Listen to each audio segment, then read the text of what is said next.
A grim prophecy hangs over the prosperous Federation Kingdom of the East. In only 10 short years, the entire kingdom is destined to collapse and vanish. The cause behind that horrifying future is a group of 5 legendary disasters, feared across the land as the 5 great sins. These 5 are far beyond ordinary villains. Each one is a calamity in human form, a being with enough terrifying power to drag the whole world into ruin. Wrath, greed, sloth, pride, and obsession. The moment those 5 emerge, destruction becomes inevitable. Every city, every noble house, and every living soul in the kingdom will be swallowed by flames, leaving nothing behind except shattered stone and ash. But there is one man who already knows that terrible future, and in order to stop it, he makes a decision so desperate that it borders on madness. Instead of destroying the villains who are fated to end the world, he chooses to become their patron. Thinking back on everything that followed, he can only sigh to himself. He never expected things to spiral into something this huge. In his previous life, Alan had been nothing more than an ordinary office worker, a wage slave crushed beneath a brutal 78-hour work week. Then one day, the classic Ice Guy truck came flying into his life, and when he opened his eyes again, he had been reborn as a young noble in a beautiful fantasy world. At first glance, it sounded like a dream come true. Unfortunately, there was a catch. He could not read even a single word in this world, to the point that his new butler had to inform him that he was holding a book upside down. Worse still, he possessed absolutely no special power of his own. Still, life as the useless young master of a count's household came with plenty of advantages. Every meal laid before him looked rich enough to feed an entire squad of soldiers.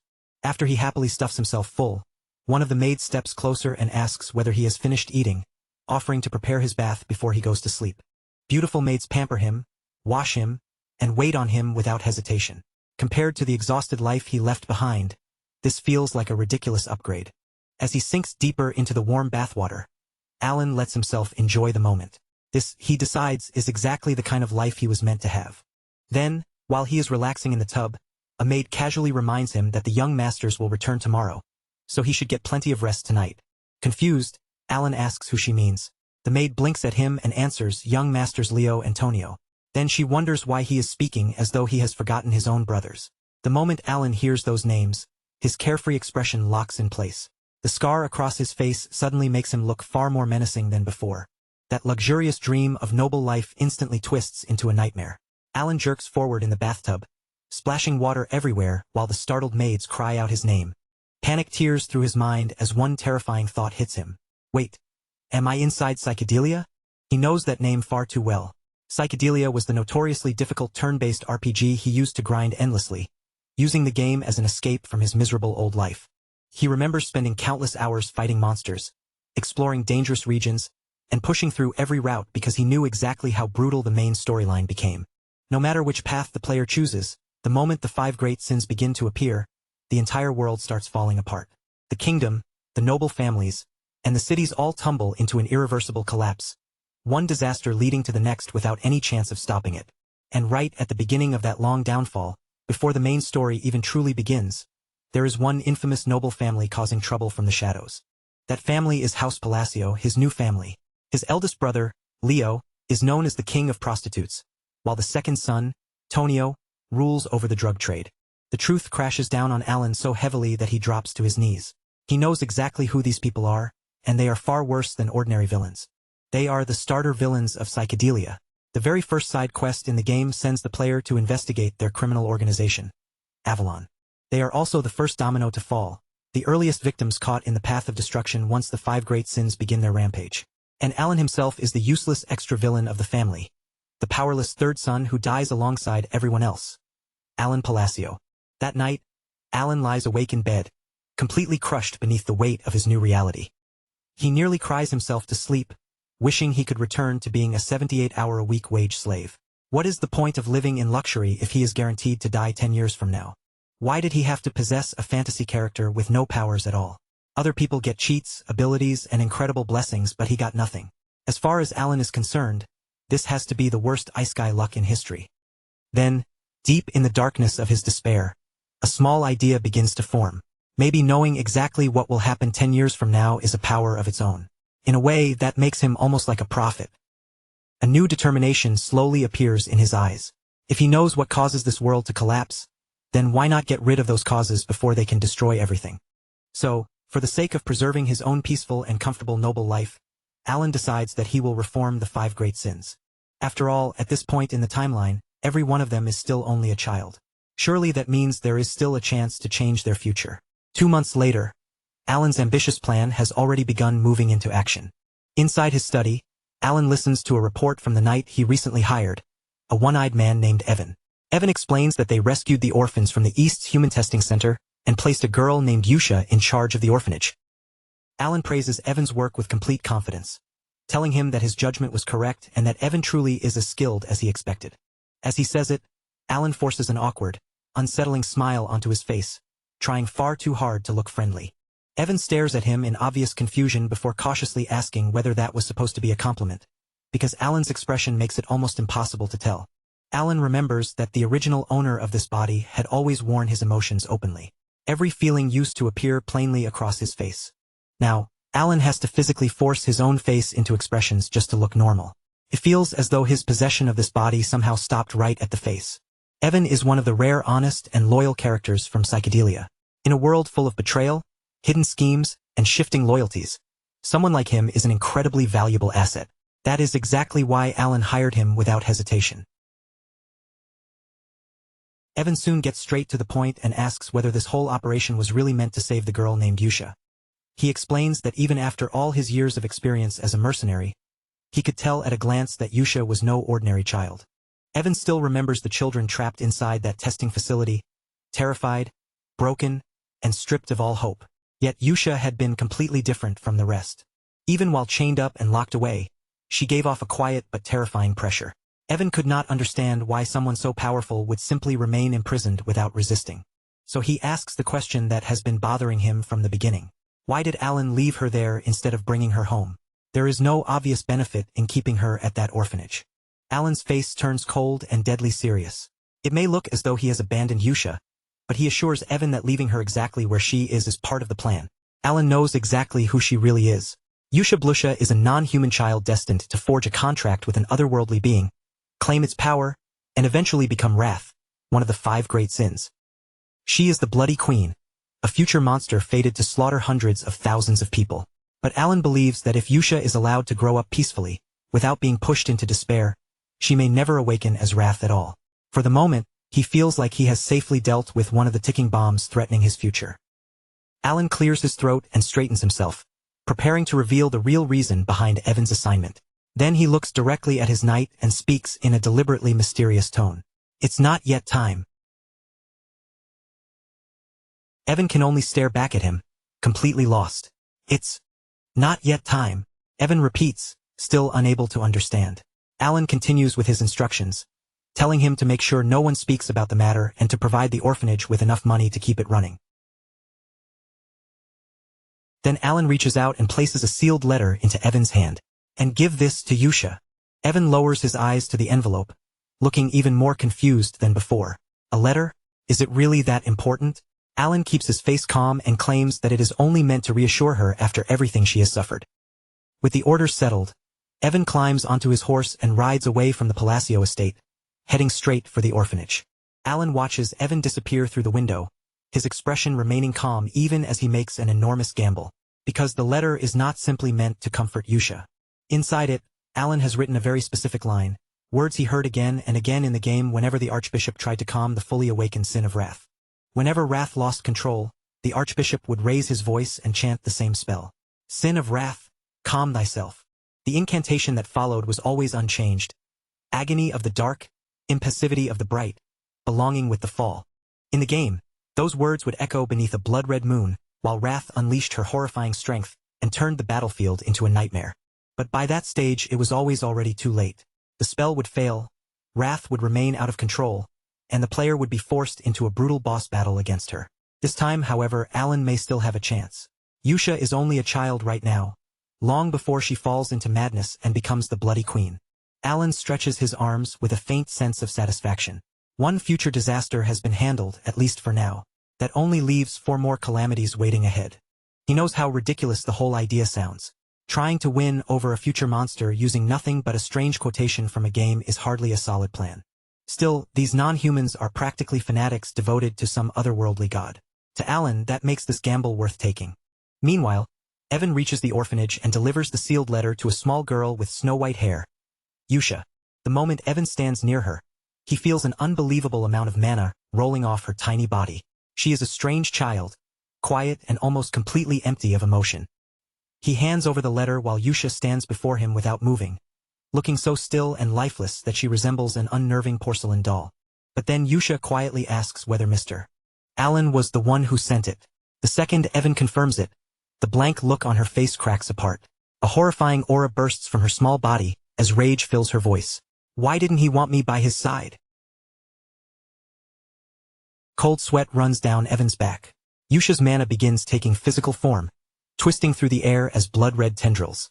That level of power should only be possible for someone who has already reached the Master Realm.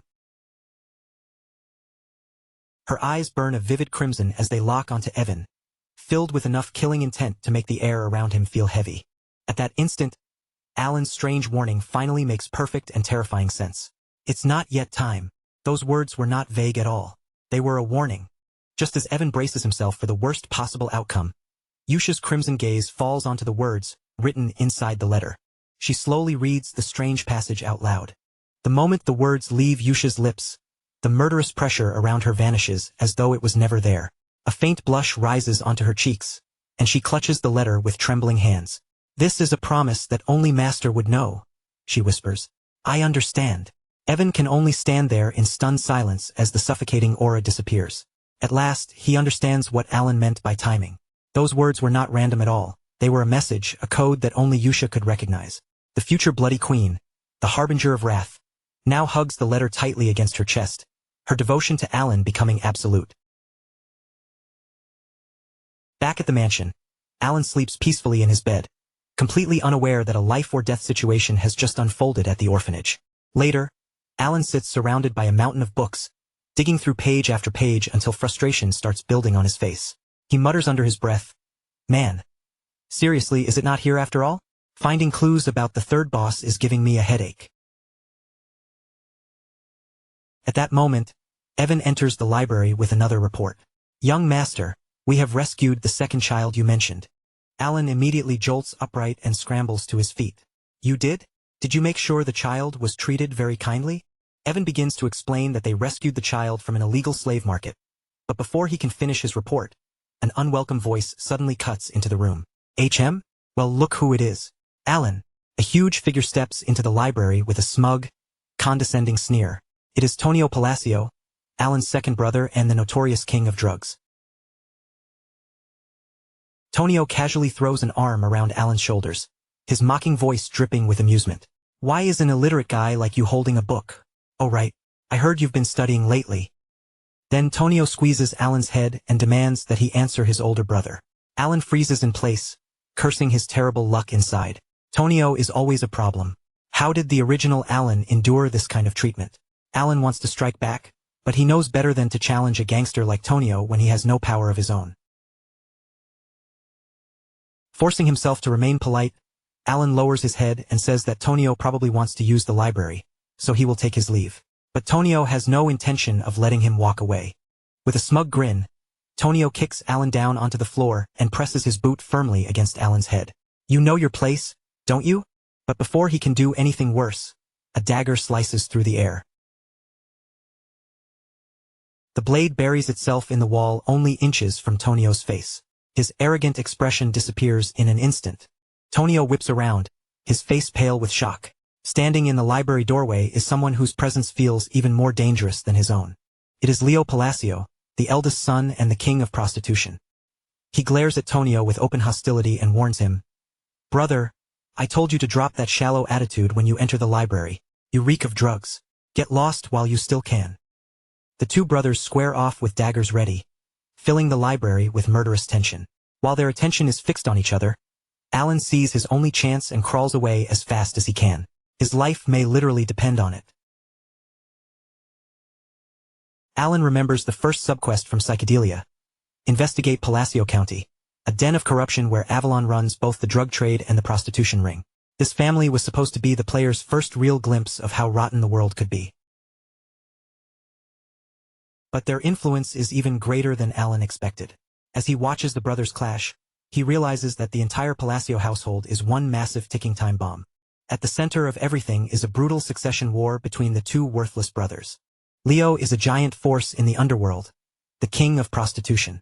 Tonio controls a massive drug cartel and is feared as the drug king. Neither brother can stand the other, and they are constantly ready to tear each other apart. Alan shudders at the thought of getting involved. For the sake of his comfortable future, he has absolutely no intention of interfering with either of them or getting caught in their crossfire. The force of their confrontation sends a shockwave through the library, making Alan focus on only one thing: escape.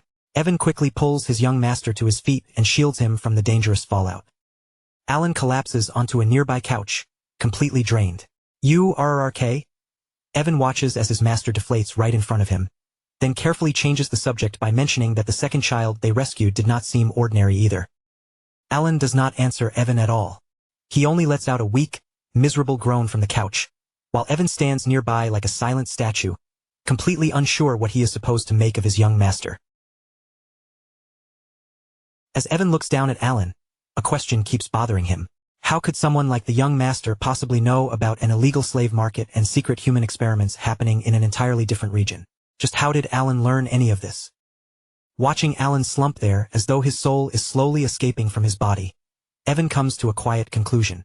His young master may know far too much, but he clearly has a hard time holding himself together. A little later, Alan has managed to recover enough to lounge back on the couch. Evan resumes his report, carefully telling him that he really is a strange person for sending the rescued child all the way to the orphanage. Alan merely gives a small hum in response, but Evan's earlier words keep circling through his mind. The child did not seem ordinary? Of course he did not. Alan knows perfectly well who they rescued. That boy is not simply unusual. He is dangerous on a catastrophic scale. Within the United Kingdom, the central nation is known as the Callian Kingdom. And the child Evan rescued from that slave market is none other than Deus Macallion, the second boss of psychedelia. In the game, Deus had been a deeply tragic figure. Sold into slavery as a child, he was passed from one cruel master to another and subjected to relentless abuse wherever he went. All of that endless suffering eventually awakened the power sleeping inside him, turning him into one of the 5 great sins, the sin of sloth.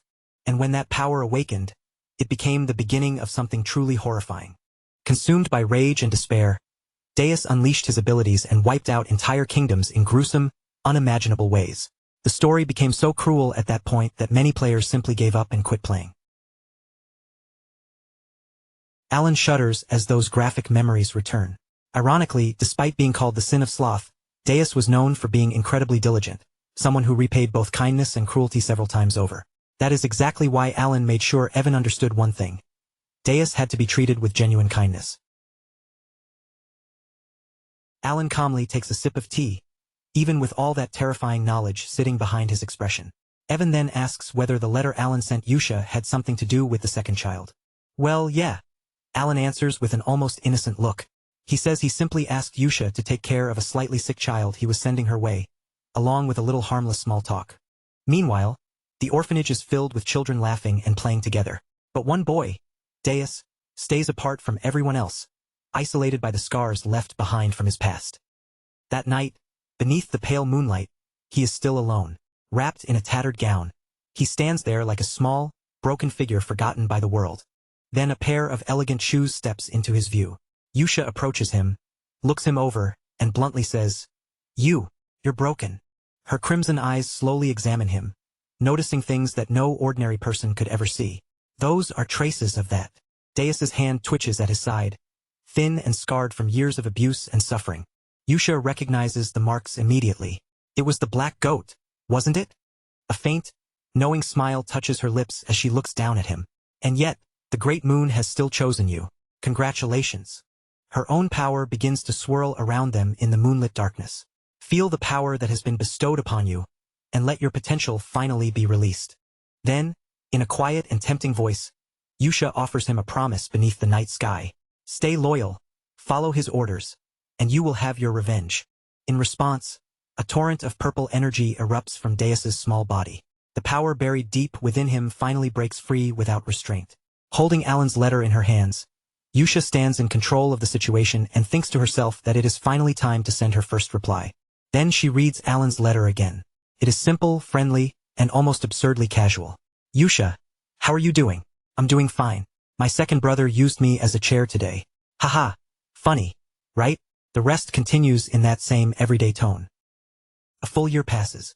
One day, Evan suddenly bursts into the library looking frantic and out of breath. Big trouble. The scum.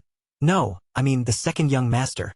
Alan lifts his eyes from the books in front of him, one stunned word hanging in the air. What? Evan delivers the shocking news. That scum is dead. The news hits Alan like a physical blow. Tonio is dead? Already? In the game, Tonio's death was supposed to be a major event much later in the story. Soon after, Alan finds himself at the funeral, staring at Tonio's body laid out in an open coffin during a cold and sterile ceremony. At the wake, Alan notices his father, the Count, standing nearby with two women at his side. The man looks completely bored, as though he has wandered into an inconvenience rather than his own son's funeral. Drugs and women at his son's funeral? Alan can only stare in disbelief. He already knew this family was twisted, but this really confirms it. Dark fantasy truly means dark fantasy. Alan turns back toward Tonio's body in the coffin. Still, for Tonio to die from an accidental fall is completely different from what Alan remembers happening in the original game. In the game, Leo eventually killed Tonio himself after years of bitter fighting, shouting that he had finally gotten rid of that vermin and was now the rightful heir. But now Leo stands at the funeral wearing a smug look, almost as if fate has handed him an unexpected gift. Alan knows better than to trust that expression. At least try to hide your happiness. The culprit has to be Leo or someone working for him. Standing before his brother's coffin, Alan's thoughts race wildly. The original timeline is already starting to change. Still, he reminds himself that his real goal has not changed at all. He only needs to deal with the 5 great sins. Another year passes. With Tonio conveniently gone, the succession conflict is settled, and Leo absorbs the drug business into his own control. An eerie kind of peace settles over the county. During that quiet period, Alan and Evan spend a peaceful afternoon enjoying tea together. Alan has also become pen pals with Yusha, and he believes that maintaining this connection will be useful for him in the future. He reads through Yusha's newest letter, which warmly updates him on the other children. Yuna is good at hide-and-seek, Haydn is good at warplay, and Deus has been growing without any trouble. He especially enjoys puppeteering. Alan smiles to himself. Looking at them this way, they really do seem like good kids. Then Alan's gaze reaches the bottom of the page. Beneath the letter is the sponsor list for the month, and the number of sponsors has increased once again. It is strange that such a small orphanage keeps gaining more and more sponsors.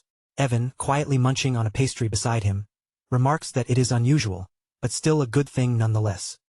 Then Evan changes the subject. Oh right, about that thing you've been searching for, I received word from the Information Guild. They found a clue.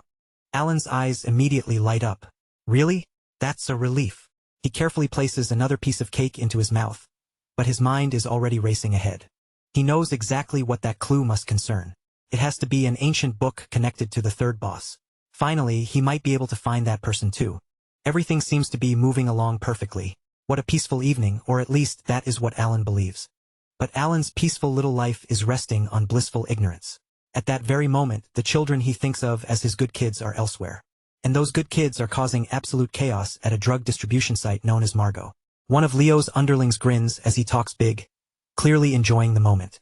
The eldest son of the Palacio family sure knows how to spend. He's always throwing out massive rewards. Beside him, his partner nods along, just as pleased. Exactly. Our organization has already grown to a few hundred members now. But before their little celebration can go any further, everything around them suddenly changes. In the blink of an eye, the entire hideout becomes a slaughterhouse. Men who had been laughing only moments earlier collapse one after another, their bodies scattered across the ground as if some invisible executioner has swept through the site without making a sound. One of the few still alive freezes in pure terror as his own arm begins to rise without his permission. His fingers tighten around a sword, and his eyes widen as he realizes his body is no longer obeying him. No, my hand. It's moving by itself. Controlled like a puppet dangling from unseen strings, the leader's partner is forced to turn the blade on himself. With no power to resist, he drives the sword straight into his own throat. The same horrifying fate spreads through the remaining men. Their hands jerk unnaturally, blades and daggers stabbing into their own throats as their bodies are torn apart in a brutal, helpless massacre. Then, from the darkness beyond the blood-soaked scene, the one responsible for the carnage finally steps into view. It is Deus. His eyes burn with an eerie purple glow, and faint, ethereal strings stretch from him toward his victims, turning their final moments into a grotesque puppet performance conducted entirely by his will. And Deus is not standing there alone. Yusha remains beside him, gazing over the carnage with a cold, satisfied look. "I enjoyed today's puppet show," she says. Deus, still watching the bodies, asks flatly, "Is there any point in doing this?" Yusha's eyes shift toward the corpses of the drug dealers scattered across the ground. "Why? Do you pity them?" Deus answers without emotion. "No, they grind people down to make drugs. I just don't know whether killing them has anything to do with my revenge." "Of course it helps," Yusha replies, as her own power begins to flare around her. "This is the foundation we need to create a proper space for him to return." Her meaning becomes clear at once. How could we possibly let the place look so shabby when he finally arrives? Hearing that, Deus understands what this massacre is really meant to prepare. Their powers surge at the same time, swelling through the ruined site and resonating with each other. They are not merely destroying a drug den. They are preparing the world for the arrival of their master. Beneath the moonlight, the two calamities stand side by side, wrath and sloth, silent, terrifying, and completely certain of the mission placed before them. A massive wave of energy bursts outward from the site, swallowing everything in its path. In a single overwhelming blast, the entire drug den is erased from existence. When the destruction finally settles, nothing remains except a smoking crater carved into the ground. And with their work finished, the two vanish quietly into the night. Everything will move according to his will, and we, the Pleely Blue Moon, will become the sword that cuts down whatever stands in his way. 2 full years have passed since Alan first established his connection with Yusha, the sin of wrath, making her his hidden eyes and ears within the orphanage. During those 2 years, his loyal knight Evan has been pushed to the limit, chasing after the remaining future calamities one after another. At last, after his latest mission, Evan staggers back in, completely drained from the effort. He collapses right in front of Alan, who has been calmly practicing magic in the backyard, as if nothing unusual is happening. Evan gasps for breath, panting hard. "Ha ha, I'm back. So you were in the backyard." With what little strength he has left, Evan raises a tired thumbs up from the ground. The 5th one has been successfully sent to the orphanage too. Alan lets out a small breath of relief, the tension quietly leaving his face. In just 2 years, by combining his game knowledge with Evan's abilities, he has managed to locate and save all 3 remaining sins before their cruel futures could twist them into monsters. He thinks back to how difficult it was to track down greed, the 3rd sin, but in the end, even that had somehow worked out. To reward his exhausted knight, Alan offers him a well-earned treat. "Here, eat up." Evan, however, glares at him in disbelief. "Ah, damn you." "Just kidding." Alan then reveals a literal tower of macarons, stacked high in front of him. The moment Evan sees them, he lunges forward like a starving man and starts stuffing his mouth with the sugary reward. Alan stands above him with the faintest trace of a smile. "Good work on everything. You can rest now." Between bites, Evan asks whether that means all the orphanage-related duties are finally finished, and Alan confirms that they are. Evan releases a long, heavy sigh of relief, as if years of tension have left his body at once. But then he notices the strangely muted look on his master's face. "Aren't you happy, young master?" Lying back on the grass, Alan answers simply, "I am." Evan looks at him for a moment, unconvinced, then says, "You don't look like it."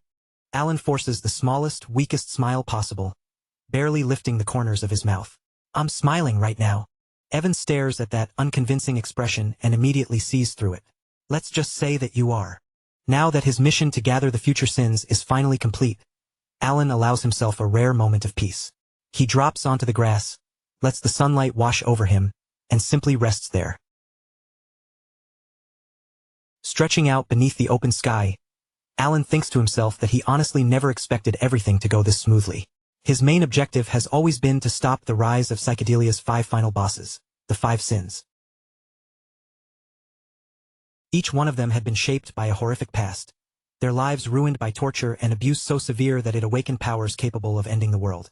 They were once broken children, but in the original timeline, that pain would have turned them into unstoppable calamities, driven forward by hatred, despair, and everything they had lost. Alan knew from the start that saving all of them before those tragedies occurred should have been nearly impossible. And yet somehow, he had managed to intercept them before they were completely shattered. He had constantly worried that he might arrive too late. But now, every one of them is safe under the same roof, protected inside the orphanage he supports. Alan turns his attention back to Evan and asks, "How's the orphanage doing?" Evan reports that things are going well as usual, and at the same time, he hands over the latest letter from Yusha. The children who once looked like broken dolls have changed noticeably. Little by little, their expressions have softened, and they seem far brighter than before. Alan nods as he opens the letter. "Yeah? Then I guess we won't need to hire a separate caretaker for them after all." He is genuinely impressed, perhaps even a little too trusting. "I didn't think Yusha would handle things this well." As he reads, Alan quietly wonders whether Yusha's own background is the reason she feels so attached to the orphanage. Maybe, deep down, she would actually hate it if he tried to interfere any further. Scratching the side of his head, Alan smiles faintly to himself. Yusha really is a pretty nice girl in some ways. Evan leans closer, curious about the letter. "What? Does it say anything important?" Alan reads through the message, and in his mind, an image of peaceful, wholesome innocence begins to take shape. Everyone's okay. A few of them in particular are growing well. You don't need to worry about Deus at all. And on that note, don't worry too much about the other kids either. Alan closes his eyes, looking genuinely content. "No," Alan says softly. "I'm just glad they all seem to be growing up well. Seeing how much they've changed makes me realize that environment really is the most important thing." Then Evan asks the question that has clearly been waiting in the air. "When do you plan on meeting the kids? You always say the time will come." Alan's relaxed expression disappears instantly, replaced by a look so serious it feels almost jarring. "Oh, about that. I don't plan on ever meeting them." He explains that although staying close to them might sound nice, their in-game personalities are not exactly the kind of people he wants to be around. The memories of how savage and terrifying they became as sins still linger in his mind. Just remembering the atrocities they committed in the game is enough to send a shiver through him.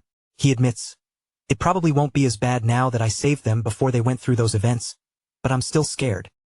After thinking it over for a moment, Alan offers a reluctant compromise. "Maybe in 5 years?" Evan accepts the answer without pushing further. "I see."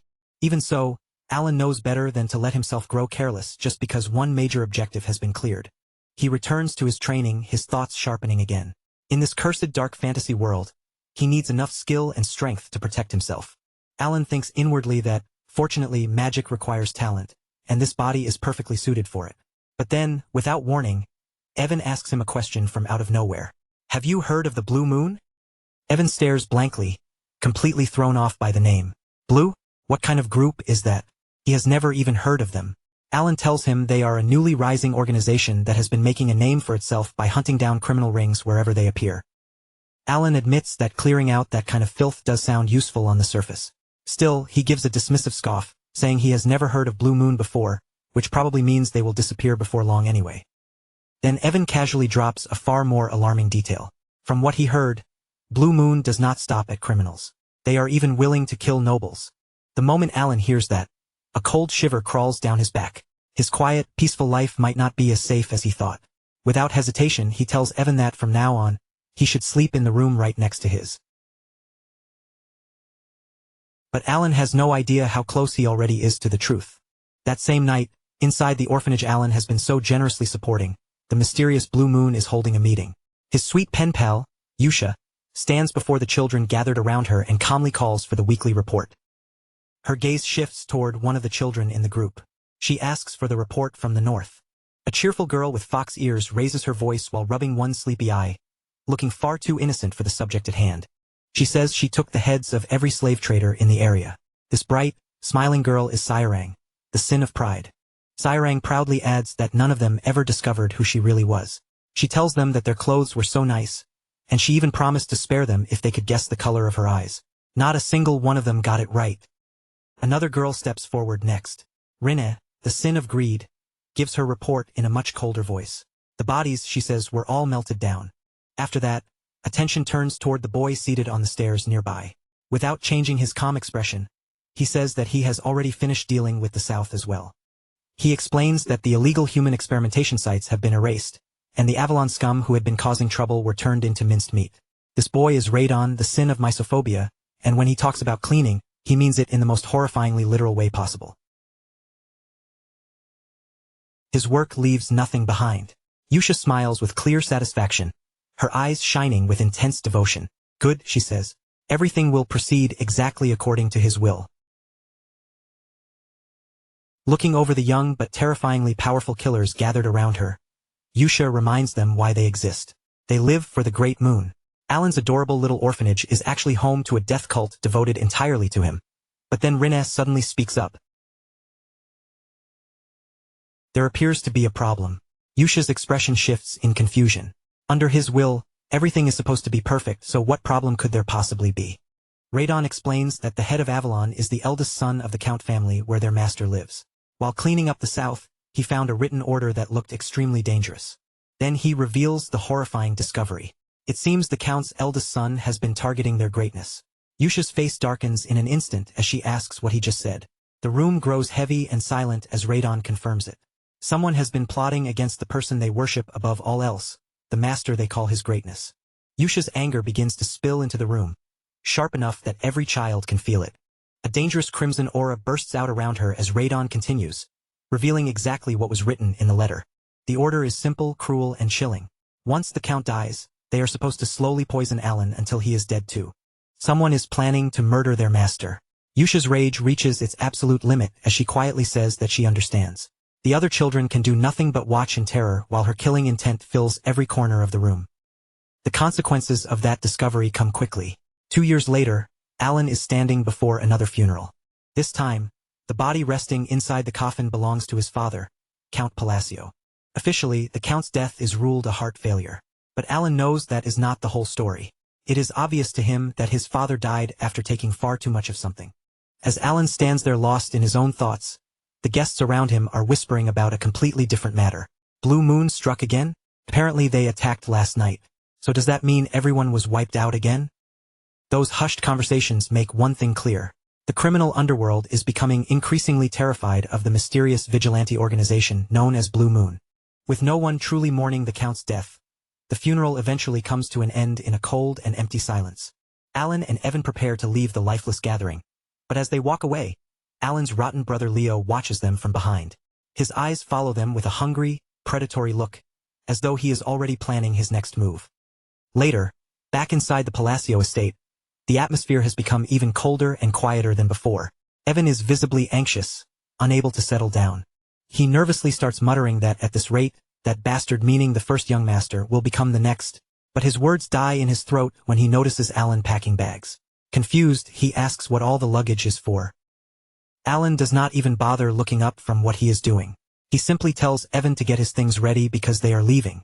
Evan freezes in shock, asking whether Alan seriously plans to run away. Not exactly, Alan corrects him. They are not leaving completely. They are going down south. Evan slowly understands what Alan means. By going down, does he mean Rodmill? Exactly. Alan has clearly been preparing for this possibility for a long time. His father is dead, Tonio is gone, and the unstable Leo is now next in line. Staying in this house would be like waiting inside a death trap. Their only real choice is to escape to the small southern town of Rodmill. And just as Alan expected, Leo stands on the balcony and watches their carriage roll away from the estate. 3 days later, Alan is settled into their new home in Rodmill. For the first time in a long while, he is making breakfast, enjoying a simple little pleasure that he could never properly enjoy back at the estate. He skillfully flips slices of French toast in the pan, quietly savoring the calm of his new life. Far away from his murderous family, even breakfast feels peaceful. Evan brings over the juice, and for one brief moment, everything feels perfect. But that fragile peace only lasts 3 days. Whoosh! Alan suddenly jerks awake, clutching his head in pure panic. He has returned again, and now, somehow, it is his brother's funeral. The warm breakfast in Rodmill was nothing more than a dream. Alan is back in the freezing, sterile funeral hall once again. He cannot believe he has been dragged back here, but something about this return feels horribly wrong. Alan takes a closer look and sees the stated cause of death. His brother was stabbed directly through the heart. But who could have killed him? The timeline has now been completely thrown apart. While Alan is trying to make sense of this new mystery, he accidentally meets the eyes of a nearby guard. Alan's gaze is so intense that the poor man freezes on the spot in terror. The guard lets out a frightened yelp and immediately apologizes for daring to look at him. His companion quickly grabs him and drags him away before anything worse can happen. Alan only watches them leave in confusion, wondering what exactly is wrong with that man. All around him, the funeral gossip continues in low voices as Evan quietly makes his way through the crowd toward his master. "Young master," Evan calls out, finally getting Alan's attention. Alan turns toward him and asks whether he found anything out, hoping Evan may have discovered a clue about who killed his brother. Evan leans close, his face unusually grim, and whispers the last thing Alan ever expected to hear. "Young master, were you the one who made Avalon disappear overnight?" The accusation hangs between them like a thunderclap, leaving Alan completely speechless. The little organization he thought was made up of harmless, adorable kids has apparently been causing far more trouble than he ever imagined. His thoughts drift back to the day he made his great escape toward Rodmill, a choice that seemed perfectly harmless at the time but quietly set an entire disaster into motion. Inside the carriage racing down the road, Evan turns toward his master with practical concern written all over his face. "Wouldn't it be safer," he asks, "to head for a proper city instead?" But Alan stares ahead with a hard, determined expression and rejects the suggestion immediately. "No, absolutely not. Rodmill is where he planned to go from the very beginning, and that is their final destination." As far as Alan is concerned, his plan could not be any simpler. First, he would save the 5 sins from their tragic futures. Then he would stop the world from collapsing into ruin. After that, he could finally retire somewhere quiet and peaceful, far away from every death flag, plot twist, and nightmare waiting in the original story. Rodmill was exactly what he needed. It was a sleepy little town with no connection to the main story, and better still, the Palacio family already owned a private villa there. For a reincarnator desperately trying to survive, it was the perfect retirement plan. Alan thinks that it is an ideal place for a noble to settle down, relax, and spend every day doing absolutely nothing. "Everything happens for a reason," Alan mutters to himself. Evan, however, looks far from convinced. He knows those lazy excuses too well by now and says Alan cannot fool him anymore. Whenever his master cannot be bothered, he always starts talking like that. Alan simply brushes the complaint aside with a careless wave of his hand. "Good things are good," he says as though that settles everything. Evan can only sigh, realizing the conversation ended far too quickly. As the carriage disappears into the fading light, a sinister figure remains behind on the balcony of the Palacio estate, silently watching them leave. It is Alan's rotten older brother, Leo, and even now, he is already thinking about whether Alan should live or die. Leo turns the thought over in his mind. Should he kill Alan or leave him alone? It hardly matters to him either way. After their father died, Leo had already planned to slowly poison Alan to death. One of Leo's men reports that Alan is heading toward the border, apparently intending to live quietly and keep out of everyone's way. Hearing that, Leo decides there is no longer much reason to kill him. If Alan truly plans to disappear into some peaceful border town, then why bother? Leo gives a low, thoughtful hum while lightly tapping his fingers against the railing, looking almost satisfied with that conclusion. Still, something about his younger brother suddenly leaving continues to irritate him. He wonders whether things with Avalon are not going well. Whatever the reason, Alan's behavior simply bothers him. Leo turns toward the doorway and calls for one of his most trusted men, Alman. A shadowy figure steps out from the darkness, and Leo orders him to follow Alan's carriage. But Alman, Leo's loyal subordinate, responds with a question that sends a chill through the room. Does Leo want him to kill Alan? Leo spins around in surprise, caught completely off guard by the question. What did he just say? His thoughts race in disbelief. Alman has never questioned him before, no matter how cruel or unreasonable the order was. So why is he suddenly daring to ask something now? The assassin remains perfectly still with his sword in hand. A suffocating silence settles between the two men as Leo stares at him. Leo's surprise quickly twists into anger. He lets out a sharp laugh and snaps that Alman's job is to carry out orders, not question them. But before Leo can finish speaking, Alman moves. A violent burst of red blood explodes from Leo's chest. Leo gasps and clutches the fatal wound, his body shaking from the pain. How could this happen? How could Alman dare to betray him? The assassin's face remains utterly cold, without even a hint of regret. He calmly says that he enjoys playing war. Blood drips from the blade as he continues speaking. It had been fun until now, he says. Then the truth behind his identity begins to surface. This man is not Alman at all. He is Haydn, a member of Blue Moon who had been hiding right under Leo's nose. Haydn speaks with terrifying certainty. Blue Moon follows the creed taught by the Red Moon. Since Blue Moon exists as that man's sword, obeying him is only natural. He says that he moves according to his master's will. But if anyone tries to harm the Great Moon, a terrifying glow begins to shine in his eyes. In that case, Haydn says he is free to act on his own judgment. With those words, he slashes across Leo's chest once more. Haydn stands over the gurgling body of the man he once served, looking down with open contempt. That is why, he says, he had been waiting for Leo to give that order. Leo, barely clinging to life, warns him that his subordinates will not let him escape. Haydn narrows his eyes at the dying man and tells him how unfortunate that is. The great moon had given Leo a chance, and Leo chose to waste it. With his mission finished, Haydn leaps from the balcony and vanishes into the night, leaving the estate behind in complete chaos. Meanwhile, completely unaware that his brother has met such a gruesome end, Alan is enjoying every second of life in his long-awaited dream destination. He wakes up to a beautiful morning, stretches his arms wide, and lets out a long, satisfied yawn. With a cheerful laugh, he greets the morning. Rodmill is heaven. This new life is everything he ever wanted. There are no assassins lurking nearby, no poisonous family drama, and no constant danger. Just silence, comfort, and peace. He can wake up whenever he feels like it and eat whatever he wants, sharing a delicious, unhurried breakfast with Evan. Alan happily bites into his toast and starts wondering whether he should open a toast stand. This, he thinks, is what a true noble's life should be like. But that peaceful breakfast is suddenly interrupted when Evan rushes in with a letter. "Young master," he says, "you received something." Alan's relaxed chewing stops at once. The toast balanced on his fork slips free and falls onto the floor with a sad, soft splat. His eyes widen in horror as he reads what the letter says. It is an order summoning him back to the estate for Leo's funeral. His brief 4-day stay in heaven has officially come to an end. Just like that, Alan is ripped away from his peaceful dream and dragged back into the cold, sterile funeral hall of the Palacio estate. As he stands in front of his brother's coffin, he notices the guests reacting strangely around him. They are trembling, whispering behind their hands, and avoiding his eyes as though even looking at him might bring disaster. Alan cannot understand what is wrong with them.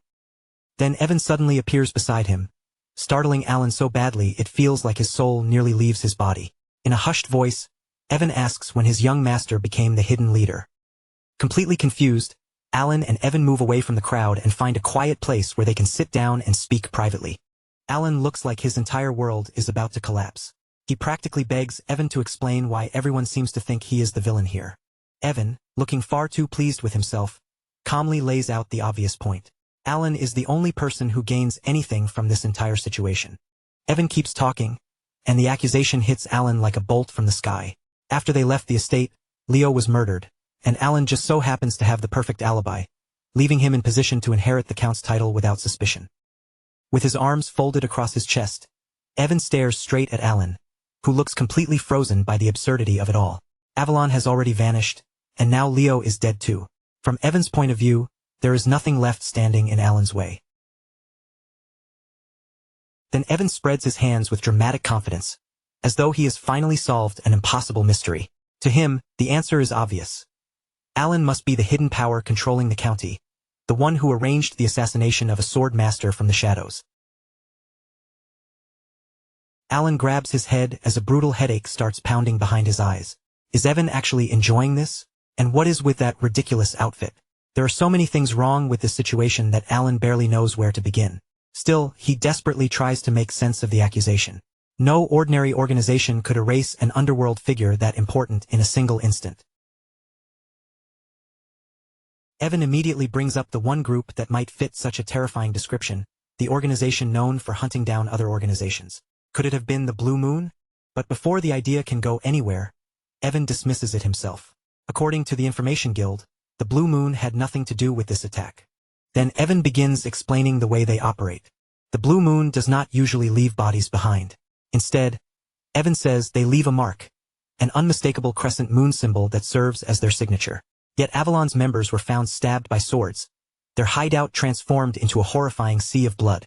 That kind of slaughter did not match the Blue Moon's methods at all. Whoever did this had opened the road to hell. At last, Alan understands how Evan reached that wild conclusion.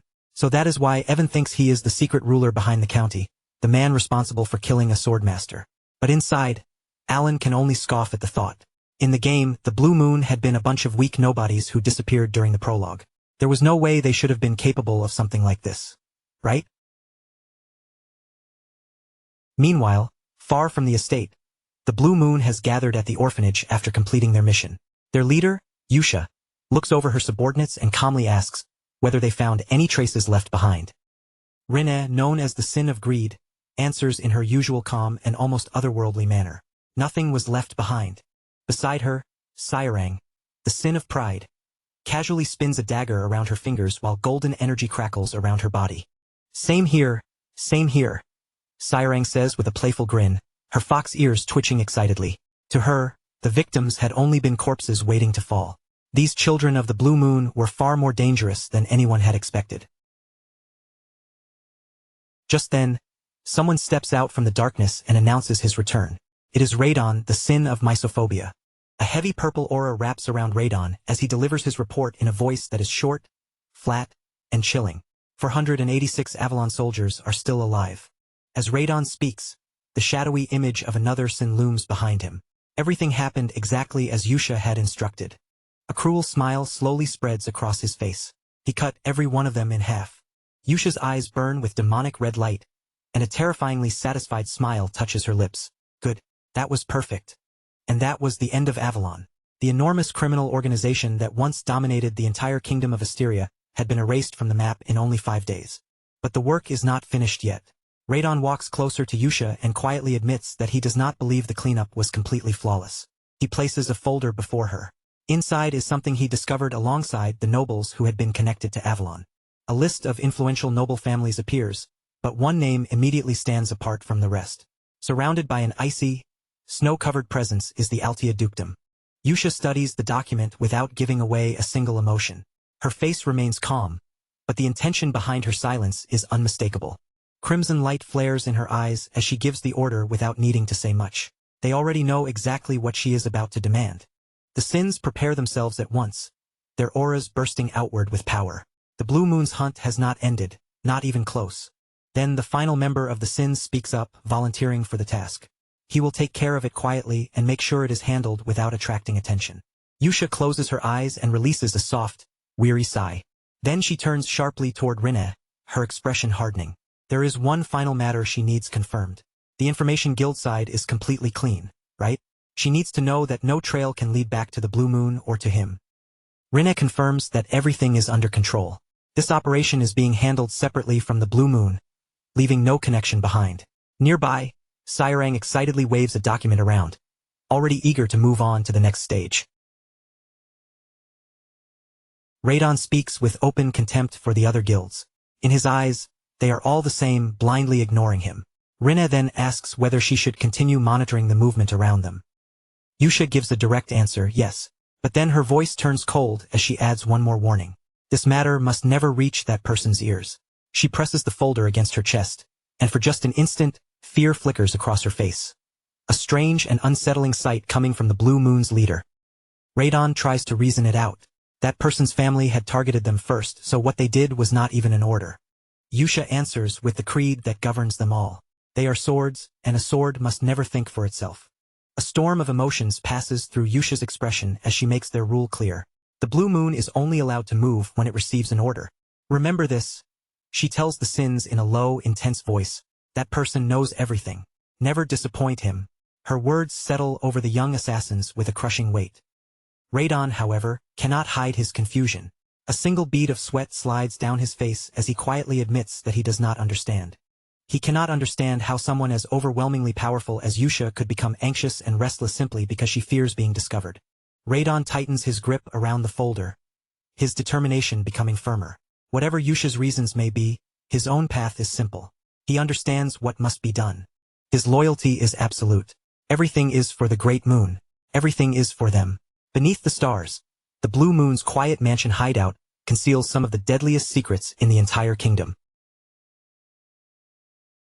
Meanwhile, Alan's dream of living a peaceful retired life has turned into a complete bureaucratic nightmare. He collapses face first into a mountain of paperwork, groaning that he cannot take any more of this. A full month has passed since the funeral, and every day since then has been swallowed by endless, mind-numbing responsibilities. Alan is drowning beneath the workload. He only wants to lie around and eat. Was that not supposed to be what nobles did? His dream of a lazy, comfortable life keeps slipping farther and farther away. His beautiful plan has fallen apart completely. Leo was not supposed to die for another 6 years. But with the timeline completely ruined, Every duty meant for the heir has now been dumped directly onto Alan's shoulders. Just when Alan feels like he cannot endure another moment, a knock comes from the door and promises even more misery. The retainers enter carrying yet another stack of documents in their arms. Alan lets out a miserable groan. Why is everyone suddenly working this hard? Back when the Count was still around, they all used to slack off and skip their work whenever they could. His exhausted face darkens so badly that the entire room becomes tense around him. The staff see his frightening glare and panic immediately. Is he angry? They have to work even harder. None of them want to die. Alan has no idea what they are thinking. Could the staff be taking their duties this seriously because of the rumors that he is some hidden mastermind? With a tired sigh, he calls for Evan and wonders why the former slave never comes when summoned. Meanwhile, Evan simply wants to carry out his own work in peace. Sick of being buried beneath paper until he can barely breathe, Alan wishes the staff would just handle everything themselves. He needs a break. Eventually, he finds Evan near the fireplace, quietly taking care of several chicken skewers. "Young master," Evan says as he looks up from the fire. His eyes travel over Alan's miserable, worn-out appearance, and he honestly looks astonished. But Evan is not surprised by Alan's workload. His attention is fixed on something entirely different. When did Alan grow this much? As magical energy crackles softly through the room, Evan stares at him in disbelief. Evan is genuinely shocked that Alan has reached the second tier of poisoncraft after only 2 years of studying on his own. That kind of progress shows remarkable talent. Alan has been secretly growing stronger the whole time, and Evan explains that reaching this level normally takes 4 full years of dedicated training. Just like anything else, magic demands a serious amount of natural ability. Alan only gives a casual shrug, admitting that his talent is probably decent. But beneath that relaxed look, anxiety is eating away at him. He trained so hard in order to protect himself because he never stopped feeling uneasy, and the constant threat of death hanging over him has been more than enough motivation. Poison magic is not something just anyone can handle. It requires the user to manipulate mana with incredible precision in order to create toxins, so even a small mistake can throw the entire spell off balance. Still, Alan knows the ugly truth better than anyone. What is the point of having talent when everything he can do still feels unfinished and only half-developed? By now, Alan has tried nearly every kind of magic this fantasy world has to offer. A tiny, unstable sphere of mana trembles above his palm, wobbling as though it could fall apart at any second. When Alan first reincarnated here, everything had felt exciting. Training with magic, discovering strange new powers, and learning how this world worked had all been thrilling at first. Back then, he thought that if his plans succeeded, he would never need to fight seriously. He could simply study at his own pace and enjoy a peaceful life. But now that his life is constantly in danger, he has been forced to face one devastating fact. His mana capacity is absurdly small. No amount of practice or talent can change that basic limitation. To Alan, natural mana capacity is like an athlete being born into a certain weight class. A person can train as hard as they want, but a flyweight still cannot truly overpower a heavyweight in a straight fight. And unfortunately for Alan, his mana pool is painfully, embarrassingly small. No amount of training can make up for such a miserable reserve of mana. It is like a permanent debuff carved directly into his body, one he has no way of removing. While Alan quietly sinks deeper into despair over his magical weakness, Evan suddenly pulls out a letter. With a flourish, Evan announces that Alan's invitation to the ball has finally arrived. Alan slowly looks up from his thoughts, completely confused. A ball? What ball? Before he can properly question it, Alan finds himself dressed in formal clothes and thrown into the glittering nest of high society. It is the regular aristocratic ball held for the southern region, where nobles gather to exchange favors, build connections, and quietly judge one another. Alan looks surprisingly sharp in his formal attire, with Evan standing nearby at his side. But despite looking the part, Alan already feels exhausted just from arriving. He lets out a tired breath. He has barely stepped inside, and he already wants to go home. Still, Alan has a reason for being there. Since he is about to become a count, maybe this is the perfect chance to start building useful connections with other nobles. It is time for Alan to become serious. Evan watches his master suddenly straighten up with determination while casually eating cakes from a nearby plate. Alan tells himself that forming ties with nobles is essential if he wants to secure a peaceful future. But the moment Alan takes even one step forward, the crowd parts around him like the Red Sea. The nobles see him approaching and immediately scramble away from him, nearly stepping on one another in their rush to escape. Alan freezes awkwardly, and one man even lets out a frightened shriek. Of course, the rumors are still following him everywhere. To everyone here, Alan is the shadowy mastermind who assassinated his own swordmaster brother. That reputation is not exactly helping him become popular. Evan leans in and tries to comfort him, though he keeps making little snorting sounds as he struggles not to laugh. Alan is clearly not amused by any of it. Upset? Alan claims he is not upset at all. He insists that this reaction was completely expected, brushing at Evan's shoulder as though nothing happened. Then he tells Evan to go enjoy himself because he can handle this alone. Alan strikes a confident pose, determined to save the situation somehow. He knows these people probably look down on him for being lowborn and lacking proper refinement. Unlike the respected era of his great-grandfather, the current Palacio family is infamous for being filled with troublesome people from the East. Still, Alan did not come here without preparing himself. He has a plan. With smooth timing, Alan reaches over and takes a glass of wine from a passing servant's tray. Now it is time to use the social skills he secretly practiced. He walks toward a noble lady, ready to charm her with what he believes will be perfect aristocratic conversation. Alan takes a slow sip and puts on his most refined expression. He comments that the wine has a unique aroma, especially its distinctive scent. Then he says he would like to keep several bottles at home, attempting what he believes is a gentle and charming smile. Unfortunately, the result looks less charming and more like the grin of a terrifying psychopath. The poor noblewoman goes completely stiff, her face turning pale with pure fear. She nervously says that she will ask her father to prepare some for him, then immediately runs away. Alan is left standing there in total confusion. That was definitely not how he expected the conversation to go. Around the ballroom, the other nobles begin whispering among themselves. Did Alan just threaten that family into giving him rare regional wine? Is he even more dangerous than the rest of his siblings? Evan can no longer hold back his laughter and breaks into a fit of giggles. Alan stands there quietly, trying to process his spectacular failure. In complete denial, he convinces himself that she must simply have been an especially shy young lady. Suddenly, the magnificent ballroom beneath its glittering chandeliers feels far lonelier than before. Evan eventually returns with an enormous pile of gifts collected from terrified nobles. There are luxury teas, finely crafted metal goods, and of course the specialty wine Alan mentioned. Alan can only sigh as he leans against the wall in defeat. Palacio's reputation is far worse than Alan ever realized. The rumors that he destroyed his monstrous brothers have turned him into a complete social outcast. He watches the nobles gather together in distant groups, all of them making sure to stay far away from him. His social life is already ruined. Deciding that he needs a moment alone, Alan tells Evan that he is going outside for some fresh air. Evan simply answers with a cheerful little agreement. As Alan leaves the ballroom, his exit is watched by a striking woman with fiery red hair and an elegant gown. Her crimson eyes follow him with quiet curiosity. Out on the balcony, Alan rests against the railing and lets out a long sigh beneath the moonlight. Where did everything go wrong? His dream of a peaceful life now feels farther away than ever. All he wanted was a quiet retirement without trouble. Was that really too much to ask for? Then a soft voice suddenly breaks the silence behind him. Someone politely asks whether they can have a moment. Alan turns around in surprise. Someone actually came to speak with him, but who could it be? Behind him, the balcony door slowly creaks open.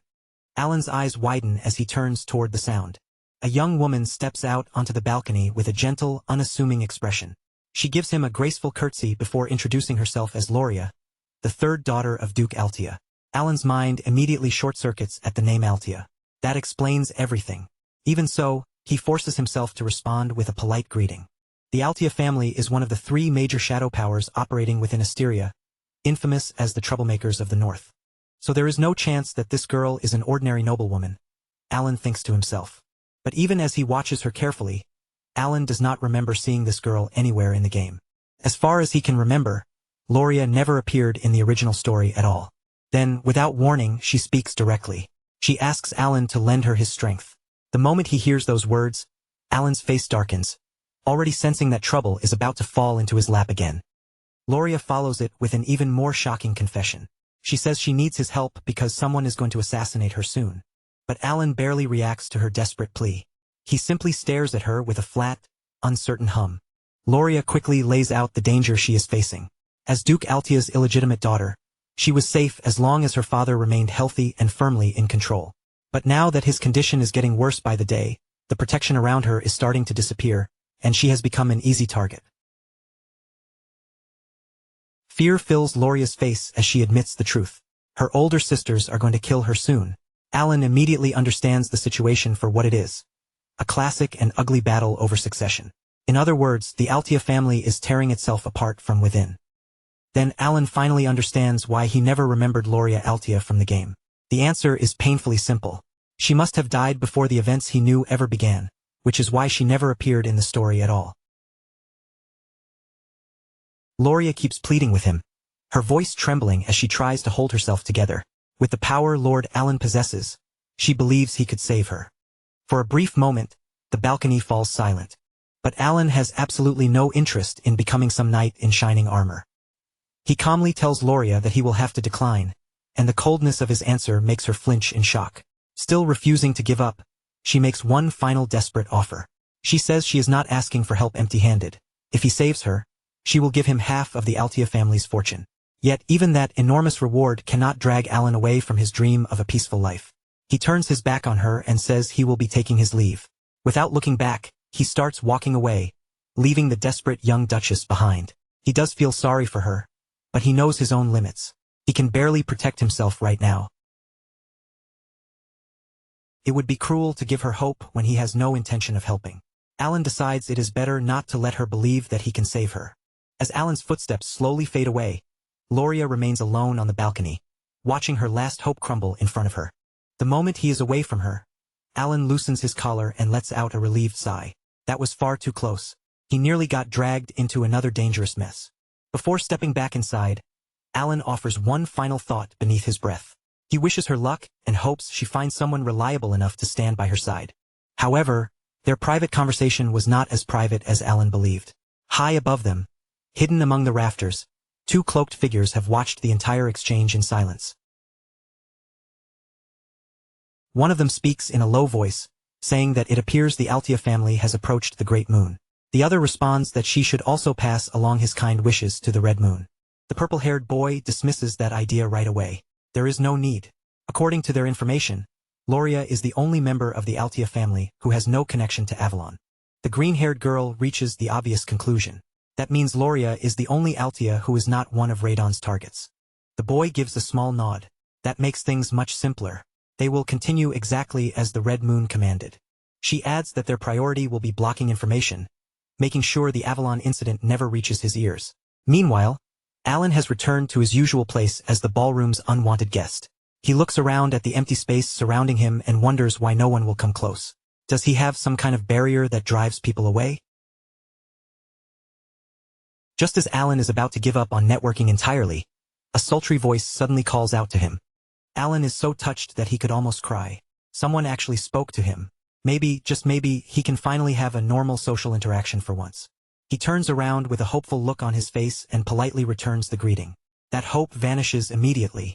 Standing there is the fiery-haired woman who had watched him leave earlier. Alan's expression stiffens at once. Another shadow player? Alan already knows what this means. Naturally, the only person willing to approach him would be someone connected to trouble. Still, Alan smoothly hides his alarm behind a polite expression. He greets her as Lady Zenonia. The woman raises an elegant eyebrow, clearly amused. "Oh?" she asks, surprised that he knows who she is. Alan answers without hesitation that she is famous in many different ways. Within Asteria, there are 3 great shadow powers, families that quietly pull strings from behind the scenes while the rest of the kingdom barely notices. There is Altia in the north, Palacio in the east, and Alan's own chaotic family among them. And then there is Zenonia, the infamous troublemaker of the west. She smiles sweetly, but there is something dangerous hidden beneath that beauty, like a snake concealed among roses. She asks whether she is truly that famous, then introduces herself as Kalia, the eldest daughter of Count Zenonia. A cold sweat runs down Alan's back. This woman is not merely a noblewoman. She is the one running an entire criminal syndicate. Inside, Alan is already panicking. He needs connections if he wants a peaceful life, but getting involved with Kalia is exactly the kind of thing he must avoid at all costs. On the outside, though, he remains perfectly charming. Alan compliments her beauty, and Kalia accepts the praise with a graceful nod and a pleased little smile. Kalia leans closer, crimson eyes gleaming with interest. She says that she would like to speak with him more and asks what he thinks of that idea. Alan avoids the invitation with practiced ease. He says he would love to talk, but there are simply too many eyes watching them at the moment. Inside, however, he is desperately begging her to let him leave quietly. Kalia lets out a small, amused laugh, as though she can see straight through every polite excuse he is making. She tells him that he is exactly as the rumors claim, letting those words linger in the air. Then she says she is looking forward to meeting him again. With one last mysterious smile, Kalia glides away through the crowd, leaving Alan standing there in complete confusion. Alan can only stare after her and mutter to himself. What was that even supposed to mean? High above the ballroom, the Blue Moon agents receive another update. The information surrounding the Avalon incident is being contained successfully, but a new problem has appeared. Someone is still watching that person. Looking down, they spot a shadowy figure clinging to the window frame. Alan is being followed. From the darkness, a fresh order is given.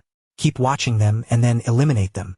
The assassins move at once, slipping silently away and melting back into the shadows with deadly purpose. Sometime later, Alan and Evan arrive at a remote canyon bathed in scattered sunlight. Evan looks around the lonely stretch of land and asks whether his young master is sure this is the right place. Evan studies the empty, desolate surroundings with growing doubt. Is this really the canyon Alan had been searching for? Alan ignores the question and carefully scans the terrain instead. Even though it is midday, the canyon is strangely dark inside. Then his eyes lock onto one particular spot. At last, he has found it, the real objective he came for. Alan begins walking forward with renewed purpose. Behind him, Evan mutters that he might cry if this place turns out to be empty too. But Alan immediately rejects that doubt. No, this time it is real. Alan finally reveals why they traveled south in the first place. The ball was never the true reason for the journey. He came here to find a hidden labyrinth from the game, a famous dungeon known as the Labyrinth of Whispers. Anyone who clears all 8 of the labyrinth's puzzle rooms earns an artifact so powerful that it is almost ridiculous. Thanks to countless hours spent grinding through the game, Alan knows this dungeon better than the back of his hand. He has memorized every route and every puzzle. Now it is time to clear the place as fast as possible. But standing at the entrance in real life feels completely different from facing it through a game. Alan stares ahead in amazement. He may have run this dungeon countless times before, but seeing it with his own eyes is an entirely new experience. Evan is completely baffled by the place. It feels artificial, and he cannot understand how Alan knows anything about it. Lost in his own thoughts, Alan casually says that he has come here often. Evan fixes his eyes on his master, disbelief written all over his face. You've actually been here before? Alan suddenly snaps out of his thoughts, then gives him a grin that is somehow far more unsettling than comforting. Just kidding. I have my own methods. Now let's head inside. Evan visibly wilts at that expression. Please don't make jokes like that while looking at me like that. The instant they cross the threshold, the dungeon reacts. Stone walls shudder around them, and demonic gargoyles peel themselves free before swooping down from above.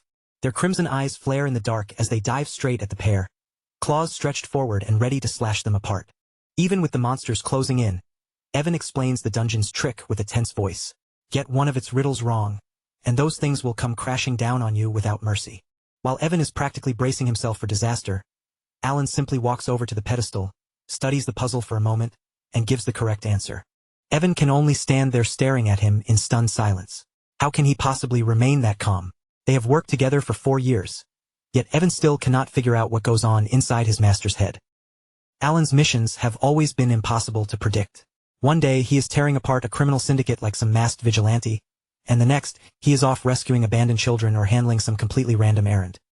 The dungeon mechanism activates with a deafening crash, crushing the gargoyles beneath it.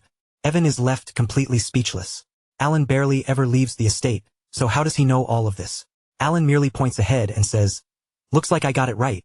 The door won't open until the mechanism finishes." At last, the enormous stone door leading into the final chamber begins to grind open, inch by heavy inch. Evan is still shaken by the gruesome sight behind them when he turns toward Alan. What exactly are you planning this time? Ironically, Alan is looking a little sick himself. As the doorway finally opens, he swallows hard. It's finally open. I think I'm going to throw up. I knew it would be brutal, but seeing it with my own eyes is so much worse. Alan lets out a long breath, his shoulders loosening slightly. Looks like it's finally over. Beyond the doorway lies a treasure chamber overflowing with wealth, mountains of gold, glittering gems, and priceless relics scattered everywhere. But none of that treasure catches Alan's attention. His gaze settles on one specific item. Yeah, forget all this. We're only taking that black ring. The artifact he came for is almost laughably plain. A simple black ring resting quietly among all the dazzling gold and jewels. Evan stares at it in confusion. That thing? It looks more useless than anything else in here. But Alan knows exactly what it is worth. Taking the other treasures would only invite trouble. Leave everything else behind. Alan raises the ring in front of him, triumph flashing through his eyes. I finally obtained the oath of restraint. As they make their way back through the dungeon, Alan tries to calm Evan's nerves. Don't worry, the route back is safe. Evan does not look convinced in the slightest, especially after seeing how much his master seems to know from that strange game knowledge of his. At first, their escape really is easy. Then the path ahead trembles, and towering stone figures rise to block their way. The labyrinth's final guardians have awakened. Evan pulls out his sword, his face draining of color as he faces an enemy he has never encountered before. An unknown threat at the very end of the dungeon. This is the worst possible situation. This time, I'll take care of it, Alan says calmly as he steps in front of his retainer. Evan can only blink at him and stammer, "What?" Evan immediately cries out in alarm. "Whatever you're thinking, we need to secure an escape route first." But the golems are already attacking. Their colossal weapons swing down from above, blocking out the light as they descend. Evan shouts desperately, "Second-tier magic won't be enough against something this huge." Alan steps forward instead, lifting both hands as he quietly invokes the artifact. "I invoke the oath of restraint." The black ring erupts with power. In an instant, the dungeon fades away, replaced by an endless cosmic void, while an ancient voice resounds directly inside Alan's mind. "O fragment who inherits the great will of Nyakula," the enormous voice declares, "speak 2 restrictions that I may enact." This is it. The moment Alan came all this way for has finally arrived. A choice window from the game appears before him, except now it is no longer a game at all. The voice, the endless void, the artifact in his hand. It all makes this world feel terrifyingly real. The Oath of Restraint is an absorption-type artifact, one that grants overwhelming strength in return for limits its owner willingly places upon himself. Alan begins with his first condition. The entity answers, "Speak." Alan declares, "Whenever I use magic, I will always perform the hand signs of Babylonia." A skill icon from the game materializes before him, confirming that the restriction has been accepted. "What do you desire through this restriction?" the voice asks. Alan answers without hesitation, "The power to twist the laws of this world a little further." Granted. A violent surge of power floods through Alan's entire body. Then the entity addresses him again. "And your second restriction?" "Speak." Alan makes his second vow without backing down. "Whenever I use magic, I will strictly chant the words of Babylonia." The ancient voice waits in the endless darkness. "What do you desire through this restriction?" Alan's purpose is obvious. He wants even greater power to defy the laws of the world. A second skill icon appears before him. By combining those 2 self-imposed limits, he can reach the highest possible magic attack power. For a moment, even the Oath of Restraint falls silent, apparently speechless at the sheer demand Alan has made. Alan remains focused.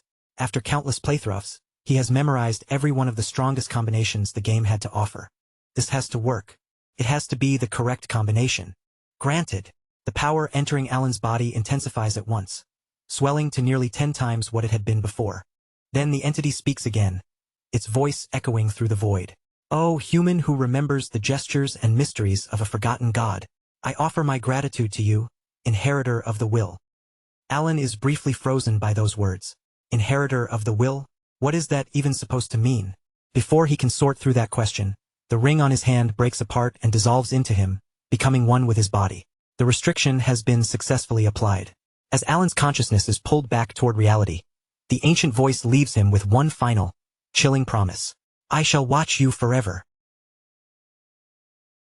Time abruptly snaps back into motion. Evan is still yelling in panic, "Young master, second-tier magic isn't enough." But Alan is ready now. He understands perfectly well that his own raw power still has limits. At the same time, he understands the rules of the game better than anyone. A cold, determined light settles in his eyes as he decides to use the trump card he came all this way to obtain. Alan pours every last drop from his tiny mana pool into a spell. A sphere of lightning forms in his hand, but it looks miserable. It should have been a brilliant, blinding orb of destruction. Instead, it is nothing more than a weak, flickering spark. No matter how hard he trains, this is still his limit. His innate talent may be high, but his mana capacity is disastrously low. That is exactly why he needs to test the restriction he just placed upon himself. With his mana reserves completely drained, Alan begins shaping the spell.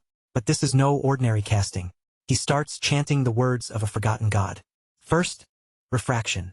The frail spark of lightning begins to bend in midair, twisting as its very nature starts changing under Alan's command. The energy suddenly contorts with violent force, crackling as it swells into something far more powerful than the tiny amount of mana Alan poured into it should ever allow. Then, repulsion. Alan's voice cuts through the cavern as the spell pulses again, pressing outward as though it is forcing the very laws of physics to give way before it. The restrained energy can no longer hold together. It explodes into a savage torrent of raw lightning, wild and violent as it pours from Alan's hand. A blinding flash swallows the cavern in white-blue light. Evan can do nothing but throw an arm over his face, shielding his eyes from the overwhelming force spilling out in front of him. Third, blue light. The raging electricity begins drawing inward instead of spreading out. It compresses into a colossal, swirling sphere of destruction, so massive that it towers over both Alan and Evan. For the final incantation, Alan speaks the last command. Line of diffraction. His fingers move through the ancient hand signs of Babylonia, fulfilling the condition imposed by the oath of restraint and driving the spell's power all the way to its absolute limit. With one final, decisive motion, Alan releases the magic he has carefully built up over 5 full turns. The enhanced chain lightning surges forward at once, transformed into a blazing spear of judgment that tears straight toward the Golem Guardians. Evan is completely stunned. He has never seen a simple second-tier spell unleash anything remotely close to this kind of destructive power. The lightning crashes into the stone titans and rips straight through their enormous bodies. For one strange second, it almost seems like the attack did nothing at all. Then, in the very next instant, cracks spread across a guardian's stone body, and the massive construct begins to crumble apart. The entire cavern is drowned beneath a relentless barrage of thunder. One deafening blast follows another as the spell continues tearing through everything in its path.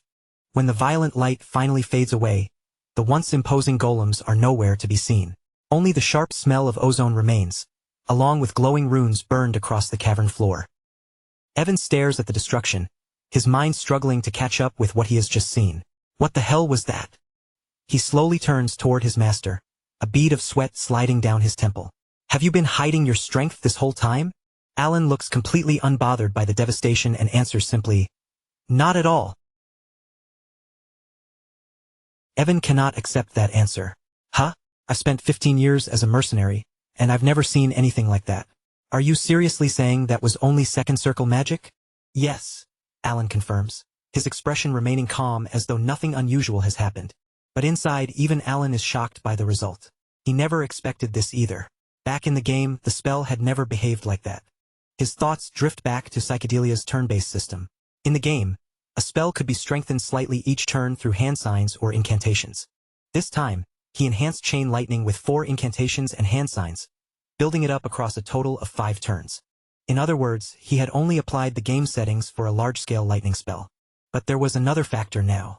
Because of his restraints, every spell he casts must be accompanied by those hand signs and incantations. The entity's voice returns to his mind. Oh, human who remembers the gestures and mysteries of a forgotten god, I offer my gratitude to you, inheritor of the will.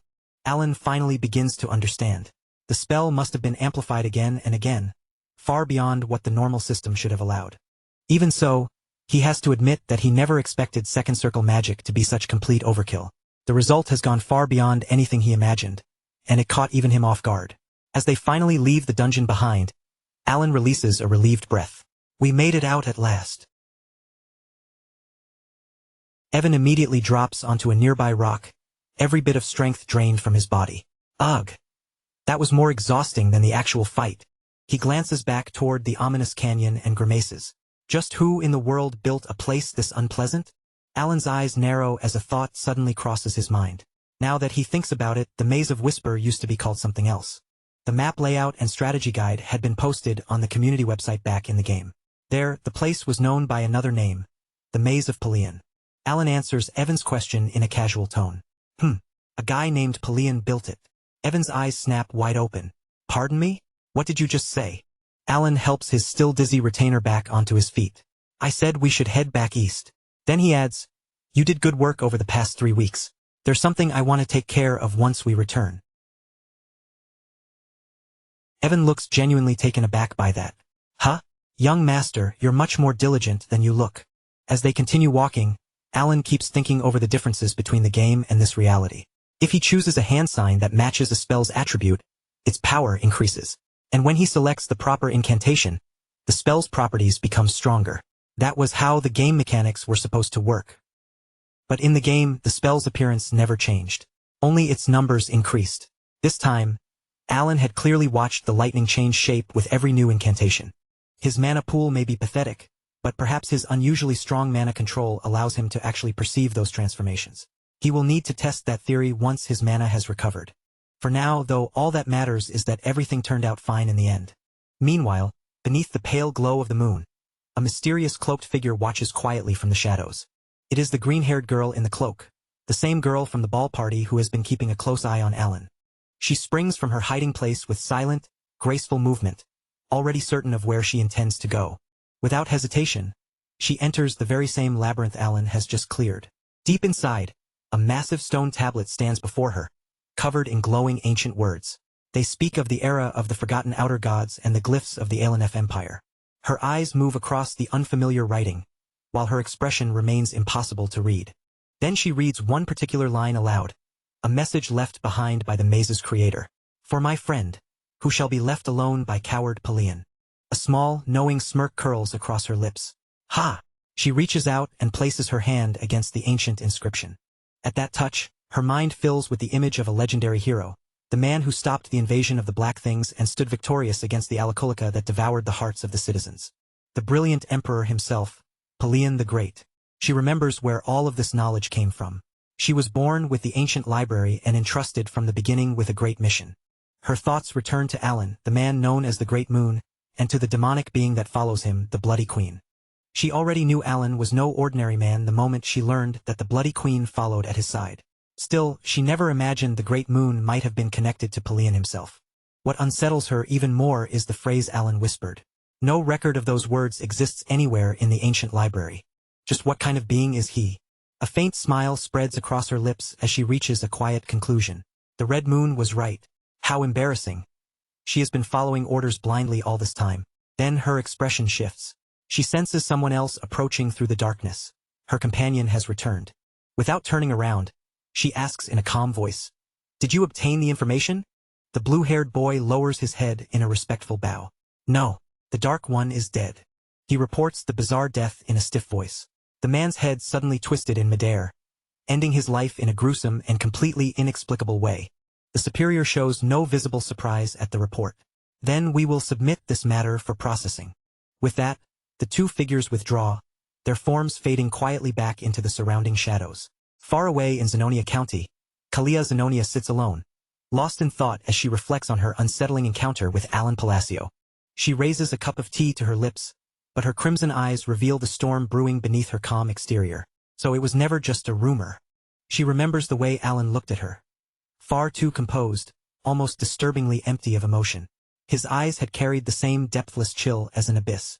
Kalia approaches her father, the Count, who remains seated behind his desk with paperwork piled before him. Count Zenonia is widely known as a powerful and respected man. A dangerous gleam enters Kalia's eyes as she speaks. "And yet, father, he called me famous, even though I never take part in social gatherings. Don't you find that interesting?" As the words leave her mouth, a dark current begins to flow from her hand. Malicious energy curls through the air while her eyes shine with cruel power. The Count freezes in place. His pen slips from his fingers and clatters across the desk, and then his body slumps forward as his own will is stripped away. Kalia smiles to herself. Her secret remains perfectly hidden. No one would ever suspect that she turned her father into a puppet and took control of the household from behind the scenes. Yet one question continues to bother her. How did Alan discover it? His final words return to her mind. "There are too many eyes on us right now." Her gaze shifts upward toward the rafters, where the shadowy outline of one of her tails is hidden. It seems Alan even noticed the people she sent to watch him. Just then, an attendant bursts into the room in a panic. "Miss Kalia." Kalia turns sharply, irritated by the interruption. "What is it?" The attendant stammers nervously. "You need to see your room." When Kalia enters her chambers, she is greeted by a horrifying sight. The corpse of the very tail Alan had noticed is waiting for her. His neck snapped cleanly apart. The attendant stares at the body in horror. His seal never activated, so he did not reveal the secret. Predatory smile slowly appears on Kalia's face. So Alan found one of her greatest weaknesses the very moment they met. Elsewhere, beneath the cover of night, a single carriage arrives at the vast Altia ducal estate. The night outside is quiet, but inside the estate, another storm is gathering within the mind of its youngest daughter, Loria Altia. As Loria remembers her recent meeting with Alan, a dark smile touches her lips. She clenches her fist and thinks, just as expected, he is not someone to underestimate. She cannot forget the abyss-like coldness in his eyes. It was a chill that rivaled even her father's, the renowned figure of the underworld. Alan has the same eyes as her father, the eyes of someone she must never turn into an enemy. When she met him at the ball, he had been her final desperate hope. He was the last lifeline she had left, but his distant manner made her hesitate. A man like Alan would never make a losing gamble. He would not agree to any arrangement that left him with a serious loss. Loria may have been a princess within the duchy, but she lived like a prisoner inside a gilded cage, surrounded by vultures. Her 4 older siblings, eldest son Tamalian, eldest daughter Marianne, second daughter Piran, and second son Keeg, had methodically taken everything from her. Her cunning siblings had seized her wealth, her authority, and every piece of influence she once possessed. By now, she had nothing left in her hands. She had only survived by clinging to the scraps of affection and mercy her father still offered her. But with nowhere left to retreat, she had been completely cornered. Then, in a single night, that quiet and desperate life is shattered. A maid rushes through the door with wide, terrified eyes. "Lady Loria, the youngest lady has returned." Before Loria can even make sense of that announcement, another servant stumbles into the room, barely able to force out the words. Lady Pyrene and Lord Keeg have taken their own lives. Loria's entire world seems to freeze as the words linger in the air. What? Her thoughts spin wildly. Pyrene and Keeg? Those two would sooner tear apart their own family than surrender even a sliver of power. People like them would rather stab a relative in the back than die by their own hands. It makes no sense. Cold dread creeps over her as she asks the question she already fears hearing answered. Then what happened to Tamalian and Marianne? The servants can only tremble in silence, their faces drained pale as ghosts, unable to bring themselves to speak. Another butler finally forces out the nightmare. Lord Tamalian is Lady Marianne. In the main hall, the truth is revealed in a gruesome display. The 2 eldest siblings have been left impaled, their bodies turned into a horrifying monument to their own ambition. Loria stares at the carnage, her mind refusing to understand what lies before her. What in the world happened here? Meanwhile, high above the estate beneath the moonlight, a silver-haired assassin lands silently on the rooftops, his task already complete. A cold, satisfied smirk crosses his face as he silently confirms that the mission succeeded. Successfully eliminated.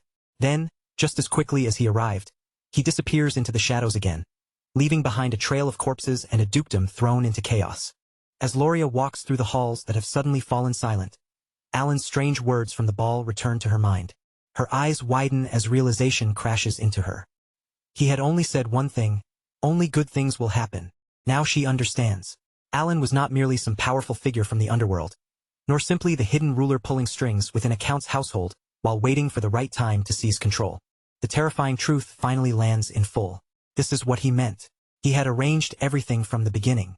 Loria begins to tremble. Not from the cold, but from a fear that reaches all the way into her bones. Overnight, she has become the only remaining successor of the ducal family. A shaky laugh escapes her lips, caught somewhere between horror and amazement. Ha! What kind of monstrous devil have I made a pact with?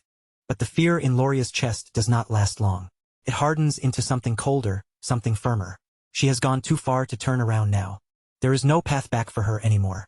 She knows what becomes of those who betray Alan, and there are already far too many examples to ignore.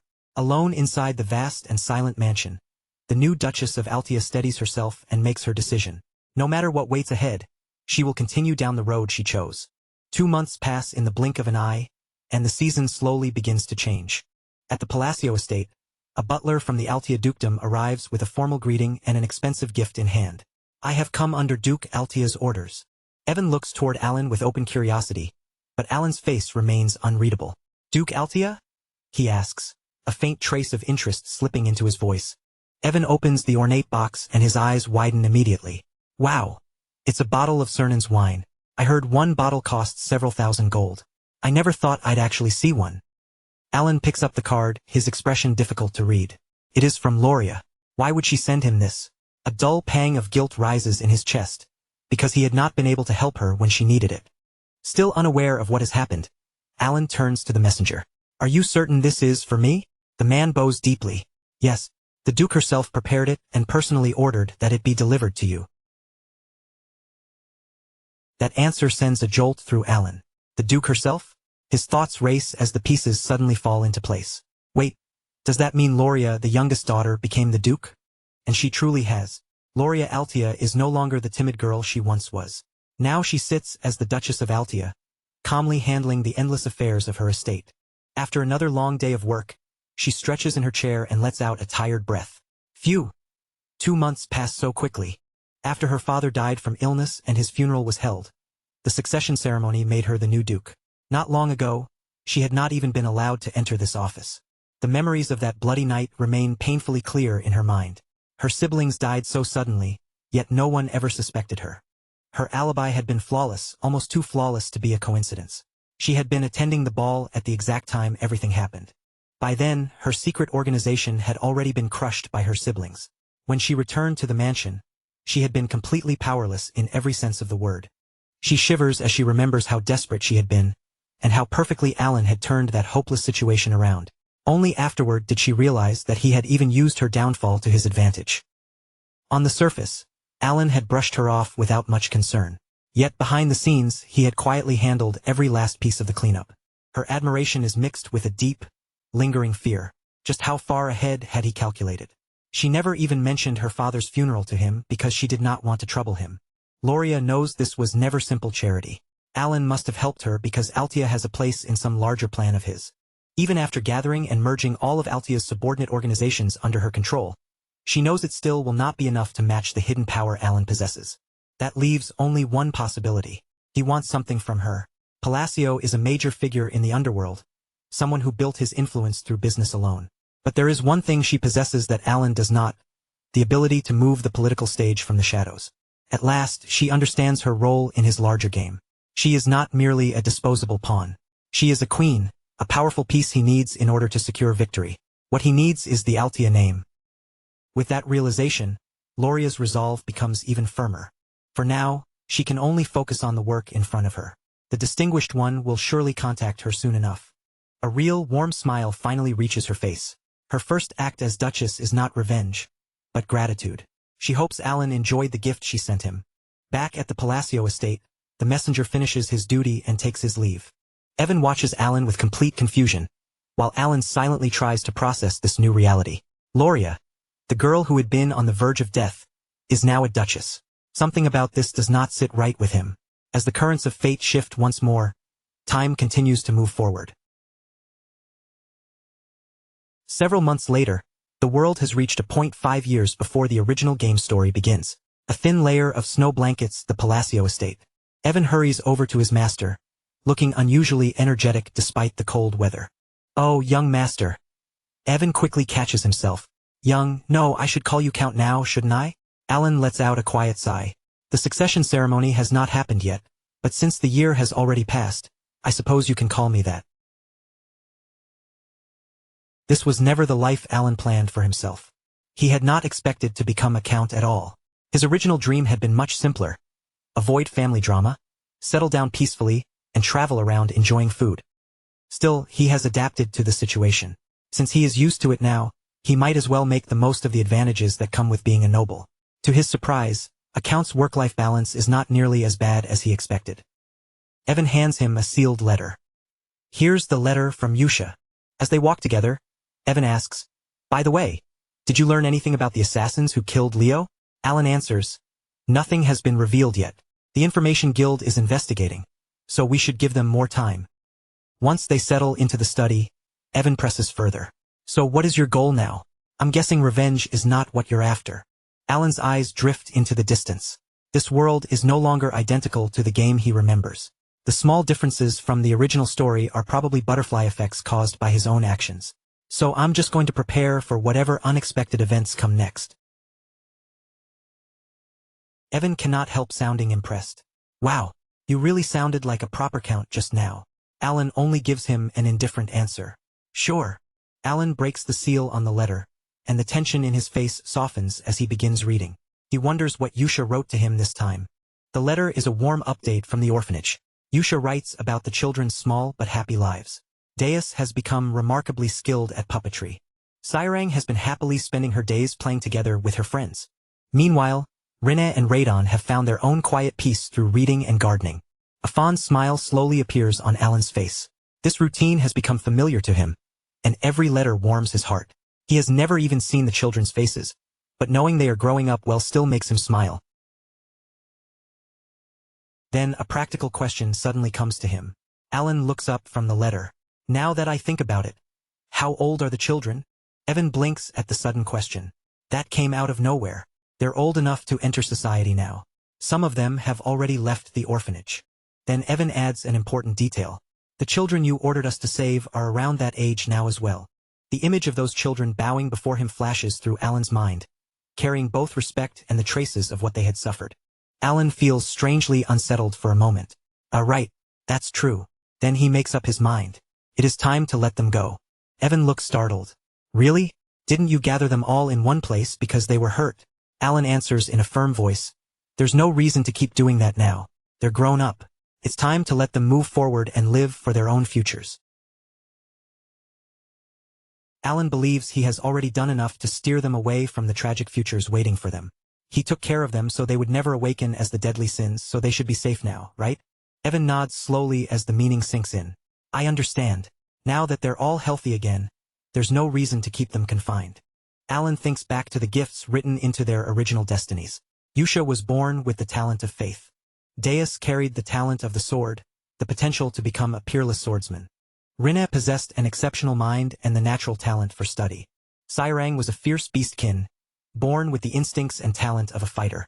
And Radon carried the talent of an apostle, the makings of a divine warrior. With abilities like those, Alan is certain they will succeed as long as they find the right paths. Their futures should be more than secure. Satisfied with himself, he gives a small nod. What a perfect plan. A faint blush creeps onto Alan's face as another thought comes to him. While he is at it, he should prepare a gift for every one of them. He had always intended to give them something anyway. As evening settles over the snow-covered land, Alan's plans quietly begin moving into place. Alan finishes the final stack of paperwork and throws up his hands in triumph. All done. Meanwhile, Evan has completely passed out on the sofa beside him. Evan suddenly jerks awake, grins, gives a quick salute, and rushes for the door with the letters. All right then, I'll be back. Alan watches him leave with an amused smirk. Maybe once they become important people, he can get something back from them. With his work finally finished, Alan gazes out at the red glow of the sunset, feeling an unexpected swell of fatherly pride. Children, read those letters, then go out and make your own way in the world. Far away, inside a dim warehouse, Yusha raises her letter in front of the others. The time has come. The orders have arrived. She gathers everyone together, but this time the message is different. Her voice stays steady as she explains. This time, he sent them to each of us separately. Their reactions could not be more different. Sairang lights up immediately with a delighted cry, while Deus watches quietly with calm curiosity. Rinne holds her letter close with a soft smile, while Radon remains as stern and unreadable as ever. But Yusha is the one who feels most unsettling. Her crimson eyes burn with a strange intensity, hiding a silent storm behind an otherwise peaceful face. What could possibly be written in her letter? Before they move on, Yusha calmly says, First, we should read the earlier letters too. Radon scratches his head in confusion, while Sairang tilts hers. Can we really read those? You were the only one who ever read them before, Yusha. Yusha explains that since each of them has now received an order, he must have decided it is time for everyone to understand. Sairang begins reading one of the ordinary-looking lines aloud. How have you been? Let me know if you need anything. She pauses, clearly uncertain. This is an order. Rinna says what all of them are thinking. To her, it sounds more like casual daily conversation. Exactly. Yusha replies with a knowing, slightly wry smile. He disguised his orders as normal conversations from the beginning. Look carefully. She raises their very first piece of correspondence for everyone to see. This was the first order, sent after the greeting letter. At first glance, it reads like an innocent letter from a pen pal, but Yusha explains the hidden meaning beneath it. He identifies the target, assigns the mission, and instructs them to report back afterward. This was when he entrusted the blue moon to me, she says, showing them another letter that appears to do nothing more than ask for monthly news from the orphanage. Then she looks at the others. As you can see, he personally chose every one of you. Deus finally understands the reason. I see. It's meant to prevent information leaks. Yusha nods. That is why you must understand each order clearly and complete the mission exactly as instructed. Radon, always practical, speaks up next. Wouldn't it be easier to visit him in person or use a magic communicator? Yusha answers immediately, her voice cold and absolute. I hope you have not forgotten that all we need to do is obey the order. That unwavering devotion leaves no room for further questions. The others can only feel the chilling certainty behind her trust. Sairang, as bright as ever, breaks the heavy mood with a cheerful voice. I haven't forgotten, so come on, let's read the orders. And so, the five of them finally open the letters addressed to them individually, ready to take their first real steps into the wider world. Deus reads his letter first. He told me to go to Caliban, the nation of knights. Sairang, however, does not look nearly as pleased by her own destination. Colony? But I don't like deserts. For me, it's Raxus, the entertainment city, Radon says, already interested in the city of gambling and wealth. Rinna reads hers as well. He told me to head to Larthania, the maze city. Yusha's own path leads to a land built around faith, the holy kingdom of Rosario. Her crimson eyes glimmer with an emotion no one can read as she reminds them. What each of you must do is written in your letters, correct? Deus still looks unsure. I do not know the reason, but he told me to become a knight. Sairang adds another detail in a brighter tone. He also said not to worry, because the patronage will keep coming. Rinna nods in agreement. He also told us where to find the gifts. As they prepare to leave, Yusha gives them one final instruction that cannot be ignored. Good. But remember this. Unless E says the name first, do not mention the blue moon. With their futures now set, the five orphans once destined for tragedy step out into the world. Their paths permanently changed by a man none of them have ever met. Each of them heads toward a different corner of the continent, living proof that Alan's interference has already changed far more than he realizes. 3 months pass. Back at the Palacio estate, Alan is buried beneath another mountain of paperwork. He sighs in frustration as he searches through the information in front of him. Just as expected, there's nothing here about the changes to magic or those phrases. I'll have to test it myself. Alan turns toward Evan as another thought occurs to him. How is the investigation into Leo's assassin going? Evan reports that even the Information Guild has found nothing. That answer makes Alan uneasy. The butterfly effect created by saving the 5 deadly sins is starting to slip beyond his control. Even Loria, who should have died in the original story, is now Duke Altia, expanding her power and influence through the underworld at an alarming pace. After thinking it over, Alan reaches a sudden conclusion. Stop investigating the assassin. Evan looks at him in shock. Huh? Really? Alan understands that some truths are safer left buried. This is one of those times when ignorance is bliss. In this world, almost nothing can escape the Information Guild's network. If even they cannot discover anything, then he is probably trying to provoke something far beyond his ability to handle. If he keeps digging into matters that do not concern him, what comes back may be death. Alan wisely decides that secret organizations will leave him alone as long as he does not interfere with their affairs. Evan can only agree. All right, Alan says after a brief pause, his expression settling. Tell them to call off the investigation. Evan suddenly perks up as though he has just remembered something important. Oh, there's one more thing. Deus was recently appointed as a knight in Caliban. Alan's face immediately brightens at the news, and a pleased smile spreads across it. Really? That's wonderful for him. Hearing that the boy is doing well is a welcome relief. Time refuses to slow down, and before anyone notices, another 3 months slip away like they were nothing. One day, Evan hurries over to Alan with several skewers still clutched in his hand. Count, I just heard something unbelievable. Apparently, Deus has formed his own night order. Alan nearly chokes in the middle of eating, his eyes widening as he stares at Evan. What? Then doesn't that mean he has to be at least a sword expert already? In this world, swordsmanship is divided into clear ranks. First comes a sword user, then a sword expert, and above them all stands the legendary swordmaster. Alan can barely process it. Hasn't it only been a short time since he was made a knight? Evan nods, confirming that the rumor is real. People are already whispering that Caliban may see its 5th Master Knight within the next 10 years. Alan's chest swells with unmistakable fatherly pride, and he cannot stop himself from smiling. He really is talented. Honestly, I'm proud of that kid. Then time marches forward once again, and another 6 months quietly vanish from sight. A full year has now passed since the 5 children left the orphanage. Alan has only just begun settling comfortably into the busy rhythm of life as a count. While Alan sits at his desk signing documents, Evan suddenly bursts into the room with an urgent look on his face.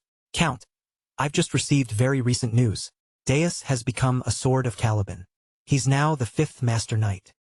Alan freezes completely, and the quill in his hand snaps under the pressure of his grip. What?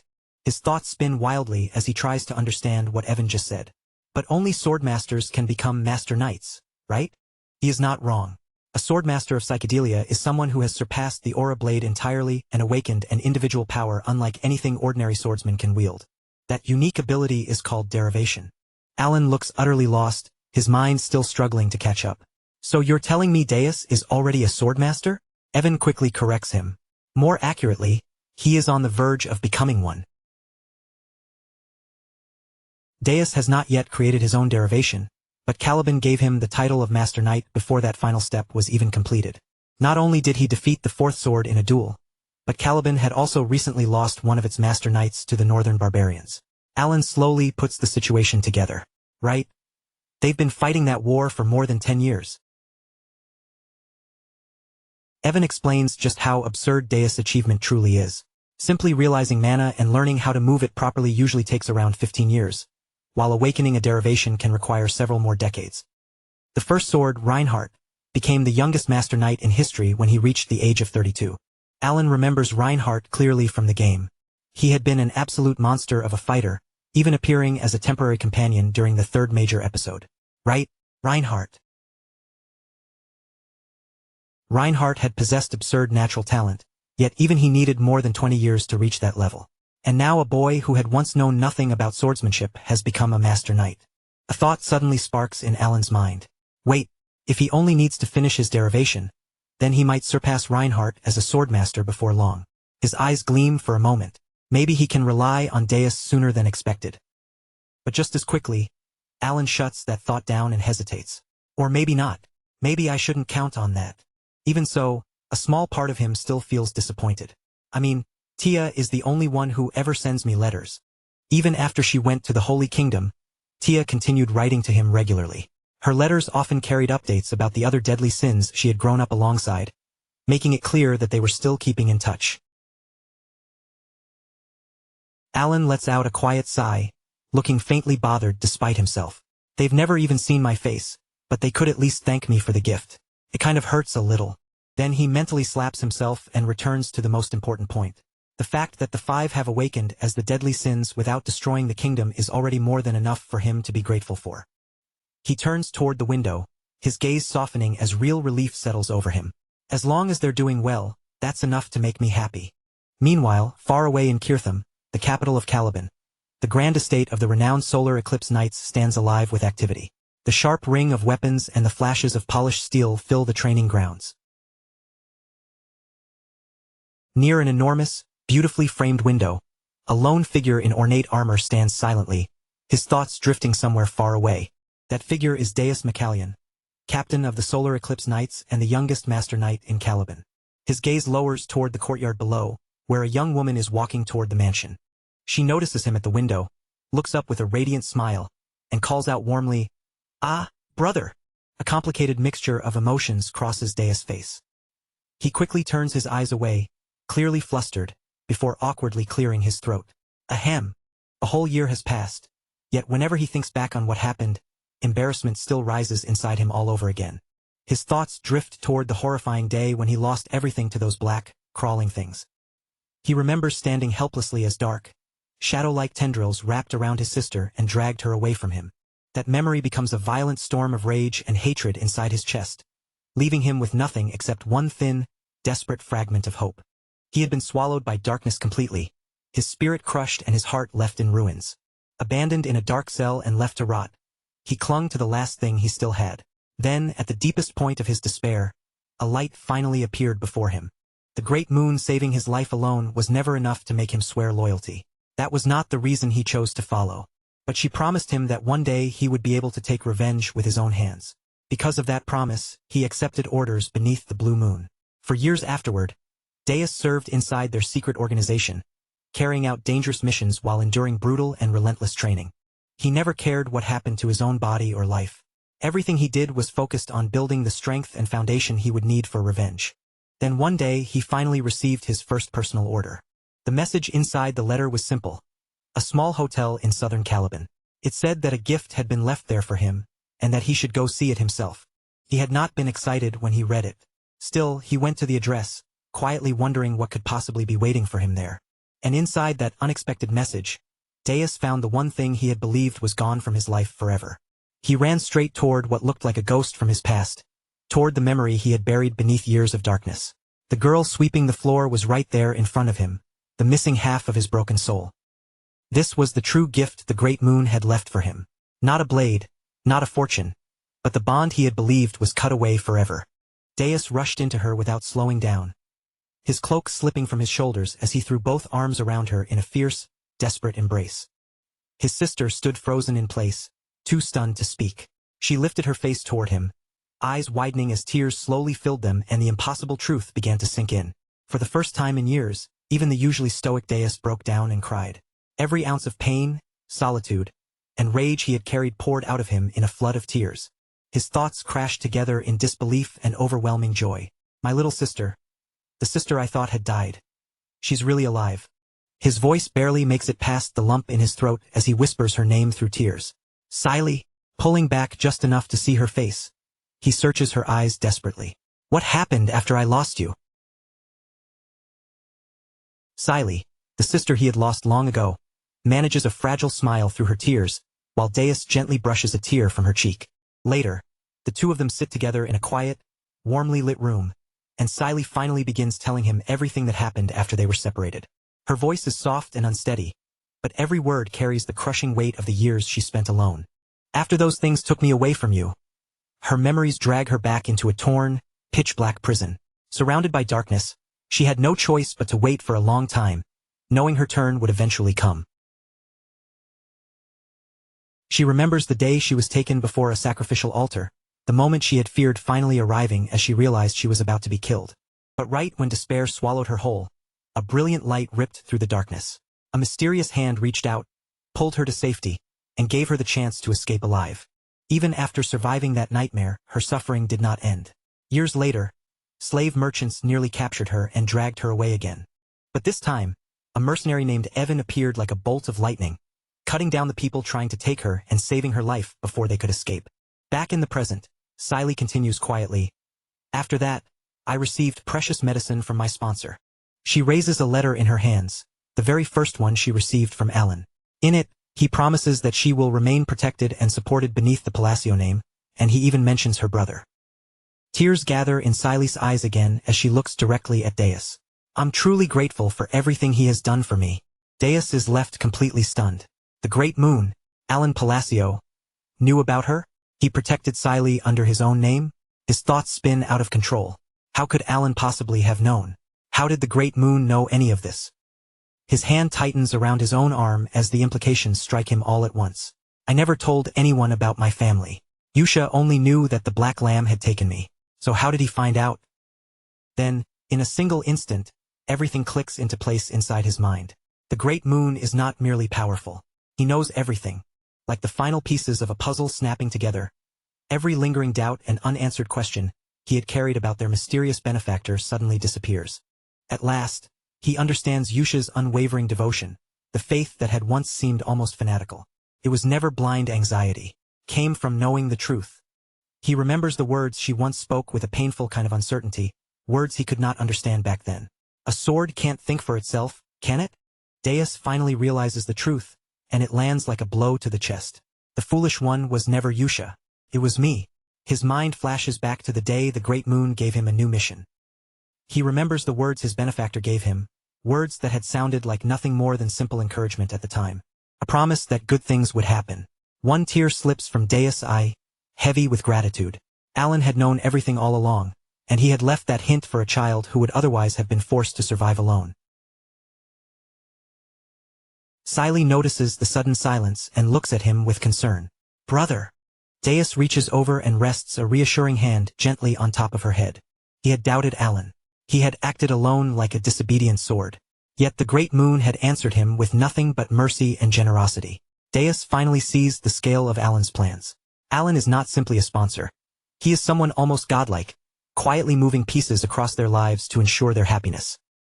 For years, Deus had fed himself on hatred and revenge alone. But now, the fact that his family had survived feels like a gift beyond anything he could ever measure.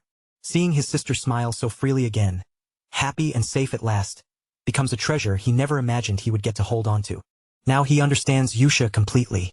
You'll understand soon enough why I chose to follow that man. Yusha's faith had never been blind. It had been earned. And now Deus' faith is earned too.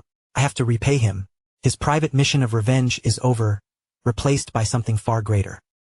He will become a master knight, reaching the highest peak of power in Caliban, and he will build the solar eclipse into a personal knight order filled with the greatest swordsmen on the continent. Back in the present, Deus now stands as the captain of that very order.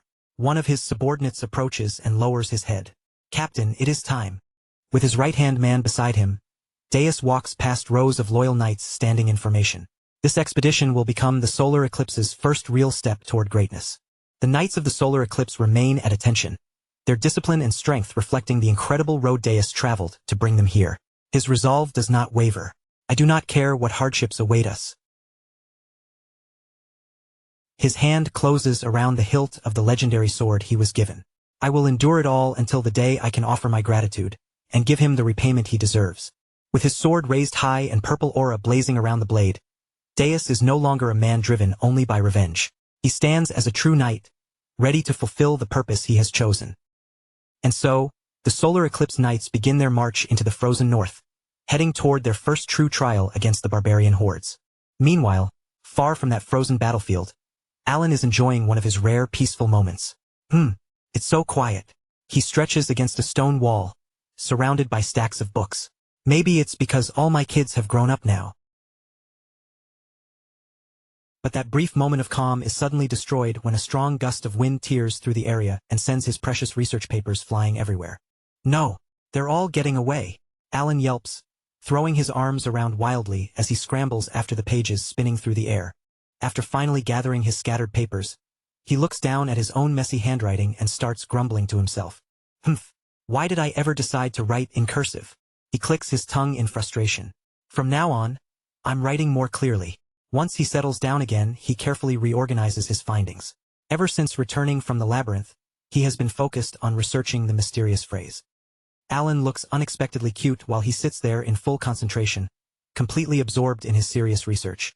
His pages are filled with findings about the ancient magic system, and he has discovered that every phrase changes magic in its own distinct way. The first phrase he studies is refraction. The phrase refraction can reinforce imperfections within magic itself, strengthening a flawed spell and causing its effective range to spread much farther than it normally should. But refraction was not limited to widening a spell's range. It could also crush and reshape the spell's form itself, altering the projectile's fundamental nature even while it was already flying through the air. Alan pictures the effect in his mind. A spell twisting as it travels, its shape warping and its very state transforming in the middle of its path.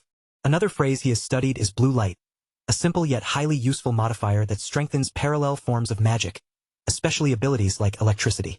It reminds him of the canyon, where he had unknowingly tapped into that power and launched an enormous sphere of lightning without understanding what he had just done. Then there is the line of diffraction, a phrase that grants penetration and critical force, turning an ordinary spell into something capable of piercing armor and striking with devastating precision. Alan remembers how it worked. Instead of simply crashing into a target, the attack tore straight through it, blasting past the point of impact as though nothing had been there. He has even worked out several core restrictions. Phrases cannot conflict with one another.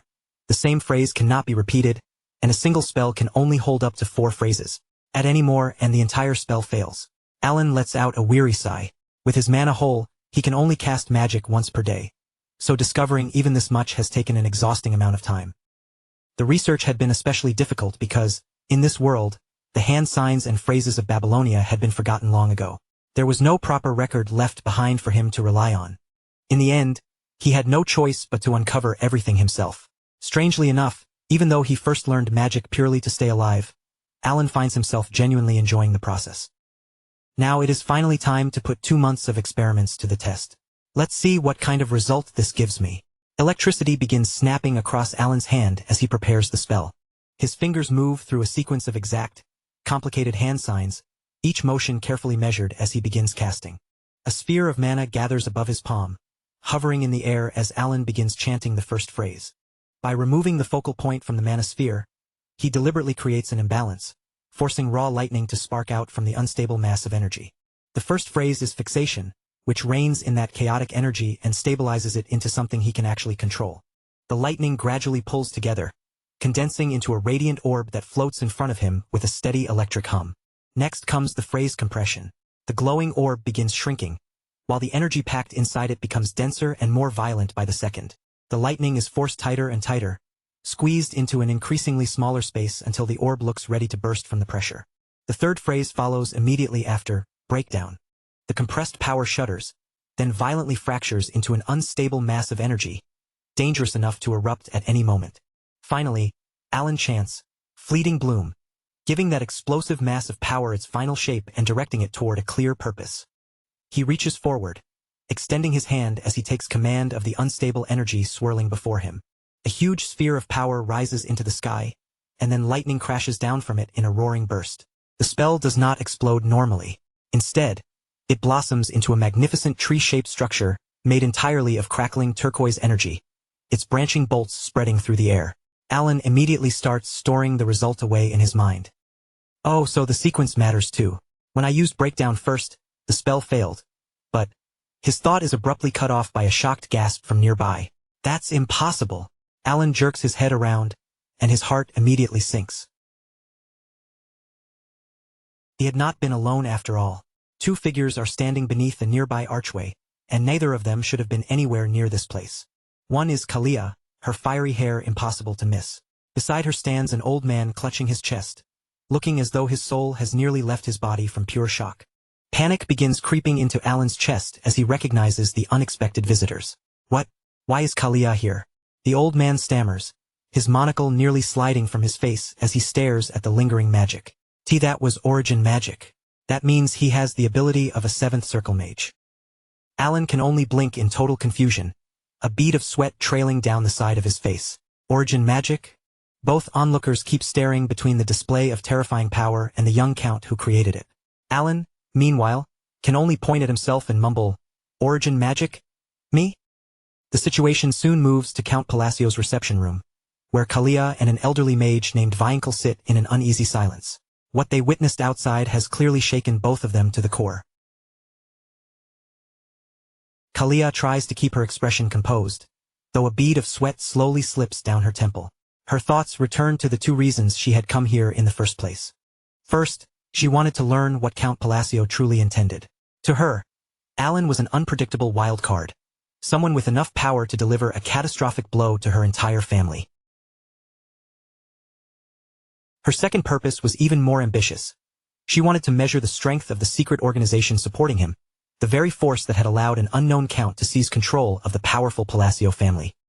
But after what she just saw, every plan she had carefully prepared has fallen apart. Kalia glances at Viankel beside her and can barely believe it. She never imagined she would see this arrogant mage trembling in fear. And Viankel has every reason to be arrogant. He is a 5th circle mage so cruel that the magic tower expelled him for conducting inhuman experiments.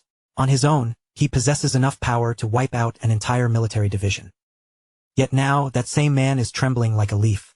He is usually smug even around Kalia, the person backing him, but she can feel the fear pouring off him. She has never seen him like this before. Her thoughts race as she tries to make sense of the overwhelming force they witnessed outside. Was that really origin magic? Then the door opens and Alan Palacio himself walks in. His expression gives away nothing as he looks at the two guests and calmly asks, "What brings you to my county?"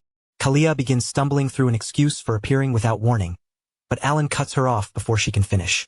He takes his seat, his gaze calm and unwavering. "I will not blame you, daughter of Zenonia." Kalia is caught off guard by his relaxed demeanor, unsure how she is supposed to react to someone acting this calm after what just happened. Alan leans slightly forward, his eyes sharpening as his voice turns serious. "However, let me make one thing clear." He looks directly at both of them and drops the truth he wants them to hear. "What I used just now was not origin magic." Then, with a completely straight face, he says something so ridiculous that it almost sounds like a joke.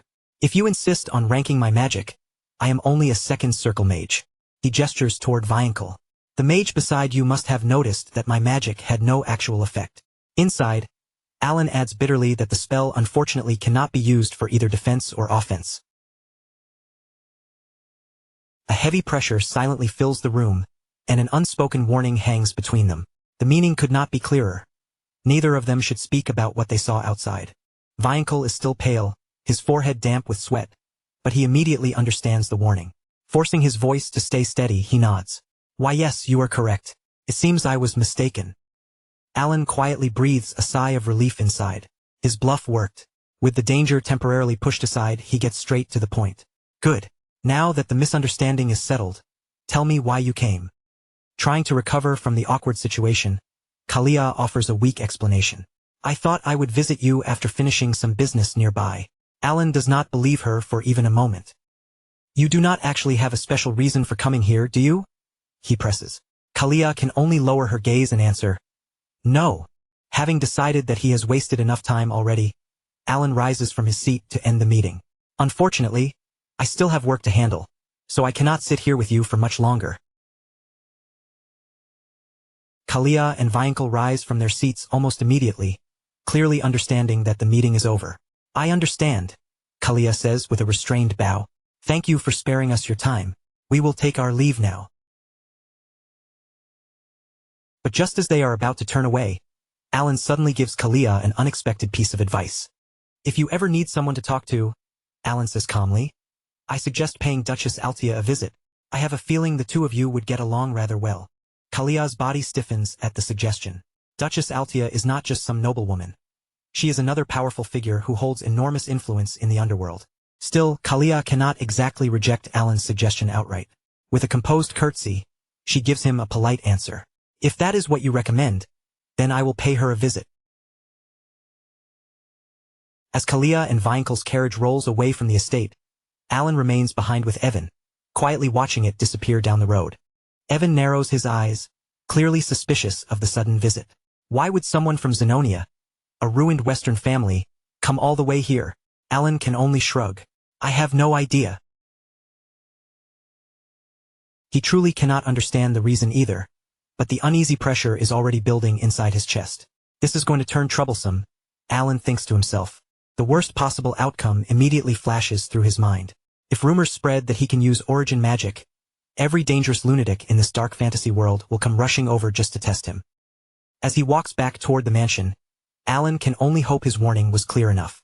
"I really hope they understood what I was trying to say." He lets out a long, exhausted sigh, already dreading whatever might happen next. There is no way Zenonia would actually go visit Altia. They are rivals. Please just do not come back and drag me into this again. Meanwhile, inside the moving carriage, Kalia turns sharply toward Viankel and begins questioning him. Was what Count Palacio used really origin magic? Viankel looks as though he has aged 20 years in a single afternoon. He shakes his head fiercely. "No, it was not." Kalia's confusion only deepens. "Then why did you react like that?"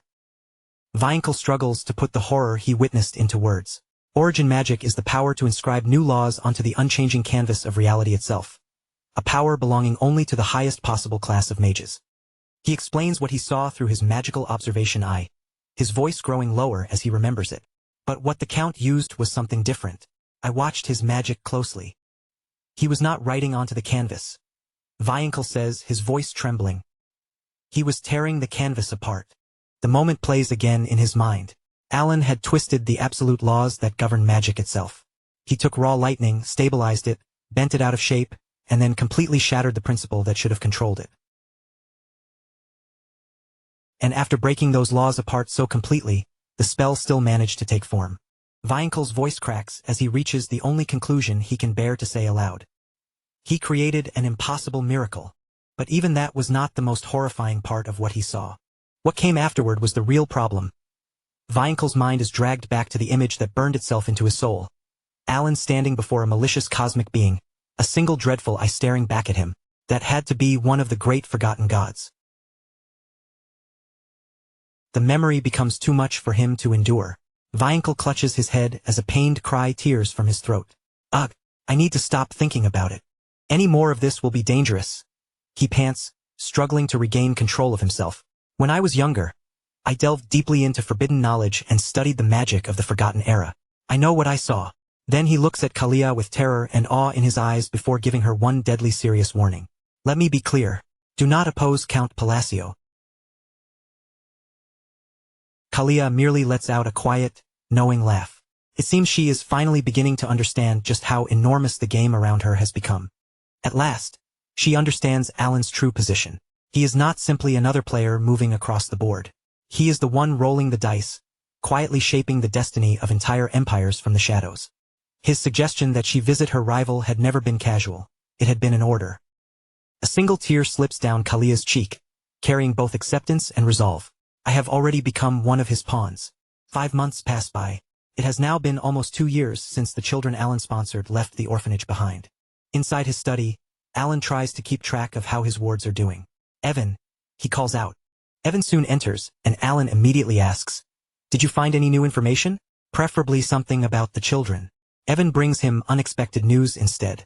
It is not about the children, but Zenonia County and Altia Duchy have apparently formed an alliance. Alan's jaw drops open in disbelief. What?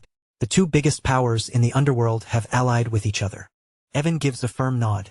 It is being kept secret within the underworld, but my sources are certain. Alan immediately spirals into panic. I only wanted my kids to live peacefully. Now 2 underworld masterminds are forming an alliance that could throw the entire kingdom into chaos? His mind jumps back to his meeting with Kalia and the offhand remark he made about visiting Altia. Wait, did she seriously take what I said back then as an actual instruction? He tries to brush away the thought. No, it is probably only temporary. Kalia is too cold and too arrogant to maintain a real alliance with anyone. Still, the unease refuses to leave him. He decides he needs to do at least some damage control before the situation grows worse. Awkwardly, Alan begins writing an apology letter to Kalia, trying to explain that he had not meant to sound so harsh. Ahem, to Kalia. I apologize if I came across as overly blunt. I am not very good with words. The moment he reads the words back, Alan winces at his own handwriting. I really hope this does not look like I am trying to make excuses. He hands the letter over to Evan. I will leave this to you, Evan. Send it to Zenonia's daughter through the Mercenary Guild. And while you are at it, keep searching for information about the children too. After Evan leaves, Alan turns to a letter from Yusha and lets out a worried sigh. I wonder how Radon and Sairang are doing. I have barely heard anything since they arrived. He thinks of Yusha, one of the most unpredictable and volatile among the deadly sins, and cannot stop himself from worrying. I just hope she has not ended up dead in some alleyway. He remembers the special gift he had mentioned in her letter, something meant to unlock her true potential. If she found the gift I told her about, she should be able to become the greatest of all fighters, the Baba Yaga. That gift was the legendary essence of the Golden Mane tribe. It would not only increase her strength, but also purify her, keeping her from falling into corruption and allowing her to become a true great wolfkin. Alan had also told her where to find his emergency funds. She is talented, so she should be able to make money and survive on her own, right? He tries to reassure himself. Far away from Alan's estate lies the nation of Desert Colony, a harsh land where strength decides everything. There, beneath an unforgiving yet beautiful landscape of sand and distant stone, Sairang's new journey continues. Under the endless desert sky, Sairang stands alone and releases a breath of relief. Phew! She stretches her body, the golden gauntlet on her arm gleaming brightly in the sunlight. MMMH, finally that trial is over. A huge grin spreads across her face as she looks toward the sky and thanks her benefactor. Oh, great moon! Thank you for this gift. Her eyes settle on the powerful artifact around her arm, and a sly spark appears in her gaze. I thought the essence of the Golden Mane tribe was only a legend. Hee. Past memories and the present overlap in her mind. It turns out the stories people told her when she was little were never fairy tales after all. Her mind drifts back to the tribal elders who once spoke proudly of their bloodline. The Wolfkin, they told her, were descended from the Golden Mane tribe, the ancient kings who once stood above every other Beastkin clan. Those stories had been planted in her heart since she was small, passed down to her long before she could truly understand the weight of that magnificent legacy. As the image of their legendary forefather rises in her memory, the elders' solemn words echo again. The essence was a sacred treasure preserved through countless generations, an inheritance that carried both overwhelming strength and the authority of their royal blood. Now, after surviving those merciless trials and finally taking hold of the legendary treasure herself, Sairang can no longer doubt the truth behind those old tales. A blazing golden light bursts outward from her body, wrapping her in a radiant aura as she accepts the power now flowing through her veins, and the destiny that comes with it. She is no longer merely Sairang, a sin left behind by the world. From this moment onward, she stands as the inheritor of a legacy that had been thought lost forever. Then her thoughts turn to Alan, the one who made all of this possible. In her heart, there is no doubt left at all. The Great Moon is the benefactor who changed everything. She remembers the agony of the bio-experiments, the suffering that had pushed her so close to death that it felt impossible to endure another moment. Yet he was the one who pulled her back from the edge. A fierce new fire burns in her eyes. He gave her the strength to seek revenge against the black dragon that slaughtered her parents. And for a gift like that, she knows she cannot simply stand by without repaying him. The golden aura around her swells even further as her conviction hardens. She is certain the Great Moon did not save her just so she could remain an ordinary, forgettable gladiator. From this day forward, Sairang slowly closes her hand, golden claws curling into a tight fist as her determination is forged through pain, fury, and the destiny now resting on her shoulders. A savage, unwavering grin spreads across her face. With the force of her newfound power behind every word, she makes her declaration without the slightest hesitation. She will become the strongest gladiator of them all, gather the scattered survivors of the Golden Mane tribe, restore her people to their former glory, and use this power to kill the Black Dragon. The instant her fist tightens, an enormous burst of energy detonates outward.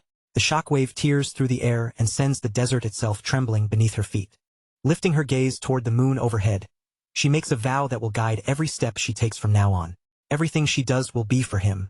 As she stands ready to begin this new journey, an ancient prophecy begins to echo across the land, as though the world itself has been waiting for this moment. After 500 years beneath the blue moon, the Golden Mane tribe, the great kings of all beastkins, shall rise once more. Far away, Alan sits in his study, quietly reviewing a stack of reports when Evan enters the room with fresh news in hand. At last, Evan has managed to uncover updates about the children. Alan immediately looks up and asks him what he has found. Evan begins with Sairang, who has been causing quite a stir throughout the colony. She has earned herself the name Golden Flash, and before long, the sight of her tearing through gladiators makes it clear exactly how she got that title. Golden Flash? Alan pauses at the name, feeling an odd sense of familiarity. Somewhere in the back of his mind, he is sure he has heard it before.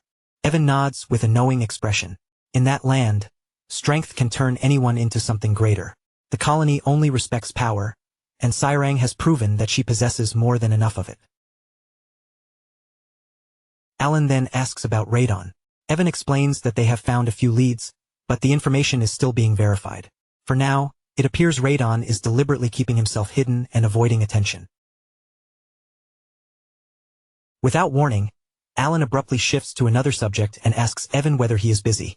Evan notices the strange look on Alan's face and immediately wonders what is going on, only for Alan to casually assign him a new task. They need to prepare, because reaching the magic tower will take at least a month. The magic tower? Evan blurts it out in disbelief, completely caught off guard by the announcement. He has never even heard Alan mention anything about going there before. Alan simply tilts his head, looking almost puzzled by Evan's reaction. Oh, did he forget to mention that part earlier? Evan can only release a long, miserable sigh. By now, he has become painfully accustomed to Alan suddenly unveiling plans that completely change the course of his life. Still, something about the travel time does not make sense to him. A whole month? Evan points out that the Green Magic Tower should only be about a week away. Alan calmly corrects him. They are not going to the Green Magic Tower, they are heading for the Blue Magic Tower instead. Evan immediately understands because that tower lies near Labyrinth City, turning the journey into a far longer trip. With a resigned nod, Evan turns and heads out at once, already preparing everything needed for the month-long journey ahead. Once the room is quiet again, Alan drops heavily onto the sofa. Just imagining himself trapped inside a carriage for an entire month is exhausting, but he has no real choice. The only item capable of supporting his small and precious mana hole is waiting there. His thoughts wander toward Labyrinth City, and the name alone brings a rush of nostalgia from his former life as a gamer.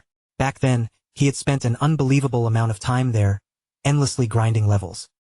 Labyrinth City had been one of the most iconic grinding locations in Psychedelia, his old game. At its heart was a massive dungeon layered floor upon floor, where the rewards grew better the deeper a player dared to descend. It was an endless labyrinth that no one had ever completely conquered. He even remembers an old forum post about a player who cheated their way down to the 150th floor, only to discover that the dungeon continued even farther below. It felt as though the developers simply wanted players to suffer, though the treasures waiting inside were valuable enough to keep everyone coming back.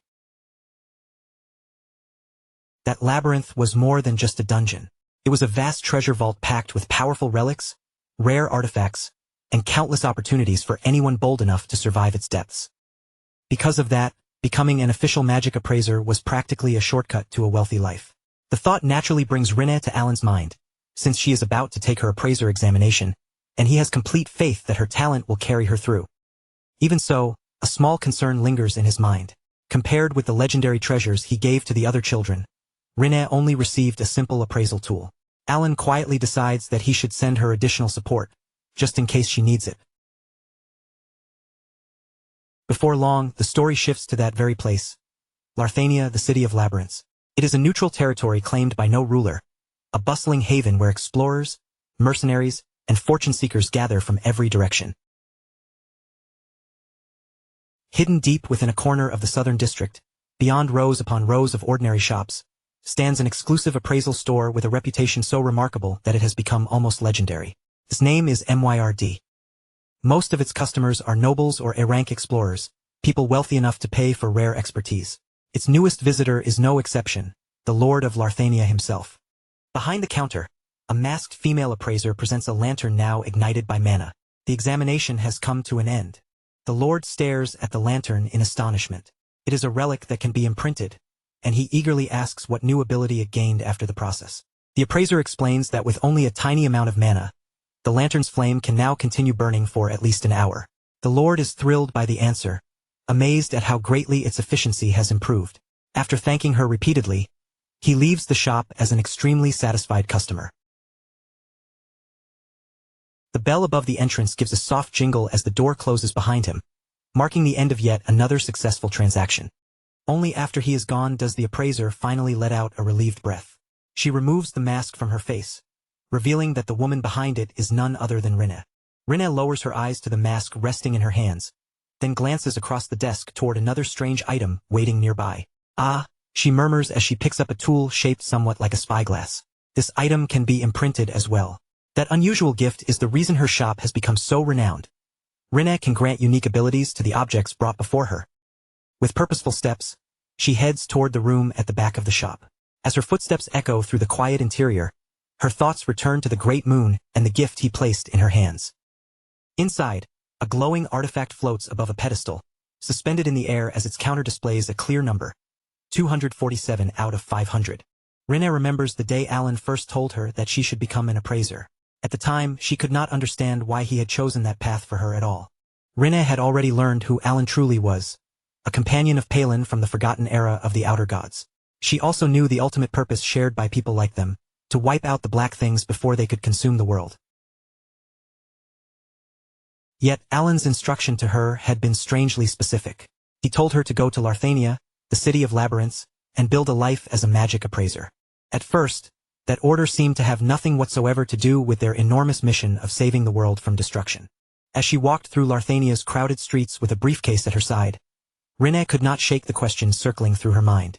What could appraising magical items possibly have to do with killing the black things? But the instant she laid eyes on Alan's gift, everything began to make sense.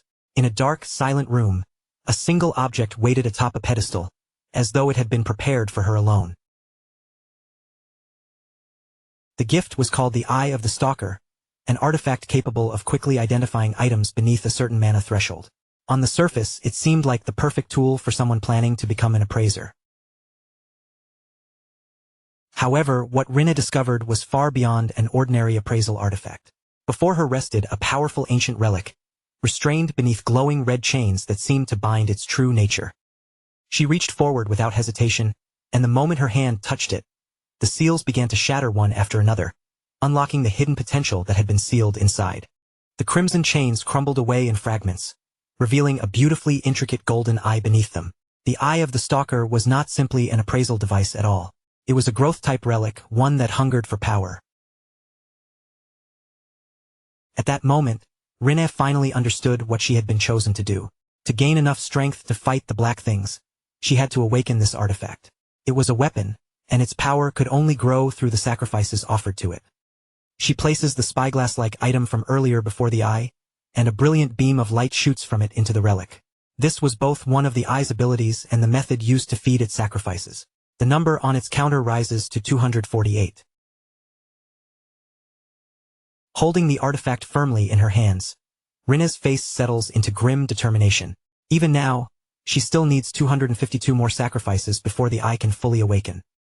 A faint smile touches her lips, because she understands just how difficult this path will be. The eye only responds to high-tier relics, and in exchange for improving its power, it absorbs a portion of the offered item and gradually changes its own nature. But the process leaves no room for carelessness. If she feeds the eye the wrong relic, every bit of progress she has made will be erased in an instant, making each sacrifice an incredibly dangerous gamble. Still, this is a challenge only Rinna can truly handle. Because she was born with the Library of Eternity, she can accurately evaluate high-tier relics and choose the exact sacrifices needed to awaken the eye safely.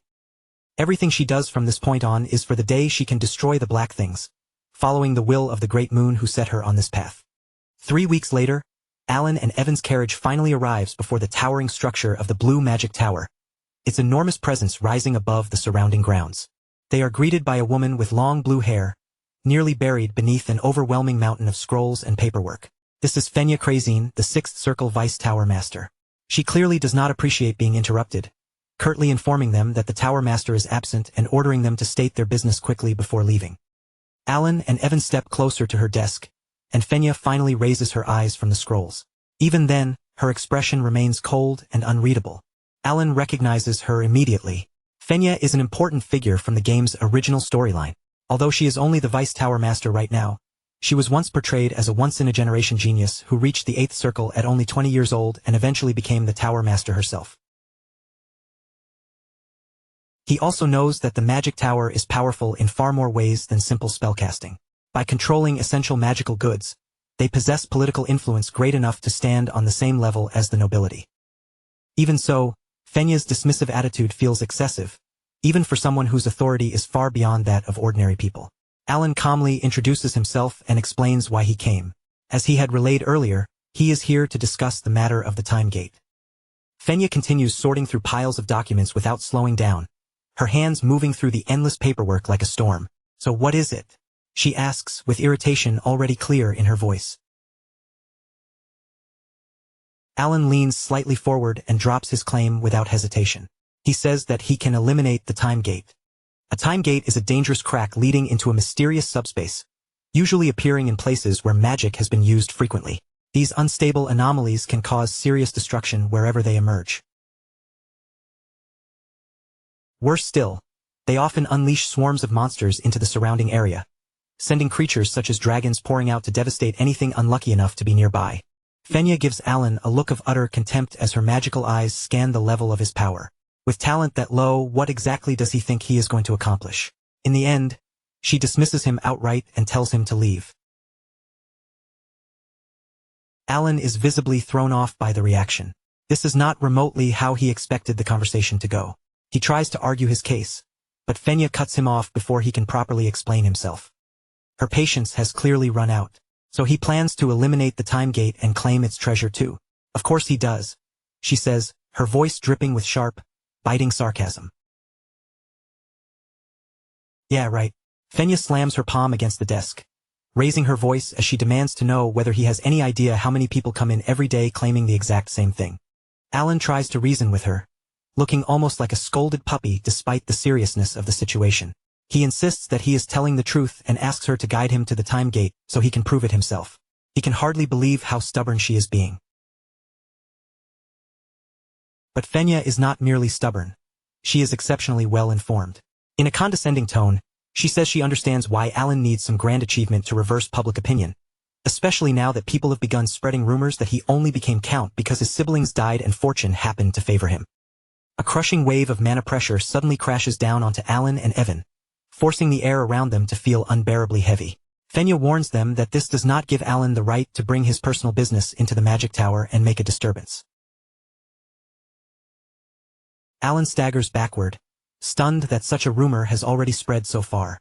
Even Evan breaks into a sweat, quietly warning him that Fenya's mana is no joke. If they provoke her, they could be folded in half before they even realize what happened. Fenya's eyes glow with terrifying magical power, pinning the two men in place beneath her overwhelming presence. The woman before them is far more frightening than Alan expected. Both he and Evan go pale as they realize how far out of their depth they truly are. Fenya is not simply an overworked official. She is a monster in human form. Still, Alan cannot afford to back down. He steadies himself and makes a reckless offer. If he fails to eliminate the time gate, he will surrender every bit of his property to the magic tower. He holds Fenya's gaze without wavering and adds that he is willing to make a formal oath if she wishes. In exchange for only a little of her time, it is not a bad offer at all. Fenya looks at him again, and for the first time, the icy mask on her face begins to crack. A small hint of consideration appears in her eyes. Later, they stand before a massive ornate door. With her arms crossed, Fenya tells him that the time gate is beyond it, reminding him that every bit of his wealth becomes hers the moment he fails. Alan answers simply that failure will not happen. As she watches him, Fenya's thoughts race. She tries to decide whether Alan is a genuine mastermind hiding his true ability or merely an incompetent man who happened to get lucky. After everything she has seen, she leans heavily toward the second answer. A smug smile crosses her face. Her magical I can see the truth plainly. Alan's mana hole is pitifully small, and his ability to sense magical energy is only average. At best, he is a second circle mage. To her, the entire situation feels like a joke. Meanwhile, Alan walks toward the time gate without the slightest idea of the thoughts Fenya is having behind him. Fenya knows something he does not. Most time gates do not actually need to be closed at all. After about 3 months, they naturally disappear once they release a relic, and no mage has ever successfully forced one shut. However, the time gate inside the blue magic tower is not normal. It has been causing trouble for more than 2 years, existing far longer than any ordinary time gate ever should. Fenya tells Alan that he can simply leave the room if he is unable to do anything. But instead of responding, Alan casually cracks his fingers. Her eyes widen in shock. Is he really planning to use his hand as a casting medium instead of a staff? Casting directly through one's hand is an ancient, primal method spoken of almost like a legend, something that sounds as though it belongs in a fairy tale. For goodness sake, she snaps, telling him to stop copying such nonsense and leave. But the words die in her throat as an unimaginable force begins to fill the room. Everything stops. The air itself seems to freeze solid, and Fenya discovers that she cannot move even a single muscle. Her eyes open wide in absolute terror. It is not only her, almost everything around them has stopped moving. Through her magic-enhanced vision, the entire world turns into a horrifying crimson haze, and a massive slitted eye begins to open within the fabric of reality itself. Alan stands alone before that cosmic presence, his figure reduced to a dark silhouette against the apocalyptic force spilling out around him. The air snaps and crackles with unnatural energy as the space around Alan begins to twist, bend, and warp beyond anything the room should be able to contain. Then the enormous eye opens completely. Fenya remains frozen where she stands, not because of any spell binding her body, but because raw, overwhelming terror has taken hold of her completely. The cosmic eye Alan summoned turns toward the Vice Tower Master, its gaze piercing through her as though it can look directly into the deepest part of her soul. It seems to see through the essence of the unknown itself, reaching into layers of reality that no ordinary human mind was ever meant to witness or understand. A violent wave of agony floods Fenya's mind, and her thoughts begin spiraling out of control. The huge crimson pupil stares straight through her being, forcing her to confront the crushing futility of everything she thought she knew. From the void, an ethereal hand slowly takes shape, glowing with the same dreadful power that has swallowed the entire chamber. It descends toward Fenya, and all she can do is look upward in complete helplessness, her face drained of color as terror consumes her. Then a voice rings out, carrying a command so absolute that even silence itself seems forced to obey it. The experience shatters what remains of Fenya's resistance. She swallows hard and manages to force the words past her trembling lips. She understands his demand. The moment her will finally breaks. The horrifying eye slowly closes once more. The crimson world fades away, and the gentle blue glow of the time gate chamber returns as though the nightmare had never happened at all. Alan is still standing there with his back to her, looking completely untouched by the reality-shattering event he has just caused. With nothing more than a quiet hum, he calmly announces that the time gate has now been closed. Fenya is still struggling to recover when Alan casually turns around. For him it was easy. He simply used a special relic and a particular method to get it done. He lifts the small black relic he has just obtained and reminds her that, as promised, he will be taking the treasure that came from this time gate. Still terrified, Fenya stammers out an answer, insisting that she understands and promising that she will not tell anyone. Alan is left completely baffled by her reaction. She agreed that easily. He can barely understand what just happened. He starts to say something else, but Fenya interrupts him before he can get another word out. She begins bowing over and over in frantic desperation. Of course she will remain silent. She will not tell a single soul, and she swears that she is excellent at keeping secrets. All she asks is that he believe her. Alan can only stand there in stunned silence, completely confused by the sudden change in her behavior. Why is she acting like this now? Eventually, he decides it is best to leave. He tells Evan that they are going home, but Fenya suddenly cries out for them to wait and scrambles after the two of them. Alan stops in his tracks, and one small bead of sweat slips down his face despite his calm expression. What could she possibly want now? Fenya rushes up and thrusts a case full of vials toward him. These are mana potions she made herself, and she begs Alan to accept them as a gift. Alan can only blink at the unexpected offering. He knows exactly how valuable they are. Mana potions personally made by the Vice Tower Master are practically legendary treasures. Fenya nervously asks whether he likes them, while Alan silently calculates their worth. Just 2 of those potions could buy an entire mansion, and the pressure of holding such wealth is suddenly very real. Alan assumes this must be Fenya's strange way of thanking him.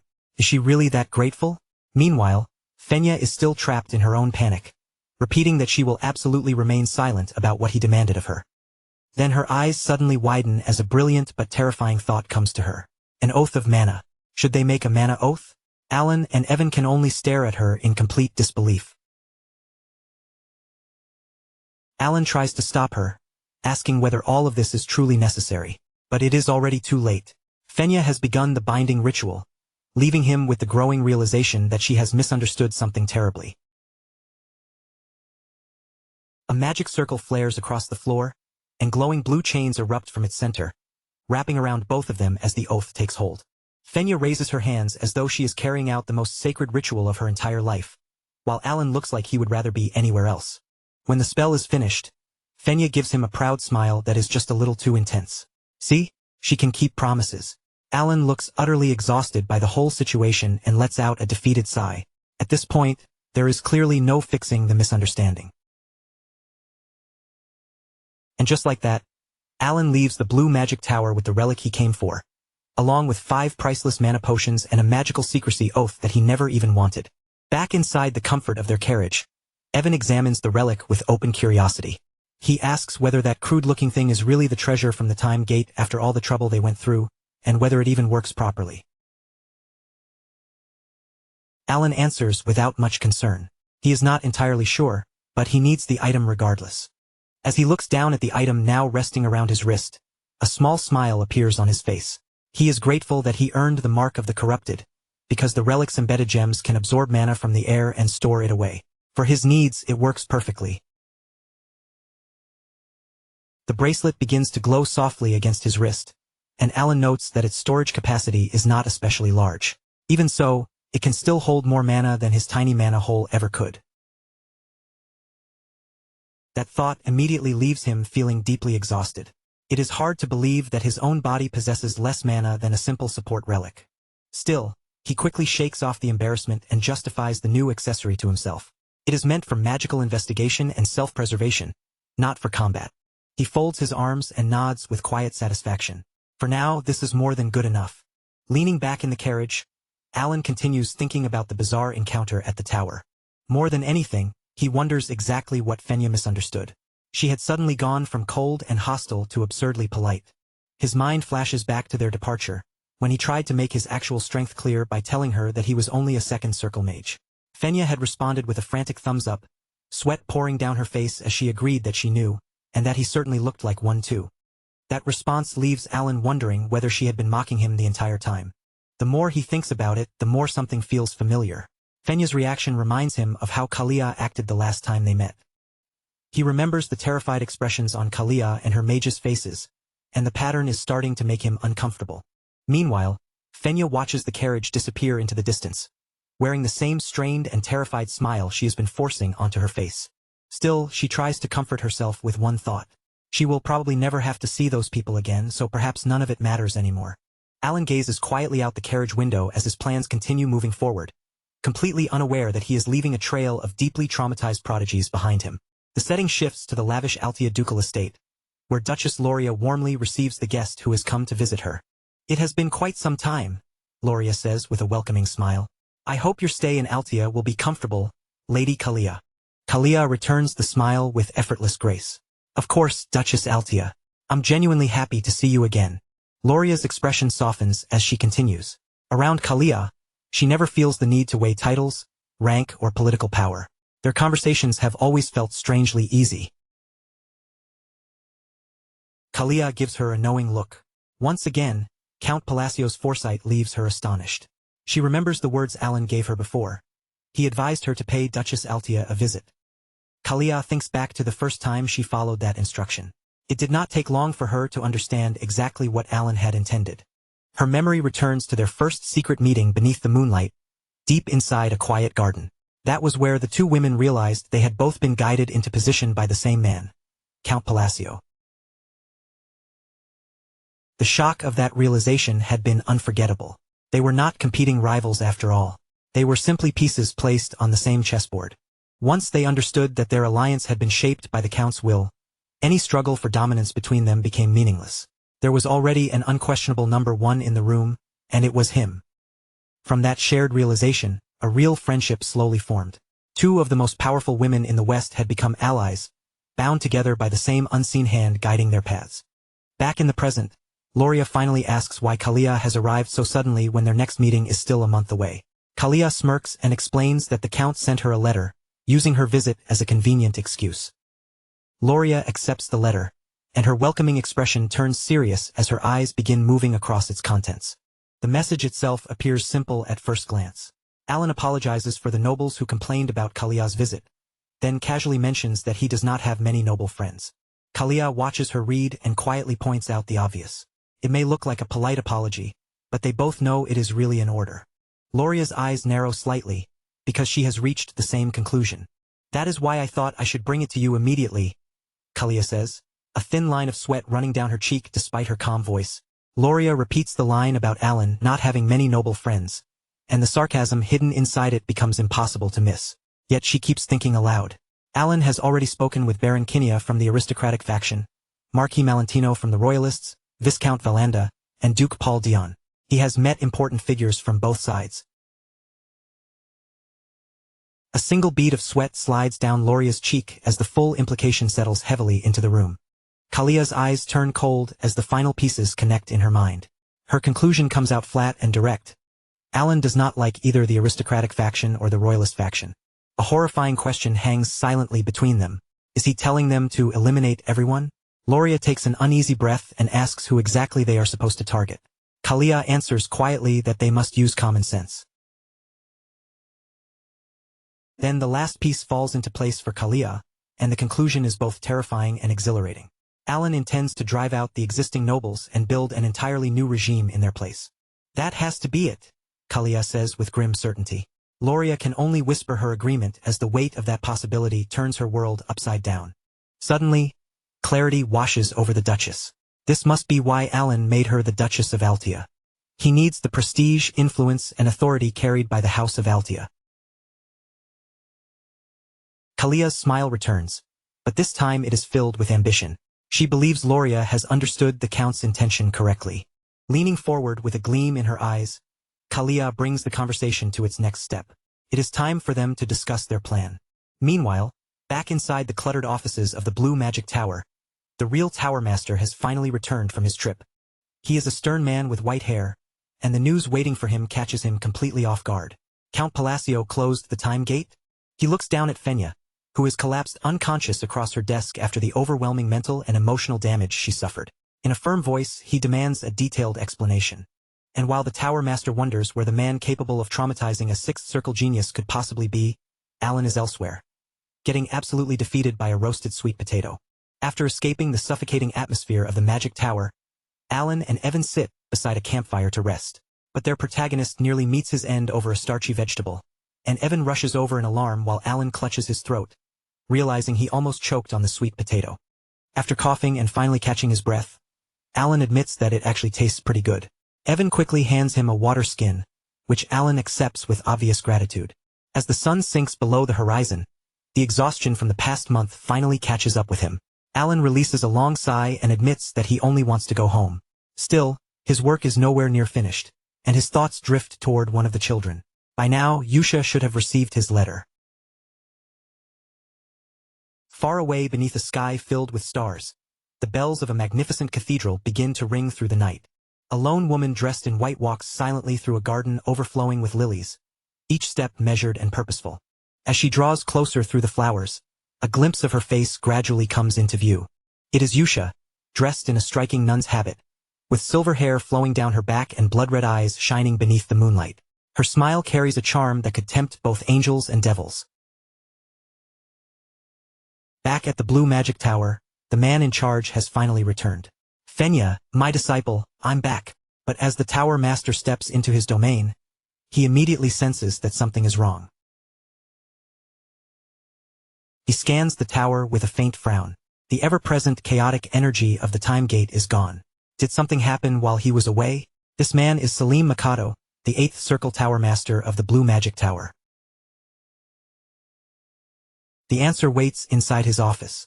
There, he finds his prized disciple, the genius Vice Tower Master Fenya, looking as though she had been dragged through a reality-bending nightmare and barely survived. He calls her name, and Fenya sluggishly raises her head. Her usual fire is completely gone as she mumbles that he has returned and that she finished the work he entrusted to her. Mikado is completely stunned. He points at her and asks what is wrong, because she is not snapping at him like she normally would. Before he can ask anything else, Fenya's mind seems to shut down again, and she collapses face first onto the desk. Mikado stares at her in total confusion. This is nothing like the disciple he knows, and it leaves him thinking back to what Fenya used to be like. Fenya became Vice Tower Master at an extremely young age thanks to her extraordinary talent. But that immense ability came with an ego large enough to rival the Magic Tower itself, and her arrogance was infamous. She was so harsh that Mikado remembers one occasion when she made a rookie mage cry for the 77th time. Fenya's attitude alone could have been considered a weapon of mass destruction. Still, Mikado never tried to correct her personality. He believed that once she reached the 7th circle and experienced the true vastness of magic, humility would naturally come to her. He had been playing the long game, which makes her current traumatized condition even more bizarre. Scratching his head with an uneasy laugh, he wonders whether his long trip to the north left her with too much work to handle. Fenya only looks up at him, a lone bead of sweat rolling down her cheek. The exhaustion and terror in her eyes make it painfully clear that this is far more than simple overwork.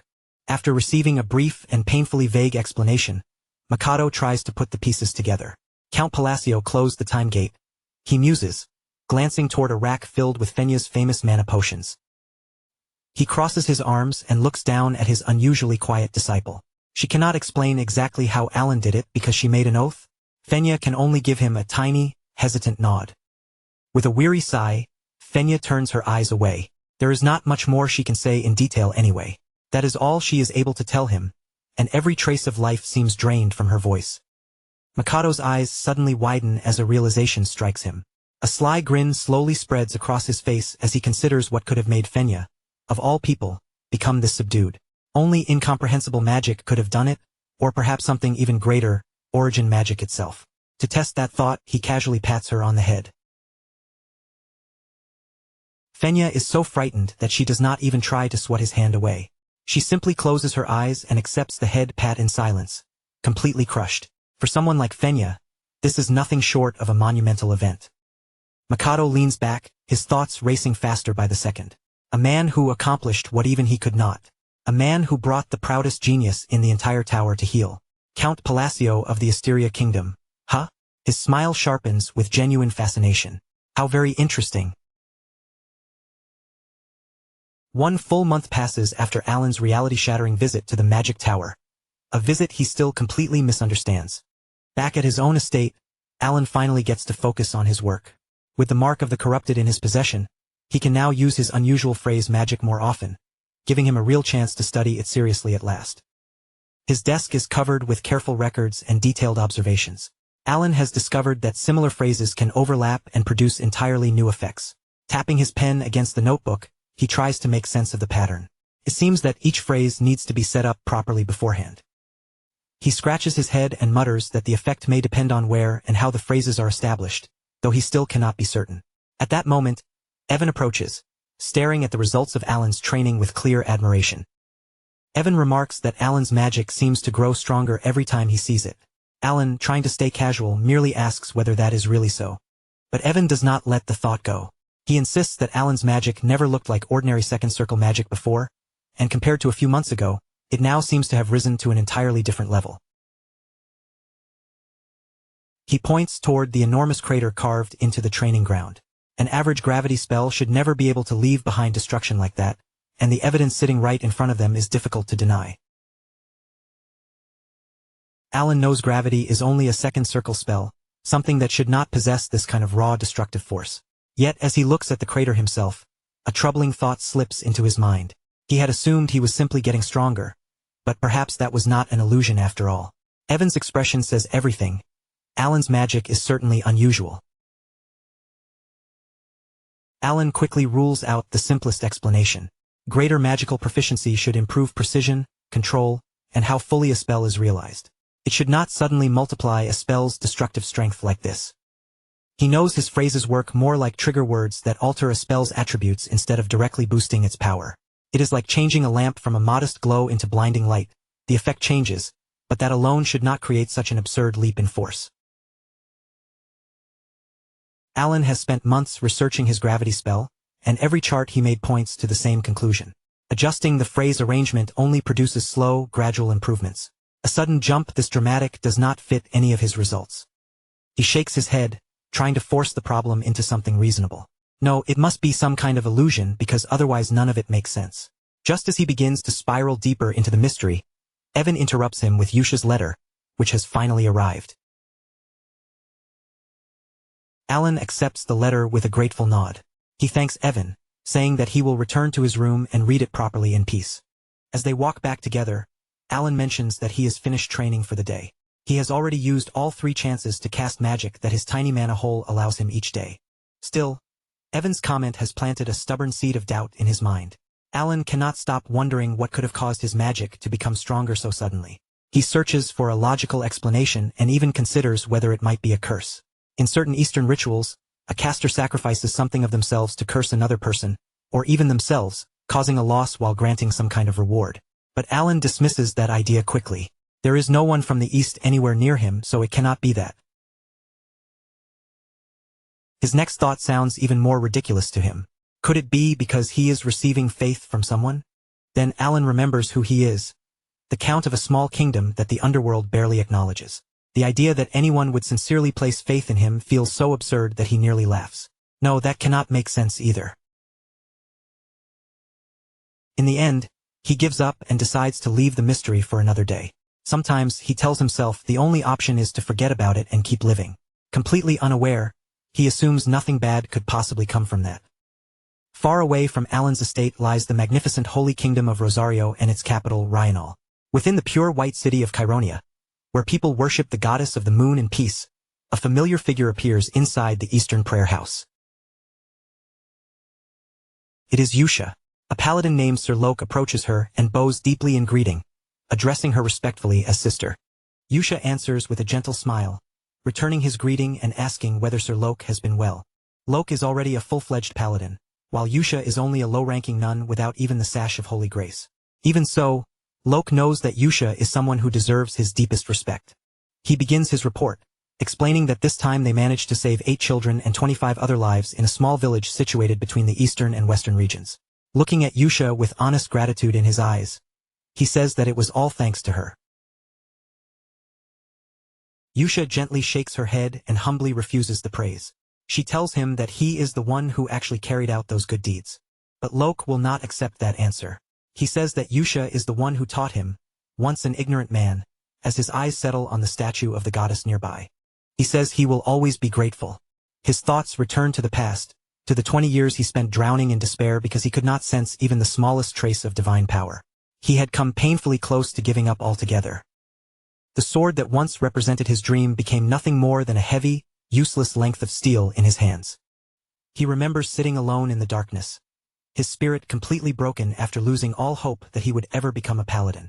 Then, at the lowest point of his life, she appeared. Yusha's voice cut through the darkness as she asked what it was that he desired so desperately. Her silhouette stood beneath the night sky, framed by a crescent moon hanging overhead like a crown. She told him to try placing his faith in the moon. Lok had been completely bewildered. The moon? He asked, sweat gathering across his brow, as he struggled to understand her meaning. Yusha's red eyes glimmered as she gave him a cryptic smile. She told him that he would understand once he actually tried it for himself. At that point, Lok had already reached rock bottom. He was so desperate that he was willing to try anything, and with that thought, he gathered what little resolve he had left. So he prayed not to the goddess but to the moon, exactly as Yusha instructed. Then something miraculous happened. Golden light surged through his body and flowed into his sword, filling him at last with the divine power he had craved for 2 decades. Lok was ecstatic, but his joy did not last long. Fear soon seized him as he wondered whether he had given in to temptation and placed his faith in the moon instead of goddess Chironia, stepping onto the path of heresy. Yet he quickly discovered that the divine power within him was real. His abilities worked perfectly, and even holy artifacts blessed in Chironia's name shone brilliantly in his hands, proving that the power he wielded was genuine and righteous.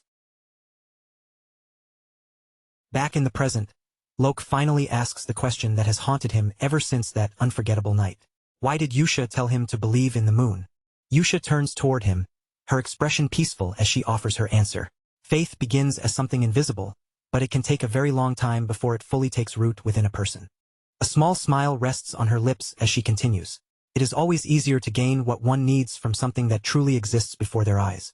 She gestures toward the window, where the moon hangs quietly in the sky. The moon, she tells him, will always be there with him. Understanding finally dawns on Lok, and his eyes widen as the meaning reaches him. He pieces it together at last. The goddess is the moon herself, and believing in the moon gives doubtful people something certain and visible to hold on to. It is a simple truth, yet one profound enough that he had never considered it before. Tears of gratitude gather in Lok's eyes as he bows deeply before Yusha. From the bottom of his heart, he thanks her.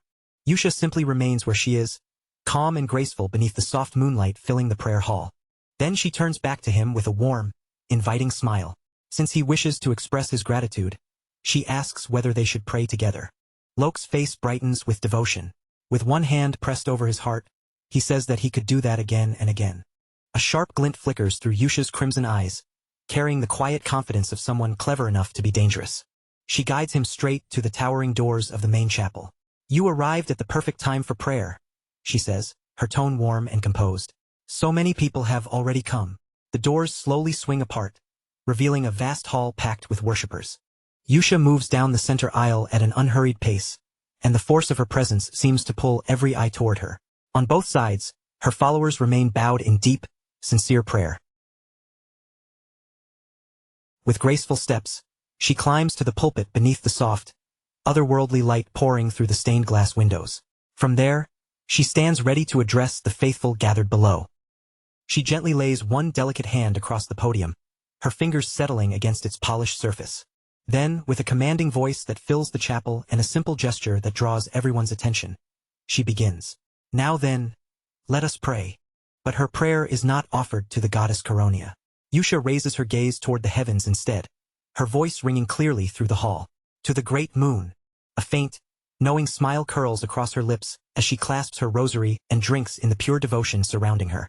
This is Yusha Blusha, sister of Rosario, the Holy Kingdom. And without Alan realizing it, the rapidly expanding faith of her moon cult is exactly why his magic has been receiving such a mysterious surge in power. Meanwhile, back in his office, Alan finally gets around to sorting through his mail, including another letter from Yusha. He lets out a long sigh as he reads it. There is nothing particularly unusual in today's letter either, just the usual details about ordinary daily life. Alan lowers his head onto the desk, feeling conflicted. On one hand, boring news means everyone is safe and living peacefully, which should be a good thing. Still, he groans into the desk as a dark cloud seems to hang over his head.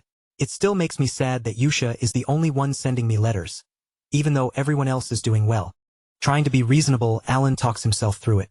Well, from their point of view, it makes sense. I'm just some mister they have never even met. To them, I'm probably only a nice person who helped them once.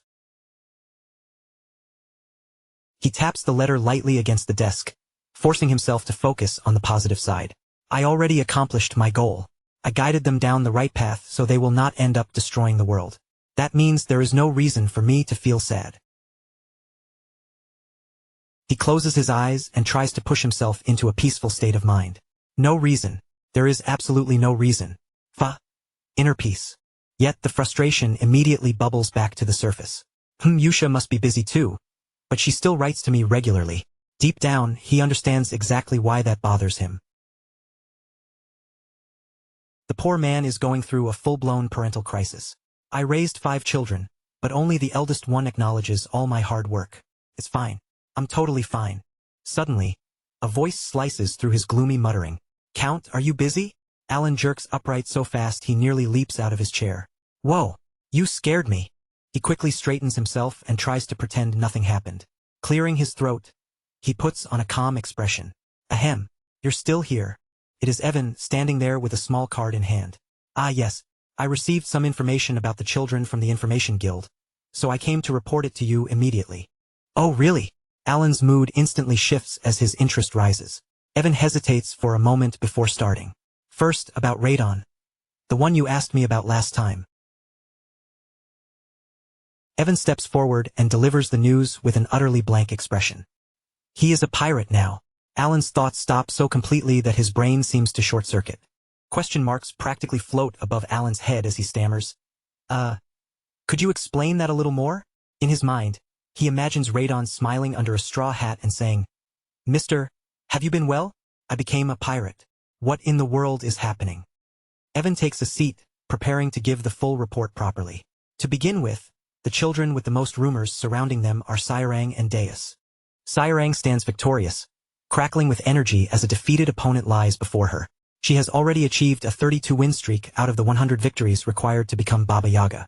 At this rate, she is on her way to becoming a legendary boogie woman of the fighting world. Not bad at all. Alan stares in disbelief. A 32-win streak? Wait a second. The fighter with the longest streak is the Lion King, with 41 consecutive wins. Alan remembers the game, where the Lion King appeared as an absolute monster of a character who temporarily joined the player's party. The colony depends on numerous powerful individuals to demonstrate and maintain its military strength. Alan strokes his chin, worry settling visibly across his face. And she is about to surpass the strongest fighter in the colony? His little cat girl is growing into a terrifying monster of a warrior. Evan turns to the next report. As for Deus, he says, indicating the information in front of him. Deus stands proudly in dark armor on a snow-covered battlefield, his order's banner rising behind him in the freezing wind. His order has executed Kurga of the Snowfield, one of the 8 barbarian chiefs. Evan continues carefully. Kurga was the leader of those who transform themselves into monsters through rituals. You know the group I mean, right? A towering barbarian chief appears, gripping a huge axe in his massive hand, making it painfully clear that these enemies are not people to take lightly. Alan's expression turns grim at once. I know them very well. Back in the game, I had to fight those barbarians and eventually defeat their god, Altalus. He exhales in relief. At least I do not have to deal with them now. Altalus only appears once the 5 deadly sins gather together, and that fight was unbelievably hard to clear. Alan quickly puts the pieces together. Ahem. Then I guess I do not need to worry about Deus anymore. After this achievement, Deus is now regarded as being on the same level as Reinhardt, the first sword. Evan gives him a quiet thumbs up. Alan leans back in his chair with a small pout on his face. TSK, maybe I really should have gone to visit him. That would have been nice. The regret is hitting him much harder than he wants to admit. Evan continues, bringing up the image of a small, charming shop. As for Rinna, who became an appraiser, she now inscribes black engravings that strengthen an artifact's abilities. Alan looks genuinely impressed. Oh Tilda, something like that exists? Interesting. She seems to be doing just fine on her own. But Alan's mind keeps circling back to the one piece of news that shocked him more than anything else. He leans forward over the desk, sweat appearing on his brow as disbelief fills his face. So, did Radon really become a pirate? That is the main issue here. Evan begins to sweat a little himself. About that. He explains that Radon has become the captain of the first archipelago, the largest of the 7 archipelagos where the great pirates rule. And there he is, looking every bit like a bold and dashing pirate captain. Alan's soul practically floats out of his body. That cannot be possible. He buries his face in one hand, completely overwhelmed. A pirate? No, I did not send him to Raxus for that.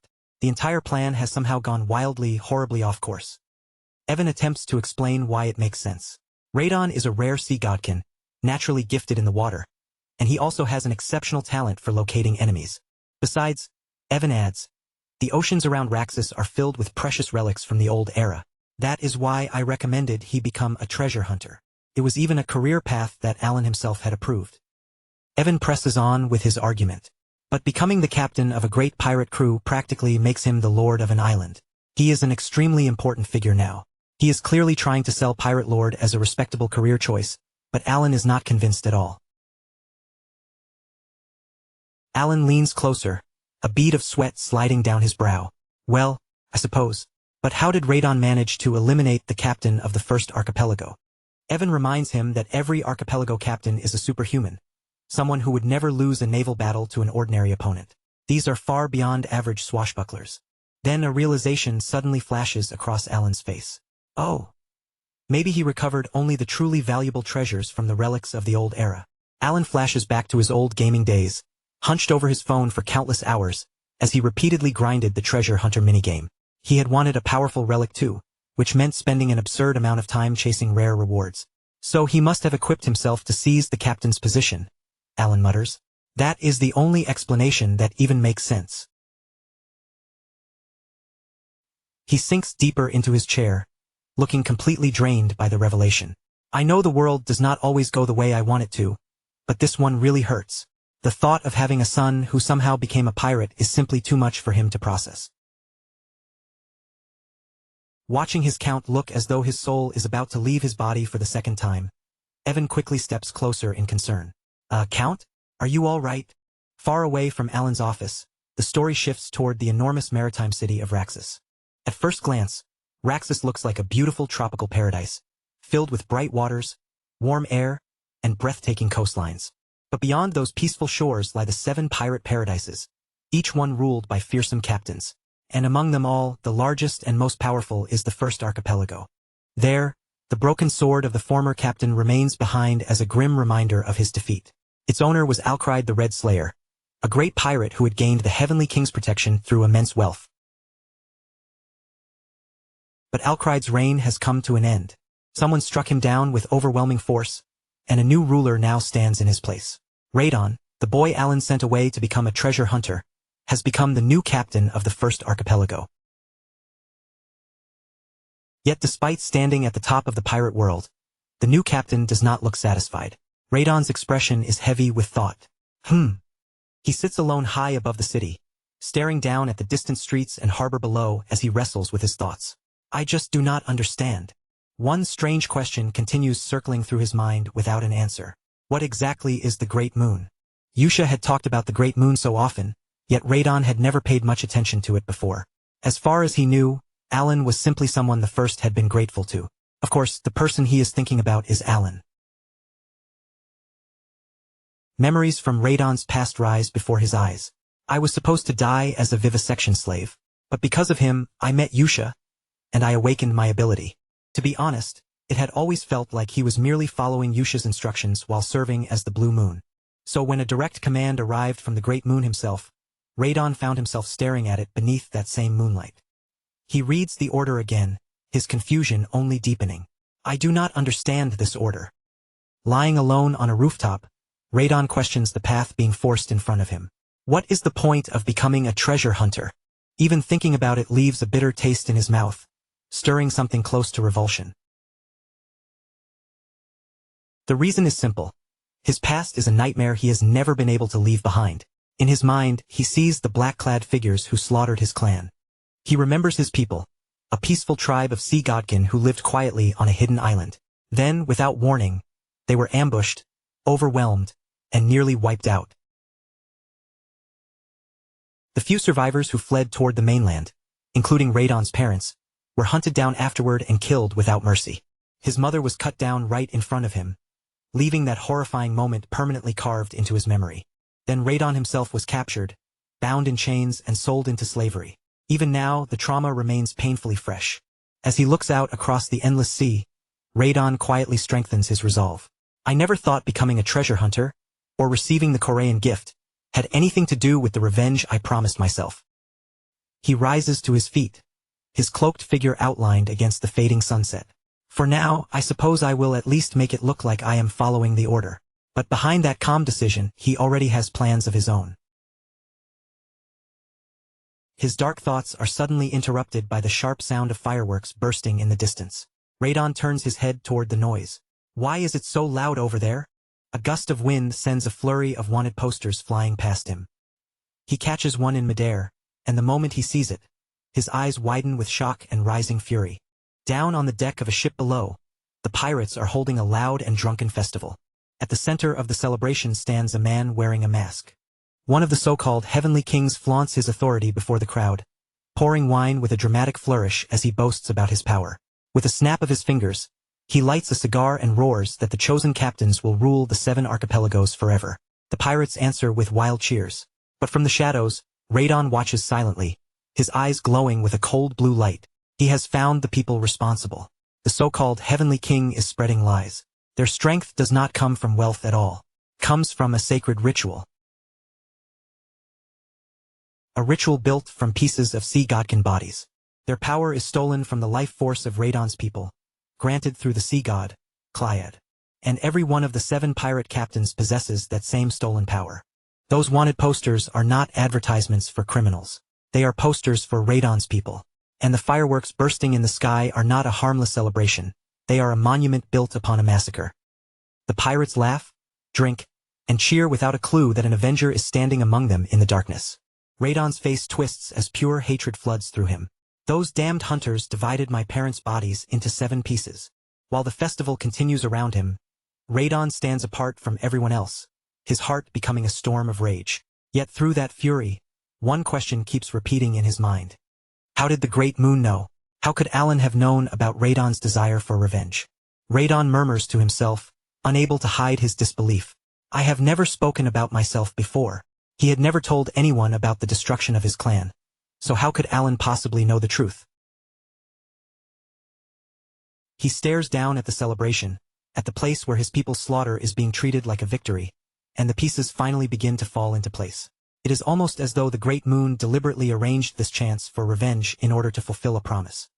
With a terrifying new clarity in his eyes, Radon turns away from the edge.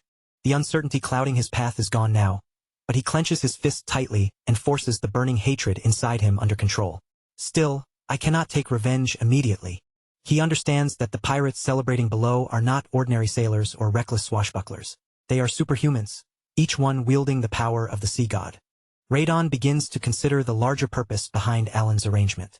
If everything had been planned from the beginning, then the gift Alan sent him must also have a purpose. Radon takes out the shining pendant, its faint light glimmering against the darkness. As he holds the necklace up before him, it perfectly frames the festival of his enemies in the distance. A sudden wave of understanding crashes over him. The Great Moon must have assigned every part of this path in order to build the foundation for his revenge. He closes his hand around the gift, and a spiritual echo of himself appears beside him as he accepts this new truth. Alan's actions were never random. This was a carefully designed masterpiece of vengeance. A new flame ignites behind Radon's eyes. At last, he has a direction and a purpose, given to him by the man he had once viewed as nothing more than a benefactor. And so Radon begins his next step. He returns to the wild, returning to the place where his people truly belong, the sea. He steps onto the lush ground of a remote island, then launches himself from the edge of a towering cliff. With one powerful leap, he dives headfirst into the deep blue water below. As a sea godkin, Radon is welcomed by the ocean itself. He sinks into the depths without fear, his body becoming one with the flowing water around him. Deep beneath the surface, the necklace suddenly begins to shine, responding to the water surrounding it. The Fago gift awakens at last, revealing the ability it had been hiding. As Radon drifts through the silent darkness of the abyss, a pair of translucent spectacles slowly forms over his eyes. The Great Moon's gift was none other than the spectacles of Amrita. Their power is incredible. With them, Radon can easily identify relics buried deep beneath the sea and locate their exact positions, allowing the hidden treasures to guide him toward greater strength. Armed with that new ability, Radon begins gathering the lost relics of the old era from the ocean floor. The treasures he chooses are exactly the kind that can make up for his lack of force. He is no longer just a boy trying to survive. He is preparing himself for war. As the sun begins to set, Radon rises from the rolling waves, looking as though he has been reborn beneath the fading light. He is no longer the helpless slave who once wore chains. Now, he stands as someone who has become a true master of the sea. Holding a chest filled with priceless relics, Radon lifts his eyes toward the sky. It was foolish of me to only feel grateful. The Great Moon truly fulfilled his promise. The pirate festival no longer looks like a celebration to him. Now, it is simply a target laid out before him on a silver platter. The relics swirl around Radon, glowing with the power of the ancient era. You did not just place the target of my revenge right in front of me, he realizes. You also gave me the strength to carry that revenge out. With the strength of the ocean surrounding him, Radon has changed into something far more formidable. A force of nature, an avenger ready to reclaim what was stolen from him. A genuine smile breaks across his face, tears gathering in his eyes. Now I finally understand what you meant by the order written in that letter. Your real intention was to let me take my revenge and seize control of all 7 archipelagos. He remembers Yusha's words that had once sounded like a strange and distant mantra. See, I told you, never forget that everything is for the Great Moon. Back then, when she had comforted him, those words had felt like nothing more than words. Everything is for the Great Moon. Radon had repeated it in his mind, full of uncertainty and doubt. But now, Yusha's gentle touch and unwavering faith feel entirely different to him. The phrase that once stirred nothing inside his heart has slowly become engraved there. What had once seemed like strange loyalty has become Radon's own absolute conviction. Standing on the shore beneath the moonlight, Radon looks up with trust shining in his eyes. His resolve is as steady as the earth beneath his feet. From this day onward, everything he does will be for the Great Moon. 3 months pass, and autumn leaves begin to fall through the forest. A luxurious carriage travels along the road as the time arrives for Asteria's grand social gathering, an event held once every 2 years. Inside that carriage, Count Alan looks anything but pleased. I was forced to attend this too, he grumbles. Mandatory participation every 4 years? God, I hate this. As they continue down the road, Alan's carriage comes across another equally luxurious carriage traveling the same route. Evan gives Alan the update. As scheduled, the carriages of the Kraeld and Edorn families have joined us. Alan releases a tired sigh. The noble families travel together to avoid bandit trouble, and he finds the entire custom both annoying and bizarre. Later that evening, the group stops at an inn to spend the night. Alan tries to enjoy a quiet drink by himself, hoping for one peaceful moment. Unfortunately, that peace is about to disappear. 2 pompous older nobles approach him, their expressions dripping with condescension. Count Palacio, how can you travel with only 1 escort, Tilda? One of them sneers. Did you happen to ruin your finances after getting that position by coincidence? The 2 men burst into loud, hyena-like laughter, clearly convinced that their insults hit exactly where they wanted them to. That night, Alan learned something important. Dealing with nobles can be even more troublesome than dealing with bandits. Still, Alan can understand why they see him that way. Well, he thinks, from their perspective it does make sense. After all, the former Count Palacio had been an infamous underworld kingpin, someone who built his wealth through shady businesses, intimidation, and fear. But Alan is nothing like the previous count. He abandoned every underworld business and chose to live a peaceful, legitimate life instead. As far as he is concerned, dangerous work is an immediate no. And once the strongest figure in the underworld stepped aside, all the smaller predators rushed in to fight over what had been left behind. That power vacuum has created rumors that the new Count Palacio, Alan, is merely a lucky lightweight who stumbled into his noble position.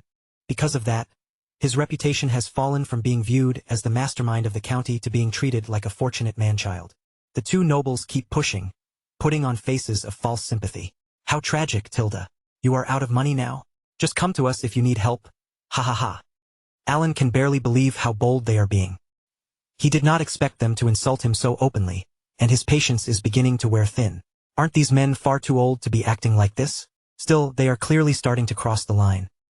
Then, in the middle of his irritation, an idea suddenly flashes through Alan's mind. Ah, he realizes. They are victims of Palacio, aren't they? Back in the day, the houses of Crailed and Edorn had been little more than errand boys for the overwhelmingly powerful Palacio family. Now that Palacio's influence has weakened, they are using this chance to release years of buried frustration and humiliation onto Alan, the new face of the family that once ruled over them. Alan lets out a weary sigh. It is not as though he was the one who ever bullied them. To him, this feels no different from dealing with petty internet haters.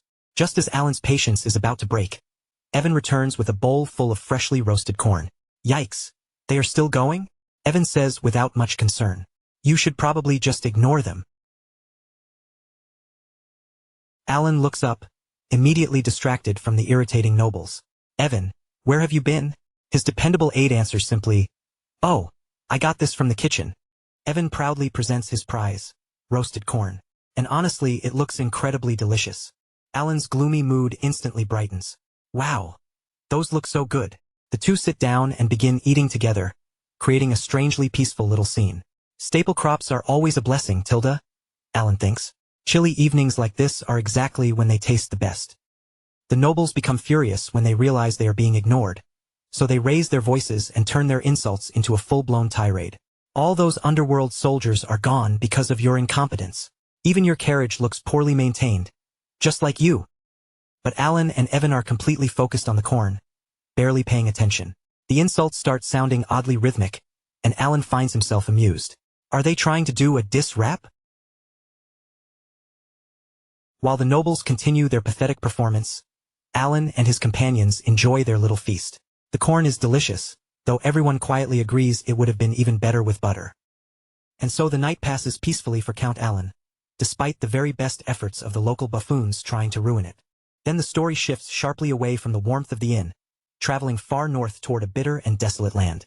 An endless wasteland of ice and snow stretches beneath a merciless sky, a frozen territory swallowed by brutal barbarian tribes. In this land, even surviving from one day to the next is a struggle. Amid the snow-covered ground, a mighty warrior lies defeated, his body battered and barely moving. Ugh! He groans through clenched teeth. Those Caliban bastards know nothing about honor. Fury and betrayal twist across his face. He was supposed to meet death as a proud warrior in a fair battle, but instead he was deceived. This fallen giant is Great Klecken, one of the 8 barbarian chiefs.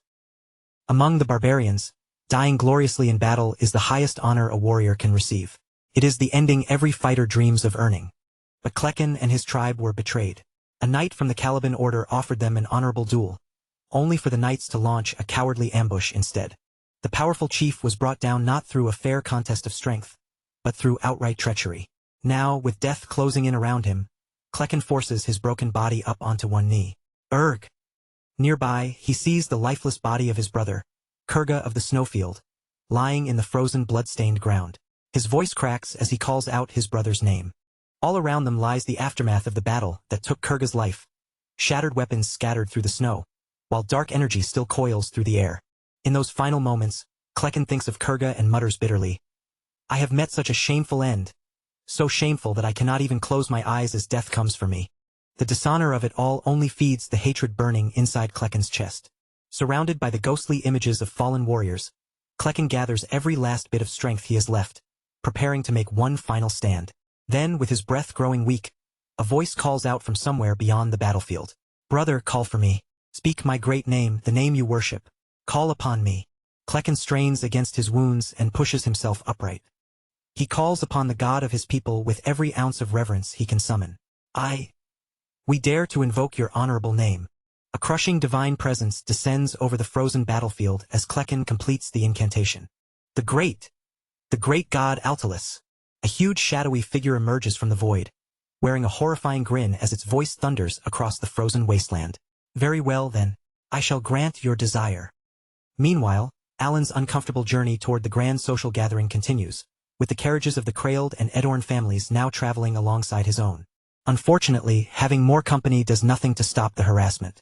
The same two elderly nobles who mocked Alan the night before are at it again, laughing loudly and trying their best to provoke him. Alan's answer is simple. Nothing at all. He gives them complete, stone-cold silence. In his mind, Alan treats the situation like an experienced gamer. Falling for obvious bait is a beginner's mistake, and these old men are nothing more than low-level trolls. To kill time and stay away from the drama, he even sits beside a river and does a little fishing. Before long, he pulls in a surprisingly large catch. Ooh, that is a big one. Later, night settles over the road, and the traveling party begins setting up camp. Their leader gives the order, "We will rest here for tonight." And in this quiet battle of patience, the winner is obvious. The one who ignores them defeats the ones who mock. Alan takes the victory without lifting a finger, leaving the two nobles simmering with frustration. While Alan enjoys his meal, the two nobles whisper together from the shadows. "What about the additional escort troops?" one asks. The other checks with an artifact and smirks. It seems that foolish brat only brought that thug knight with him, and he still dares to sit at the same table as us nobles. TSK. Tisk. Meanwhile, Alan and Evan are simply enjoying themselves as they grill the fish caught earlier. "Ow, hot!" Alan blurts out after taking a bite, while Evan offers to remove the bones for him. Unaware that anyone is watching them, the two schemers finish putting their plan together. So the rumor was true. We can move forward with our plan to enter the underworld immediately. They laugh greedily as they imagine the wealth waiting for them. The days of being pushed around and constantly watching Palacio's mood are finally over. At last, we can get our hands on the enormous money and power hidden in the underworld. They even decide Alan deserves a little present afterward. Once we take control of the underworld, we should give him something small. He will thank us for teaching him how the world really works. The other noble chuckles. "You truly have such a wonderful personality." But their greedy conversation is cut off by a sudden scream ripping through the camp. A guard stumbles backward in sheer terror, nearly losing his footing. One of the nobles raises a trembling finger toward the darkness beyond the campfire. Monsters! From between the trees, a horde of glowing red eyes begins to emerge. Chaos immediately erupts through the camp as guards scramble into defensive positions. "Mages! Secure our vision first." A mage raises his staff and releases a brilliant spell of light, cutting through the pitch-black forest around them. But what the light reveals is anything but comforting. Hulking monstrous creatures charge forward with vicious snarls, jagged crystals jutting from their bodies as they rush toward the camp. One guard squints into the light, desperately trying to identify the creatures. "Goblins!" Another guard lets out a breath of relief. Ha! At first, they think it is only goblins. Normally, goblins are weak and hardly worth fearing. But that only matters when there are not too many of them. The soldiers are quickly shocked by the savagery of the assault. Ah! Their formation begins to crumble as the creatures tear through them. Within seconds, bodies of fallen guards are scattered across the ground. One surviving guard cries out in complete panic. Holy crap! Everyone who was keeping watch outside is dead. What is happening? These are nothing like ordinary goblins. Their bodies are much larger, covered in glowing amethyst crystals, and surrounded by a sinister purple aura. I have never seen goblins like those before. They are bigger too. Are they some kind of new variant? Another guard shouts. The mage's face darkens as he adds, "They also have mana." That realization changes everything. Their physical capabilities are completely different from anything the guards expected. These goblins are on an entirely different level. The enhanced monsters leap through the air, their claws and crude weapons ripping through armor as easily as paper. They crash into the soldiers' defensive line like a tidal wave of raw, overwhelming violence. Just as the guards are about to be completely overwhelmed, a massive wall of solid rock erupts from the ground and blocks the goblins' path. Charge! The goblins slam into the stone barrier and are stopped for the moment, their momentum abruptly broken.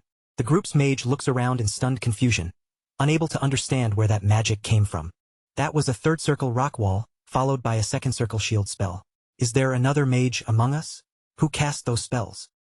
His gaze shifts toward Count Alan, and suddenly the truth becomes impossible to ignore.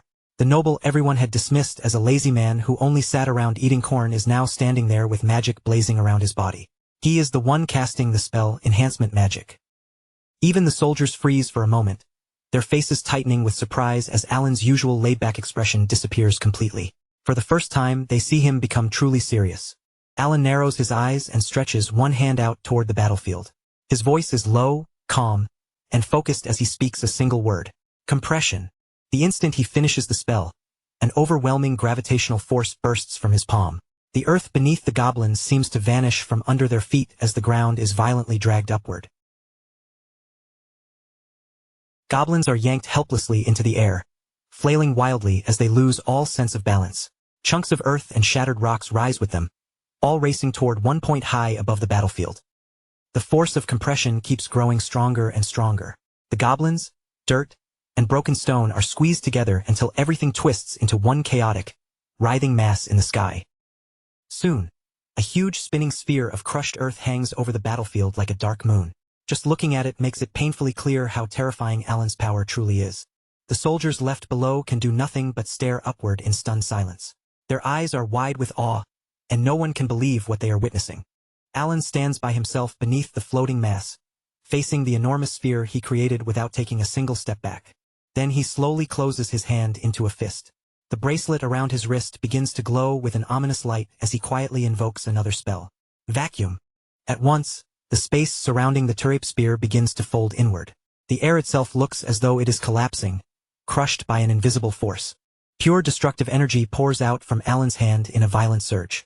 As he speaks the next incantation, return to the origins. One of the glowing gems set into his bracelet suddenly fades and loses its light. The compressed sphere caves in on itself with terrifying force, then explodes outward in the next instant. Razor-sharp pieces of rock blast through the goblin horde, shredding everything caught in their path. A non-stop barrage of heavy impacts echoes across the field as the broken remains of the goblins crash down onto the ground one after another. The two cowardly nobles, who had spent the entire battle hiding, finally dare to peek out from behind cover. The moment they see the destruction Alan left behind, their faces turn pale with raw terror. With the immediate danger gone, Alan turns toward the remaining troops and raises his voice. Don't just stand there. Get ready. The fight isn't over yet. Standing amid the ruined battlefield, Alan keeps his composure and prepares himself for the next wave as though the terrifying spell he just used barely shook him at all. Before the surviving goblins can regroup, Alan launches another crushing attack, wiping out even more of the stragglers trying to escape the chaos. Seeing him fight without hesitation gives the guards a fresh burst of courage. Their fear begins to break apart, and they charge forward to support him. The battlefield turns into a violent storm of flashing steel and roaring magic. Step by step, the guards and Alan work through the remaining goblins, cutting them down with brutal efficiency. Alan refuses to slow down for even a second. He keeps casting one spell after another, every attack placed with deadly accuracy. His magic tears straight through the goblin ranks, leaving shattered bodies, broken ground, and total destruction behind him. Even Evan joins the fight at last, moving through the battlefield with his sword in hand. Every motion is smooth and precise, like a deadly dance unfolding in the middle of the bloodshed. With one final merciless swing, Evan cleaves through a goblin's skull. His blade flashes under the lingering magical light before the creature crumples to the ground. And just like that, the battle finally comes to an end. The last goblin falls across the blood-soaked earth, and an eerie silence spreads over the battlefield where screams and explosions had filled the air only moments earlier. What remains is a wasteland of bodies and wreckage. Crystal-infused goblins lie scattered everywhere, along with the brave soldiers who gave their lives during the fight. One of the nobles stumbles out from behind a tree, his legs nearly giving out as he pants for breath. Relief floods his face as he mutters, It's over." The surviving guards finally allow themselves to breathe again. They are exhausted, battered, and shaken, but they are still alive, and all because of their mysterious count. One by one, their eyes turn toward the cloaked figure who saved them from certain death. The same question hangs silently in every mind. Just who is that man? Alan stands near the pile of goblin corpses, surrounded by the lingering smell of blood, dust, and burnt magic. At last, he lets out an uneven breath as the rush of battle begins to fade from his body. "Phew, I almost died there. Good thing we won." His heart is still pounding painfully in his chest as he faces an unpleasant truth. He can use more magic in a single day than before, but even now, that only gives him 3 or 4 chances at most. Alan clenches his fist and glances down at the bracelet on his wrist, now almost completely drained. From the middle of the battle onward, he had become no different from an ordinary person, left with nothing but his pathetic empty mana hole. Evan approaches him with concern written all over his face. "Are you hurt anywhere, Count?"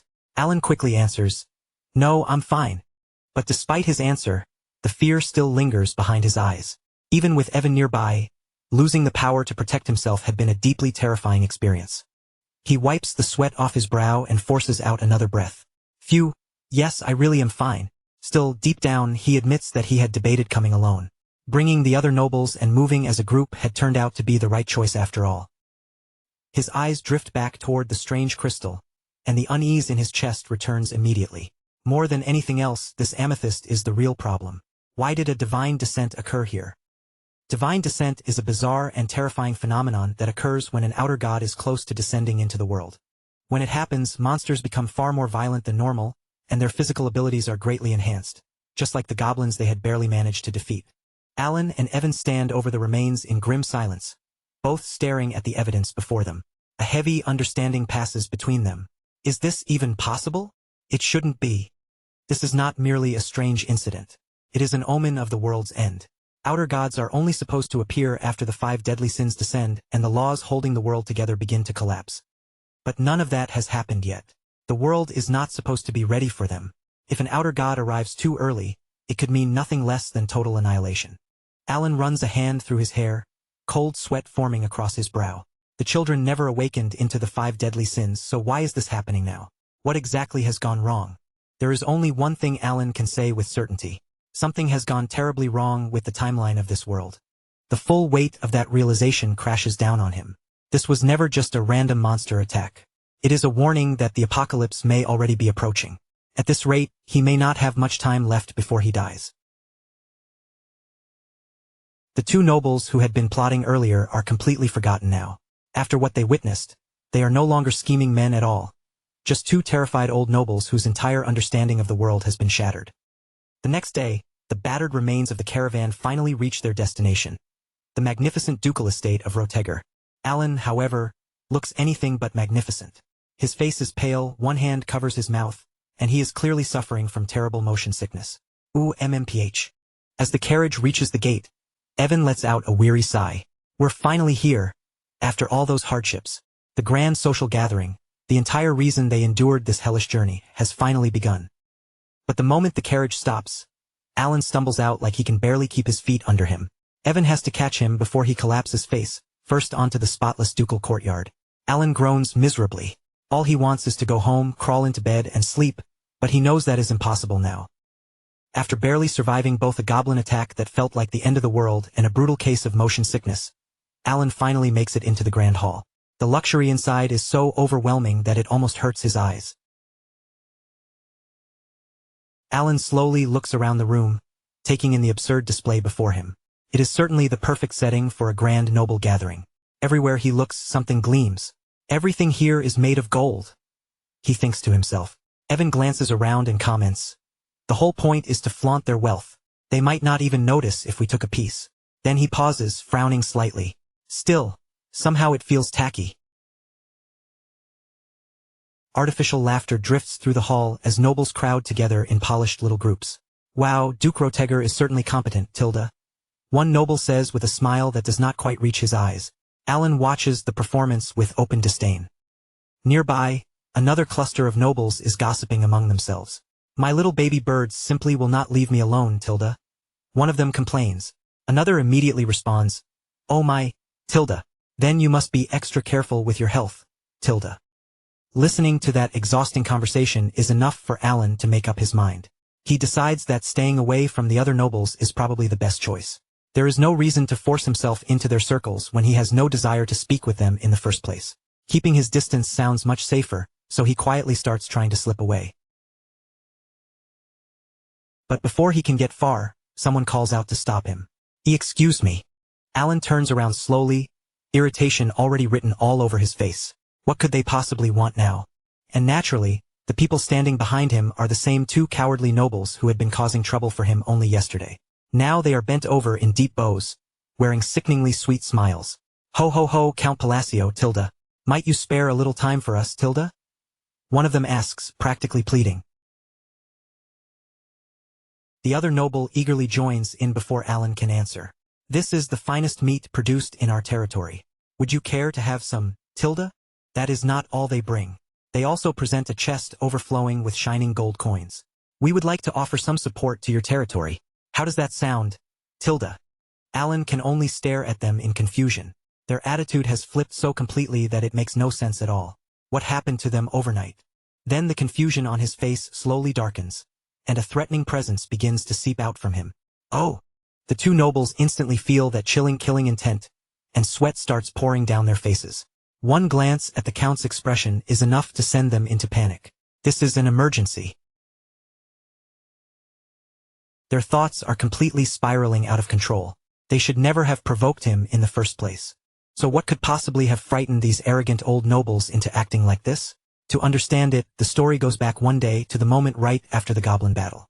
Alan and Evan stood calmly amid the carnage, while the two nobles trembled in the background after witnessing what looked like a one-man apocalypse.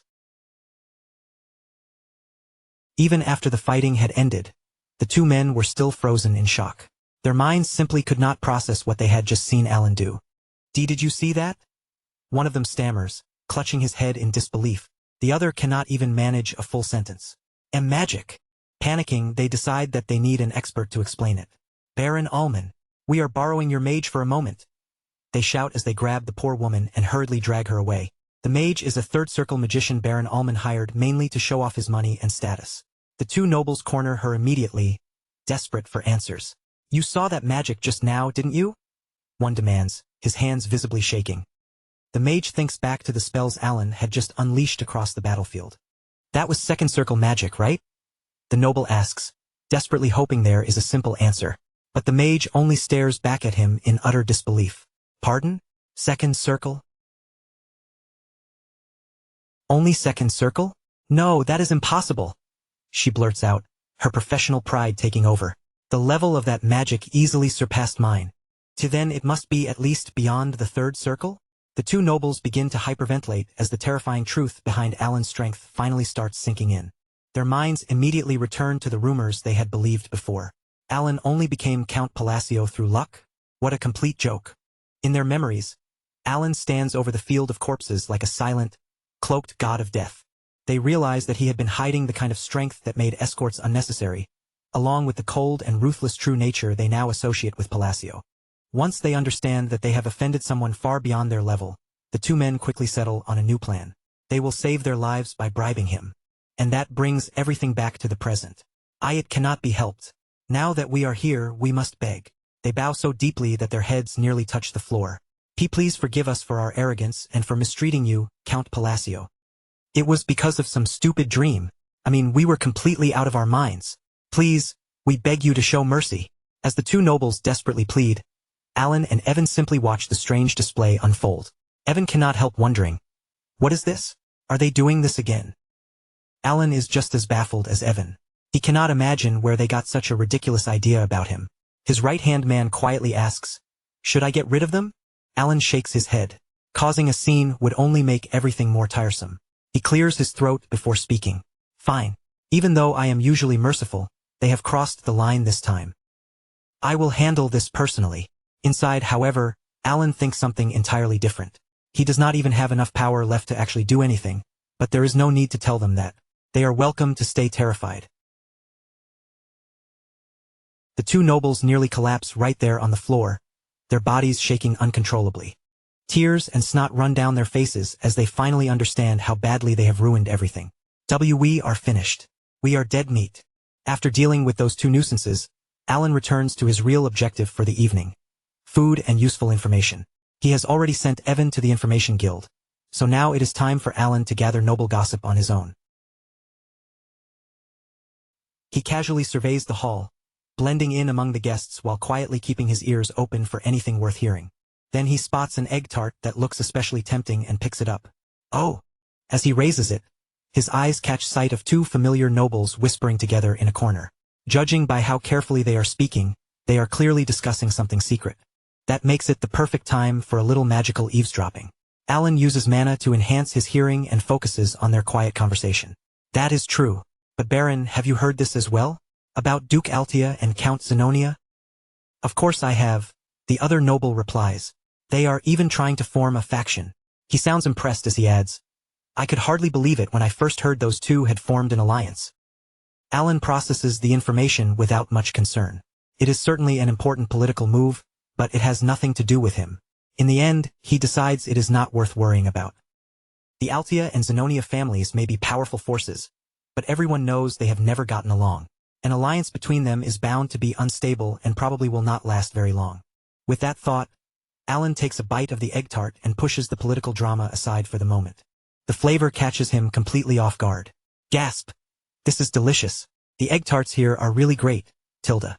But just when he is enjoying the pastry, the conversation shifts in a much more surprising direction. One noble lowers his voice. There is something even more shocking. Make sure you do not tell anyone. The head of that faction is not either one of those two. The other noble leans closer at once.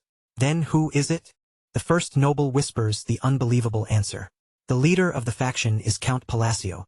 The news hits Alan like lightning. He immediately chokes on the egg tart that had tasted so good only seconds earlier. He stands there completely stunned, unable to process what he just heard. What? What kind of nonsense is that supposed to be? Alan sputters internally, completely dumbfounded by the claim. He thinks back over his previous encounters. He met Duke Altea once when she was younger, and he has only met Zenonia's daughter twice. The current Count Zenonia has never even met Alan a single time, let alone formed some secret alliance with him. He presses a hand to his head as a migraine begins building behind his eyes. How could such an absurd rumor spread this far? With a long, tired sigh, Alan realizes he should have expected it. It is all nothing but noble gossip and completely baseless speculation.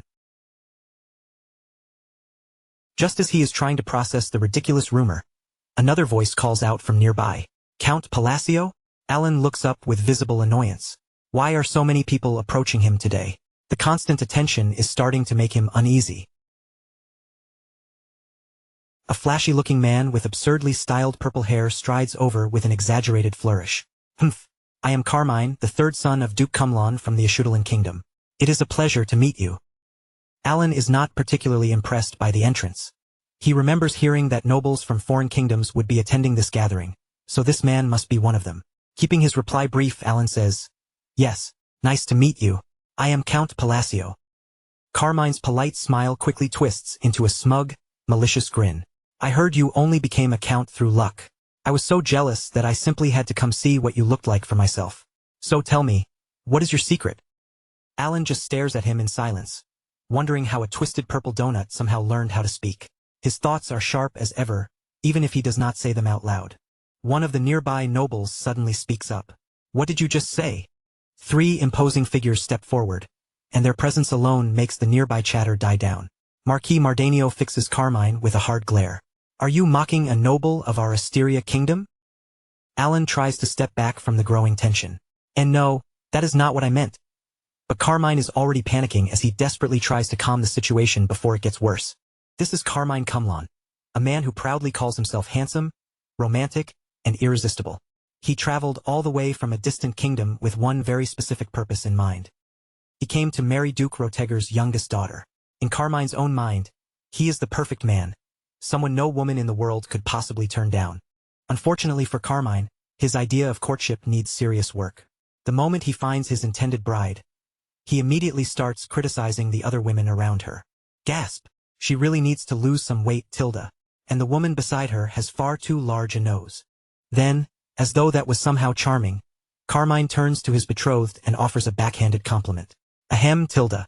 Of course, it is a blessing that you have such a beautiful appearance. Just like your mother. His fiancée does not take it kindly. She slaps his hand away and looks at him with cold disgust. We need to reconsider this marriage. The words leave Carmine completely stunned. What? She turns and runs off, leaving Carmine down on his knees in the middle of the gathering. With his marriage plans suddenly falling apart, Carmine is in a terrible mood. This is so annoying. I came all this way for absolutely nothing. He fumes, stomping his feet like an angry child. He begins searching the room for someone weaker looking to take his frustration out on. That is when his eyes settle on a quiet black-haired noble standing off to one side. The cold expression, the dark hair. Could that be Count Palacio? I heard he is immature and has no real connections. He will be the perfect target for me to vent my anger on. It is an unbelievably terrible decision. And that brings everything back to the present confrontation. The powerful nobles of Asteria have Carmine trapped with nowhere to escape. Have you completely forgotten your manners? The Ashudalan kingdom has been our ally for a long time. Alan watches from the side, imagining Carmine as a tiny bird trapped among several much larger and meaner birds. What exactly is this interesting situation? Even though Alan normally avoids political matters, he recognizes all three men immediately. First is Duke Roteger, one of the most important figures within the noble faction. Next is Marquis Mardanio, a major force within the royalist faction. And finally, there is Count Palin, the man at the center of the moderate faction. Together, these three form one of the central pillars of the Asteria kingdom. Alan looks down at the flustered foreign noble. Duke Roteger adds another sharp question. Then does this mean Duke Cumlon, the pillar of Ashudalan, looks down on our Asteria kingdom? Carmine's face goes pale with fear. That is not true at all.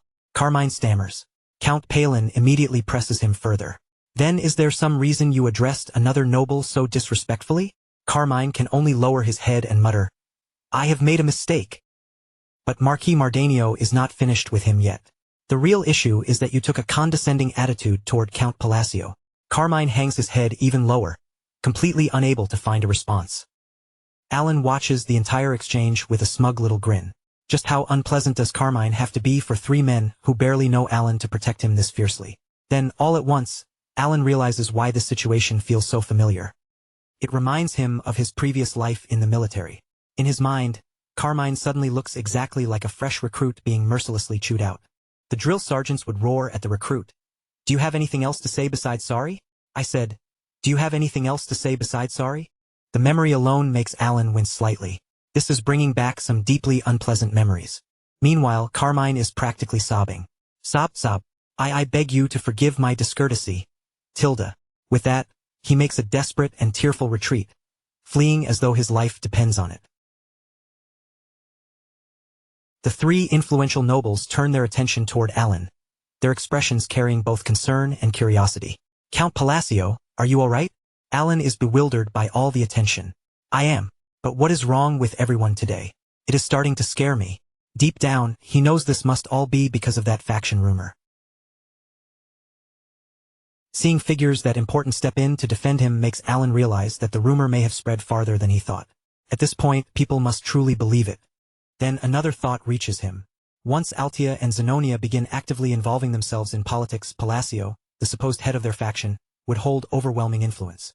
The burden of all those false expectations is already giving Alan another headache. Is this really because of that rumor? At this rate, things are going to become extremely troublesome. Maybe he should tell them the whole thing is baseless. Marquis Mardanio is the first to make a move. Now that I think about it, Count, we have never had a proper conversation. I understand that you must be very busy. Before Alan can even answer, Marquis Mardanio continues with a shrewd look in his eyes. I heard that you have been researching magic lately. As it happens, I recently acquired a rather fine artifact. The bait is set perfectly. Marquis Mardanio presents an offer that would tempt any person interested in magic. I would like to give you an artifact capable of storing mana. What do you think? Duke Roteger quickly joins in with a gift of his own. Not wanting to be left behind, Count Palin jumps into the conversation with almost comical eagerness. Could you accept mine as well? Alan is caught in a storm of temptation. His mind keeps telling him to explain that every rumor about the faction is false, but the promise of free and powerful artifacts is far too tempting. In the end, he simply cannot bring himself to refuse. As dawn begins to break, the gathering shifts away from the crowded hall to a private annex within the Roteger estate, far from the curious eyes and listening ears of the party guests. Inside, a secret meeting is already underway. Marquis Mardanio sits across from a mysterious woman dressed entirely in black, the hidden hand behind the night's events. She wastes no time getting to the point. How did it go? Marquis Mardanio cannot hide the satisfaction in his expression as he delivers the good news. Fortunately, he accepted the gift. The first stage of their plan has gone exactly as intended. Among nobles, this is far more than a simple exchange of presents. Small gifts may be meaningless courtesies, but offering a valuable artifact to the head of a faction carries a much heavier meaning. It is a binding agreement and a pledge of absolute loyalty. The woman is revealed to be Duchess Altia. Beneath her veil, a pleased smile touches her lips. "It is wonderful to hear that you have been accepted," she says smoothly. Candlelight flickers across the room, throwing long shadows over the walls. Now part of Duchess Altia's inner circle, Marquis Mardanio gives credit where it belongs. "Haha, it is all thanks to you, Duchess Altia." The Duchess formally acknowledges her new ally, her voice calm and full of confidence. "Welcome, Marquis Mardanio. Now we can officially say that we share the same purpose." With a cunning smile hidden behind her calm expression, Duchess Altia secures another piece on her massive political chessboard. Alan, completely unaware of what is happening in the shadows, has just been declared the leader of a powerful new faction, whether he wants that title or not. The Duchess, who planted the rumors in the first place, receives confirmation from her newest ally and asks smoothly, "And what did the others say?" Marquis Mardanio answers with obvious satisfaction. "The others all accepted willingly. For me as well, it is an honor." The truth is that the reclusive Duchess had quietly visited a carefully chosen group of nobles in secret. From there, the rumor that Alan was leading a brand new faction spread through noble society like wildfire. By choosing the right people, offering a few perfectly placed rewards, and pulling strings from the shadows, she slowly tipped the balance of power in her own favor without ever openly revealing her hand. Like clouds drifting across the sky, the whispers gradually stopped sounding like rumors and became accepted truth. That was how politics worked, and Marquis Mardanio knew exactly when an opportunity worth grabbing had appeared. Deep inside, Mardanio makes up his mind. He has to seize this chance before anyone else does. He throws himself fully behind the new faction, even though the man supposedly leading it has no idea that it even exists.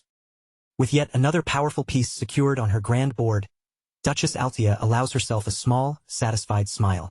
The game has finally begun. "It seems we can begin making our moves in earnest now," she murmurs, her eyes shining with quiet ambition. For days pass, and the seemingly endless banquet still has not come to an end. Because of the rumors surrounding him, nobles keep showering Alan with gifts in hopes of earning favor with the supposed leader of this powerful new faction. Alan can only assume they are treating him so generously because people believe he has some kind of connection to Altia and Zenonia. Still, free gifts are free gifts. A mischievous grin spreads across Alan's face. As long as they do not try to take them back later, he is more than ready to leave carrying every last one of them. Just as he is happily enjoying his unexpected haul, a sudden voice calls out loudly enough to startle him. "Count!" It is Evan, finally back from gathering information. Alan blinks in surprise, and Evan calmly asks, "Why are you so startled?" "I am back." Alan quickly tries to recover. "Ah, I was just thinking about something." The two of them withdraw to a private room to discuss what Evan learned. Judging by Evan's serious expression, the news is not going to be pleasant. Evan gets straight to the point. An outer god has appeared in the northern region. The words hang heavily in the room, and Alan's carefree mood vanishes at once. Evan continues, confirming Alan's worst fears. "Yes, Caliban is in complete chaos right now. According to ancient records, people are even speculating that the amethyst is connected to the outer god as well." Alan forces himself to stay composed and asks, "And what about the additional information I requested?" Evan gives him the answer immediately. "The person you were searching for is in a certain village located in northern Ashudalan." Now that he has gathered the information he needs, Alan makes his decision. "All right, we can stop by that place on the way. We are heading to Caliban." Evan looks slightly surprised by the sudden change in direction. "So suddenly? Why, are you planning to head north?" Alan avoids explaining for now, his thoughts already racing ahead of the conversation. "We can discuss it properly on the way. Pack everything and prepare to leave." Evan gives a simple nod. "Understood." Once he is left alone, the true weight of the situation comes crashing down on Alan's shoulders. I really hoped this would not happen. He knows exactly what this means. Another catastrophic being has appeared in the world, something on the same terrifying level as the 5 deadly sins, the outer gods. According to the game's lore, the arrival of an outer god through divine descent is impossible to predict. No one knows which god will descend, when it will happen, or where the disaster will begin. But Alan understands the consequences far too well. After playing through hundreds of possible routes, he can already see the grim future waiting ahead. The allied kingdoms will eventually fall apart, turning against one another in foolish wars over land, contaminated by strange otherworldly energy. And in the middle of all that chaos, Alan's own life could end in an instant. His dream of living peacefully and lazily is already going up in smoke. Still, he is not willing to give up without fighting. He has thought of a plan, but then he remembers a crucial piece of knowledge from the game. After descending, an outer god enters a vulnerable state for several months, almost like a chrysalis waiting to hatch before becoming a fully incarnated deity. During that period, it cannot use its complete power. Waiting until that moment and striking while it is weakest is the only strategy with any chance of working. I have to do it anyway. Even without any guarantee of success, Alan steels his resolve. He picks up a quill and begins writing a letter. This is the only way forward. With his mind made up, Alan seals the letter. As he prepares his next move, he quietly wonders what that child might like. A week later, a knight rushes in with an urgent message. Captain. The captain receives the report, his expression turning serious as he carries it directly to his superior. The man reads through the report without revealing much on his face. It is Deus. He turns toward his vice-captain. Yes, sir. The man replies, standing by for his next order. The commander gives a new directive without hesitation. Tell them our next schedule in the north will be delayed by 2 weeks. The scene shifts to Pakran village in the northern region of the Ashudalan kingdom, where Alan and Evan have finally arrived. Alan lets out a small sigh of relief, sweat visible on his brow. I did not think I would find him this quickly. Then a bright, cheerful voice suddenly rings out nearby. Hello! A young boy with vivid blue hair and an almost blindingly sunny presence greets them with open arms. Alan pauses for a moment, caught off guard by how much the boy stands out. And then it hits him.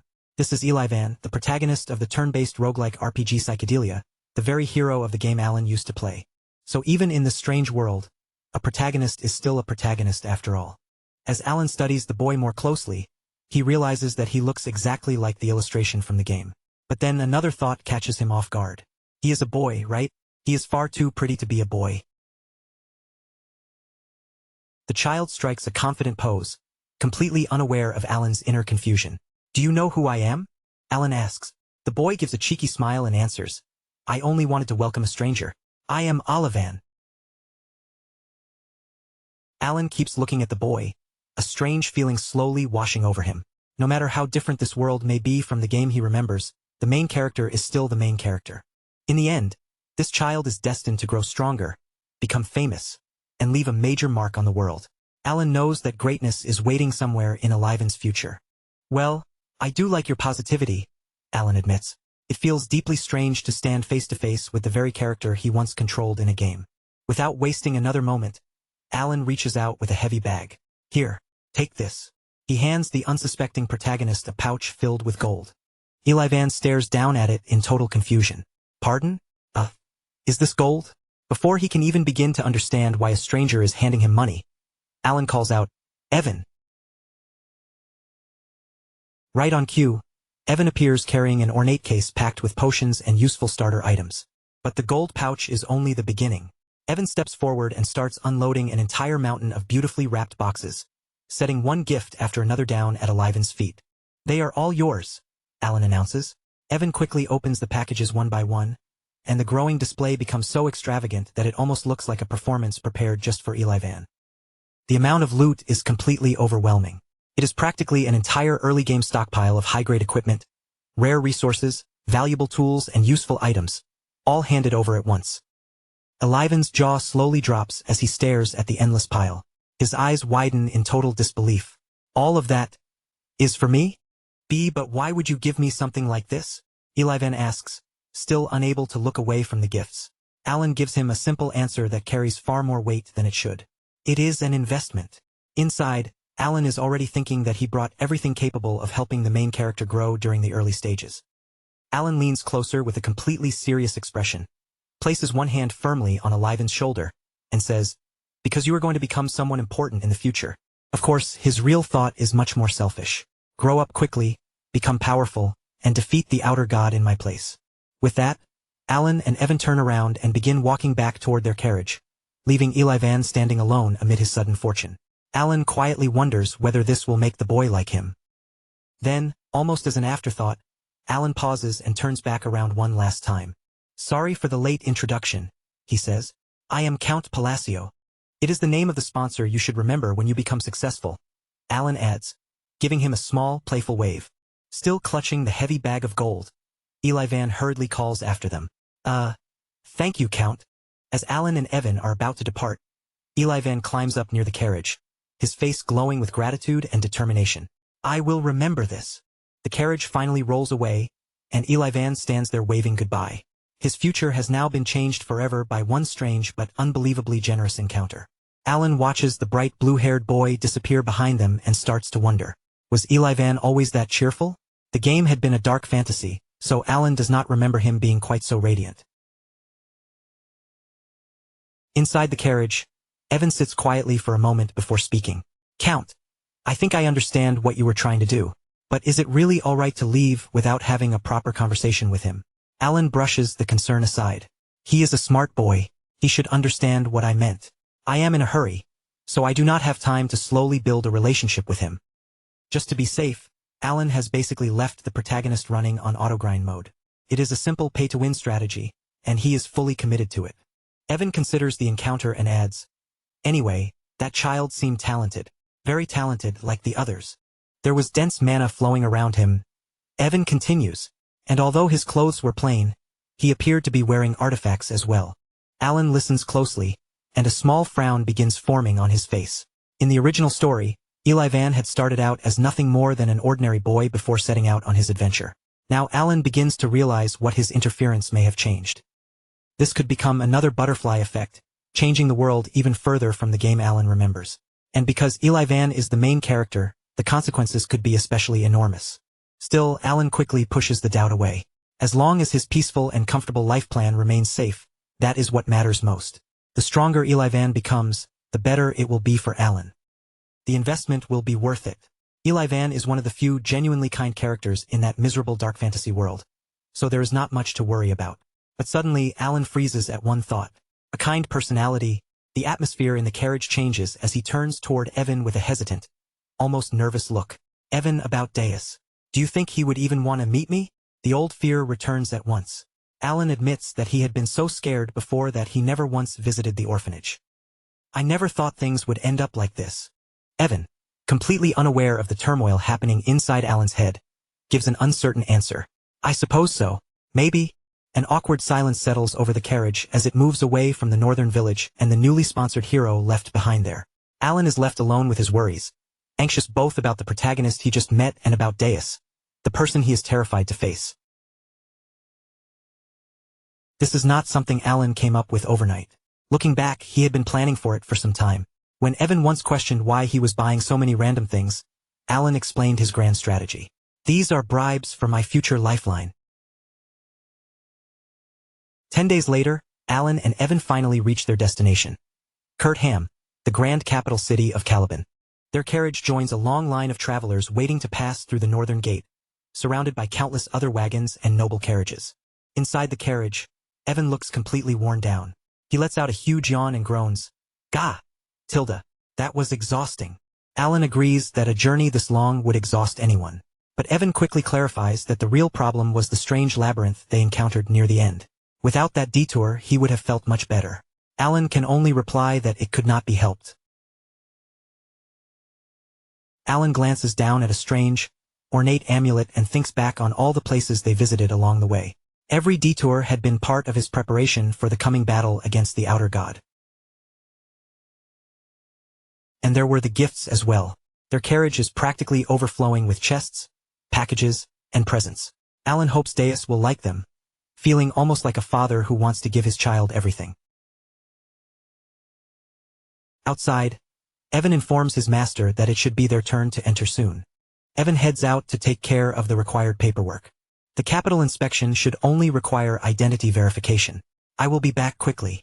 Alan gives him a small wave and answers, Alrighty, Tilda. Leaning back among the pile of presents, Alan lets out a relieved breath. Things should finally become easier from this point on. But Evan returns with a grim expression instead. Ah, Count, we have a problem. Alan immediately sits upright, all relaxation gone. A problem? Outside, Evan explains that the guards suddenly ordered them to move aside. He asked why, but no one gave him an answer. Then another extravagant carriage cuts directly in front of theirs. Alan steps out through the carriage door, and Evan explains further that their identities have already been verified. But before he can say more, a group of knights walks past and heads straight toward them. A man dressed in ornate silver armor stops directly in front of Alan. "You must be Count Palacio." The knight introduces himself with a smug grin. "I am Viren, the fourth sword, and a direct disciple of Fiola, the master knight." Alan's mind immediately reacts to the name Fiola. That is a major figure. But Viren's smug expression is already beginning to get under his skin. So what? Alan thinks bitterly. This guy is seriously irritating. And after everything that has happened, Alan is already in no mood to tolerate anyone. Keeping his expression cool, Alan asks, "You brought knights with you. What exactly is the problem?" Viren's smile grows wider. "I heard that a friend of mine from the Ashudalan kingdom has a debt to settle with you." Alan looks genuinely confused. "I am not aware of any such thing." Then a terrible realization slowly hits him. Could it be Carmine? Viren confirms it with a condescending laugh. It seems Alan managed to get on his friend's very bad side, the same pompous noble he embarrassed at the banquet. Through a magical orb, Carmine's face appears twisted with rage as he screams, "He humiliated me in front of everyone." Carmine gives Viren a cruel order. "That bastard is heading to Caliban, I heard. Beat him senseless and make him a cripple." Viren's sinister-looking master sweetens the offer. "You still need more abyssal entities to raise your skills, do you not?" Back in the present, Viren looks Alan over with an almost careless expression. "That man gave me some useful goods, so I suppose I should at least make it look like I care." Without warning, the knights yank their swords free and close in around Alan and Evan from every side. Alan and Evan immediately turn back to back, tense and guarded as they brace themselves for a fight neither of them saw coming. Viren keeps talking as though he already has them cornered. "Or perhaps you could hand over every valuable thing in that carriage. Then I might consider letting you leave." He insists that this was simply the task assigned to him, but the greedy look in his eyes makes it obvious that he has his own plans. A smug grin tugs at Viren's mouth. In his mind, there is no risk here and nothing for him to lose. Alan comes from Hysteria, a kingdom with barely any influence in the Alliance, and he has no powerful ties in Caliban either. Viren had looked into everything beforehand, convinced he had found an easy target. Alan's expression sinks into cold disgust. So this really was nothing more than people protecting their own kind. Mana begins snapping and flickering around Alan's hand as he prepares to strike back. But before Viren can make the next move, someone else acts first.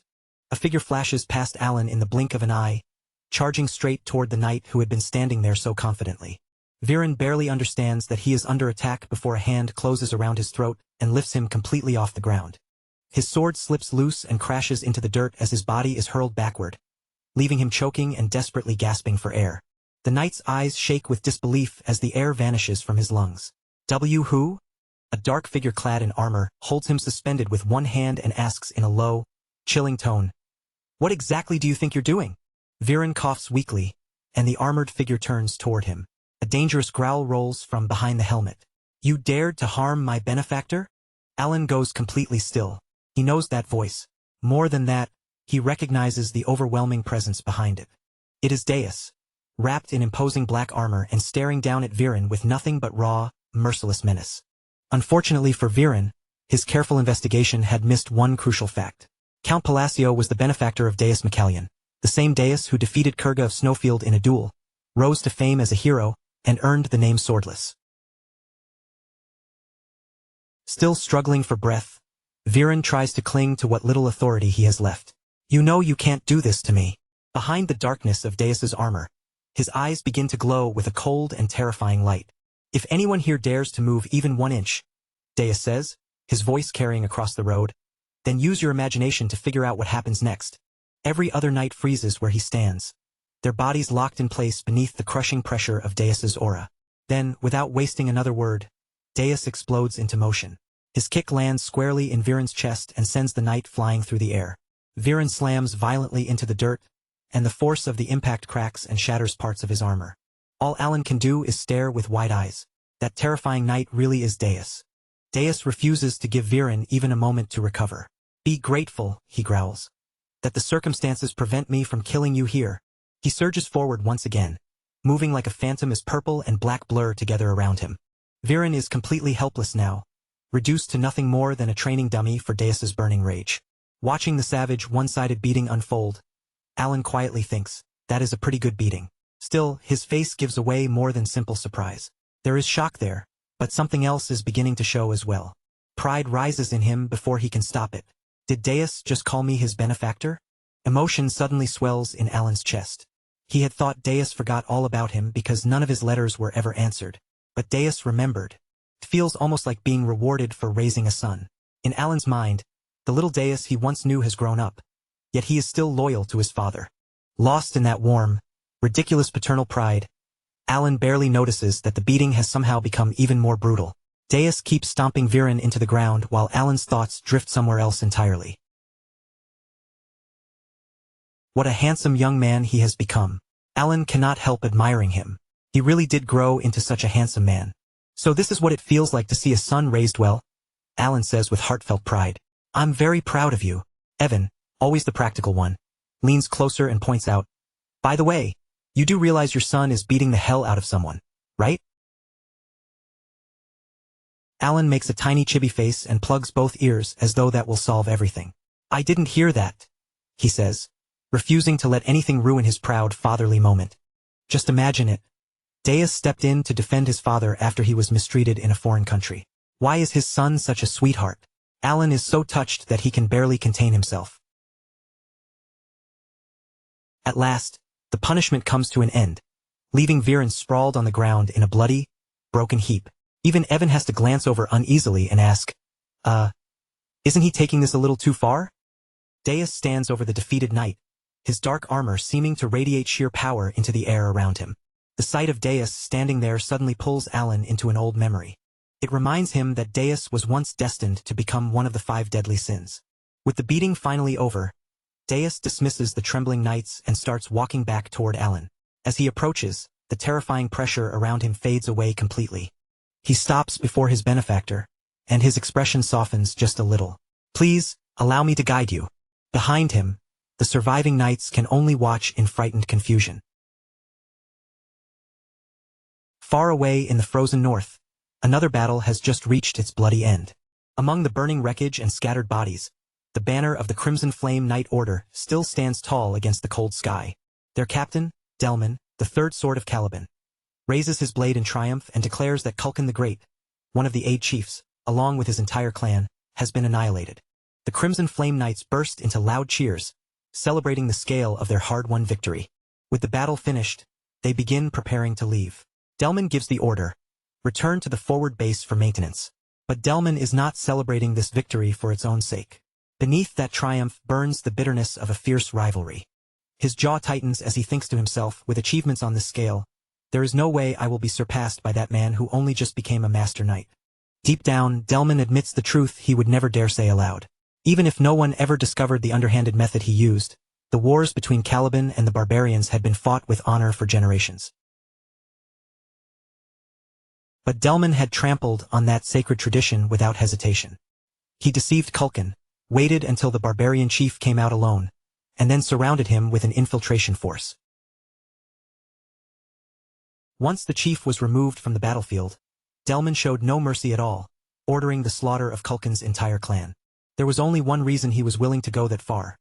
He wanted to surpass Deus McCallion, the man who had recently defeated Kurga of Snowfield and was receiving all the glory.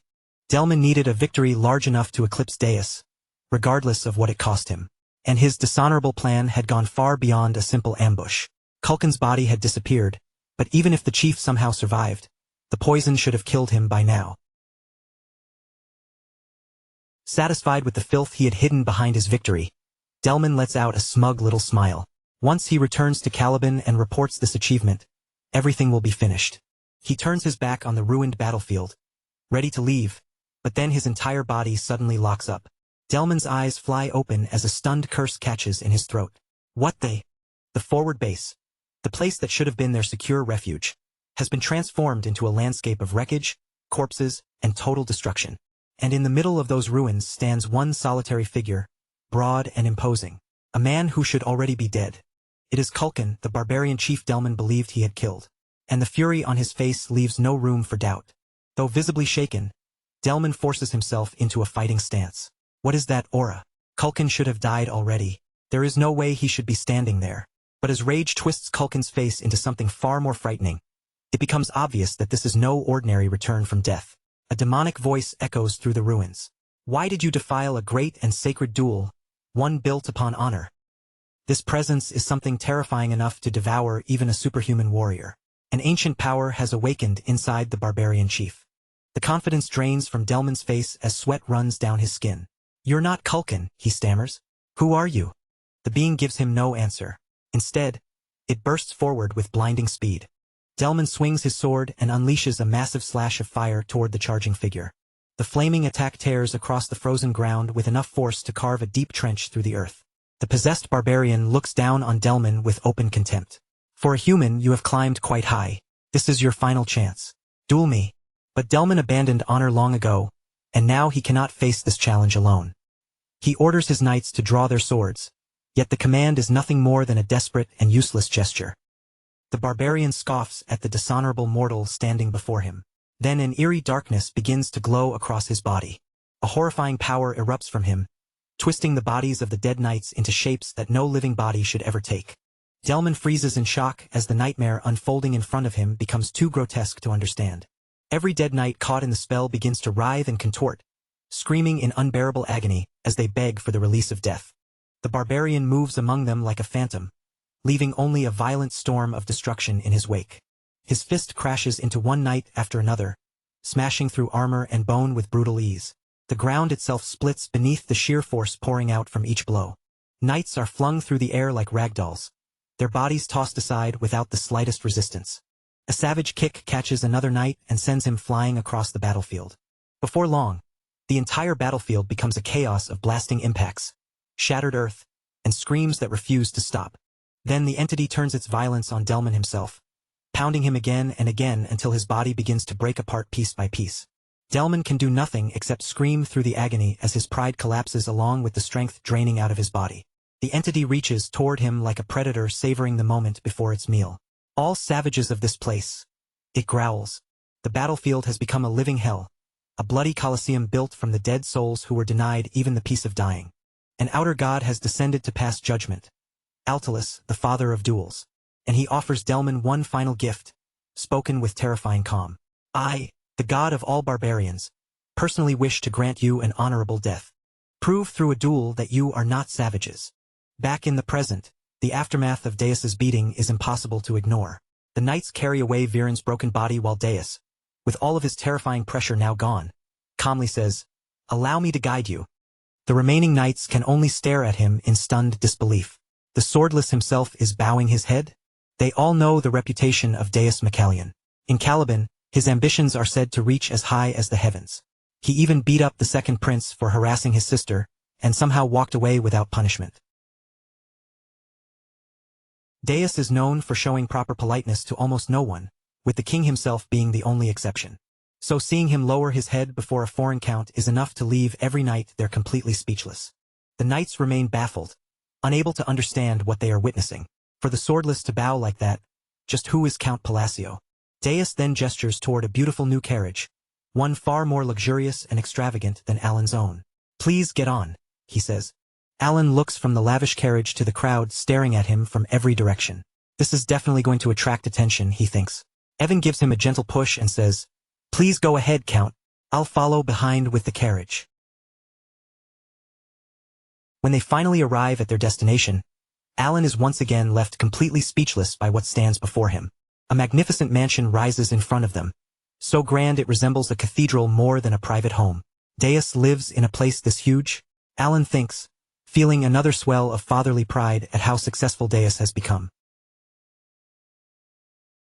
Deus leads Alan inside, but as they walk through the enormous halls, a tense and heavy silence hangs between them. The atmosphere becomes so suffocating that Alan starts to feel uneasy. What Deus did earlier was genuinely touching, but maybe he still feels uncomfortable around me. Finally deciding he cannot endure the silence any longer, Alan gathers himself. "I should just get straight to the point. That is probably the most respectful and considerate thing I can do." Just as Deus is about to guide him into another room, Alan suddenly stops him in his tracks. "Deus, wait." Alan gathers himself before speaking. "The reason I came here today is because there's something I need to ask of you." Deus turns back toward him, his face impossible to read. A request. You said request? Alan repeats, slightly caught off guard. Not an order. Deus gives him a calm look and asks.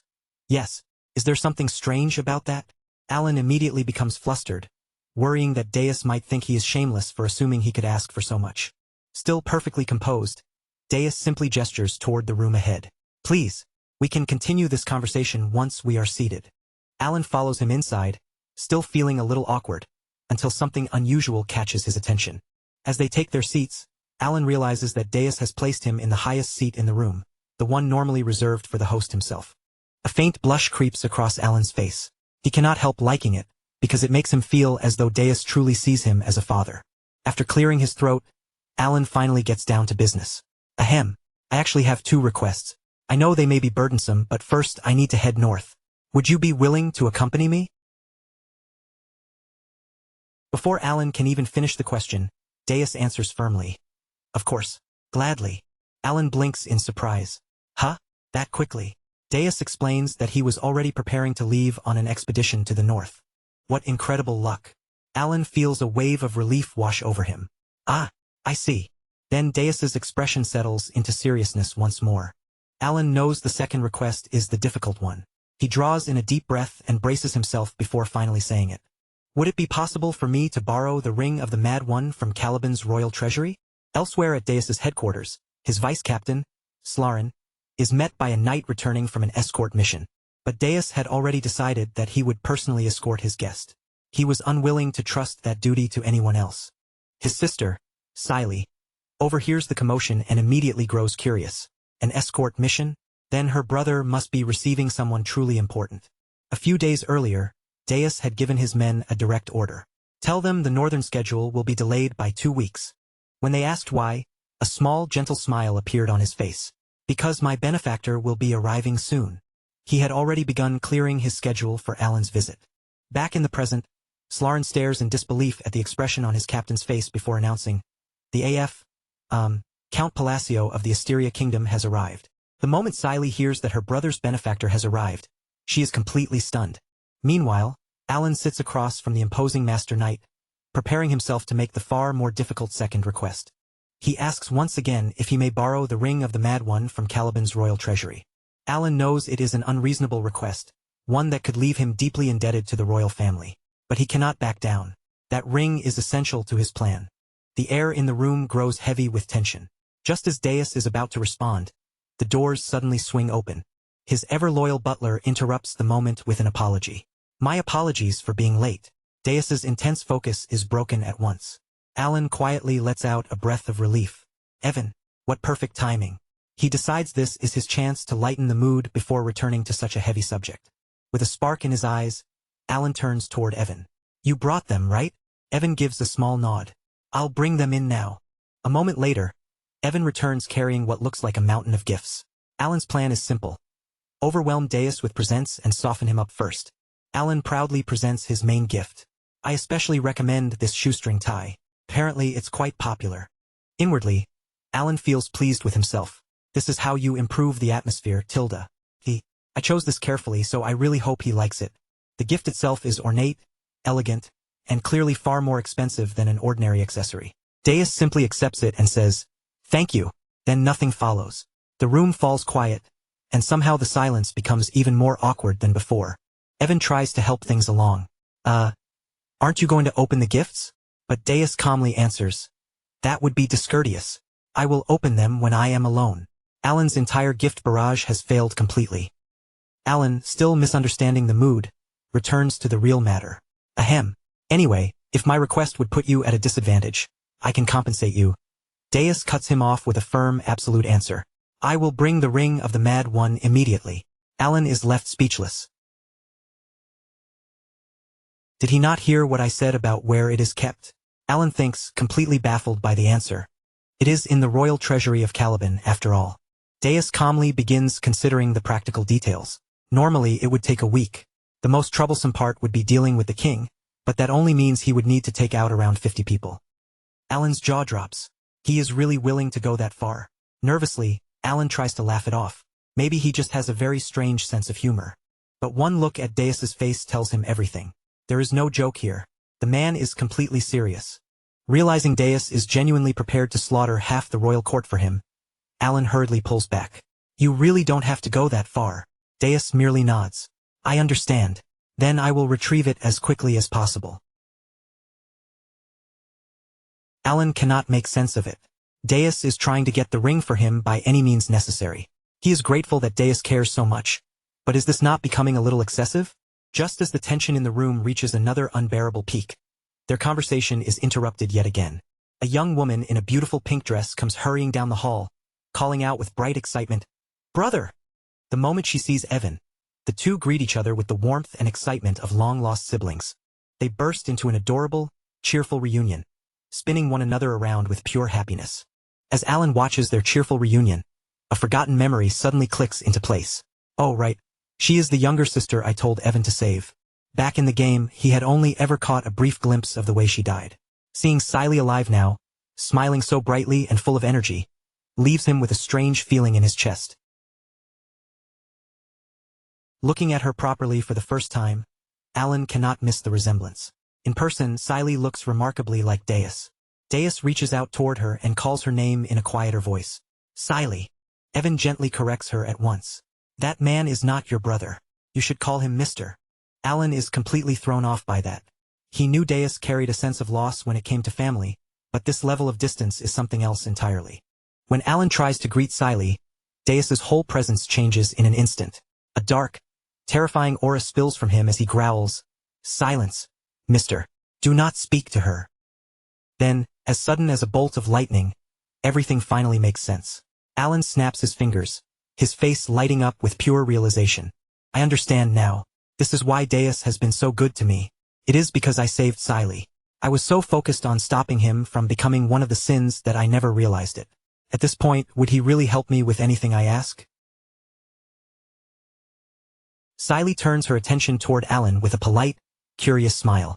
Excuse me, you must be Count Palacio, right? I heard that you ordered Brother Evan to save me. Deus immediately corrects her again. Siley, it is Mr. Evan. Alan feels slightly awkward and simply answers, I only did what I had to do. But inwardly, he is celebrating. If she had died, her brother would have become a killing machine. Siley gently takes Deus's hand, closes her eyes, and thanks him with a calm, peaceful smile on her face. It is a rare and unexpectedly warm sight. Deus, the cold and feared swordless, looks genuinely moved by her gratitude. Alan watches the two of them, and a quiet warmth slowly spreads through his chest.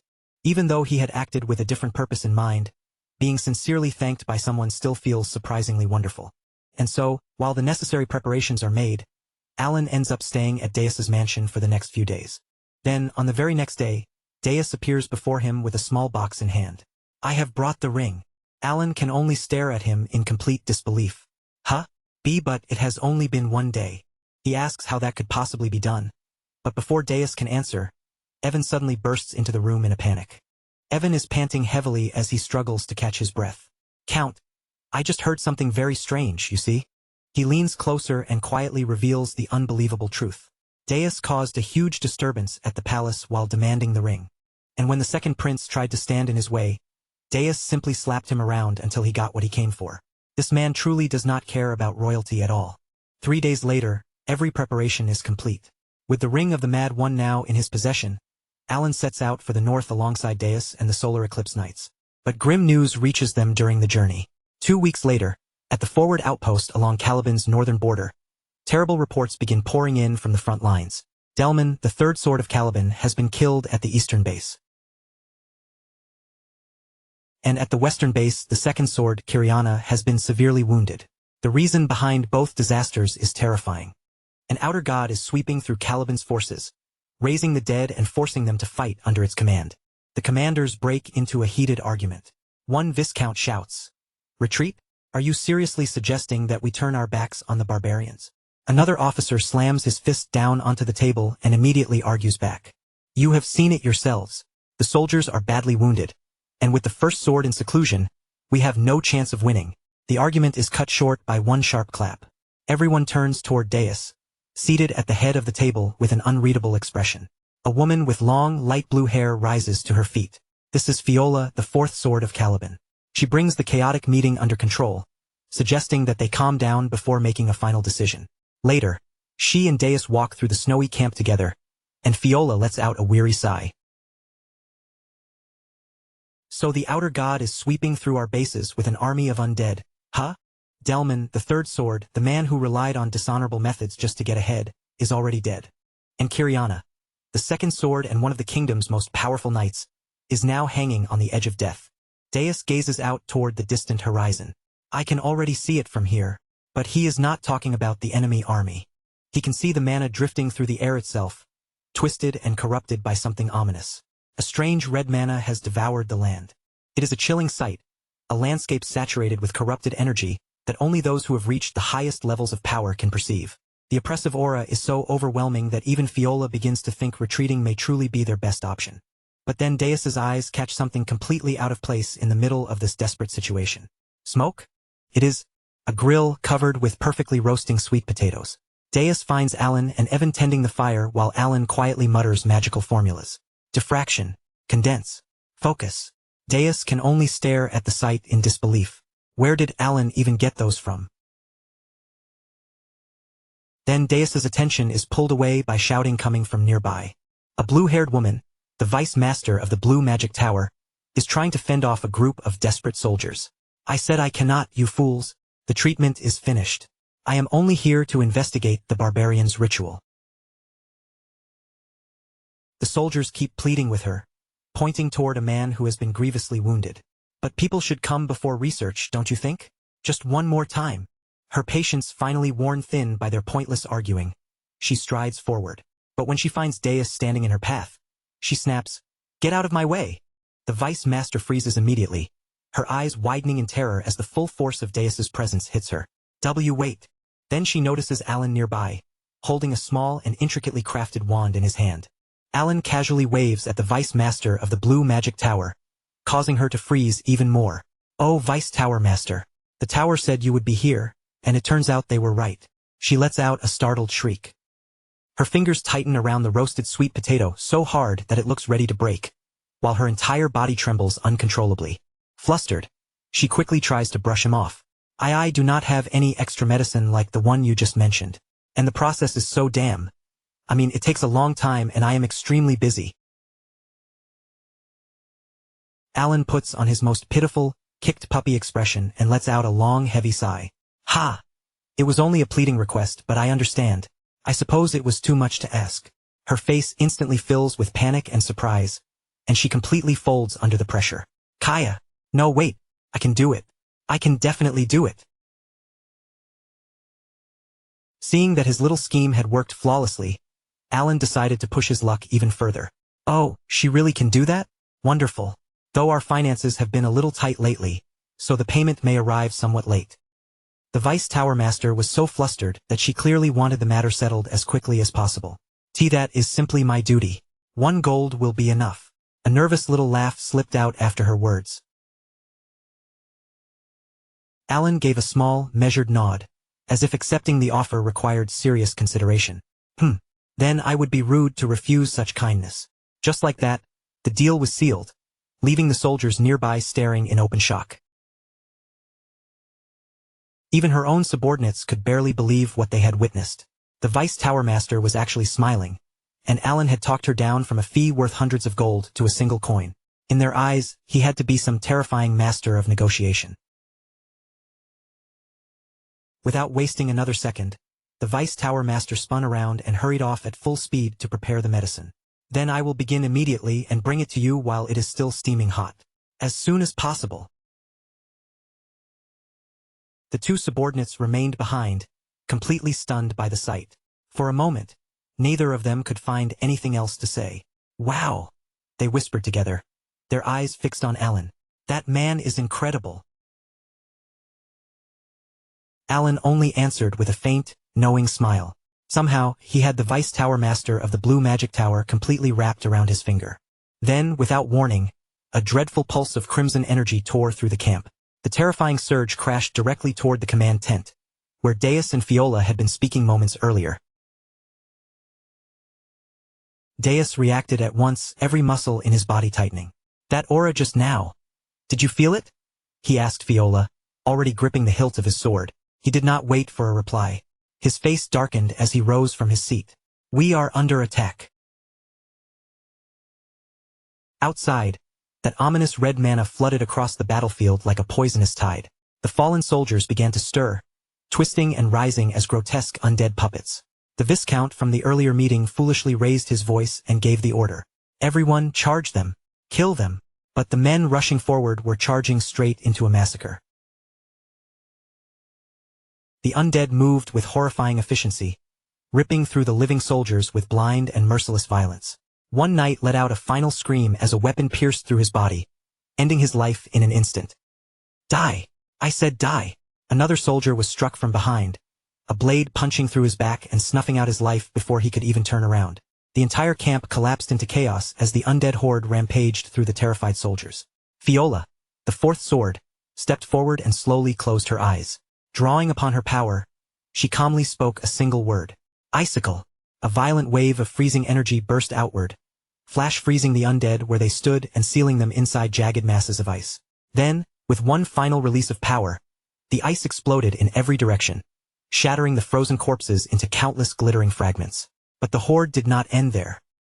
Deus joined the battle immediately, becoming a blur beneath flashes of violet swordlight as he cut a path through the charging undead. He tore through them like a storm given human form. His blade swept through the air in shining arcs, leaving severed limbs and broken undead bodies scattered behind him wherever he passed. Yet even while fighting, Deus sensed something far more dreadful drawing near. A bead of sweat ran down his face as his eyes narrowed. It is coming, he muttered under his breath. The Vice Tower Master lifted her gaze toward the sky. Her magical monocle flared brightly as she too recognized the catastrophic power descending toward the battlefield. The sky itself seemed to bleed as vicious lightning split it apart. A suffocating wave of despair rolled over the battlefield, carrying a power that promised nothing except total destruction. That monstrous energy crashed into the ground in a cataclysmic explosion. Everything in its path was erased, while the force of the impact made the very earth tremble beneath everyone's feet. As the smoke slowly cleared from the ruined wasteland, an inhuman voice thundered across the battlefield. Barbarism. Do not profane the sins of those who have lost their honor. Clawed, beast-like feet stepped out from the center of the blast, each step crackling with wild, untamed energy. It was the outer god Altalus. He stood tall amid the devastation, wearing a cruel and mocking grin as he looked over the chaos he had created. Fiola ignored the danger completely and rushed forward with a desperate cry. Her blade flashed with power as she prepared to strike with lightning-like speed. She unleashed her ultimate technique, the sword of extreme speed. The thrust was so fast it should have been impossible to stop, flying straight toward the god's heart. But Altalus did not even blink. In a terrifying display of power, the impossibly fast attack came to a complete halt before it could touch him. Fiola could only stare in stunned disbelief. The sword of extreme speed did not work? Altalus's grin widened, his voice dripping with contempt as he spoke. To one who has cast aside honor, who has abandoned the nobility of the soul, an honorable death shall never be granted.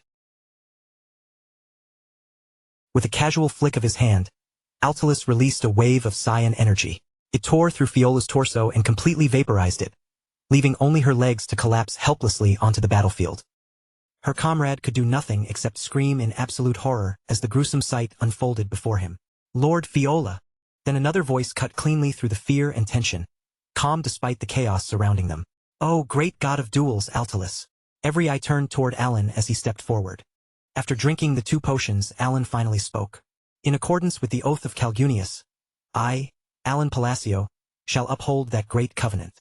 Ancient golden runes began filling the air around him, swirling in powerful circles as his voice carried through the ruined battlefield.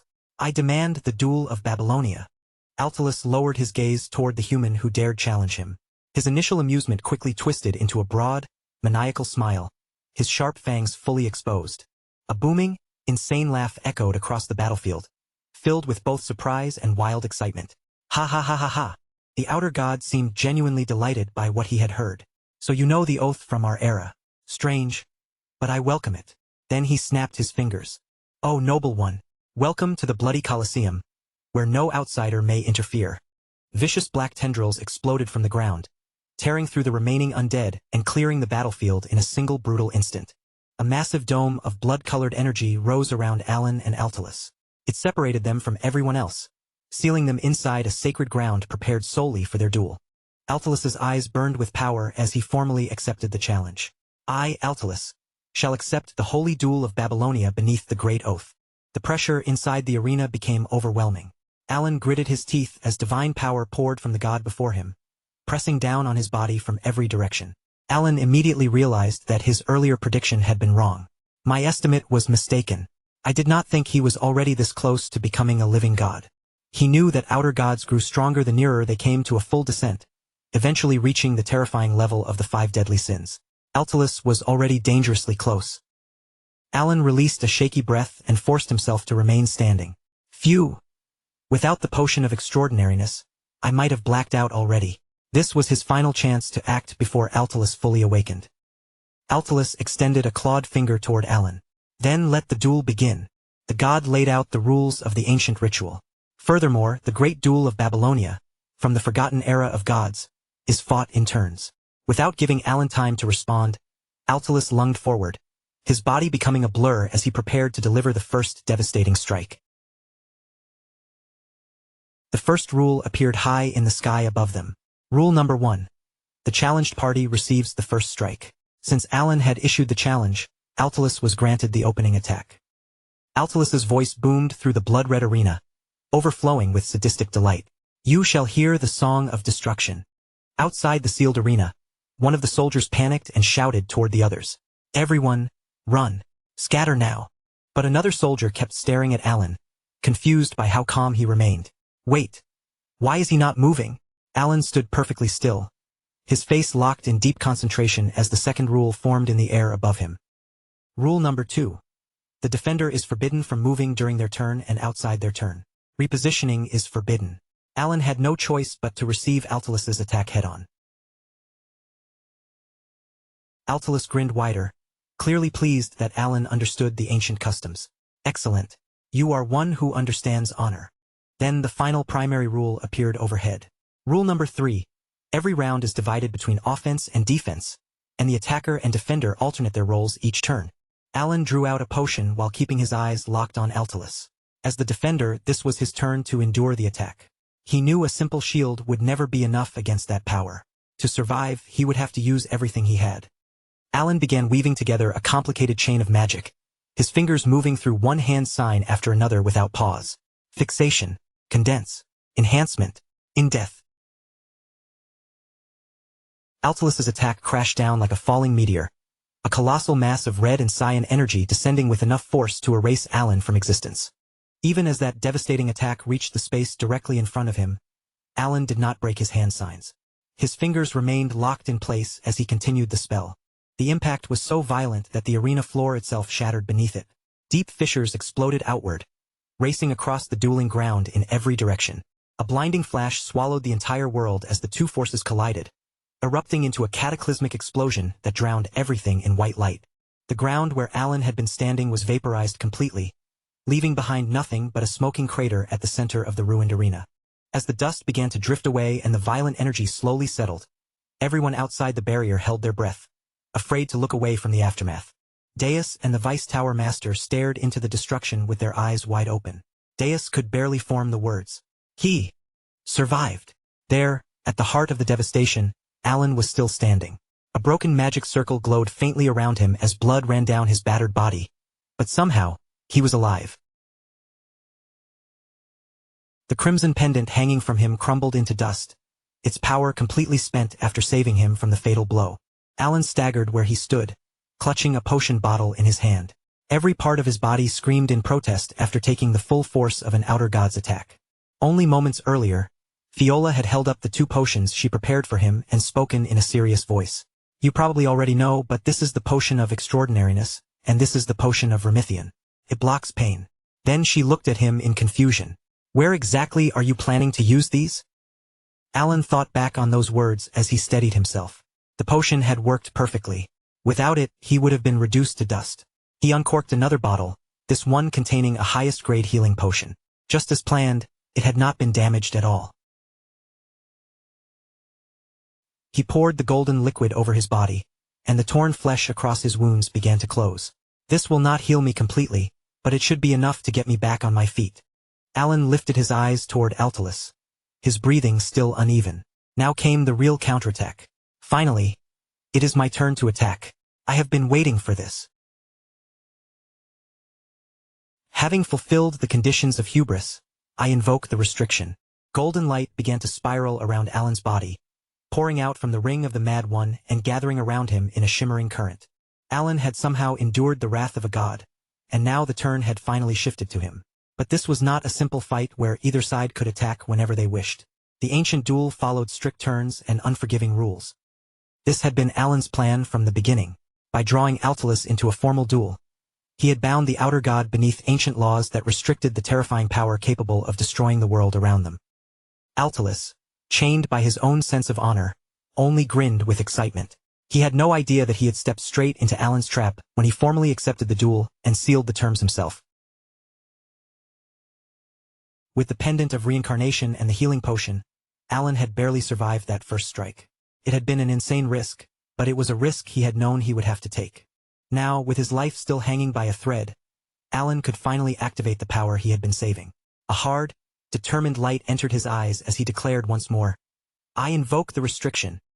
A massive, ethereal presence emerged behind him, responding to conditions so precise and desperate that almost no one could ever fulfill them.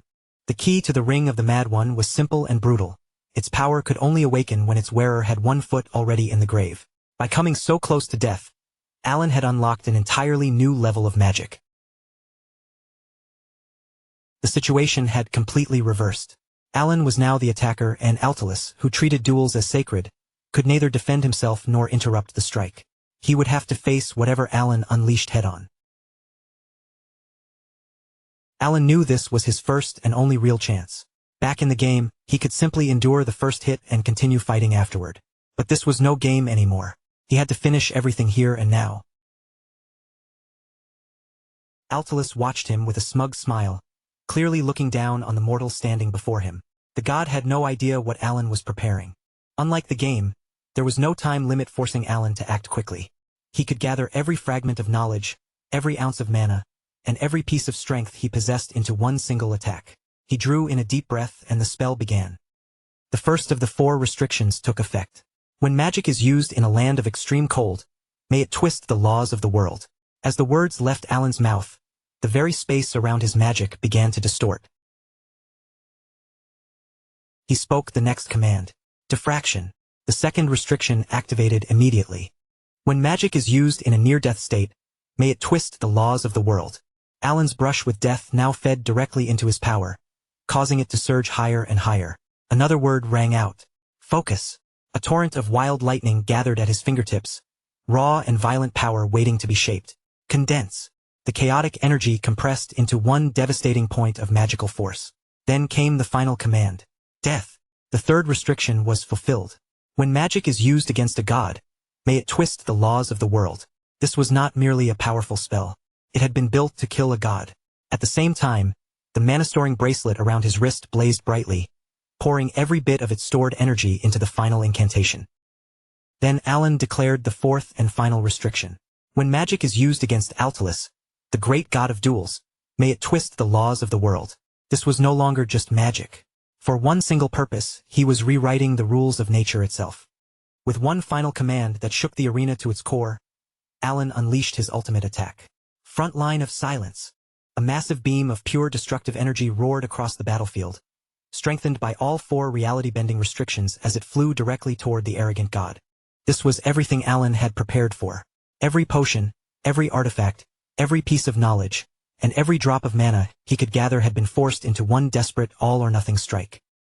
Even Altalus appeared impressed by the attack. His grin widened as he waited for the beam to reach him, prepared to receive it directly with his bare chest. The 2 forces collided in a cataclysmic explosion so violent that the floor of the Colosseum itself was vaporized beneath the blast. As the light finally faded, Alan stood there panting heavily, every muscle in his body screaming from the effort. He could only pray that it had worked. Please, it will be enough if he is gone from the first hit. He stared into the thick smoke without blinking, his eyes filled with equal parts hope and dread as he waited to see what remained. The dust slowly settled, revealing Altalus still standing in the center of the arena. A massive glowing hole had been blasted straight through the god's chest. But Altalus was still smiling. His voice carried a trace of genuine amusement as he looked at Alan. "You are strong." Alan's blood ran cold. The world seemed to tilt around him as the horrifying truth began to sink in. His ultimate attack, the final strike he had poured everything into, had failed. The one attack that had to succeed had not been enough. Alan glanced down at his wrist. The mana-storing bracelet had been drained completely.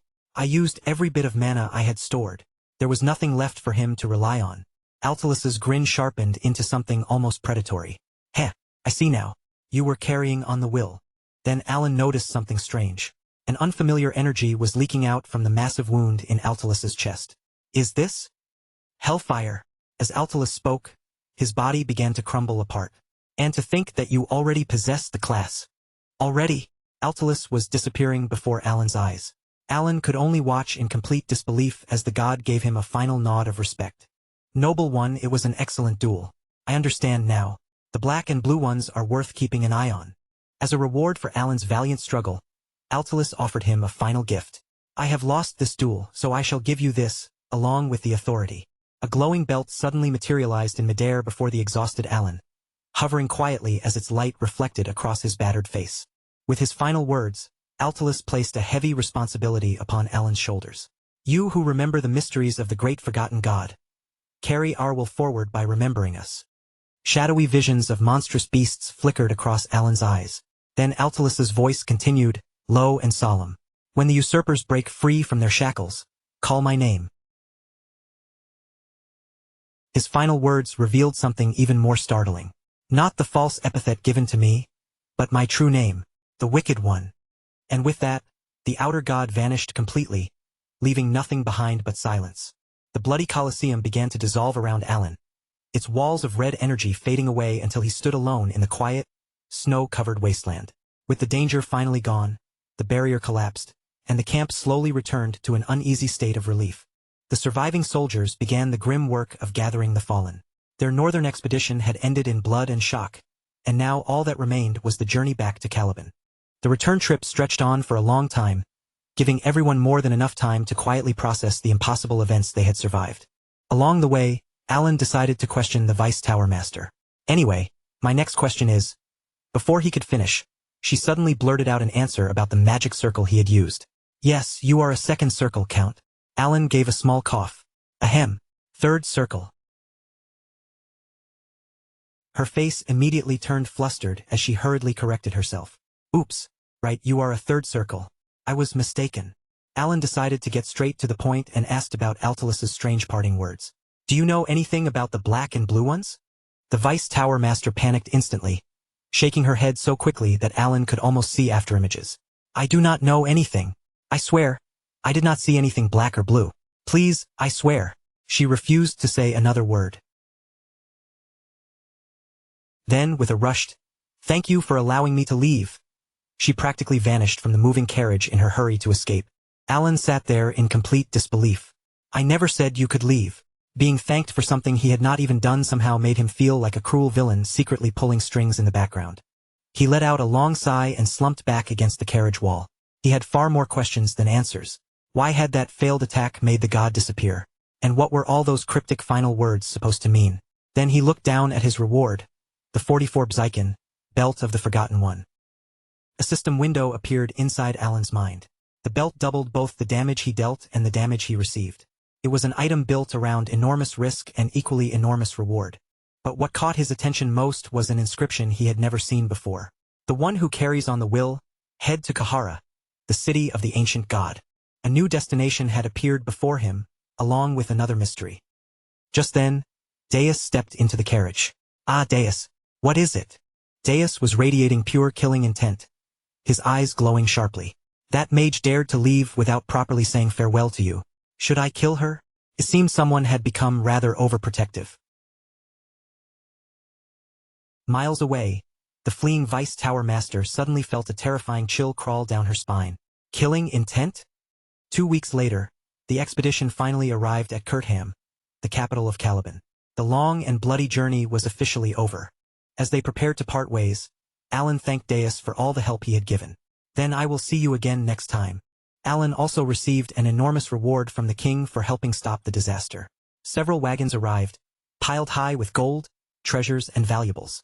Alan could barely hide his delight at the sight. I literally spent all my money trying to stay alive, so this is perfect. But just as Alan was about to leave, Deus stopped him with an unusually serious look on his face. Do you? Then Deus asked a question that caught Alan completely off guard. Do you think I can become strong like you too? Alan was baffled. What was that even supposed to mean? Deus was one of the main figures in this story, a prodigy destined for greatness and the youngest person fated to become a master knight. Alan wondered whether the magic he had used earlier might have looked impressive. Well, perhaps it had looked pretty impactful. His thoughts shifted to the 5 children he was meant to raise, the future saviors of the world. Their hidden potential was already absurdly high. And among them, Deus stood at the very top because of his unmatched talent with the sword. It was only a matter of time before he surpassed everyone around him. Deus simply stood there and waited, wearing a rare expression of vulnerability. Alan gave him a gentle, reassuring smile. You can become stronger if you keep making the effort. With that, you will achieve what you want. You were born with a blessed talent. Deus lowered his gaze, and a faint flicker of emotion crossed his face. Really? Alan nodded. Really? Thinking Deus's worries had finally eased, Alan turned toward his carriage. There was no need for the boy to worry so much. Now then, but Deus was not finished yet. May I ask why you ask me for favors instead of simply giving me orders? Alan looked back, genuinely intrigued by the question. Alan only smiled before answering him. Who in the world gives orders to their own family? Then he turned and walked away, leaving Deus standing behind him in stunned silence. The carriage slowly pulled away as the nearby soldier raised a salute while it passed. The moment Alan was alone, his dignified expression fell apart completely. He grabbed at his own hair and cried inwardly. Did Deus think there had been some hidden motive behind all his support? My reasons were nothing but pure goodwill, he lamented to himself. Now he understood why people said being a parent was such a thankless job. That night, the lights of the capital sparkled outside the windows of a grand estate. Alan sat alone inside a lavish room, surrounded by the king's gifts as he quietly considered what he should do next. Elsewhere, Deus was sitting alone as well, struggling with everything that had happened that day. I followed him to repay his kindness, he thought, but somehow I only ended up receiving even more from him. He touched the earring Alan had given him, a small object that had become a constant reminder of the bond between them. In a quiet whisper, Deus tried to imitate Alan's ultimate spell. Front line of silence. He flicked his fingers in imitation, but absolutely nothing happened. Deus cleared his throat, a faint blush touching his normally stoic face. I wish I had talent for magic like him, he thought quietly. He remained sitting alone in the silence, with one word echoing repeatedly through his thoughts. Family. The word settled deep inside him, planting the first seed of something he had never truly possessed before. After surviving a brutal battle against an outer god, and then having an unexpectedly intense conversation with Deus, Alan finally returned to his estate with Evan. Home sweet home. He had been away for 3 exhausting months, and the fatigue was finally crashing down on him all at once. More than anything, Alan wanted to collapse onto his bed and sleep. But when he opened the door to what he believed was his bedroom, he was greeted by his one true nemesis, a mountain of unfinished paperwork. It seemed to wave at him with soul-crushing enthusiasm. Welcome back to the room of backlogged work. Come in, love. Nope. With the reflexes of a seasoned adventurer facing certain death, Alan immediately slammed the door shut on that paper-filled nightmare. Alan let out an embarrassed sigh and rubbed the back of his head. Whoops, wrong room. After everything he had been through, he was apparently so exhausted that he could no longer even recognize the door to his own bedroom. He drew in a long breath as the full weight of his responsibilities settled back onto his shoulders. Defeated before a mountain of paperwork, Alan knew there was no escaping his duties forever. Resigned to the miserable instincts of his former life as a Korean salaryman, Alan decided he might as well finish it now. It would have to be done sooner or later. With a deep sigh, he felt as though his soul was leaking straight out of his body. Rest? For a noble? What a completely foreign idea.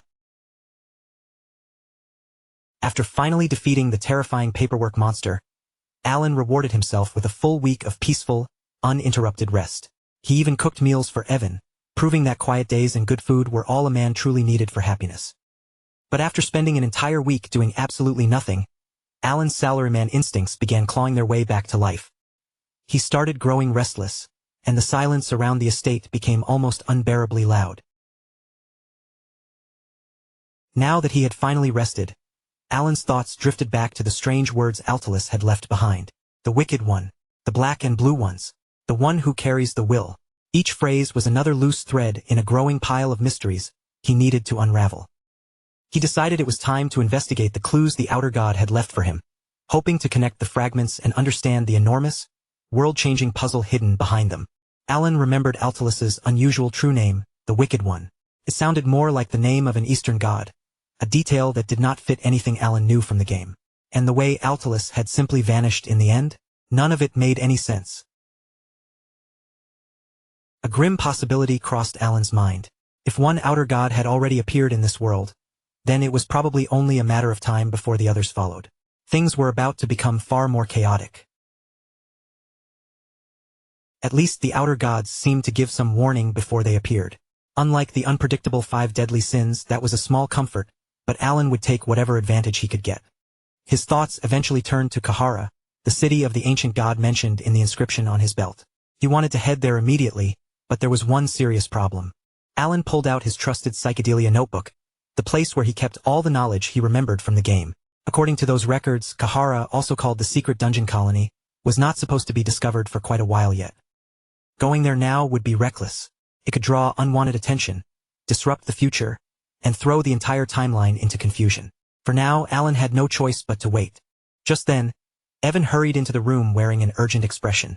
The moment he stepped inside, he shivered dramatically from the cold Alan had been unconsciously releasing. "Is this your magic?" he asked. Alan confirmed it, noticing that his control over the cold had improved after spending his break resting and researching. But Evan had not come just to complain about the temperature.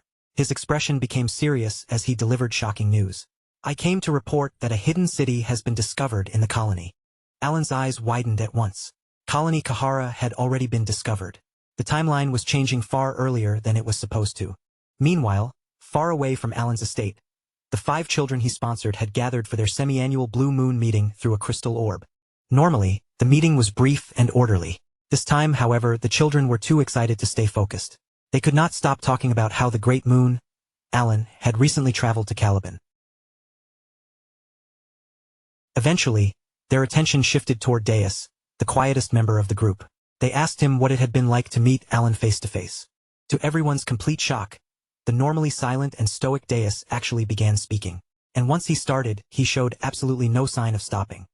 He began recounting the entire northern expedition from beginning to end, describing Alan as a calm and all-knowing hero who stepped forward while everyone else stood frozen in fear. Deus continued talking without pause, praising Alan's foresight and meticulous preparation at every opportunity. "He must truly know everything," Deus said with open admiration, completely captivated by the memory. 50 full minutes passed, and he was still going strong. Sairang tried to interrupt him, but Deus was far too deep into his speech to notice. His eyes burned with fanatical excitement as he firmly declared, "No, the important part begins now." Then Deus vividly described Alan's ultimate spell, Frontline of Silence, calling it a strike of instant death that no one could possibly have predicted. The other members were already on the verge of collapsing from pure exhaustion, but Deus's grand and completely uncut tale continued without mercy. Sairang desperately tried to get Yusha to step in and stop him, but her efforts were completely useless. Yusha merely smiled, clearly enjoying every second of the chaos. "As expected," she chuckled. "The great moon really is different from everyone else." Sairang finally lost all patience and screamed that the meeting was over. Unfortunately, her cries fell on deaf ears as Deus continued his story. 2 painful hours later, the other children had passed out completely, becoming helpless victims of Deus's legendary speech. At last, Deus finally reached the end of his story and cleared his throat. "Ahem, forgive me for talking too long. I will see all of you again in half a year."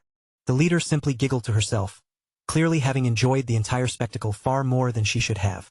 And so, that day's Blue Moon meeting set a brand new record for its longest duration. It lasted an unbelievable 3 hours, all because Deus had discovered a new talent for talking. Back at Alan's estate, another problem was beginning to take shape. The house was getting far more crowded than it had any right to be.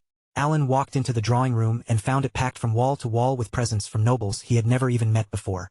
Evan pointed out one especially valuable artifact among the piles, explaining that it was worth enough to purchase an entire mansion. The scale of the gift-giving had become completely absurd. Most of the presents came from minor nobles who were desperate to get on Alan's good side and form even the smallest connection with him. The letters were even more overwhelming, overflowing with exaggerated praise and shameless flattery. News of Alan's connection to Deus, the future Master Knight, had spread through noble society like wildfire. Alan held a golden goblet in his hand, wearing a faintly amused smile. As a former corporate worker, he understood exactly how valuable connections could be. "Thank you for your kindness," he thought politely. Then his true salaryman creed quietly surfaced. "If people give you something, take it without making a fuss. I will keep it all as an emergency fund." Hee. Even a full week later, the stream of gifts still had not stopped coming. Evan was starting to feel genuinely concerned as he stood beside yet another towering pile of boxes. "We have been receiving gifts for an entire week now," he reported. Alan could only stare in disbelief. Was a connection to the future Master Knight truly this powerful? He looked down with a proud tear forming in his eye. "Deus, you really are a good son." An entire month passed, and the gift tsunami still showed no signs of ending. Alan's expression said everything as he stared at the new piles. They are still coming? The sheer excess was beginning to feel more burdensome than exciting. Finally, as summer drew near, the flood of presents gradually slowed until only a few gifts trickled in at a time. The setting shifted to Tyria, the capital of the Asteria Kingdom. Today was the Grand Council meeting, an event every noble was required to attend. And Alan was running incredibly late.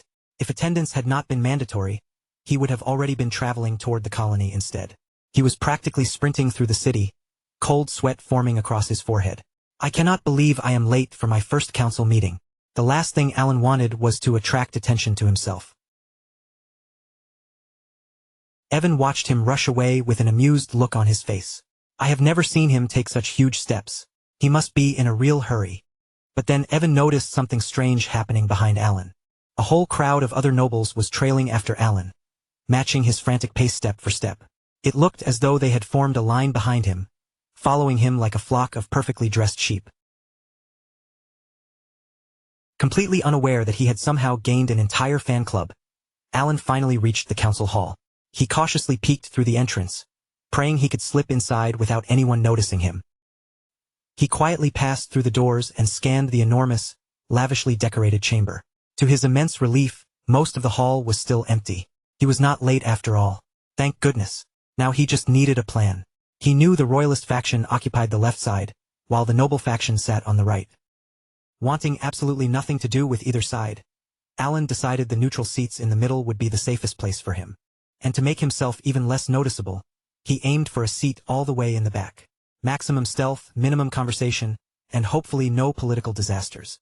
But the instant Alan sat down, two nobles suddenly appeared directly behind him and stared at him with unnerving focus. He had no idea where they had even come from. Startled by their attention, Alan quickly moved to a seat closer to the middle. Maybe they had been offended because he chose the back row?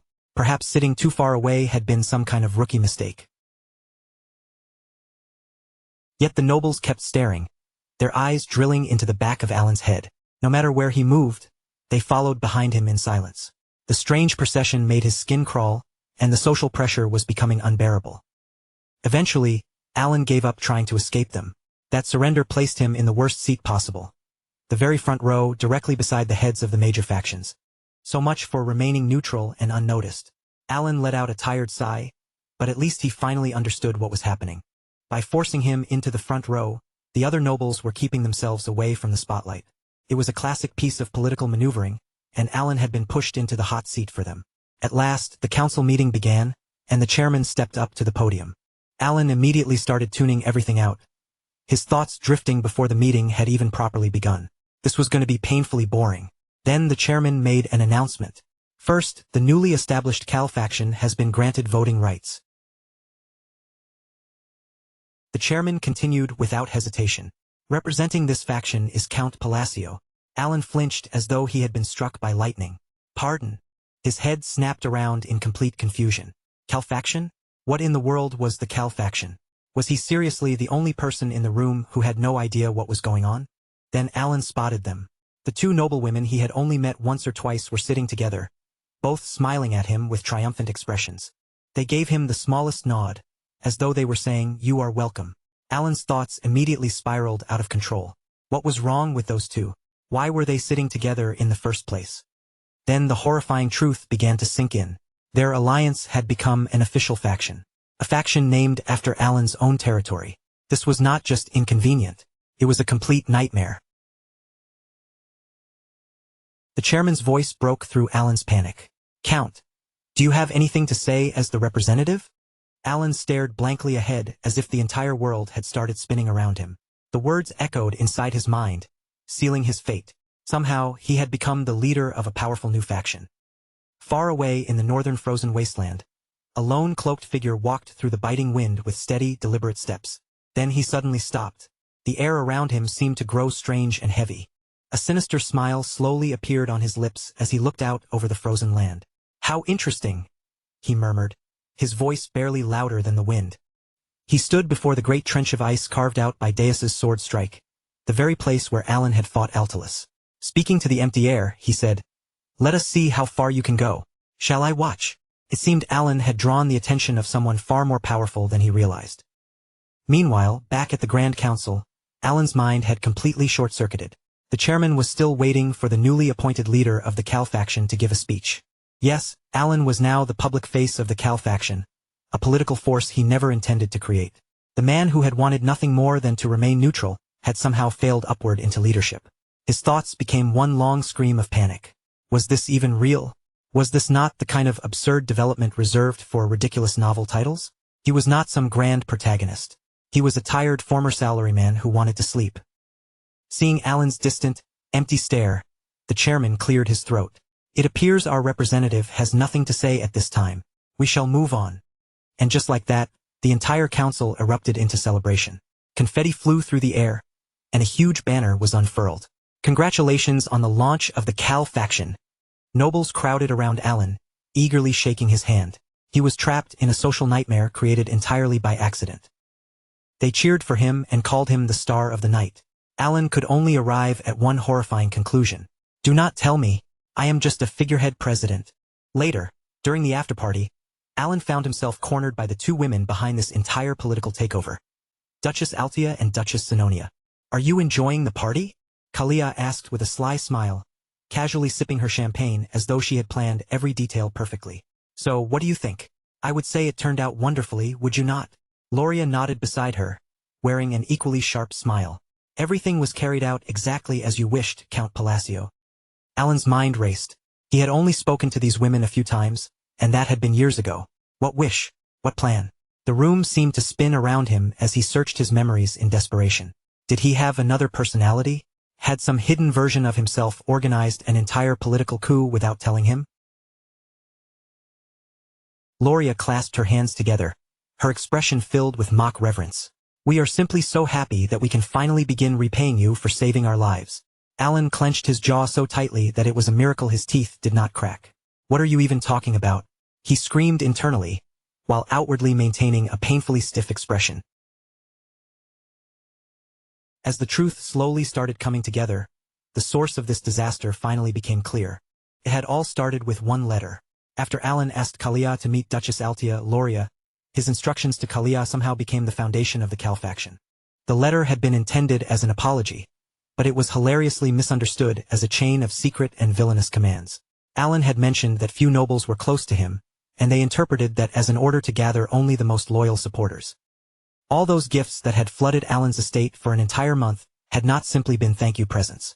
They had been applications to join his supposed fan club, no, his political faction. Alan grabbed his head, barely holding himself back from a total breakdown. "I swear on my corporate soul, I never ordered any of this." He remembered the moment he had written that letter. He had been sure he was only trying to apologize to Countess Kalia. "I am sorry if my blunt and quiet personality made me appear cold. That was all. That was the entire message." But his vague corporate-style apology had been twisted into something completely different. No wonder some of those gift cards had felt so strangely intense. One had even said, "Please take care of us, Count. We love you so much." Alan had nearly died from embarrassment just reading it. Alan began sweating as he realized there was no clean way out of this situation. There was no way to fix the misunderstanding now, was there? And from everything he knew about stories, villains tended to have very particular ways of thinking. The moment he even considered explaining the misunderstanding, he felt the temperature around him drop. His imagination immediately went wild. In his mind, Kalia's voice became cold as ice. A misunderstanding? Then what was all that bribe money for? Loria stood there with a dagger drawn, while Kalia radiated demonic energy. Even their adorable little dog transformed into a terrifying hellhound. Then I suppose we will simply have to kill him, Kalia purred. No, they definitely would not take it well. Alan quickly reconsidered his choices. Plan A, explain everything. Result, certain death. Plan B, play along. With a helpless sigh, he decided he would just have to find the right time to quietly retire. Besides, he had already accepted far too many gifts. Kalia's sweet voice pulled him out of his thoughts. So, what are you planning to do now, leader? Thinking as fast as he could, Alan put on his most mysterious and confident expression. He knew nothing about politics, so the only safe answer was something vague and impressive. First, let us clean up the underworld. The two women visibly paused, taken aback by his bold declaration. Alan had somehow managed to bury himself even deeper with every word he spoke. Then he spotted his chance to escape. Well then, I have business to attend to. I will be leaving. Before either woman could ask another question, Alan made a strategic retreat. He practically power-walked out of the hall and rushed toward his carriage, where Evan was waiting for him. Alan climbed in like a man fleeing for his life. Evan, you sent the letter, right? Evan looked completely baffled. Yes? I thought this was a party. You are leaving awfully early. Alan snapped at him immediately. Do not even look back. We are going straight to the colony. Now! Evan could only stare at him in confusion. Back at the party, Kalia watched Alan leave with an amused smile. As expected. He says only what is necessary, then disappears. Loria's expression became thoughtful. But it has been a long time since we took control of our own districts. Unification of the underworld, Kalia repeated, her eyes gleaming with excitement. Loria's lips curl into a hungry, predatory grin as she savors the thought. Oh, this is going to be fun. The group lifts their glasses together, toasting the new leader who has no idea what kind of people are gathering around him. I can hardly wait to see just how high he'll rise. While Alan escapes one headache after another, a far deadlier problem is racing toward his carriage through the pitch-black night.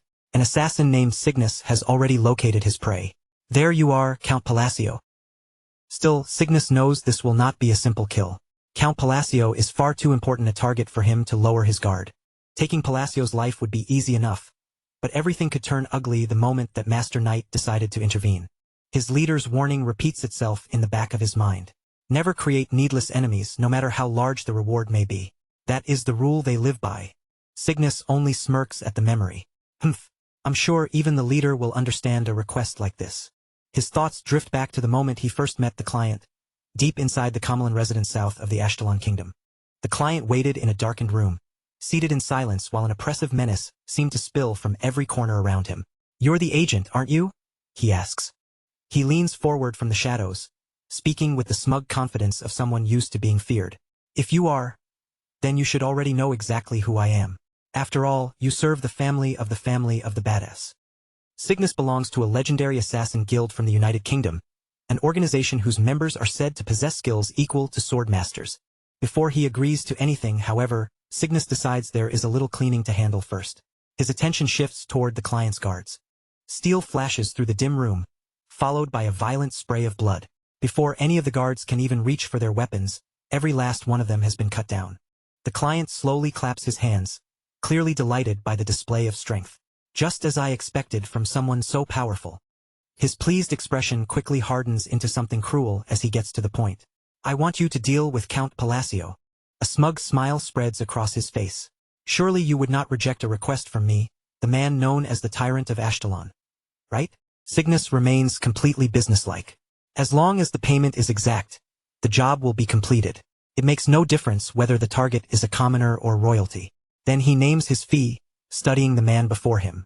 But I wonder, Lord Carmine, can you truly afford it? Carmine answers with a single word. 4. Then he presents the payment without another moment of hesitation. A dark cube begins to glow in the room. Cygnus freezes the instant he sees it. That's not an abyss orb, it's an abyss cube? His eyes widen, caught between disbelief and raw desire. This is no ordinary treasure. The Abyss Cube is an incredibly rare artifact secretly circulated by Duke Kameon himself. Unlike ordinary Abyss orbs, which merely enhance physical ability, the cube can grant its user unique and terrifying special powers. Its value is so immense that most people could never hope to purchase one. Cygnus swallows hard as temptation takes hold. The leader only let me experience a tiny fraction of its power. I can't even imagine how much stronger I'd become with this. Artifacts like this are one of the reasons his guild is feared as the deadliest group of assassins in the land. The offer is simply too tempting to refuse. I'll return as quickly as possible, Cygnus promises as he accepts the contract. In the next instant, he disappears in a blur, leaving Carmine alone with his dark thoughts. Carmine's grin grows wider as he enjoys the thought of his coming victory. Palacio, did you really believe you could ignore me and continue living in comfort? His face twists into a monstrous smile. Absolutely not. Elsewhere, inside another lavish estate, Cygnus stands before someone far more influential and asks quietly, "Will this be all right?"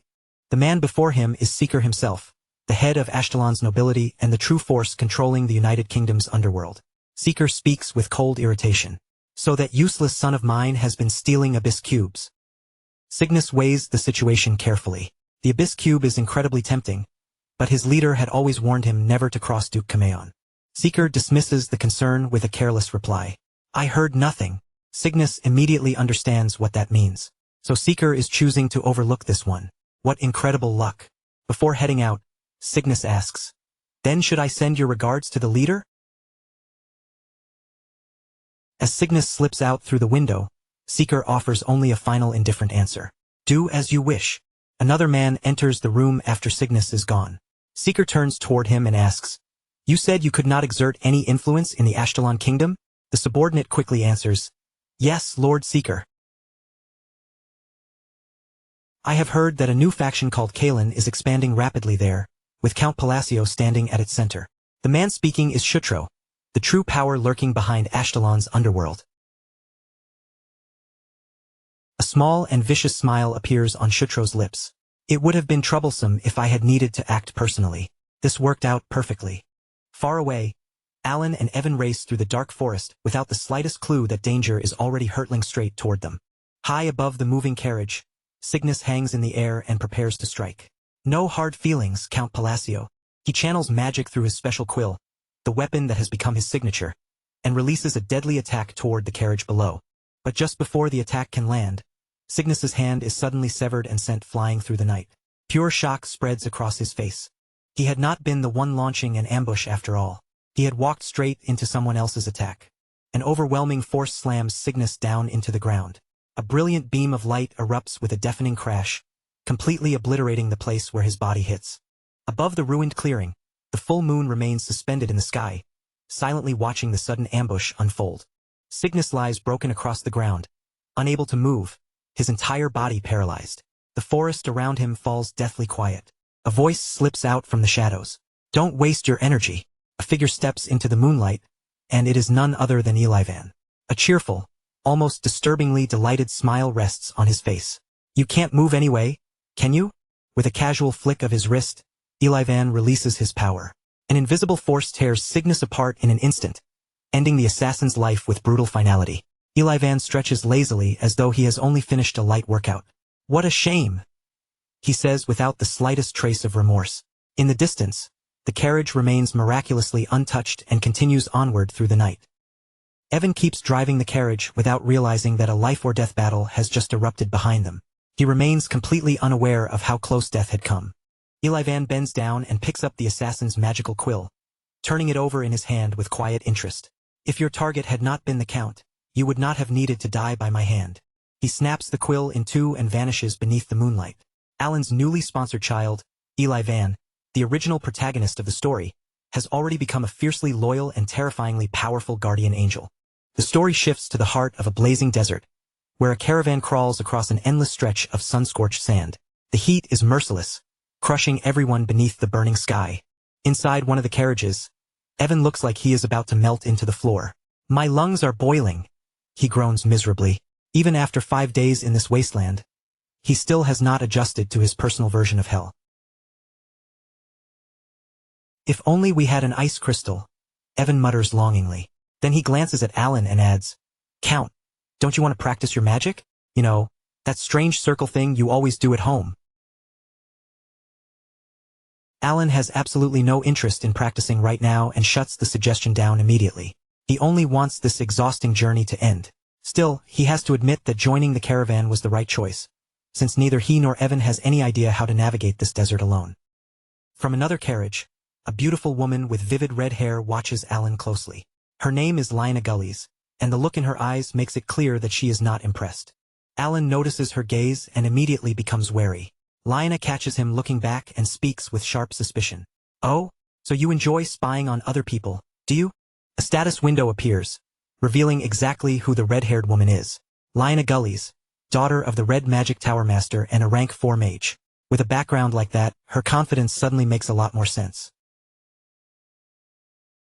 Alan gives her accusation a cold, dismissive scoff.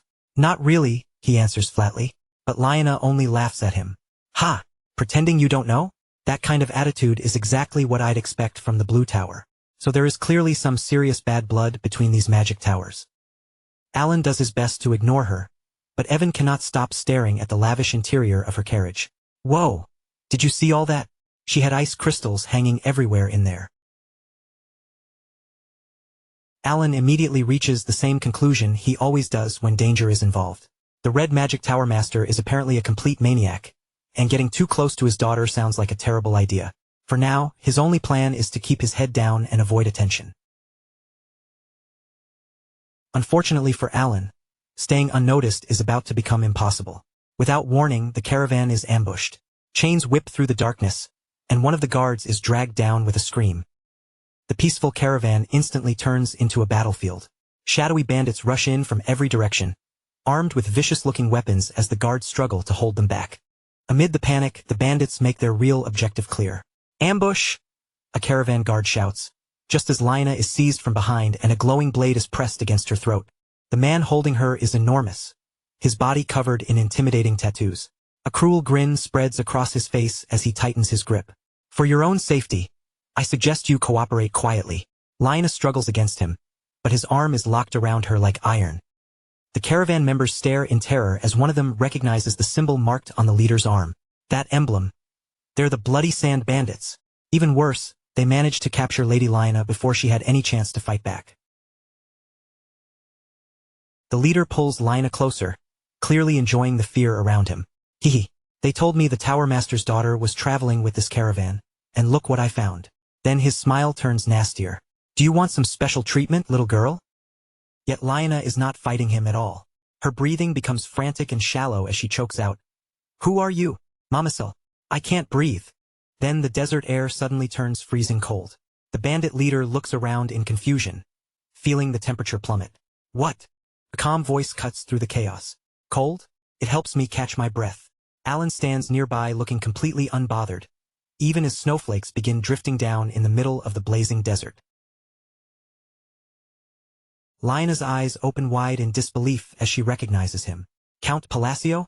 That's impossible. Before she can finish, the space around them erupts into a raging storm of ice. Alan activates Snowy Lands, transforming the entire battlefield into a freezing domain under his control. Lina's shock brings back memories of her past. Growing up as the Tower Master's daughter, she endured countless harsh trials, leaving her with a deep fear of deception and a powerful hatred for lies. That upbringing also made her exceptionally sensitive to magical energy. Earlier, while peeking from behind a crate, she had sensed Alan's mana and immediately judged him. In her mind, he barely had enough mana to qualify as rank 2, so how could anyone expect her to believe he had played a major role in fighting the Outer God? She had decided Alan was nothing more than a fraud, someone protected by a master knight while taking credit for accomplishments that were never really his.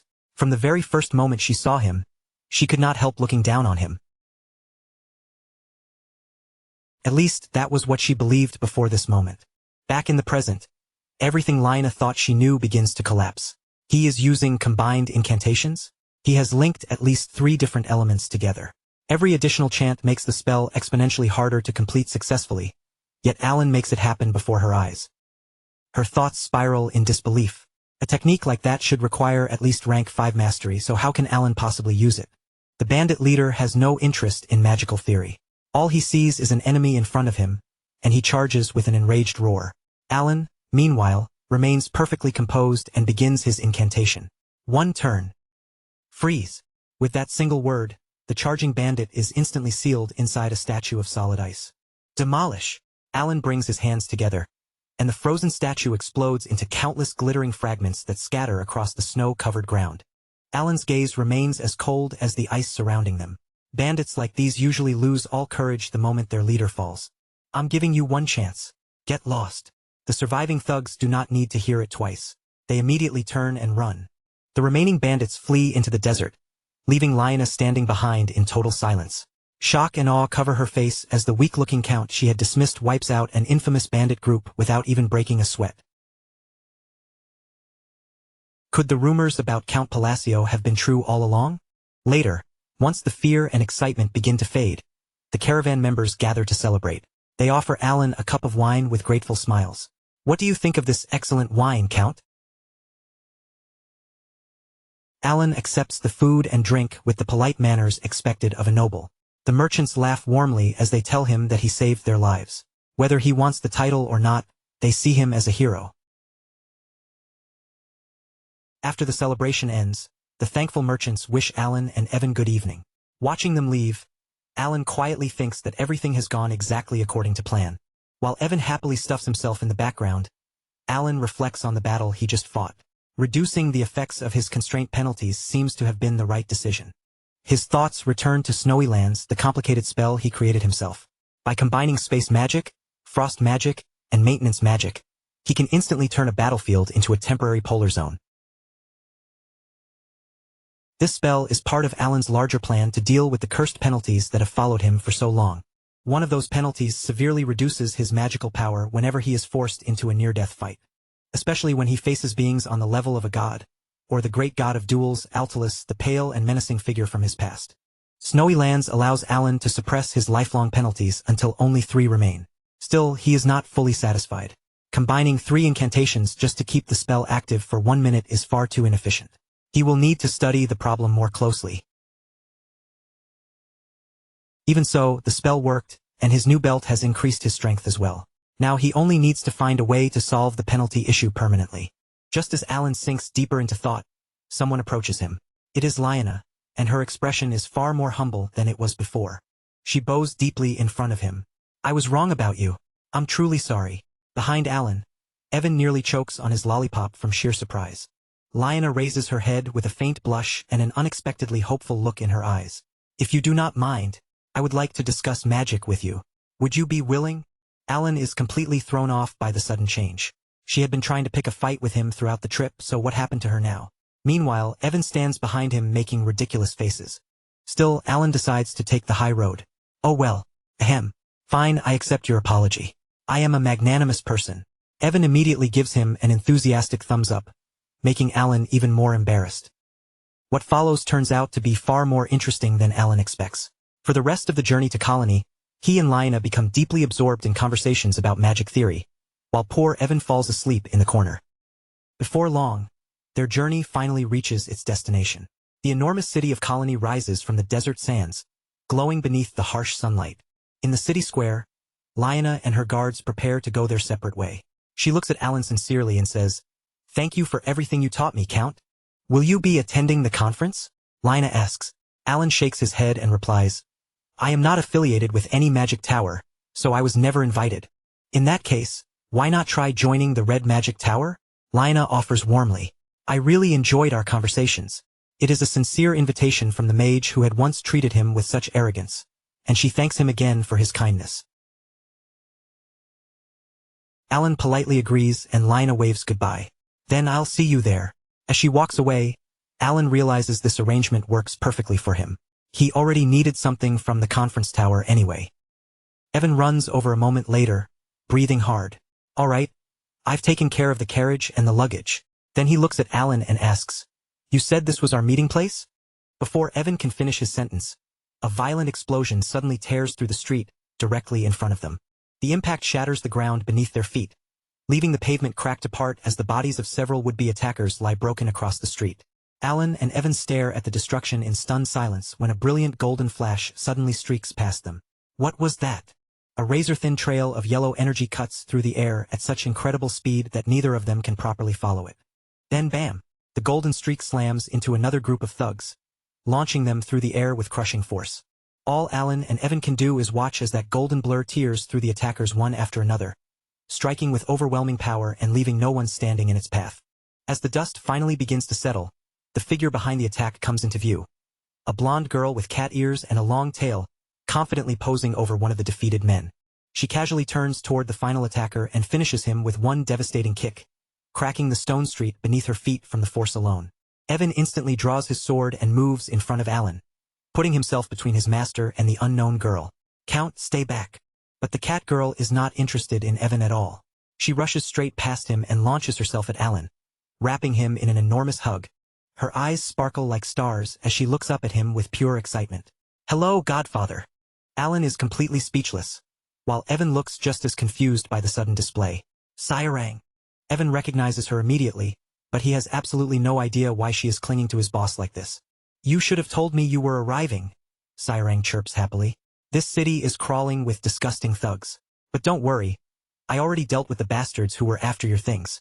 Sairang the Golden Flash is one of the 4 Baba Yagas of Colony, and this energetic cat girl clearly has the strength to back up that fearsome title. She grabs both of Alan's hands and practically vibrates with excitement. "I've been waiting for your arrival ever since I received your letter." The people watching from nearby can barely believe what they are seeing. "Is that the Golden Flash?" one of them mutters. "But who is that guy? Why is that rabid tigress treating him so nicely?" Sairang ignores the whispers completely and happily drags the bewildered Alan through the streets, while Evan hurries after them from behind. Evan looks deeply uncomfortable as he tries to pull his arm free. In the back of his mind, one question keeps bothering him. She did not actually kill those men from earlier, did she? After that explosive welcome, Sairang proudly leads Alan and Evan to a grand building. "This is my guild," she announces brightly. "It's a place for my people only." With a huge welcoming wave, she urges both of them inside. "Come on in." Alan and Evan exchange a tired glance, realizing they are being pulled along whether they want to be or not. The moment they enter, a sly-looking beastkin notices them from an upstairs balcony. "Boss!" he calls out with a sharp-toothed grin. This is Leon, Sairang's second-in-command. Leon drops down gracefully to greet them. "Welcome back, boss," he says smoothly before asking whether she ran into any trouble outside. Sairang simply shakes her head, confirming that everything is fine. Then Leon's sharp blue eyes settle on Alan and Evan. "So these are the honored guests you have been waiting for?" His grin widens. "Welcome to our humble home." Leon leans closer with a playful smirk. You have no idea how excited she was. "The boss sat at the city gates every day waiting for you." Sairang immediately blushes, while Alan looks completely exhausted by the entire situation. Trying to act like a proper host, Sairang slams both hands onto a nearby table with a loud thwack. "Benefactor, sit," she orders, with perhaps far more enthusiasm than necessary. Alan calmly observes, "You seem to take very good care of your guild." Without even pausing, Sairang flips into a handstand on top of the table. "Of course, we are family. I do not need anyone else." But while hanging upside down in the middle of her acrobatic display, Sairang suddenly freezes as an important thought hits her. "Oh, but my benefactor." She loses her balance completely and tumbles onto the floor, looking genuinely torn. As she mutters to herself, she tries to sort out the order of her priorities. Family comes first, then Yusha. But where exactly does Alan belong? The cat girl's mind goes into complete chaos. A tiny chibi version of Sairang seems to argue with itself, insisting that Alan and Yusha are not even related by blood. Clearly, this is a far more complicated emotional ranking than anyone expected. Meanwhile, Alan is still trying to process what he has just heard. He has barely spoken to her, yet he is already third in line. That is, unexpectedly high. After a brief pause, he begins quietly planning his next move. With a serious expression, Alan gives Evan a subtle signal. "Evan, are you ready?" His loyal companion immediately responds with a sharp thumbs up. Ready whenever you are, boss. Then Evan unveils their secret weapon, an enormous pile of beautifully wrapped presents. Sairang's entire emotional crisis disappears in an instant. Her eyes turn into sparkling stars as she gasps with pure joy. Presents. She immediately begins stammering in a rush. All right, I'll help you with whatever you need. Wait, did you hear what I said earlier? That was just a joke. Alan's plan works perfectly. Fueled by the promise of gifts, Sairang declares, "It does not matter whether you are family or not. You are my benefactor, and that is what matters." As she speaks, the golden gauntlet around her arm begins crackling with power. A whirlwind of golden lightning swirls around her arm as her voice rings out.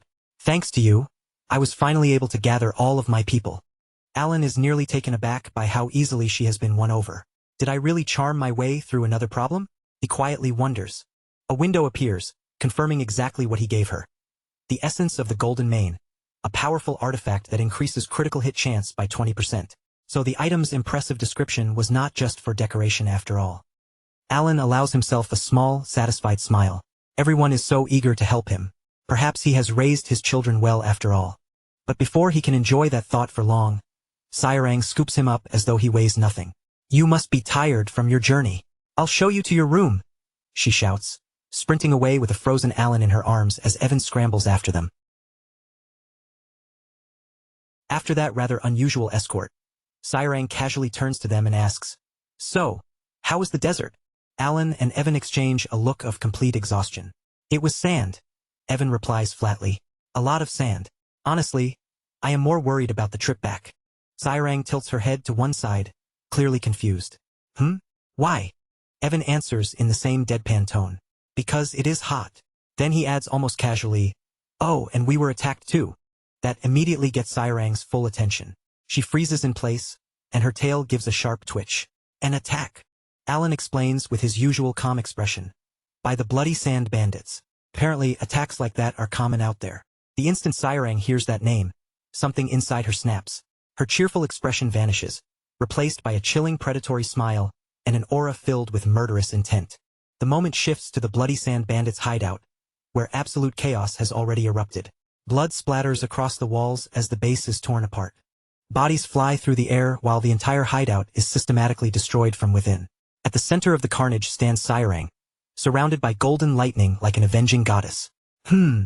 She purrs as her eyes scan the ruined base. Are the rest of them hiding over there?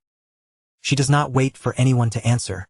In a single flash, she vanishes and heads straight for the next room. Sairang darts into the room like a bolt of lightning, grabs two bandits by the throat, and hurls both of them away as though they weigh nothing at all. Only one bandit remains standing by the time she is finished. Sairang corners him with glowing eyes and a sweet, almost playful smile. "There you are. Are you the leader?" The man trembles from head to toe, barely able to keep his footing. Wait, I'm Gankel's younger brother. The strongest Baba Yaga in Colony protects me. If you hurt me, you'll make an enemy of him." Sairang does not look moved in the slightest. "But you were the ones who messed with my benefactor first, weren't you?" The golden energy around her gauntlet grows brighter and louder. "And more importantly, I really hate getting scolded." Then a final burst of blinding golden light swallows the hideout whole. When the explosion fades, the bloody sand bandits have been completely erased. The following morning, Alan wakes up to unbelievable news. The bloody sand bandits annihilated? His thoughts are still foggy from sleep as he tries to understand what he just heard. Sairang stands proudly beside his bed, beaming like she has accomplished something wonderful. "Now that they're gone, you won't need to worry about them anymore. Problem solved. I'm a genius." Alan can only stare at her, wondering what exactly happened while he slept. Then she immediately snuggles closer and demands praise. "I did all of it by myself. Praise me." Alan's mind goes blank. The bloody sand bandits had hundreds of night-level fighters. In the game, dealing with them had been an absolute nightmare of a quest. Eventually, Alan gives in and reluctantly pats her on the head. Sairang instantly melts beneath his hand, purring with delight. He knew the Baba Yaga title carried weight, but this is absurd. Now he can truly understand why Sairang was destined to become the sin of pride. Elsewhere, beneath a blazing sun, a massive coliseum towers over Colony. It is the city's most famous landmark, a place renowned for savage gladiatorial battles. Inside the arena, One brutal match is reaching its bloody end as a fighter is hurled violently across the ring. At the center of the arena, one man remains standing amid a sea of fallen challengers. That victorious fighter is Gankle. The crowd erupts, roaring his name while the announcer cries out, "The one and only Baba Yaga of Colony, the gladiator who has held this title longer than anyone else. The winner once again is Gankle." Gankle basks in the thunderous applause, a confident and predatory smirk fixed across his face. Later, Gankle relaxes alone inside an extravagant private room. Looking out over the city, he scoffs to himself. "This place is full of fools." A sly voice answers from the shadows. "Hey, I know, right?" Leon steps into view with a knowing grin. "Thinking numbers alone are enough to challenge a Baba Yaga? How pathetic." Leon wastes no time getting to the point. "It has been a while, Gankle. I'm sure you have heard the news. Sairang annihilated the Bloody Sand Bandits." Gankle does not even flinch. "I know." Leon smirks at his reaction. "Wasn't their leader supposed to be your younger brother?" Gankle only laughs. "That was a useful rumor I created. He was a pawn I used to control the underworld. Nothing more." Leon drops onto a nearby couch with an exaggerated sigh. "What a shame. I thought that might give us a perfect excuse to start a war." Gankle's face darkens. "The only reason I have tolerated her this long is because a fair fight between two Baba Yagas is impossible." A dangerous glow starts to burn in Gankle's eyes. "But I am getting tired of that brat ruining my city. A brother's death. Revenge. Yes, the public will find that to be the perfect excuse for what I am about to do." Leon's smile sharpens with pure cunning. "So coming to me means you are finally ready to get serious." He slides a heavy case across the table. "Here you go." Gankle studies it carefully. "And this is?" Leon's voice turns smooth and quiet. "A gift from the father of all. Use them, and you will gain immense power." Gankle opens the case to reveal several strange artifacts glowing inside. 2 cubes and 2 spheres, all pulsing with a dark, corrupting energy. He picks up one of the cubes, and his smirk becomes utterly sinister. "With this, once I crush that little cat, Colony's underworld will belong to me. And after that, perhaps even the throne itself." Gankle turns the glowing cube in his hand and speaks with grim anticipation. "Well then, shall we begin the experiment?" Leon watches him from the side, silently thinking, "I'm looking forward to seeing how long you last." 2 days later, Alan's group is traveling once again. Accompanied by Sairang and her guild, they arrive at their next destination, the ancient city of Kahara. Their caravan moves slowly through a rocky canyon, following the narrow path toward the heart of the mysterious ruins. As Alan and Evan prepare to enter the ruins on their own, Sairang sees them off. "Thanks for escorting us," Alan says. Sairang waves with a bright smile. "Okay, come back safely." Wearing gear suited for the desert, Alan and Evan leave their new companions behind and step into the ancient city together. Evan holds up a lantern as they descend into a dark passageway. Its weak light flickers across the stone walls. "Hey, I can see a light ahead," he says. "I think that's it." The two finally emerge from the passage and are met by a breathtaking sight. The lost city of Kahara has been carved directly into the canyon walls. Evan can only gape at the view. "Whoa!" Without warning, a powerful disembodied voice booms from a glowing golden orb, echoing through the deserted city. "Mage!" Alan freezes instantly, every sense on alert. That voice. At the center of the ancient city, a towering obelisk begins pulsing with light. The voice comes from the central tower. "If you can hear my words, come to the tower." Realizing this is a trial meant for him alone, Alan turns to Evan. "I think I have to go up by myself. Wait for me here." Evan nods without hesitation. "Got it. I'll be waiting." Alan steps through the entrance, overwhelmed by the sight before him. The central tower. Even in the game, this place was completely inaccessible. Inside, he finds a vast cylindrical library stretching upward and outward as though it has no end. The golden voice welcomes him. "Welcome.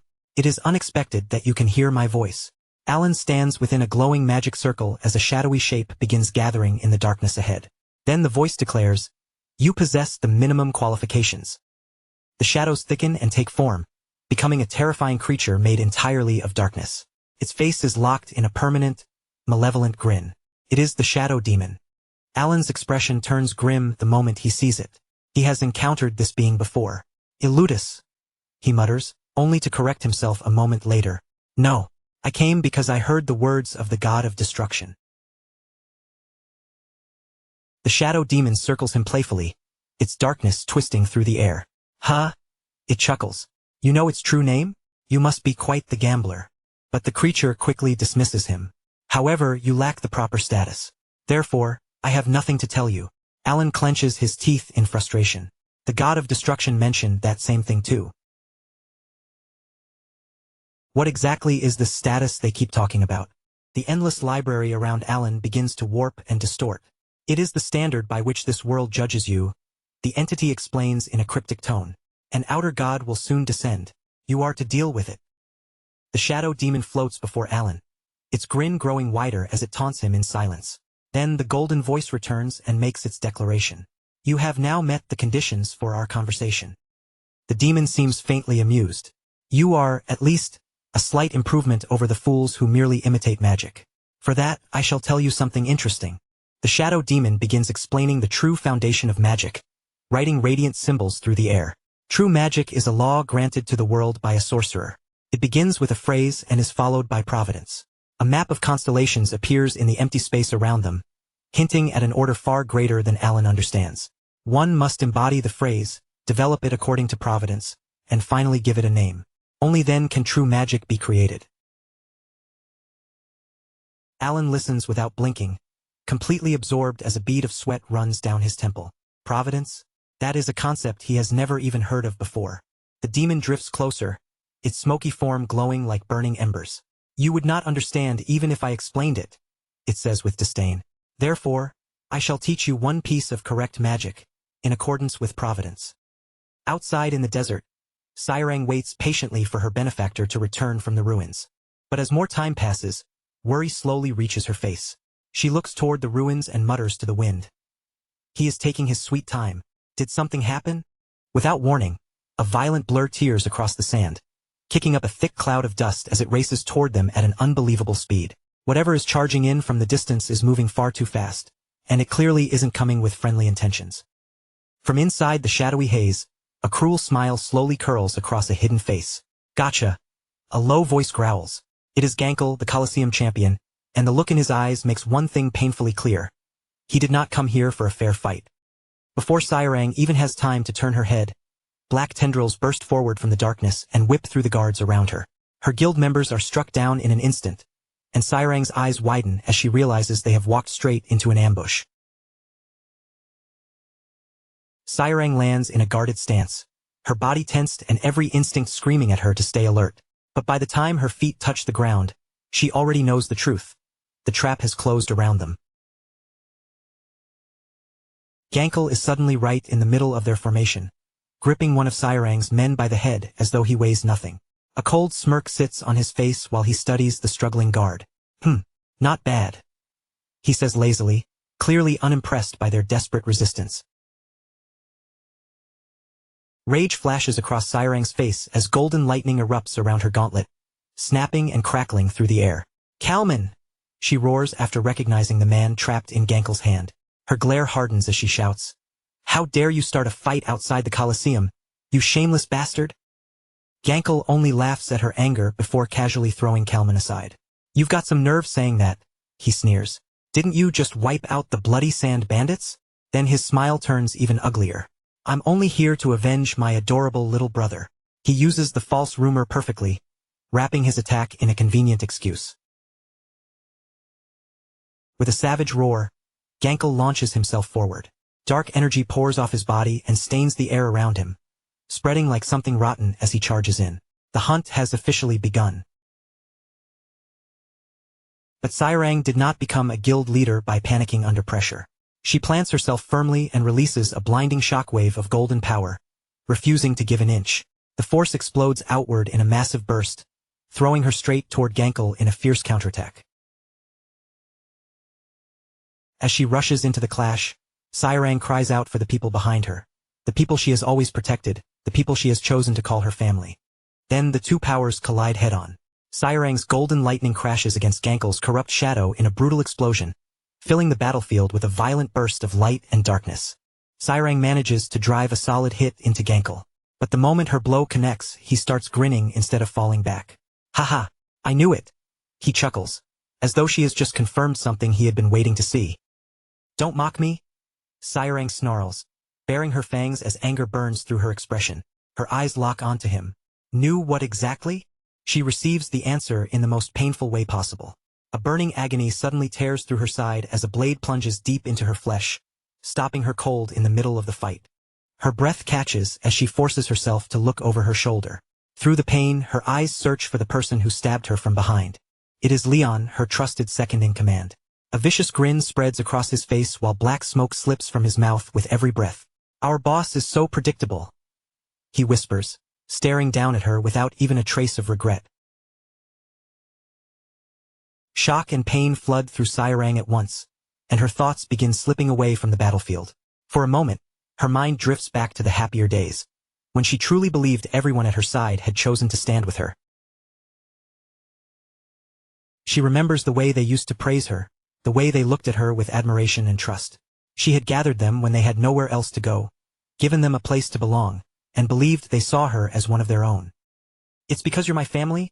She had told them back then, smiling brightly as she made that promise from the bottom of her heart. At the time, she had meant every single word. Her memories sink even further back, all the way to her childhood as a descendant of the legendary Golden Mane tribe. Those early days had been filled with warm sunlight, peaceful smiles, and a happiness that once felt as though it would never end.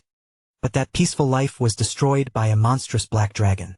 From that day on, Sairang carried one dream in her heart: avenge her fallen people, then build a new family for herself and everyone who had lost their place in the world.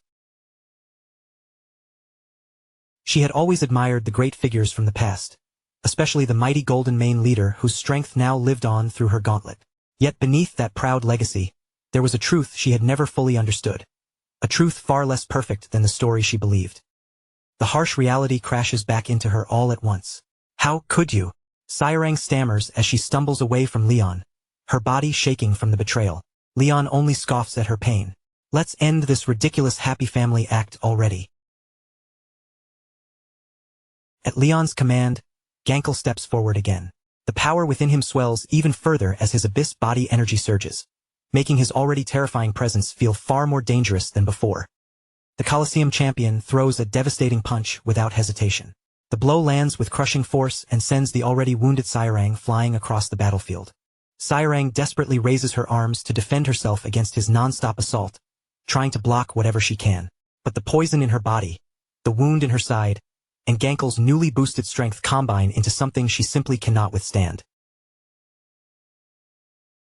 Gankel keeps hammering her with fists wrapped in pure shadow. The power of the abyss has multiplied his strength far beyond normal limits, and every hit comes down with terrifying force. Sairang clenches her teeth as pain tears through her body. Even with the inherited power of the Golden Mane flowing through her, she is being pushed back and overwhelmed without mercy. The battlefield descends into complete chaos as Gankel and Leon's forces keep pressing forward. All around the wounded catgirl, enemies close in and seize every advantage they can.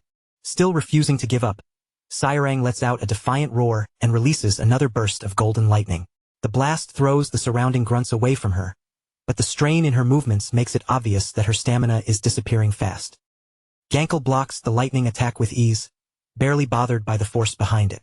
Off to the side, Leon watches the struggle with a cruel laugh, already convinced that their victory is guaranteed. Goodbye, boss, Leon sneers, his voice dripping with sadistic delight. With that, he swings his power forward and launches a dark shadow slash straight toward Sairang. At the very last moment, Sairang uses Gankel's arms for leverage and flips herself upward. Her body twists through the air as the shadow slash narrowly passes beneath her. Let's see how much longer you can keep this up, Leon taunts, enjoying every second of her struggle. Then he rushes forward, covered in his own dark energy. After all, he shouts, I received incredible power too. The two of them attack together, striking from different directions and giving Sairang almost no room to breathe. It becomes a brutal, overwhelming 2-on-1 assault meant to crush her completely. Even though she is badly outmatched, Sairang's fighting spirit has not vanished yet. Spotting a standing rock nearby, she drives a powerful kick against it and uses the force to launch herself back into the fight. She slips past Leon's attack and breaks through his position, then swings around with a powerful kick wrapped in golden lightning. Her heel slams straight into Gankle with all the strength she can still gather. The impact is so powerful that the ground caves in beneath them, leaving a crater in the earth. Even wounded and poisoned, Sairang proves that she is still a terrifying fighter when pushed to the edge. From a distance, Leon watches with a bead of sweat forming on his brow. He clicks his tongue in frustration. Even with this power, I'm still not on their level? What he fears is the overwhelming natural strength of true Baba Yagas like Gankle and Sairang. Gankle staggers backward from the impact, coughing as he tries to recover from the force of her kick. "You little brat," he growls. But before he can continue, something in the distance catches his attention and cuts his anger short. His eyes narrow sharply as he stares ahead. Huh? This guy? Two figures are calmly walking out from the canyon.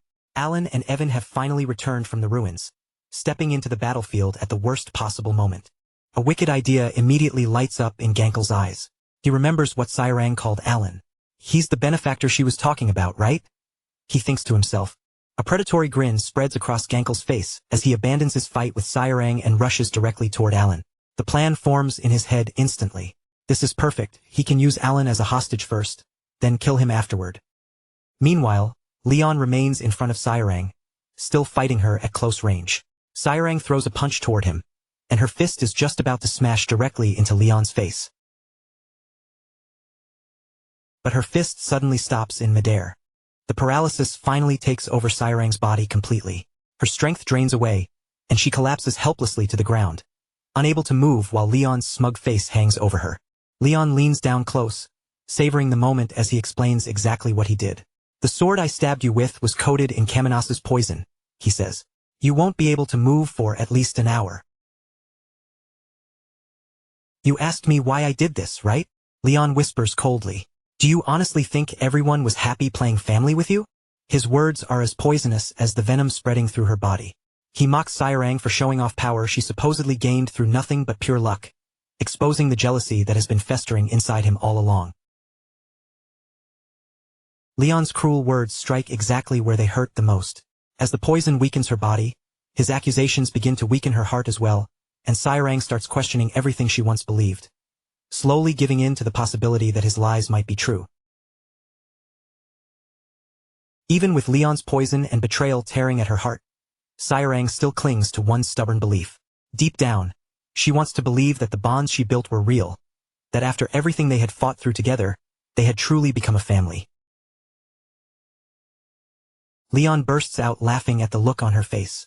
"You still believe in that stupid dream?" He sneers, then snaps his fingers as if he is about to prove something obvious. "Take a good look at how much they really hate you."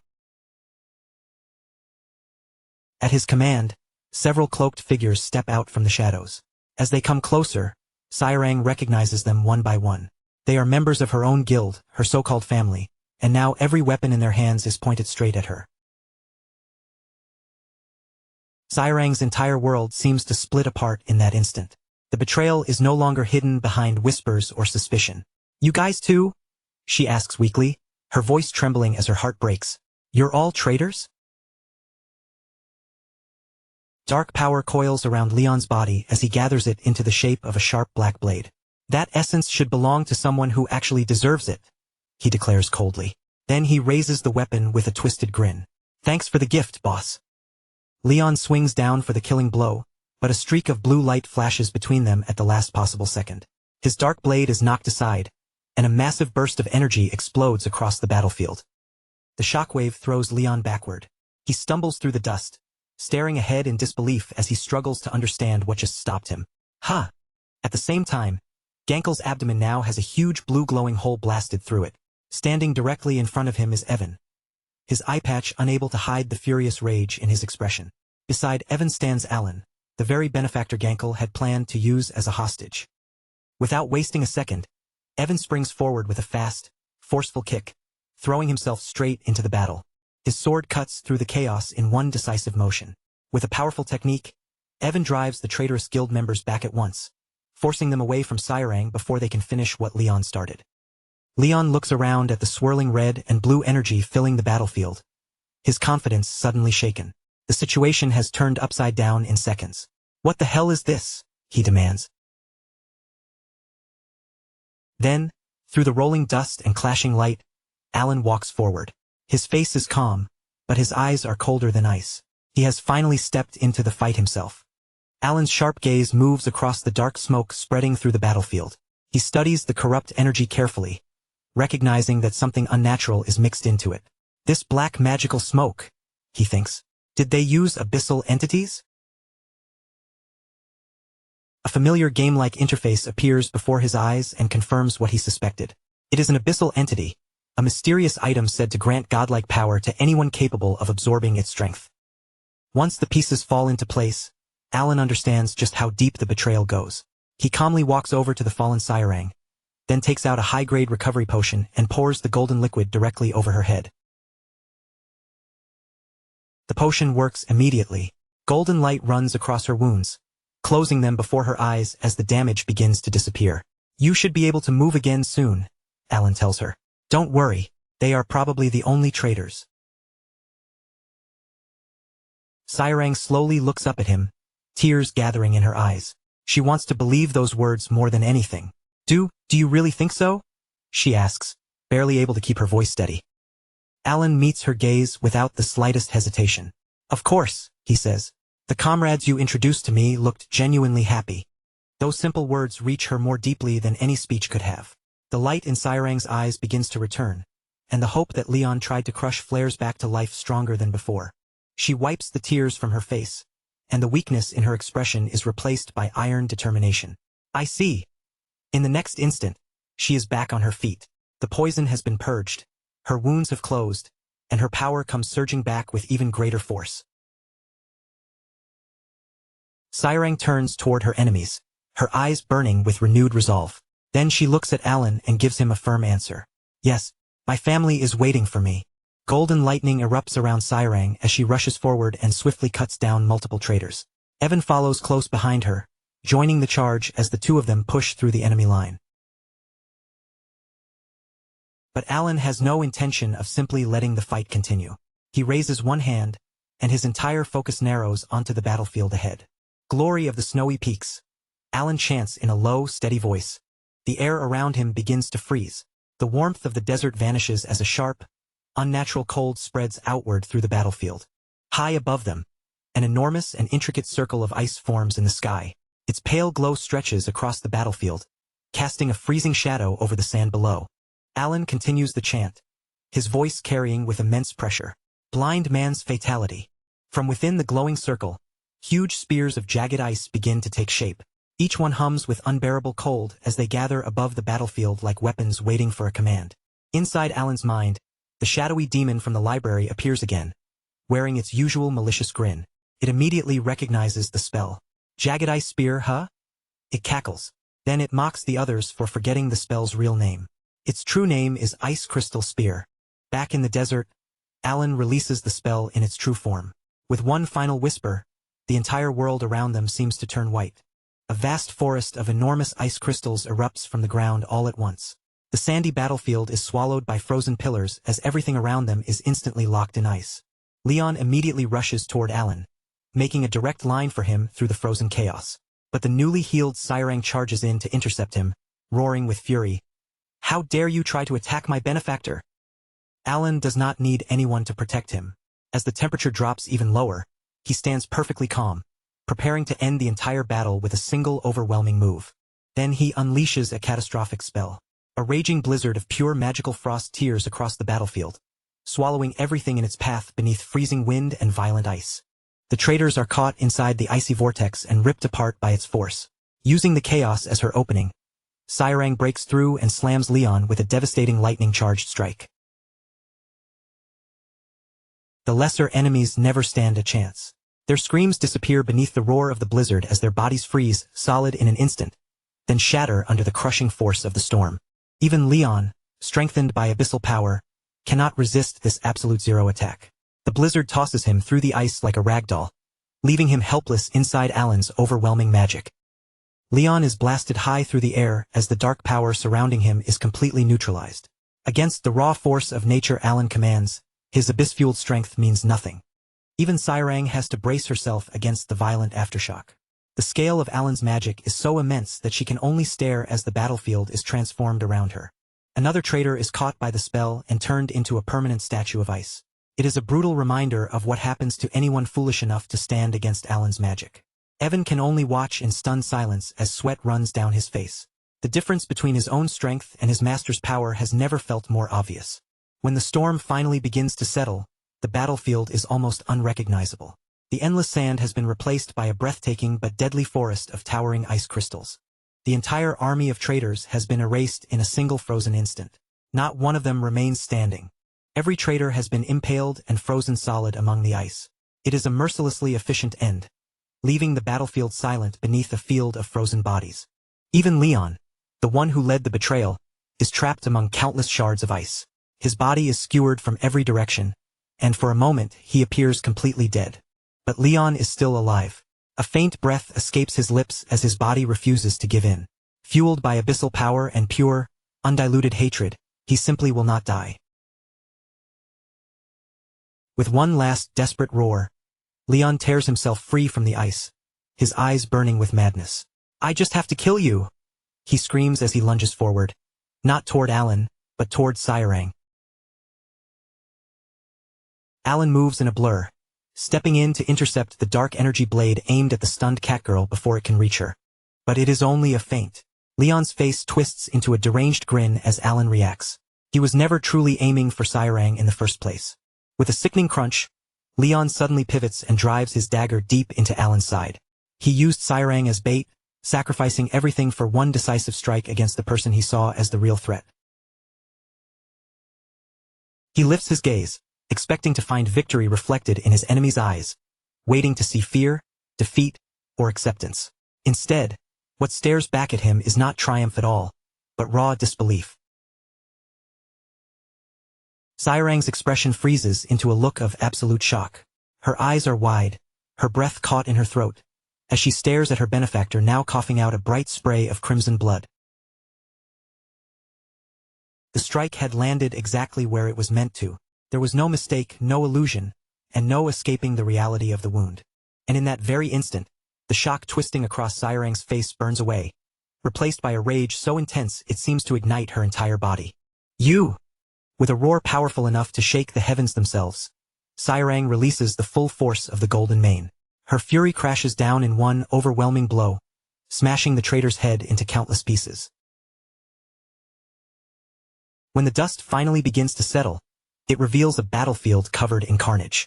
The traitors have all been wiped out, but the victory is far from clean. It has already demanded a painful price. Evan rushes forward at once, catching and supporting his master before he can fall. Nearby, Sairang watches with worry carved across her face. "Are you really okay?" she asks, her voice trembling despite her effort to stay calm.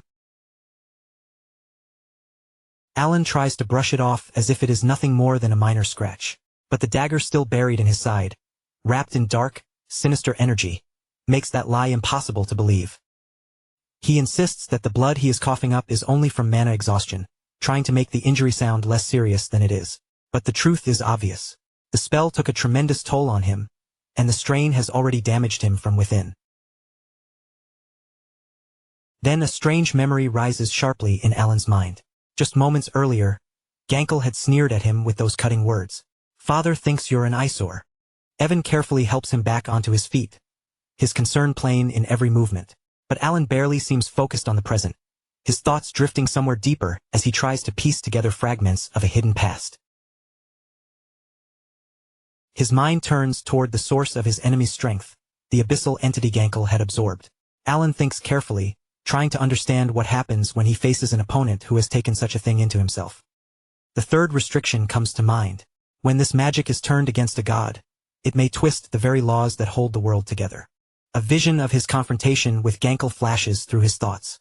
It seems Alan's power has conditions built into it, growing even more dangerous when used against those who have come into contact with divinity. As Alan slowly steadies himself, guilt begins to weigh heavily on Sairang. Her hair slips forward, casting a shadow over her face and hiding her expression. Alan notices it and wonders whether he should try to cheer her up first. "Why didn't you dodge?" Sairang asks in a small, subdued voice. "He ended up aiming for you." This happened because of me. You said you could block him? Alan replies calmly, without placing any blame on her. Sairang lifts her head in surprise, her eyes searching his face. You believed me? Alan glances away, looking slightly embarrassed by how blunt the truth sounds. It's more like I couldn't dodge, so I needed you to block it. Then why did you save me? She presses, her voice filled with both gratitude and confusion. You got hurt because of it. Alan gives her a small, tired smile. When the daughter I've raised for so many years was about to die, I guess my body just moved on its own. I don't need a reason to save family. The moment the words leave his mouth, Alan realizes exactly what he has just said. A flicker of regret crosses his face. Ah, that's right. I made a mistake.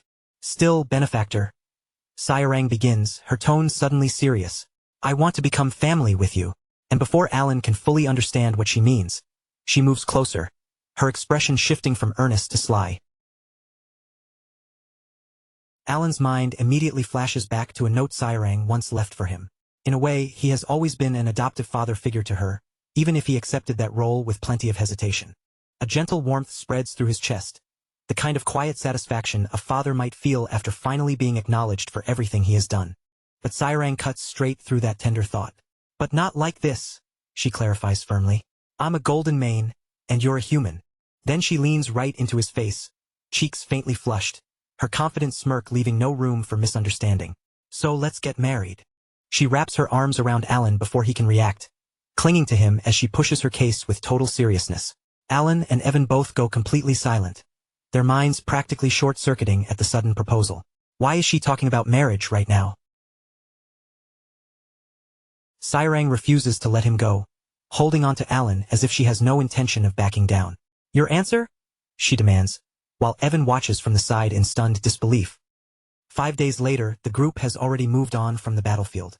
News of the clash has spread all across the city of Cologne. The treacherous Kalman is now despised as a coward, while Sairang's support has grown tremendously. But for Sairang herself, none of that seems to matter nearly as much as one single thought. Let's get married. Ever since then, she has been clinging to Alan relentlessly, demanding a proper answer whenever she gets the chance. Well, Alan remembers a tiny, chibi-like image of young Sairang proudly declaring, Sairang is going to grow big and marry you, Daddy.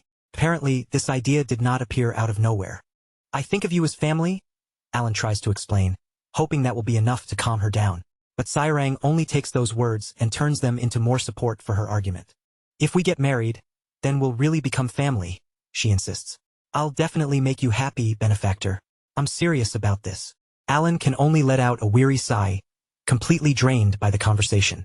At this point, all he wants is a quiet life, a peaceful corner of the world, and maybe some sweet potatoes. Sairang pouts, clearly unhappy with his lack of a real response. Humph, you'd better answer me next time, she huffs.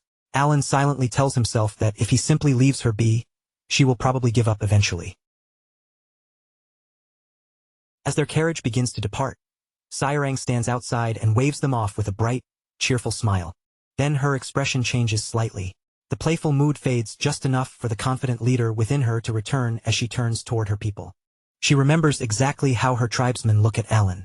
The moment they recognize who saved their leader, they drop to their knees without hesitation, bowing their heads in deep reverence and gratitude.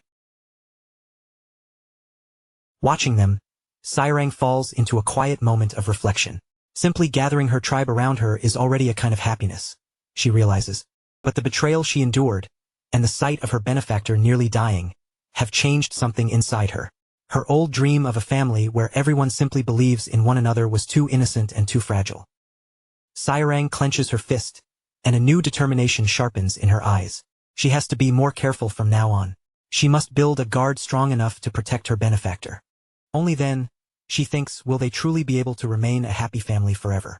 The pain of being betrayed has forced her to grow into a wiser and far stronger leader. A beautiful, determined smile settles on her lips. Her next goal is now clear, and she has no intention of wavering from it. Later, inside the carriage, Evan gives Alan his report. After checking with the Information Guild, there don't seem to be any suspicious individuals besides Leon's men. I've also asked them to keep watch. Good work, Alan replies, though his mind is clearly somewhere else. After raising Sairang so carefully, he cannot allow anything to happen to her now.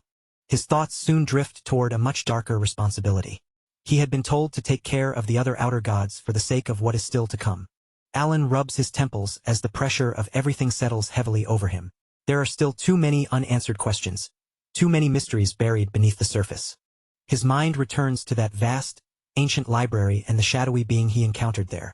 That entity had told him to search beneath the tower, at the far eastern end of the stronghold. His memory shifts back to the ruins of Kahara, to the moment he discovered a mysterious stone slab hidden within that ancient place. The inscription speaks of 5 distinct figures, almost like 5 dark concepts given form. One who clings to honor, one who seeks a long-forgotten death, one who sinks ever deeper into magic, one defined by countless hands, and one who has swallowed greed and envy whole. Alan realizes the gods mentioned here are not literal gods at all, but metaphors much like the game's hidden clues. The hands and avarice clearly point toward the 5 great sins, yet this stone tablet calls them outer gods instead. That difference in wording is far too important to ignore. The contradiction settles heavily in Alan's thoughts, like one stubborn piece of a puzzle that refuses to fit anywhere. For now, all he can do is acknowledge it and keep moving. Before Alan can dwell on it any longer, Evan's voice pulls him back to the present. He says he has received more news about the children. Alan lifts his gaze at once, his interest sharpening. Evan reports that Deus has defeated the first sword. Reinhardt himself has fallen to him. He became that strong in only half a year? Alan murmurs, unable to hide the pressure creeping into his voice. Just how terrifying is Deus's talent supposed to be?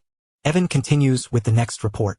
Rinne has entered the 3 councils, the body responsible for deciding Larthenia's policies. Once again, one of Alan's children has climbed into a position with enormous political power. And Radon. Evan pauses slightly before delivering the next piece of news. I heard he united all 5 archipelagos and became the Pirate King. Alan's expression tightens as he remembers Radon's modest beginnings. Somehow, the man had gone from being a Somalian pirate to becoming the Somalian Pirate King. With every report, Alan feels the strain building behind his eyes. His powerful, unpredictable children are spreading across the world and causing chaos on a scale that gives him a crushing headache. Then the focus shifts to a gathering of the 5 sins, where Sairang suddenly announces that she intends to marry the Great Moon. At that point, the entire situation becomes even more overwhelming. Rinne, Radon, and Deus hear the declaration through the transmission orb, and all 3 freeze in shock. The same thought crosses their minds almost immediately. Is Sairang openly declaring war against their boss? The instant Yusha hears those words, fury flashes through her eye like fire. The mere idea that someone else could be reaching for the Great Moon is enough to make her anger flare. Then a sly, faintly patronizing smile curves across Yusha's lips. I see, she says in a smooth voice.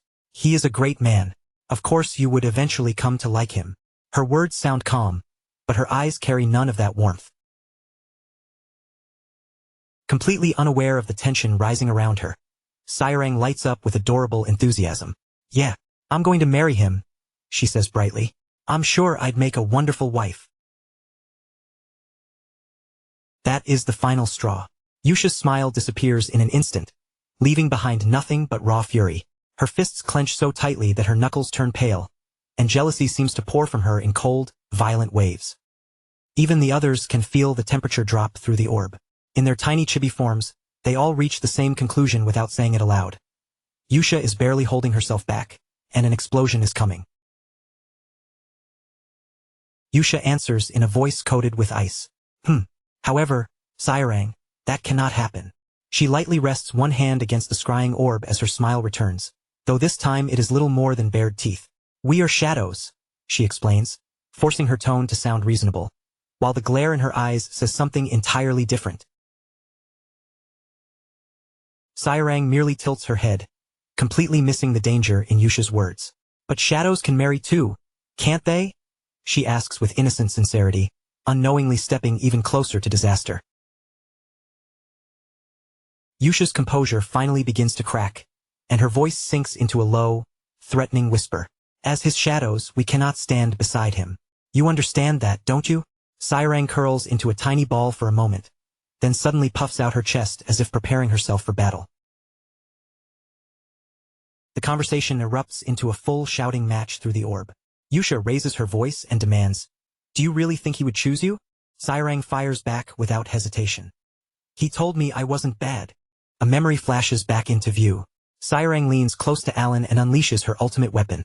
Those devastating puppy dog eyes.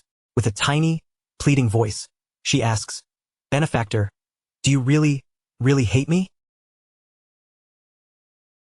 Alan can only give her a worn-out, chibi-faced reply.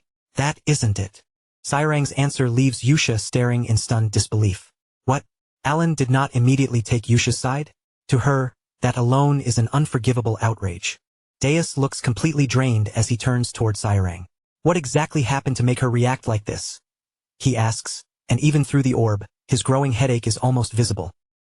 Sairang happily begins recounting everything from the start. She tells them about her people betraying her, about Alan stepping in to save her, and about him being injured during the process. Deus listens quietly, and a flicker of old memory passes through his eyes. "I understand," he says.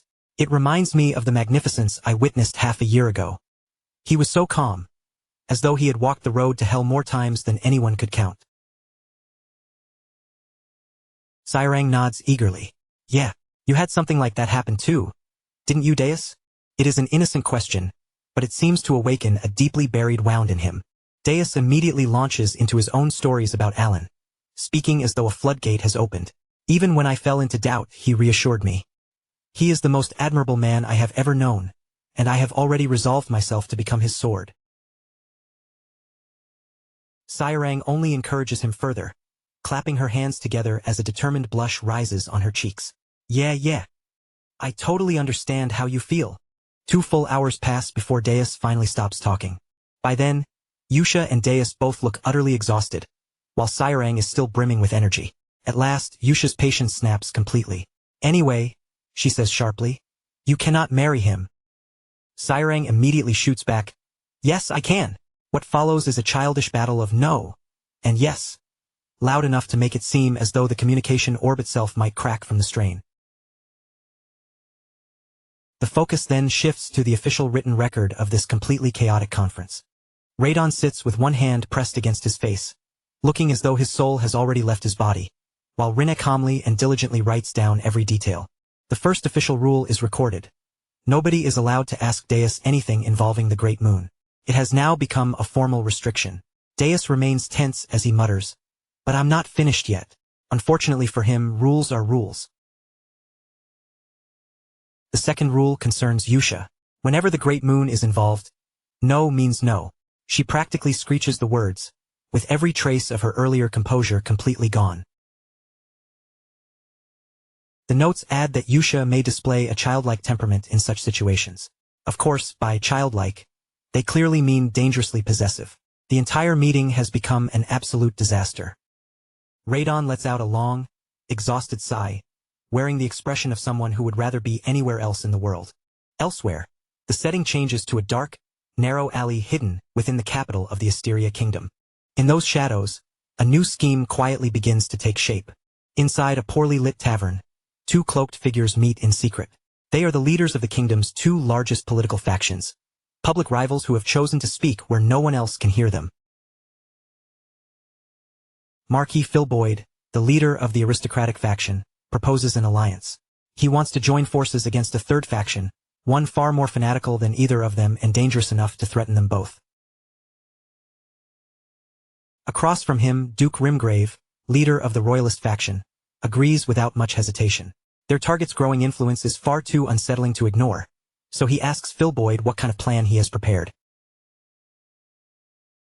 The plan is simple, but its consequences could be devastating. They will have the Holy Kingdom of Rosario issue a reformation letter, a formal declaration of heresy supported by the authority of multiple cardinals. It is the perfect political weapon, giving them an airtight excuse to wipe out their rival. Rimgrave asks what Phil Boyd expects in return. Phil Boyd demands half of the bribe money required to win over the cardinals. Rimgrave lets out a faint smirk and accepts the condition.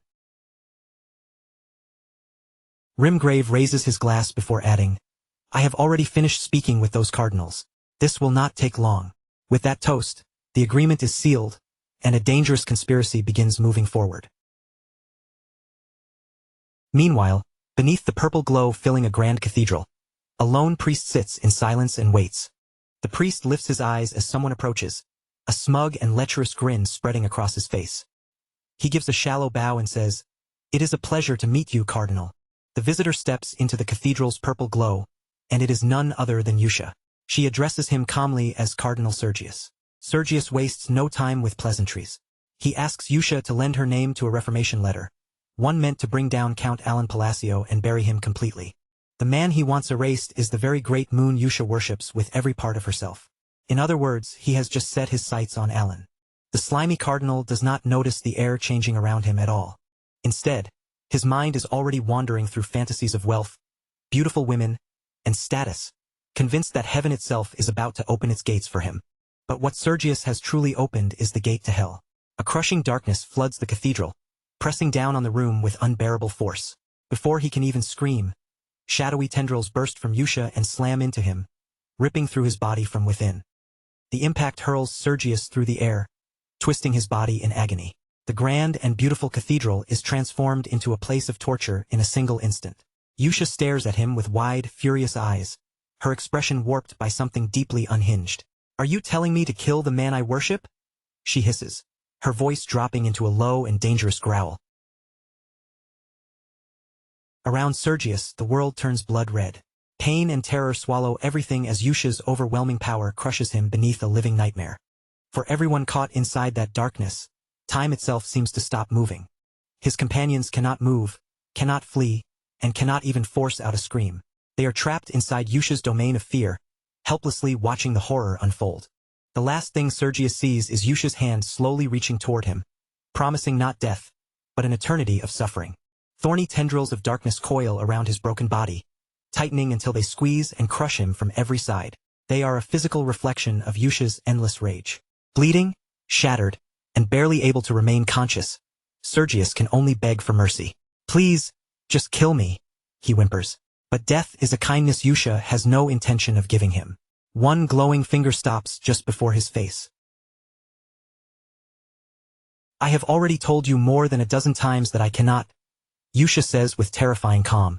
She stands over his trembling, ruined body for another moment before striking him again with a fresh surge of agonizing power. "I will not kill you," Yusha declares.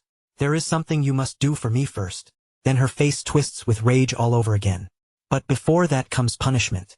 You tried to harm him, so you must be punished." Dark tendrils explode outward once more, swallowing the priest in a spinning vortex of pain. Beneath Yusha's terrifying judgment, his sins are weighed by a self-appointed god. At last, the torture eases. Sergius is left kneeling on the floor, completely broken and utterly subdued, with his forehead lowered to the ground. "Recognize your sins, you Takuria," Yusha commands, "so that you may be forgiven." 1 month passes after the chaos in the desert. Alan is back at the Palacio estate at last, finally enjoying a brief stretch of peace. He sits with documents spread before him, preparing for an upcoming magic conference. As the leader of a faction, attendance is not optional.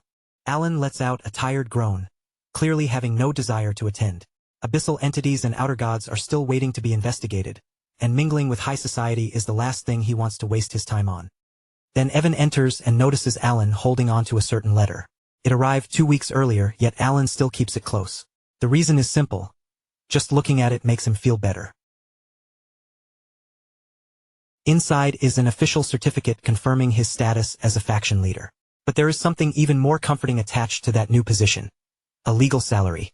And this is not some tiny allowance. The amount is so massive it might as well rain gold coins across the room. Alan is receiving far more money than he ever expected. Before that deposit arrived, Alan had been acting like a lazy man who could not understand why anyone would willingly take such a stressful job. After the money arrives, though, he becomes a man filled with purpose, proudly holding a sash labeled faction leader. Great power comes with great responsibility, and apparently a very large paycheck. Money truly is the cure for the modern man's suffering. Alan's poor wounded soul is healed almost instantly by the miraculous force known as capitalism. Dressed sharply for the occasion, Alan and Evan finally set out for the conference together. They arrive at the Virtuan Marquisate, where the gathering is being held. The event is grand, lavish, and overflowing with aristocratic splendor. Inside the hall, famous figures fill every corner. Warriors, merchants, priests, and nobles of every kind. Alan and Evan scan the crowd while carrying themselves like the distinguished men they are expected to be. Then a familiar voice calls out to them. Loria and Kalia have spotted Alan, and the two women begin making their way over. With glasses of champagne in hand, Loria and Kalia greet him warmly and ask whether he has been doing well. Alan gives them only the slightest nod in response.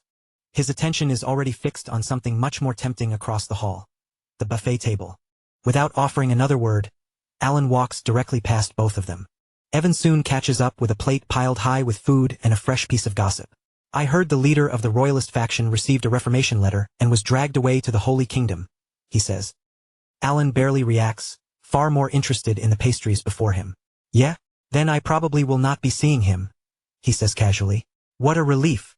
With that settled, he turns his attention to the financiers, small French almond cakes often enjoyed with tea. Loria and Kalia can only stand there and watch this unfold. Then, just as the awkwardness settles in, a man begins walking toward them. Kalia faces the approaching man and asks, "Excuse me, what business do you have with us?" Alan and Evan stop eating at once, their expressions turning cold. The man in front of them is visibly terrified, and in a trembling voice, he mutters, "I have lost." Cold sweat pours down the nobleman's face as his legs shake beneath him. He lowers his head before Alan and begs for forgiveness. The people nearby stare in shock. This is not some ordinary nobleman bowing his head. It is Marquis Filboid, the powerful leader of the aristocratic faction. Yet there he is, begging for his life before a young count who calmly holds a pastry in his hand. In that moment, the balance of power inside the hall is turned completely upside down. Unlike the underworld, politics runs on cause, justification, and public meaning. To bow before another person is not merely humiliation. It is the same as placing one's authority into their hands. Loria watches the scene with her thoughts spinning. "I knew it," she whispers under her breath. "He really is incredible." Even with a powerful marquis kneeling before him, Alan does not so much as flinch. He stands there with a pastry in hand, calm enough to make it seem as though he had expected this outcome from the beginning. Without raising his voice or showing off his title, he commands the room through nothing but indifference, quiet pressure, and an obvious devotion to snacks. Still, Alan is not the only one busy making an impression. Elsewhere, Sairang has thrown herself into training for a completely different goal: becoming a good wife. She works hard at her cooking, though the sight of her in the kitchen looks less like preparing a meal and more like forging some legendary weapon in the fires of Mount Doom. But what could possibly frighten the leader of a major political faction badly enough to make him collapse to his knees and beg for his life? To understand that, the story has to turn back a few days. Marquis Filboid receives a mysterious black envelope sealed with red wax, accompanied by a glowing scrying orb. The sight hits differently because it is exactly the kind of package he and Duke Rimgrave had intended to use against their own enemies. The orb flickers to life, and Filboid watches in absolute horror as Duke Rimgrave appears inside it. His fellow conspirator is tied to a chair, trapped beneath a barrage of mental attacks, screaming in raw agony through the projection. Rimgrave's face twists into a mask of terror as the strength drains from him piece by piece. It is the kind of fate Filboid believed he was arranging for someone else, never imagining he would be forced to witness it himself. As the image of the Duke's destruction fades away, the scrying orb begins cracking under immense magical pressure. Then a single message appears through the broken glow, written in bright red letters. "You're next." The blood drains from Filboid's face. The trap he had carefully prepared has been turned back on him, and only one person comes to mind as someone capable of doing this. His letter slips from his shaking fingers as panic overwhelms him. In one moment he has gone from hunter to prey. Stumbling backward and clutching his head, he realizes with dread, that damned Palacio, he has to be behind this. How could Alan possibly possess connections powerful enough to reach this far? But that question barely matters compared with the one screaming through Filboid's mind now. He is next. There is no room to misunderstand the warning. His life has been marked forfeit. With that terror still fresh in his chest, Filboid knows exactly what he must do next. He falls to his knees in complete, desperate submission. He throws himself fully onto the floor, bowing low as he pleads for his life.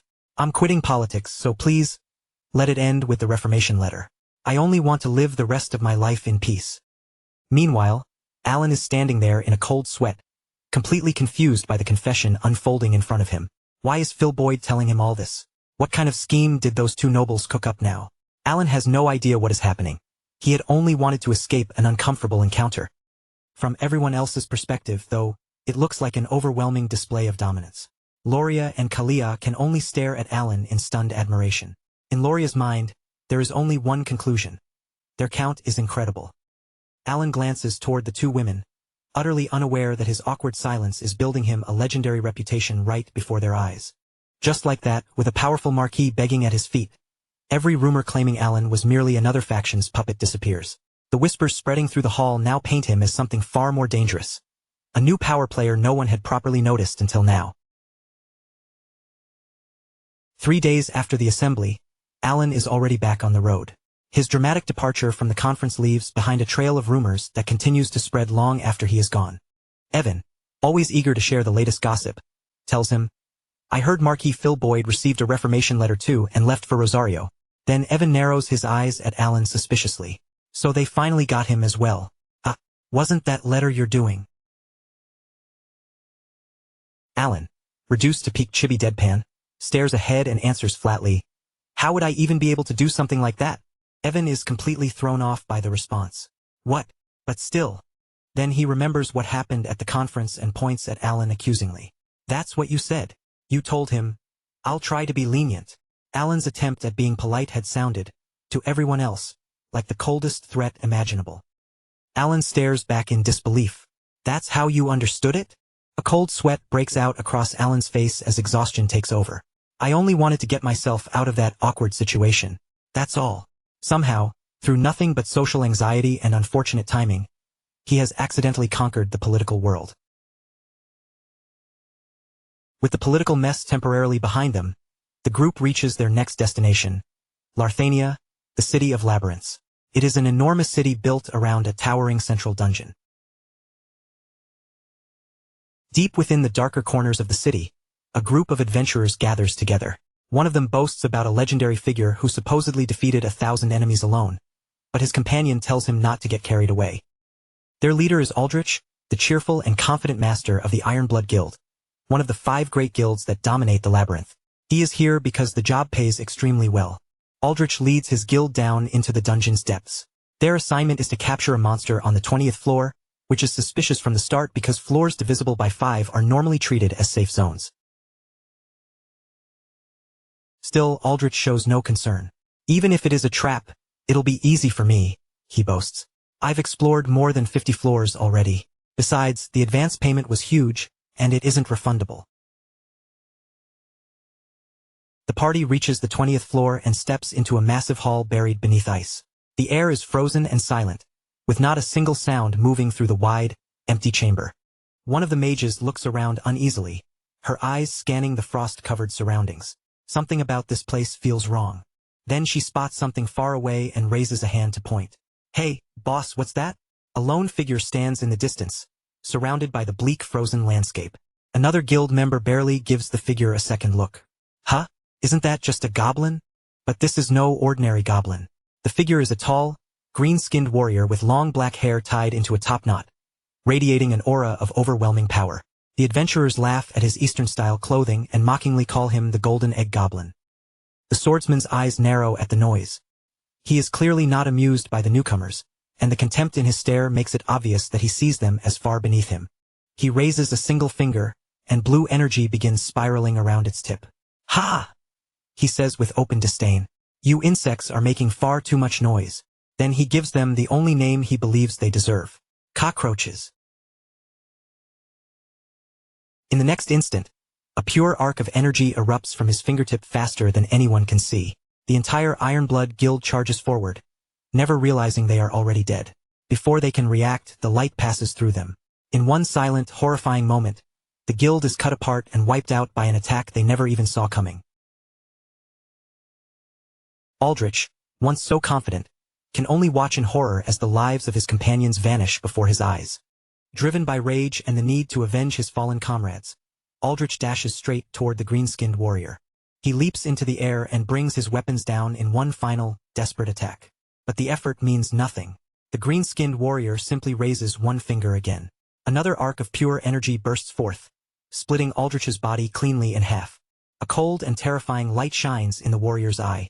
The battle was finished before it ever truly began. A spectral axe falls onto the frozen battlefield as the goblin-like warrior turns and walks away. The arrogant king of hungry specters has begun his contemptuous climb toward the surface world, and a terrifying new threat has finally entered the stage. Back above ground, a colossal tower pierces the clouds. Alan and his group have finally arrived at the entrance to the labyrinth. Evan, in his adorable chibi form, stares upward with his mouth hanging open, completely overwhelmed by the size of the central tower. Alan looks up as well and blurts out, "Whoa, that thing is huge. Is it taller than the Eiffel Tower?" He is still getting used to seeing places that look like game environments standing right in front of him. As Alan and Evan take in the sight, they prepare for what comes next. For Alan, though, this is not simply another adventure. He has come here for one very specific purpose. Just then, a familiar voice calls out to them. Lina approaches in a black dress and red cape, dressed and ready to explore the dungeon. She greets Alan with a confident smile. She is not alone either, having brought 2 companions of her own from the Red Magic Tower. But Alan has a mission to complete, and casual conversation is not part of it. In chibi form, he thanks Lina and immediately asks, "Could you show me where the library is? I'm looking for a book." Evan gives a cheerful wave as he heads toward the break room. "See you later. This part of the mission is strictly for mages." As Lina leads Alan onward, she fills the quiet with complaints. Tomorrow, the Green Magic Tower will present a new theory, and the friendly duels will begin afterward. Then another voice suddenly cuts through the conversation. "Enough with the insults already." Alan turns toward the sound with a flicker of curiosity. Lina only lets out an annoyed huff. "Ha! It's another argument with the Blue Tower's Vice Master." Alan asks whether she is here, and Lina lifts her eyes toward him, caught slightly off guard. Even so, she cannot hide the irritation in her voice, as she remarks that the woman's arrogance really has no limits. Before either of them can say another word, a sharp voice suddenly cuts through the air. "Go on, say that again. I dare you." A new group has appeared nearby, and they look like they came searching for a fight. One adventurer thrusts a finger straight at Blue Tower's Vice Master, while the others crowd behind him, ready to back him up. The blue-haired woman strolls forward with her chin raised high, wearing that same superior look as she points directly at Lina. Well, what do we have here? Isn't this the little rookie mage who got completely crushed last year?" But the instant her gaze lands on Alan, the smug look disappears from her face. Her eyes widen, her jaw falls open, and she freezes as though someone had cast a spell on her.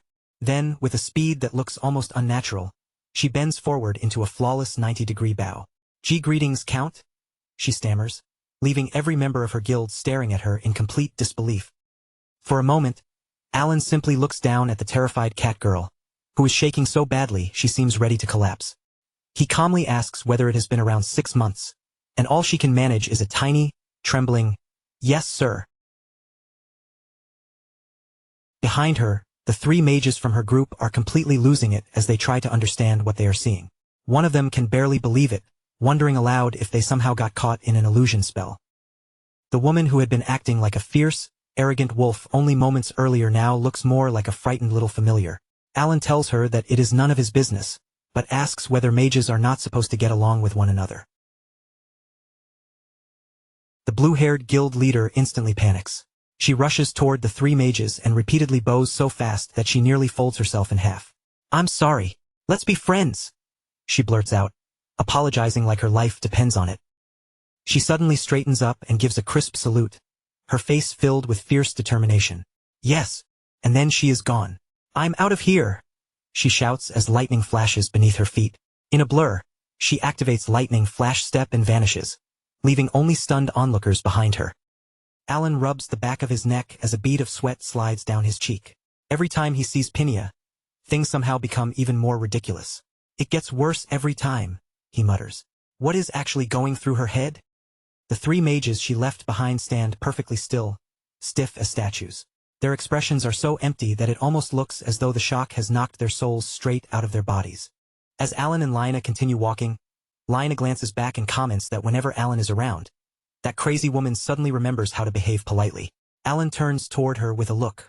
"Are you calling Pinia a crazy woman?" Their walk is interrupted yet again when 2 more people step out from a nearby doorway. At this point, the tower is starting to feel less like a magical academy and more like a gathering place for trouble. One of them is a nobleman with long blonde hair and sharp purple eyes. He wears a smug smile as he approaches Lina.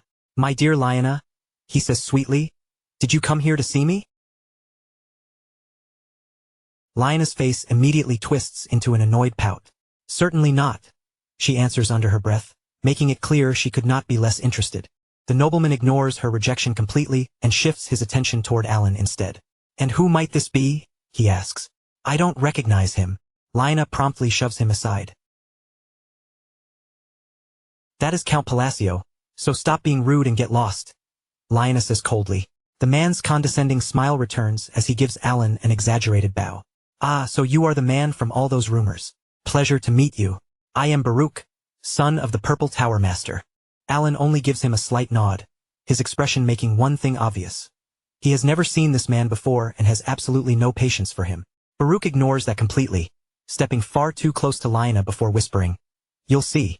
I'll grow on you eventually. Lionna pushes him away again and explains to Alan not to waste his time talking to Baruch. He may only be a rank 4 mage, but he enjoys stealing other people's research just so he can humiliate them with it. Alan watches Baruch walk away and quietly takes in what Lionna said. I see, he says. Reaching rank 4 at that age means he must be talented. Yet for just a brief second, something almost like jealousy flickers across his face.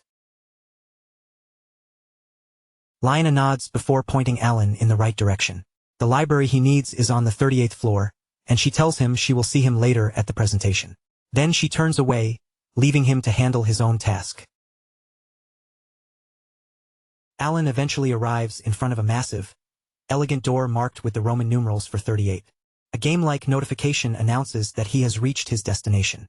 The great doors slowly open, revealing an enormous library spread across multiple levels, with books drifting through the air like glowing dust in sunlight.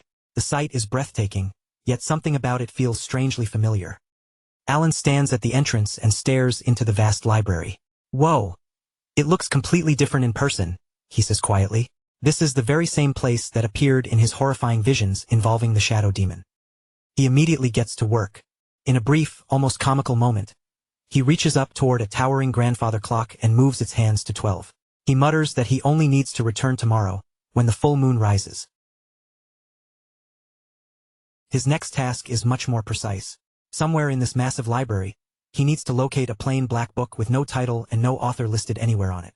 Alan scans the shelves carefully until he finally spots what he is looking for. With a soft thud, he pulls an unmarked black book free from its resting place. He places the book on a nearby table and rests his hand on its cover. A faint glow gathers beneath his palm as he searches the book for a hidden compartment. And then he finds it. Hidden inside the book is a small, ornate black dagger that shimmers with magical energy. This is the ring of radiance he came for, even though it looks far more like a weapon than any kind of ring. The following day, after the magic presentations are over, Alan finds himself at the friendly duel grounds. Before long, a man wearing a green cape approaches him. The man addresses Alan directly, his face serious and tense. Count Palacio, Sir Baruch wishes to challenge you to a duel. Do you accept? The last thing Alan wants is another pointless disturbance, but trouble seems determined to follow him everywhere. He looks toward Lionna and lets out a tired sigh. What kind of mess is this now? Baruch has been constantly bothering Lionna, bringing up marriage and trying to force his way into her attention. Seeing Alan standing so close to her must have made him decide that Alan is now the newest obstacle in his way. Baruch steps up onto the dueling stage with all the confidence of someone who believes the entire arena came only to watch him. Count Palacio, Baruch says in a mocking tone, I would like to receive a few pointers from the great mage who helped defeat an outer god. Alan simply watches him without reacting, clearly unimpressed by the performance. Behind that smug smile, Baruch is already congratulating himself. Being the Tower Master's son is not enough influence for him, and now he believes he has found the perfect big target to use for his own rise. He thinks about all the rumors surrounding Alan, helping defeat an outer god, surviving Baba Yaga's ambush, and even the stories that Pinia grovels before him. Among the mages, Count Palacio's name has risen incredibly fast. But Baruch's arrogance is far too great for him to feel intimidated by any of it. It is all just exaggerated nonsense from idiots who cannot judge an opponent's strength, Baruch scoffs. He brushes the special ring on his finger and smirks to himself. Alan may only be rank 3, but a mage hiding behind a fake reputation is exactly the stepping stone Baruch needs. He laughs in a deliberately insulting way, trying to provoke Alan. Come on. Surely you are not getting cold feet already? It is only a friendly duel. Don't tell me you are scared. But Alan gives him nothing except a cold, empty stare. His patience has clearly run out, and a vein slowly rises on his forehead. He remembers the simple advice that if someone causes trouble for no reason, sometimes they need to be taught a lesson. I accept, Alan says in a calm, steady voice. The duel is officially set. The announcer lays down the rules, making it clear that lethal magic is forbidden. Then the command is given to begin. Baruch wastes no time. Purple energy crackles around him before he launches a powerful torrent of magic straight at Alan, determined to end the match immediately. In his mind, he believes that if he exposes Alan's so-called weak skills, he can crush the Count's reputation and climb higher himself. But something feels wrong. A deep, unnatural cold suddenly fills the arena. Baruch looks down in confusion as the chill crawls through his body. Cold? He thinks. Why do my feet feel so heavy? He lowers his eyes and horror takes over his face. Ice is rapidly spreading over his boots, climbing up his legs and locking them in place beneath thick, solid layers. Before Baruch can even understand what is happening, a violent eruption of crystalline ice bursts outward from Alan. It is beautiful, enormous, and terrifying all at once. A display of absolute zero power that overwhelms the entire arena. At the very center of that frozen storm stands Alan, gripping the ornate black dagger he retrieved from the library. Yet the weapon is no longer merely shimmering with magic. Tendrils of ominous black energy now coil around it. Just before the duel, rumors had already been spreading wildly outside the arena. Pinia apologized? The Blue Tower Master asks in disbelief. He grabs a student by the collar and shakes him. Have you finally lost your mind from studying too much? But the student insists that it is true. He says Pinia apologized the very moment she saw Count Palacio. The mages around them begin whispering among themselves. There have already been plenty of unbelievable rumors about that count, but this sounds too ridiculous even for them. Seriously? They mutter. The Tower Master narrows his eyes as curiosity rises in him. Just what kind of man is he really? He wonders. I suppose I will have to see him for myself. After observing Alan from afar, he comments that Alan's presence does not seem especially impressive. One of the elders agrees, noting that Alan's mana hole appears small from the very beginning. From where they stand, the three Tower Masters watch Alan remain calm and still. They conclude that he must have spread those ridiculous rumors himself, and that everything is finally about to be exposed today. They could not have been more wrong. Without warning, a brutal wave of freezing air sweeps across the entire arena.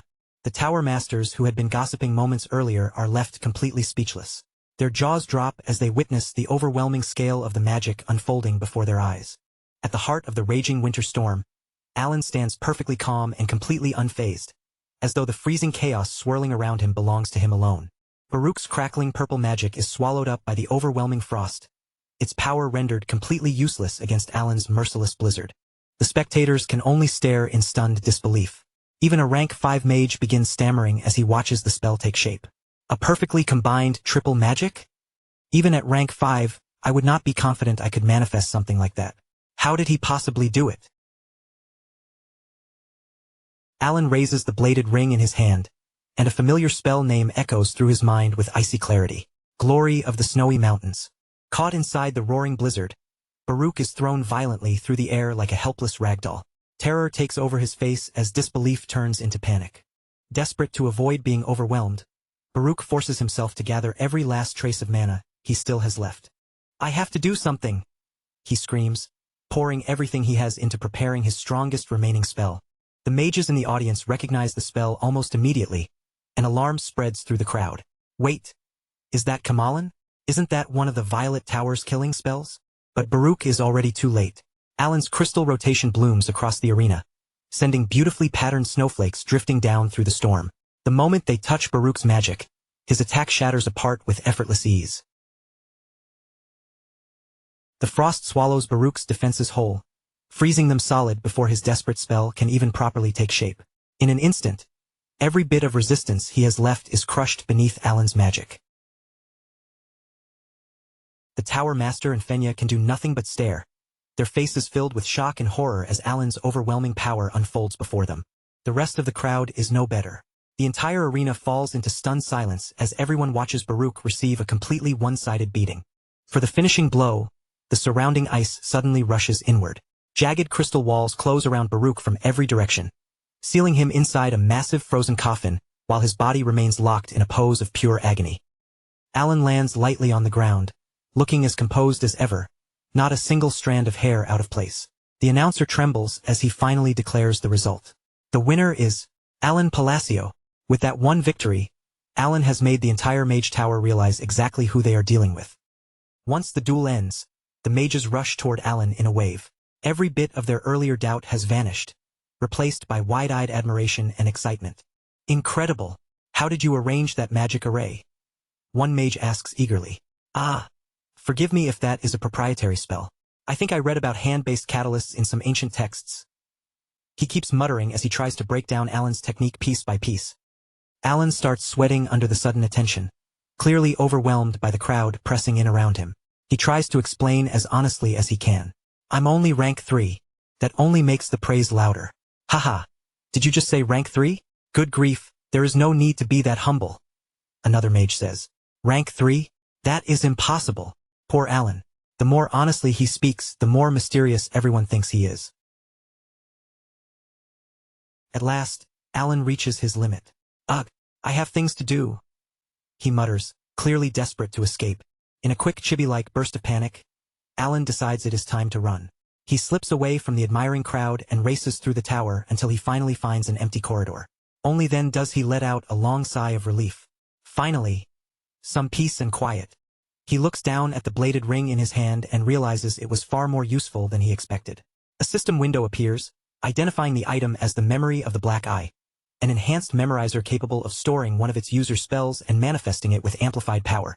A small game-like explanation lays out the mechanics. Normally, Alan's ultimate ice spell, Glory of the Snowy Mountains, consumes 3 out of his 5 daily magic slots because of the restrictions connected to frozen land. But when Alan combines the bladed ring with his black box ability, the amplification becomes absurdly powerful. Instead of being locked down by those restrictions, he can freely use all 5 magic slots as he pleases. It is an absolutely broken combination. As Alan walks through the bright, sunlit hallway, his thoughts keep returning to the spell he just used. At last, he feels like he truly understands Glory of the Snowy Mountains. It is not simply a spell that freezes whatever it touches. At the instant it manifests, it freezes the surrounding air itself, changing the environment at a fundamental level. That realization brings back the image of the shadow demon inside the enormous library. The demon's words echo through Alan's mind once again. Sentences are the keys to accessing those laws. Now Alan finally understands what that meant. If he properly understands and uses a sentence, then perhaps he is not merely changing a spell's properties. Perhaps he can interfere directly with the laws governing the world itself. Before, he had treated those words as nothing more than a way to strengthen his mana. But now, an entirely new world of magic is beginning to open before him. The more Alan learns, the more he wants to uncover. His gaze sharpens with determination. Good, he thinks. I'll get some rest, then go collect what I prepared tonight. With that decision made, he heads toward his next destination. Later that night, Alan returns to the 38th floor. The great library doors creak open, revealing the magical chamber beneath the pale glow of moonlight. Books drift gently through the air as though they are weightless, and then a mysterious, ethereal voice rings out from somewhere inside the library. Since you came on time, it seems you solved the riddle. Alan looks around the moonlit library without showing even the slightest sign of fear. I came to solve more, he replies calmly. The voice seems amused as it speaks again, now coming from a glowing orb of light. Oh, you heard my voice and did not fall into a panic. How fascinating. Tendrils of light twist through the air and gather together as the mysterious presence introduces herself through a chain of legendary titles. The one who inspired fear and worship in all who disturbed the world. The Slayer, Eternal Terror, known among mages as the Cup of the Primordial. The glowing light slowly takes shape, revealing the shimmering silhouette of a woman whose presence alone carries an immense and terrifying magical weight. Alan's eye widens the moment he recognizes her. He knows exactly who stands before him, and exactly how dangerous this encounter could be. Then she speaks her most famous title. The first human to reach rank 8 since the age of the Forgotten Gods. Archmage Heinkel. At last, she fully appears. A young woman with long blue hair, floating gracefully in midair beneath an absurdly oversized witch hat. Alan immediately tenses, and a single bead of sweat runs down his face.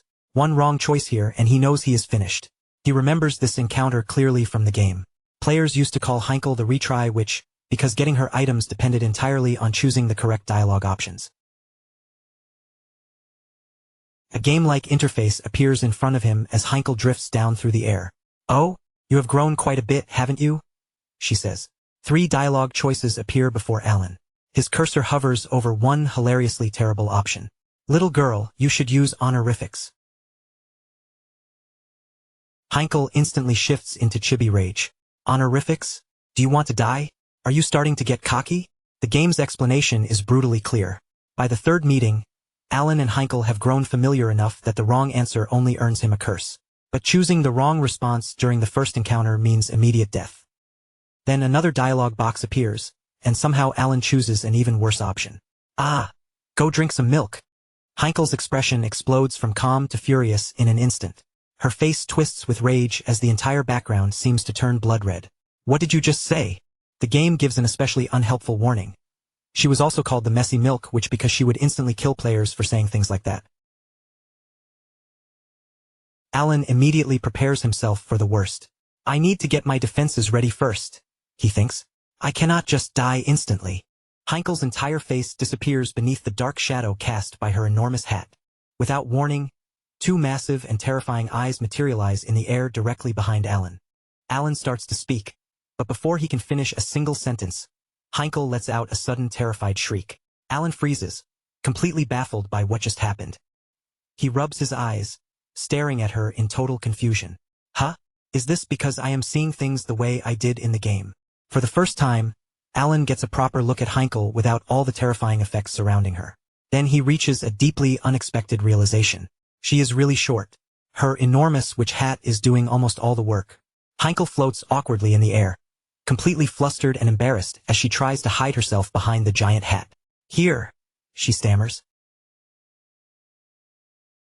Alan can only stand there with a blank, confused chibi expression, unable to make sense of the situation at all. With a desperate cry, Heinkel throws a small treasure chest straight toward him before fleeing in a panic. The small chest gently floats down into Alan's waiting hands. Meanwhile, Heinkel is already trying to escape as fast as she can. "Satisfied? I am leaving now," she declares from beneath the huge witch hat. And just like that, she vanishes in a puff of smoke, leaving Alan alone in the moonlit library with nothing but confusion written across his face. Alan stares down at the dagger still clutched in his hand, then looks back toward the spot where Heinkel vanished. "Wait, Heinkel, I had my magic ready just in case." The whole encounter has left him completely thrown off balance. He slowly glances over his shoulder, replaying her terrified reaction in his mind. But was she looking at something behind me? There is nothing there at all, and that only makes the whole thing feel stranger. Alan eventually lets out a long, puzzled sigh. Well, I'm not going to complain about getting this so easily. After all that tension, he somehow obtained the quest item without answering even one riddle. For a socially awkward guy like Alan, that is an unexpected win. Unseen by Alan, 2 mysterious floating eyes, one red and one blue, quietly fade out of existence behind him. Those eyes had apparently frightened one of the strongest archmages in the world into running away. After the chaos of the duel and that unbelievably easy encounter with Archmage Heinkel, Alan finally gets a chance to settle down. He begins focusing on his studies again, attending magic roundtables together with Lina. Alan quickly realizes that studying magic with Lina is far more productive than working by himself. Alan is especially skilled at controlling mana, while Lina excels at arranging magical sequences, so the 2 of them make an unusually effective pair. Still, Lina cannot get one question out of her head. Looking at Alan with total disbelief, she asks again, "But are you really only a rank 3 mage?" Alan can only sigh to himself. This is already the 15th time she has asked him that. Lina immediately realizes she has asked it again and gives him a small, embarrassed nod. Sorry, she says, trying to hide how curious she still is. Alan lets the question slide, but it gets him thinking. Maybe it is finally time to start experimenting with rank for magic, even though he still does not feel completely prepared for it.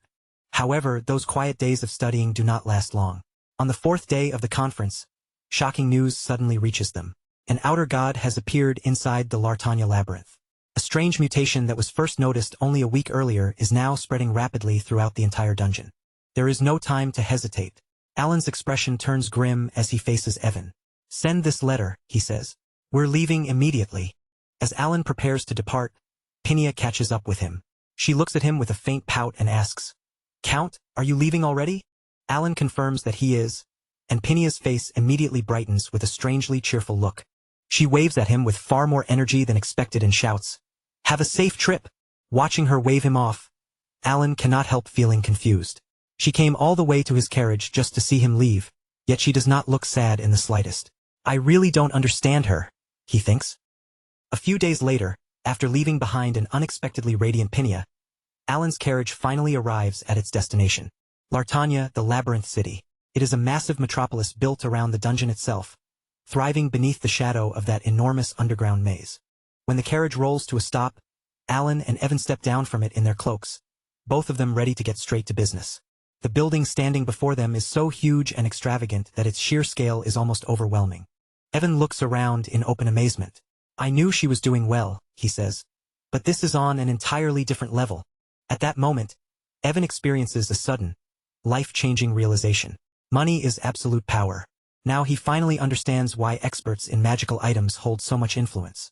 Wealth and magic truly can move the whole world. Alan and Evan approach the massive, ornate gates of the building, but a sharply dressed attendant steps forward and stops them. He asks whether they have an appointment. Apparently, even getting through the front gate requires a reservation. Alan tries using his name instead. "I know this is sudden, but could you announce that Count Palacio is here?" The attendant looks like he is seconds away from bursting a blood vessel. "Ha! That makes 325 times today," he sneers. Without a reservation, the meeting fee is 3,000 gold coins. Alan's jaw drops at the number. "That much?" he thinks. "That is enough gold to buy an entire house." Swallowing his pride, Alan asks the next question. "Then when is the next available opening?" The attendant checks his schedule with a smug smile, clearly enjoying the moment. "I might be able to squeeze you in after about 10 months from now," he finishes. Alan and Evan stand there in complete shock. 10 months? They cannot believe what they just heard.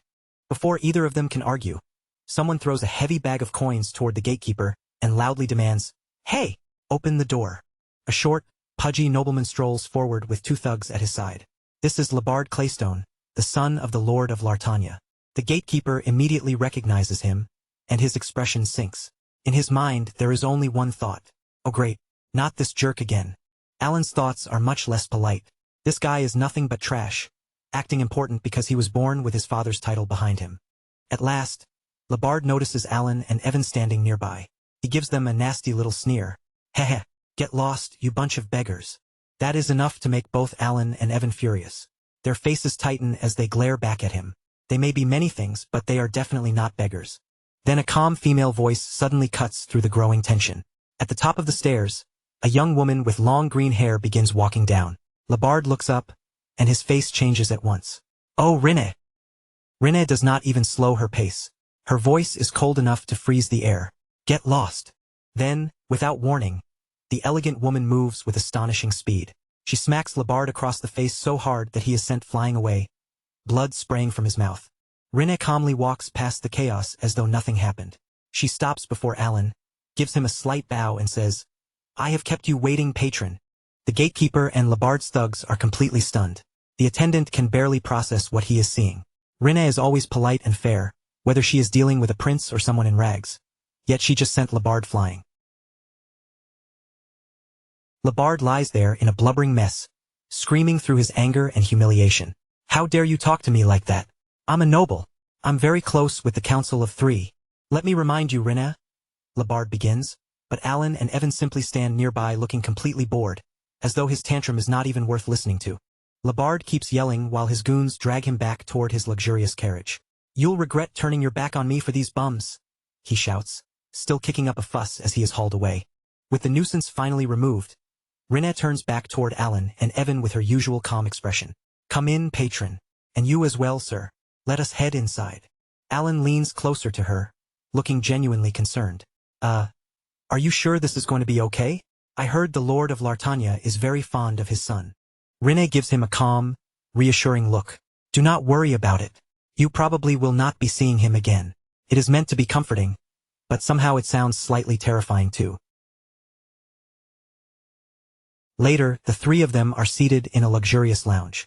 Evan happily enjoys a macaron while Alan looks around and thinks to himself that he has somehow ended up sitting in the master's chair again. Alan turns toward Rinne, still curious about something. But why did you call me patron? Rinne looks back at him with a puzzled expression. Pardon.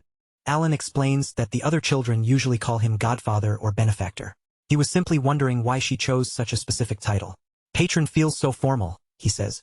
Her face eases into a faint, gentle smile as she looks at him. That title really does suit you best. For a moment, the two of them share a small, unexpectedly sweet understanding. Is that so? A warm surge of pride rises in Alan's chest. Rinne had always been serious, determined, and far more capable than most people her age. She was building something impressive for herself, and he could not help feeling proud of her. After taking a quiet sip of tea, Alan finally brings up why he came. As I mentioned in the letter I sent you, there's something I need to ask of you.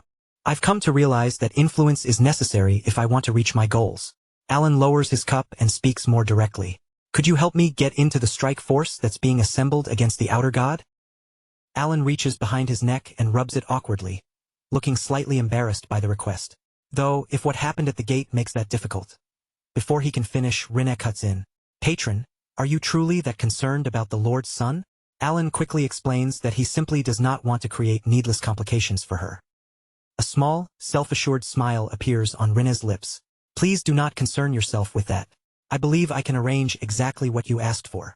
Alan lets out the breath he had been holding, followed by a relieved little cough. Ahem. Then thank you. I appreciate it. With the important matter settled, Rinne suggests that they take time to rest after the long journey they had made. Evan watches Rinne with open amazement. Whoa. She really carries herself like an adult. Leaning toward Alan, he lowers his voice and adds, yeah, she definitely has that top-of-the-class kind of aura. That night, Alan lies awake in bed, relieved that Rinne agreed to help him. Still, even with that burden lifted, his thoughts keep circling back to everything he still needs to prepare. It hasn't even been that long since the incident in the north, he thinks quietly. Maybe I should slow down for a little while and go over the plan again. But Alan must have been far more exhausted than he realized. The moment he finally rests, he sleeps so deeply that Evan has to wake him himself. Count, aren't you going to eat lunch? Evan calls out. Alan groans as he forces his eyes open. How long was I asleep? Still drowsy, Alan makes his way over to join Rinne and Evan at an extravagant table covered in a lavish meal. Rinne does not waste time with small talk.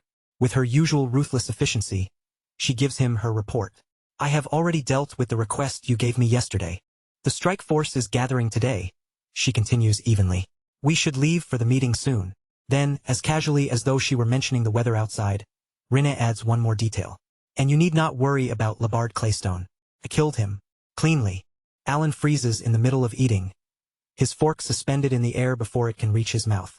Her words keep echoing through his head while his mind fills with frantic question marks. Wait, what did she just say? His old gamer instincts immediately take over. Alan knows perfectly well that Labard was a plague on Lartanya, a truly vile man who had caused suffering wherever he went. In the game, practically every side quest throughout the Lartanya region led back to Labard somehow. Mercenary massacres, horrifying biological experiments, and countless other atrocities all pointed to him as the one responsible. But knowing that someone is a villain inside a game is one thing. Having one of his own wards casually assassinate that person is something completely different. This was practically the murder of royalty. Stunned, Alan asks her why she did it. Rinne's answer is frighteningly simple, delivered with unwavering loyalty.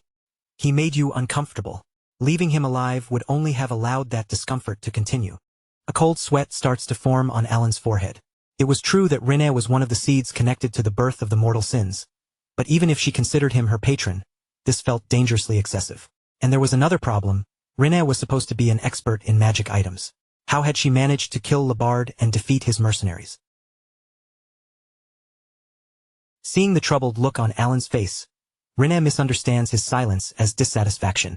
Is something wrong? Her gaze sharpens slightly. If what I did was not enough, then I can. No, Alan interrupts immediately before she can say anything worse. It's not that. I was only worried about whether you might have gotten hurt. Rinne's expression softens in surprise. Oh, then she reassures him in a calm voice. There is no reason for you to worry. I handled everything without any problems. Alan can only stare at her and think, our ways of seeing the world really are completely different. Trying to loosen the tense atmosphere, Alan reaches over and gently pats her on the head. Well, thank you. And don't look so upset. Rinne immediately denies it, insisting that she was not upset at all. Alan lets out a tired sigh. Was she embarrassed? Either way, he gives her one final warning. Still, try not to put yourself in dangerous situations like that. It would be a waste to lose everything you've worked so hard to build for yourself. Don't you think? Rinne seems to understand what he means. Patron, since you are here, there is something I would like to show you. She turns toward another part of the room. Please come and see the tracker eye. She leads Alan to an artifact resting nearby. A golden eye shaped like a star, its surface steadily pulsing with blue energy. Alan studies it in disbelief. This is the tracker eye? Rinne begins explaining in the same composed, businesslike tone. The number of marks is increasing steadily. There have been no issues so far. Then everything suddenly clicks in Alan's mind. Wait a second. His attention locks onto the black mark. That mark increases an artifact's power. Don't tell me the tracker eye was. He remembers the item's description from the game. It was meant to be nothing more than a basic tool used to appraise low-level artifacts. An ordinary item with no special past or hidden importance. Alan's thoughts explode as the truth starts coming together. So that was why Rinne had become so successful so quickly, and maybe that was part of why she treated him so well. Still, he forces himself to keep a calm expression. You're making very good use of it, Alan says carefully. Rinne continues her report, explaining that at this pace, they should be able to obtain all of them within only a few years. Once again, Alan is completely lost. What in the world was she even talking about now? Rinne finishes her update without noticing his confusion. Now that I have given you the full progress report, please follow me to the meeting room. The instant they step inside, a cat girl with black and white hair points directly at Alan. Hold it. We are not seriously bringing this loser along, are we? Her eyes narrow with contempt. His reputation is obviously nothing but hot air. And she is far from alone in feeling that way. Alan is introduced to the leaders of the 5 great guilds. Mayan of the Antiquity Trackers, Maverick of the Nomadlands, Hihan of the Acadia Guild, and Argonia of the Calamandra Guild. Not one of them looks impressed by Alan's arrival. Mayan looks especially hostile, already drawing her daggers, as if she is prepared to attack at any moment. Alan is not exactly surprised. These were mercenaries, people who respected strength above everything else, so he expected resistance. Still, they are not even making an effort to hide how much they dislike him. Alan releases a quiet sigh, his hand drifting toward the bladed ring on his finger. At once, snowflakes begin gathering around it, swirling through the air in delicate, icy patterns. It looks like I'm going to have to prove that I belong here. Alan stands in the center of the room with frost and icy magic curling around his body. He had 2 major reasons for wanting to join the strike force. First, from everything he knew, ordinary military forces would be completely useless when facing an outer god. And the second reason was just as important. Alan needed powerful mercenaries, people strong enough to carry out the dangerous plan already taking shape in his mind.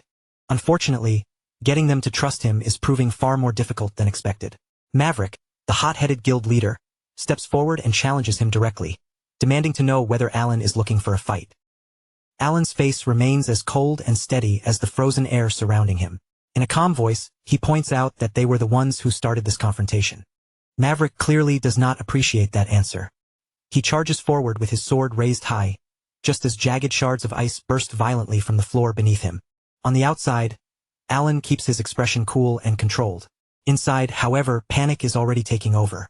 Maybe I pushed this too far. My heart seriously cannot handle this kind of stress. The tension in the room spikes all at once. One by one, the remaining guild leaders draw their weapons as well, clearly prepared to jump into the fight the second things spiral any further. But just when the room seems ready to explode into total chaos, Alan does something none of them expect. Instead of backing down, he casually takes a seat and looks over them from where he sits. Without the slightest rush in his voice, he asks, "Now then, can we finally talk?" The mercenaries stop dead in their tracks. The ice may have frozen their movements, but Alan's sheer nerve is what truly leaves them speechless. Inside, Alan knows this confidence is not an act. He remembers this exact situation from the game, down to the hidden quest connected to it. This was a route he had studied well enough to know by heart. Alan's eyes narrow as he focuses on the person who matters most. Everything depends on Argonia, the leader of the Calamandra Guild.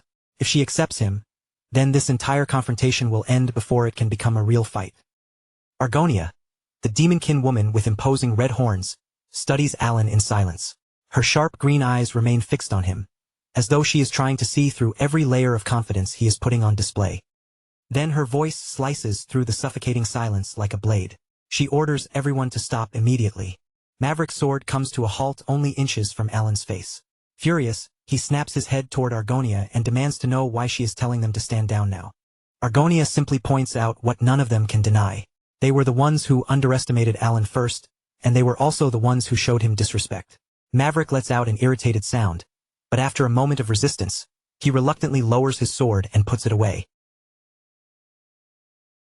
With the immediate danger gone, Alan finally turns the conversation toward the real issue. He asks when the group plans to enter the labyrinth. Argonia proposes that they begin in 2 days, then gather once more tomorrow to finalize everything. As Alan walks out of the room, the other mercenaries can only watch him leave, still trying to process the power he displayed in front of them. Behind him, Argonia formally agrees to the terms. The second Alan is out of everyone's sight. His composed expression completely falls apart. He slumps against the nearest wall, clutching his chest as his pulse races. Never again, he vows to himself. He is never pulling off something that reckless again. Back inside the meeting room, Maverick is still fuming. He demands to know why Argonia allowed that pretentious snob to get exactly what he wanted. Hihan, the group strategist, immediately pushes Maverick back and tells him he has no idea what he is talking about. Argonia did not save Alan just now. She saved Maverick's life. Maverick stares at him in complete confusion. Hihan struggles to put it into words, but eventually explains the truth. If Alan's attack had actually connected, Maverick would have died in an instant. Argonia's thoughts drift back to a memory from long ago, to a warning her mother once gave her. Her mother had been a powerful dragon, and the memory still lingers clearly in Argonia's mind. Her mother's voice echoes from centuries in the past, speaking to a much younger Argonia. She warned her that if an eye ever appeared in the sky, then under no circumstances was she to meet the gaze of the being whose caliber surpassed all others. It was the only warning Argonia's mother had ever given her. Even now, the memory carries the weight of a terrifying premonition, as though it spoke of a power far beyond anything she could ever hope to understand. And when Argonia looked at Alan, she saw something that made that old warning feel real. For a brief instant, she caught a terrifying vision of darkness swirling like a vortex, with a single all-seeing eye staring back from within it. Left shaken, she can only wonder who Alan truly is. The next day, the meeting has a completely different atmosphere. Alan sits nervously at the head of the table, unsure of what kind of resistance he is about to face this time. To Alan's complete surprise, everyone agrees with his plan without a single objection. There are no arguments, no sharp comments, and no attempts to challenge him. Before he knows it, the entire discussion is settled with unbelievable speed. As they leave the room, Rinne glances toward Alan and admits that she did not expect the meeting to go so smoothly. Alan notices that even Meow, the cat girl who looked ready to pounce on him just yesterday, is now quietly licking her thumb nearby, her earlier hostility seemingly subdued. A tiny smug version of Alan appears in his thoughts, proudly confirming that his strategy worked. He had successfully disguised his gamer knowledge as wisdom taken from ancient and forgotten texts. A few days pass, and by then, every necessary preparation has been completed. The strike force gathers at the entrance to the Lartanya labyrinth, standing together before the dark descent that waits below. They begin making their way downward, an intimidating group of elite mercenaries cutting through wave after wave of monsters as they carve a path deeper into the labyrinth. The monsters are far more numerous and powerful than Alan expected, making him quietly grateful that he put together such a strong team.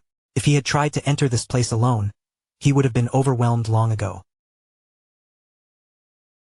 While the group moves through a dimly lit corridor, Mayan suddenly drifts closer to Alan with a playful look in her eyes. She steps right into his personal space, bringing her face close to his as she asks whether he has some kind of problem with beastfolk. Alan quickly tells her that was never the issue. Mayan's expression turns sly as she leans even closer and lowers her voice to a whisper. Then she makes a proposition so bold that Alan nearly forgets how to react. "Do you want to sleep with me?" With a soft, playful purr, she explains that now that they have spent more time together, she has come to realize just how strong he really is. Alan is left completely speechless. In his mind, a tiny chibi version of himself is frozen solid inside a block of ice from pure shock. How can she say something that outrageous with such a perfectly straight face? Mayan playfully sends a small heart in his direction. At that moment, Alan remembers an important piece of lore. The cat tribe holds an almost cult-like reverence for anyone they consider truly strong.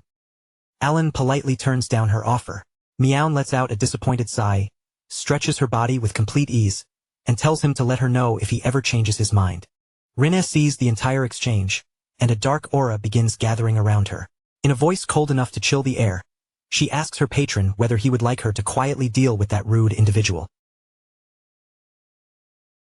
A violent explosion suddenly shakes the dungeon as the group clears yet another floor of the labyrinth. It is now the second day of their descent. The group emerges from the smoky aftermath of the blast and continues onward through the dungeon.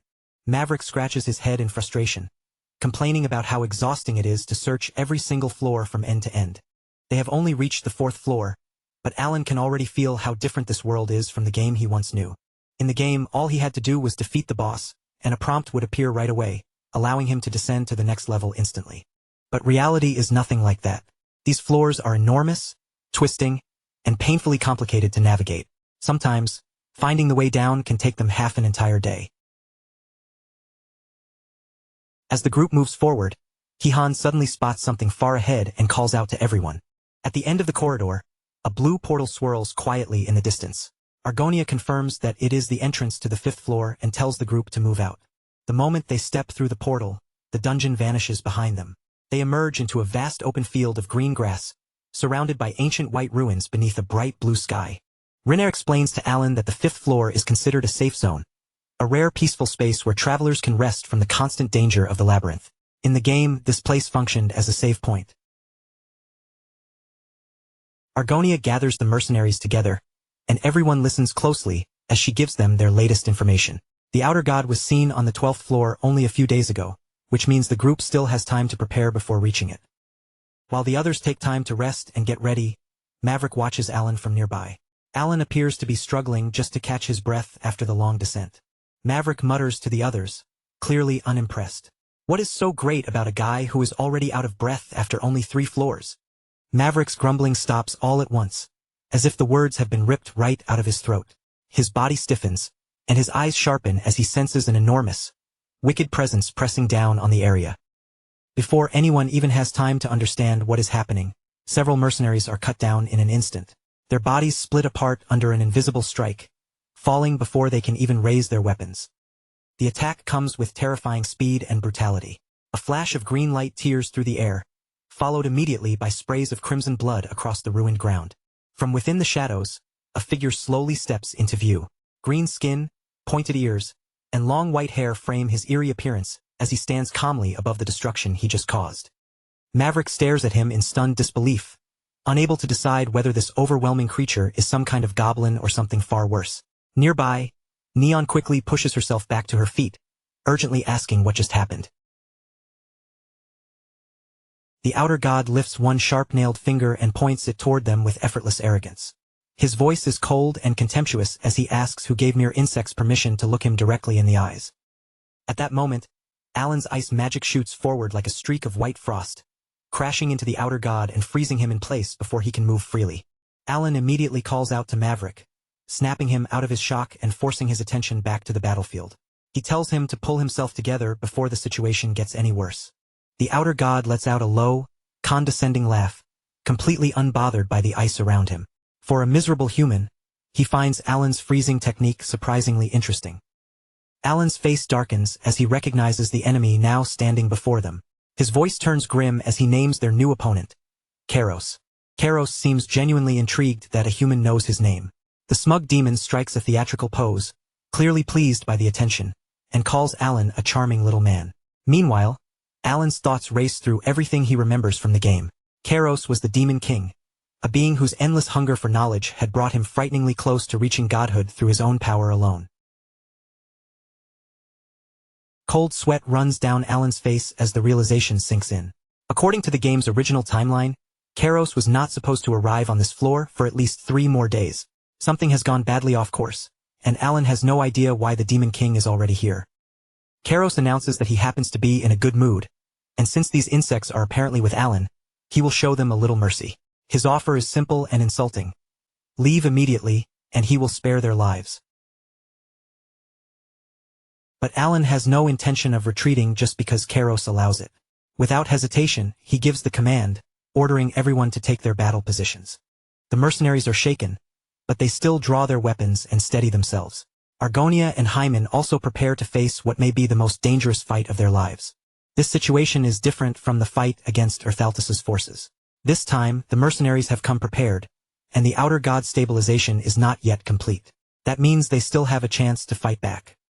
Kairos perches atop a massive pillar, looking down at them from above with a lazy, amused expression, as though the entire battlefield exists only to entertain him. Since they are so desperate to be punished, Kairos decides he might as well grant their wish. With casual cruelty, he launches a colossal blade of pure energy straight toward the gathered crowd. The attack rips through the surroundings with devastating force, tearing apart the ancient ruins and transforming what had once been a quiet, safe zone into a battlefield filled with chaos and destruction. But the elite strike force does not fall so easily. Maverick and Argonia leap forward together, their swords flashing as they charge directly into the massive wave of energy. The mercenaries brace themselves as one, forcing their combined strength against the crushing power of the outer god. Steel, magic, and sheer will collide with the overwhelming force bearing down on them. From his high perch, Kairos only smirks. Their swords amuse him, looking to him like children's toys dragged onto a real battlefield. A bead of cold sweat slides down Alan's cheek as he understands the difference. The sword of dissipation worked before because Kairos had not fully manifested yet. This, however, is the real thing. The others immediately continue the assault. Hymen launches his own spells into the fray, while Mayan releases a volley of enchanted arrows, filling the air with attacks from multiple directions. Kairos slips through the barrage with impossible grace. The attacks pass through or around him so smoothly that he almost seems less like a body and more like a phantom drifting across the battlefield. The few projectiles that come close are brushed aside with nothing more than a flick of his fingers. With every failed attack, his amusement only grows stronger. Then Kairos summons an army of goblins, sending them surging forward across the ruins. But the elite mercenaries respond with practiced precision, cutting them down before the swarm can overwhelm them. Alan knows they are quickly running out of time. If they want even the slightest chance of winning, they have to seize the initiative right now. He raises his hand, draws the freezing air toward him, and begins chanting a complex, layered incantation. He releases the full force of his ice magic, invoking the snowflake formation, the glory of the snowy mountains, and blind man's fatality. Frost gathers and compresses, forming a massive spear of pure ice. At the same time, Rinna steps into the battle. Her grimoire begins to glow with a ghostly green light as she starts casting her own spell. From her magic, enormous ethereal chains appear, each one shimmering with powerful binding force and ready to lock down its target. The chains surge forward in an instant, wrapping tightly around Kairos and pinning him in place before he can slip away. With the outer god restrained, Alan's giant ice crystal halberd tears through the air, its frozen point aimed straight for Kairos's heart. Mayan and Hymen can only stare with their mouths open, stunned by the sheer scale and precision of the coordinated assault unfolding in front of them. Even Argonia, usually composed, and Maverick, usually burning with reckless energy, are struck silent by the breathtaking force of the attack. The halberd blazes forward like a monument of icy destruction, closing the distance to the trapped Kairos with terrifying speed. Alan watches with grim determination, convinced that even if this attack cannot finish Kairos, it should at least be enough to give the outer god the fright of his life. But that confidence breaks apart in a single instant. Kairos does not even flinch as the attack approaches. He merely lifts one hand to meet it head-on. With only 2 fingers raised, Kairos prepares to stop the full force of Alan's strongest spell, as though it were nothing more than a passing nuisance. A deafening crack splits the battlefield as the ice spear shatters on contact, bursting into countless fragments. Kairos disperses the remaining energy effortlessly, and the mighty spell vanishes like a whisper carried away by the wind. A smug grin spreads slowly across Karos's face. He mocks Alan with chilling ease, telling the little insect that he missed. Alan's face twists with pure horror. He cannot process how his most powerful attack, the spell he had put everything into, was erased so casually. Karos chuckles, savoring the tension hanging over the battlefield. He admits that he likes this atmosphere and decides he will play with them for just a little longer. Then he speaks a single word, cold enough to make the air itself feel heavier. Release. A torrent of dark, malicious energy erupts from Karos's body.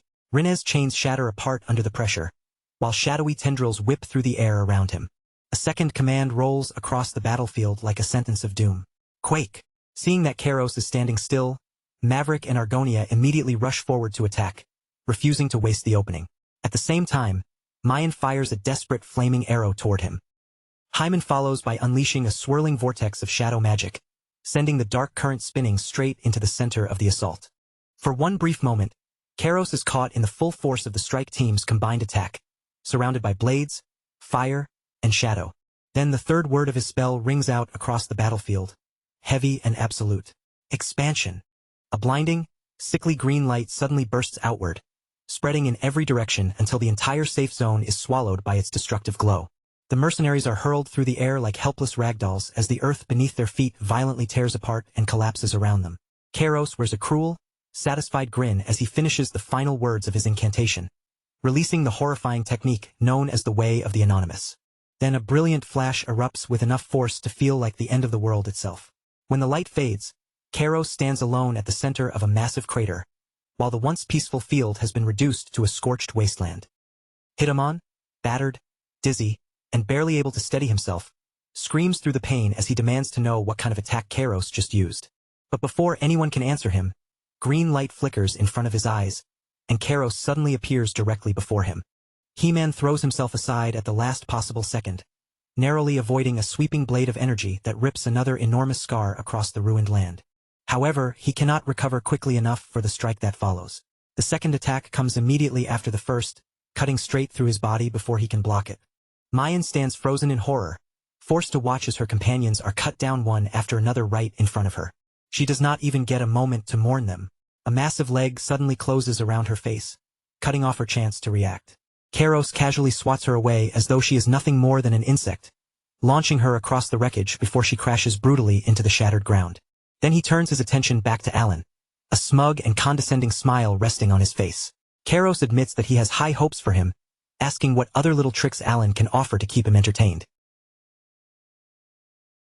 Alan can only stand there in stunned silence, his thoughts spinning wildly as the terrifying gap between their powers sinks in. This is the worst possible situation. Karos can use magic Alan has never even seen before, and he can perform ritual gestures and recite incantations just like Alan can. The difference between them is not merely skill. Karos has more knowledge, more preparation, and a level of raw power that feels almost divine. All around Alan, empty mana potion vials litter the broken ground, proof that he has already pushed himself dangerously close to his limit. With nowhere left to run and no better option remaining, Alan forces his magic to its absolute breaking point, preparing himself for one final stand. He immediately casts a defensive spell, crystallization and rotation, hoping the barrier will buy him even a few desperately needed seconds. A massive shield of spinning ice crystals forms before him, its frozen layers rotating rapidly as they deflect wave after wave of Karos attacks. The crystalline wall shines under the assault, somehow holding firm against the relentless barrage. For one brief, fragile moment, Alan feels hope rise inside him. His defense is actually working.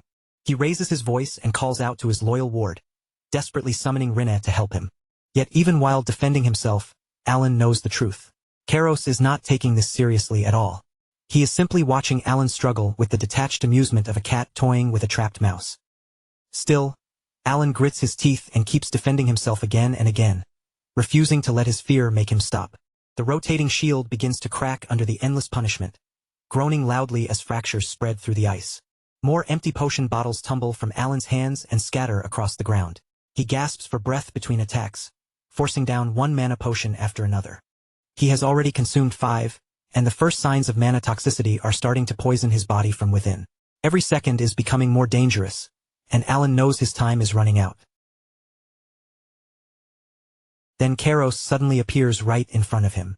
There is no more room for hesitation. Alan realizes this is now or never, and he gives Rinne the signal. At Alan's command, Rinne's magical chains erupt once more, racing through the air as they shoot directly toward the outer god. Her expression hardens into one of fierce determination as she pours every last ounce of strength she has into the binding spell. At the same time, Alan begins another frantic incantation, fully aware that only one remaining constraint is left for him to place upon his own power. A system window appears in his vision, laying out the conditions required to unlock his true strength. He needs just one more constraint before he can twist the very laws of this world. Blood spills from Alan's mouth, but he forces himself through the agony. Even this will not be enough on its own.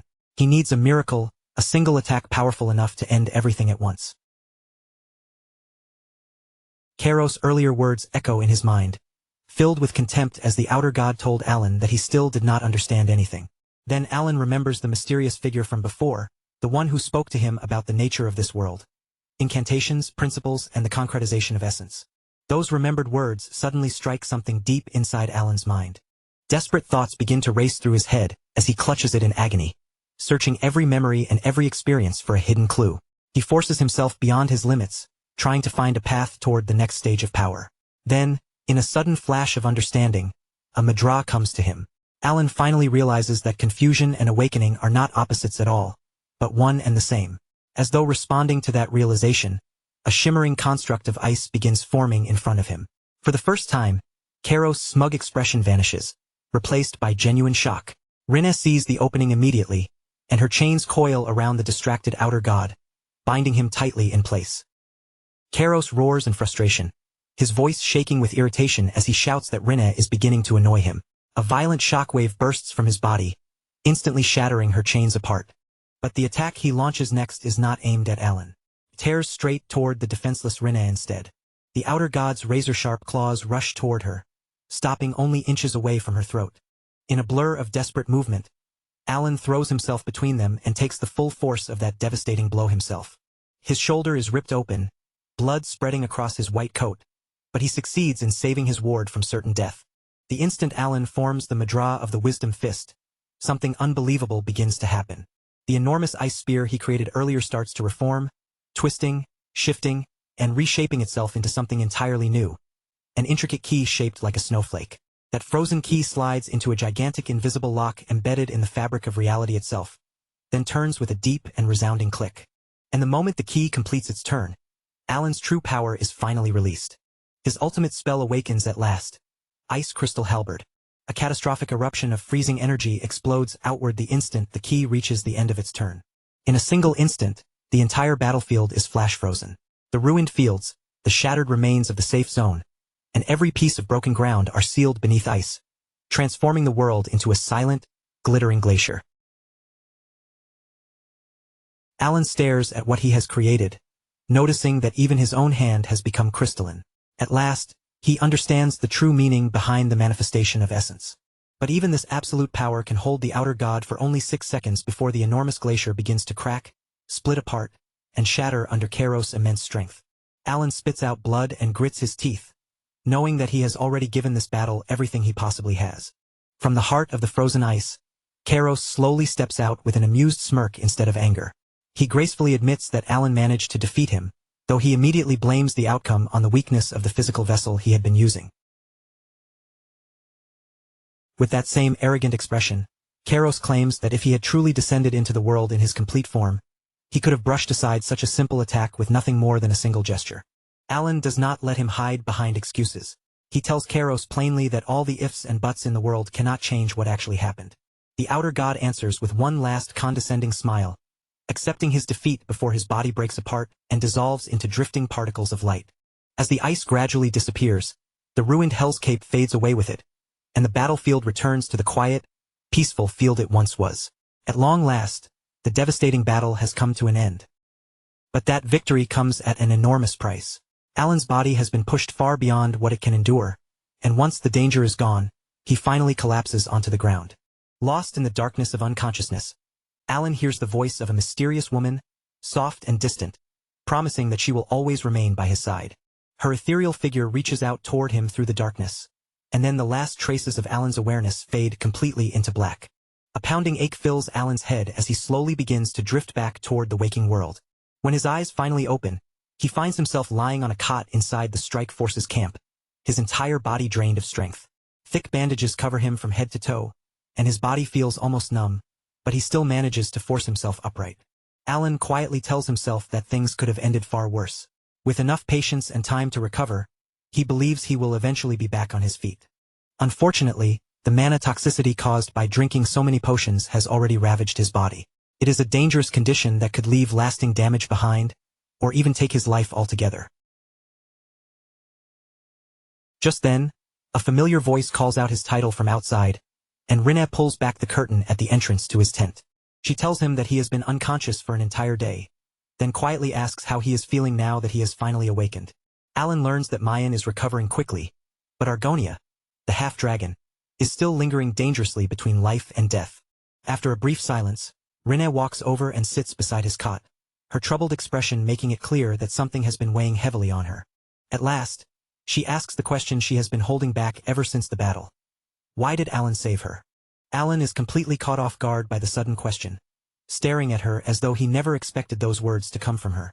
The surprise, combined with the strain on his battered body, immediately sends him into a harsh and violent coughing fit.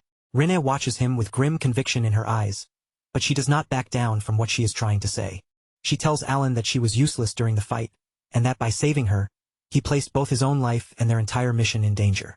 Rinne cannot understand why he would make such a reckless sacrifice, even if he still needed her because of the power of her tracker eye. Alan is utterly stunned by her conclusion, quickly waving both hands in protest as he tries to stop her from thinking that way. He cannot believe that this is what she has been carrying in her heart all this time.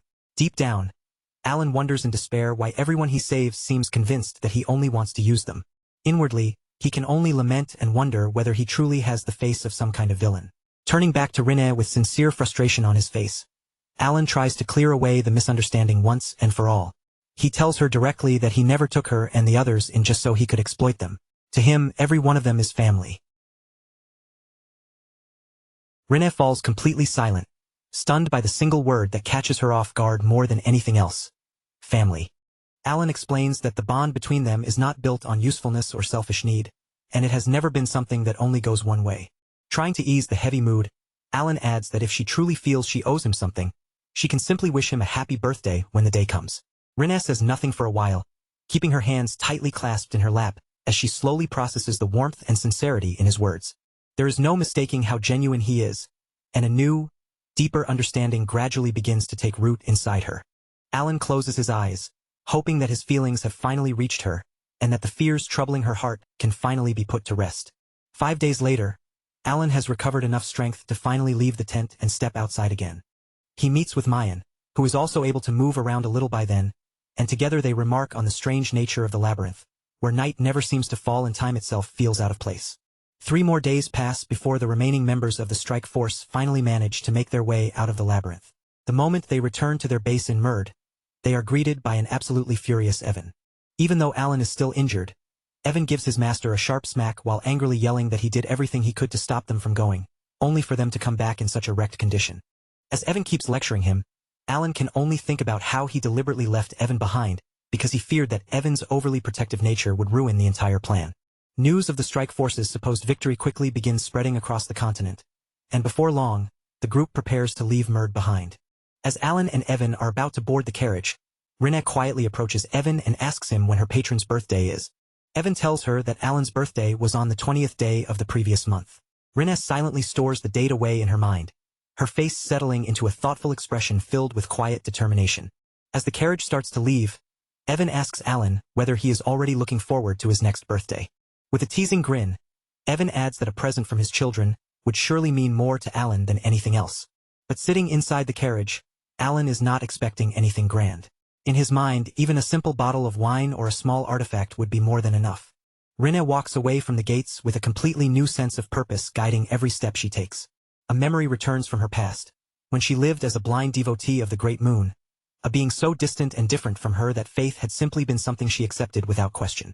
But because Alan recognized her and gave her a place beside him, the once empty word family has suddenly become something she can genuinely reach for. The title of patron, which she originally chose only as a sign of respect, has now changed into the symbol of a real and meaningful bond.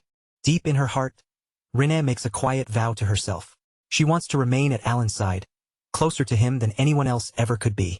When she looks into the mirror, her reflection stares back with a frightening new sense of devotion burning in her eyes.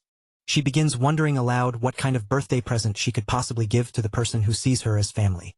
Then a wicked smile slowly curls across her lips, carrying a dangerous, almost obsessive kind of certainty as she reaches a decision. For a beginning, she decides that the Lord of Lartania's castle should be more than enough. Time moves on from that moment. Summer gradually disappears, and before long, a harsh winter settles over the Palacio estate. After getting the rest he desperately needed, Alan finally begins recovering from the effects of mana toxicity and starts catching up on his usual duties again. Evan enters while complaining bitterly about the blizzard raging outside. In his hands is a package delivered from the Altia Duchy, and inside rests a crystal ball used for magical communication. Alan activates the crystal, and Duchess Altia's smiling face appears within its shining surface, clearly ready to deliver her report. Even though Alan has become the leader of a faction himself, he still feels deeply awkward watching a Duchess report to him as though she were one of his subordinates. Duchess Altia wastes no time getting to the point. She confirms that their faction, Cal, is doing well, and adds that she has also been handling the other matter Alan mentioned. With an unmistakably smug look, she announces that as of the previous day, Cal has gained complete control over Asteria's entire underworld. Alan is left completely stunned, blurting out that he never asked her to do anything remotely like that. Then he vaguely remembers casually saying, at some point, that the kingdom's chaotic criminal underworld needed to be brought under control. Shocked that she actually took such an offhand remark seriously and carried it out, Alan can only stammer out an awkward, "Well done." The Duchess calmly explains that the work became much easier because Alan had already eliminated the leaders of both the royalist and aristocrat factions. Inside, Alan practically screams that he never did any such thing. As far as he knows, that was entirely her doing. With her report finished, Duchess Altia offers him a polite farewell, and her image gradually fades away from the crystal ball. Alan remains frozen in stunned silence, trying to process the fact that he has somehow gone from leading a villainous faction to ruling the underworld overnight without lifting a single finger. As he sinks into despair over this ridiculous development, his eyes drift toward a red letter resting on his table, sealed tightly with wax.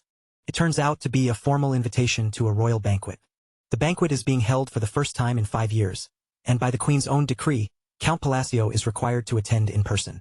A royal messenger stands before him and presents the invitation with a deep, respectful bow. Overwhelmed by yet another complication invading his life, Alan can only clutch his face and cry. All he ever wanted was to live quietly and peacefully as a noble. Far away, on the 5th floor of the labyrinth, the place where Alan endured his terrifying battle has become peaceful once again.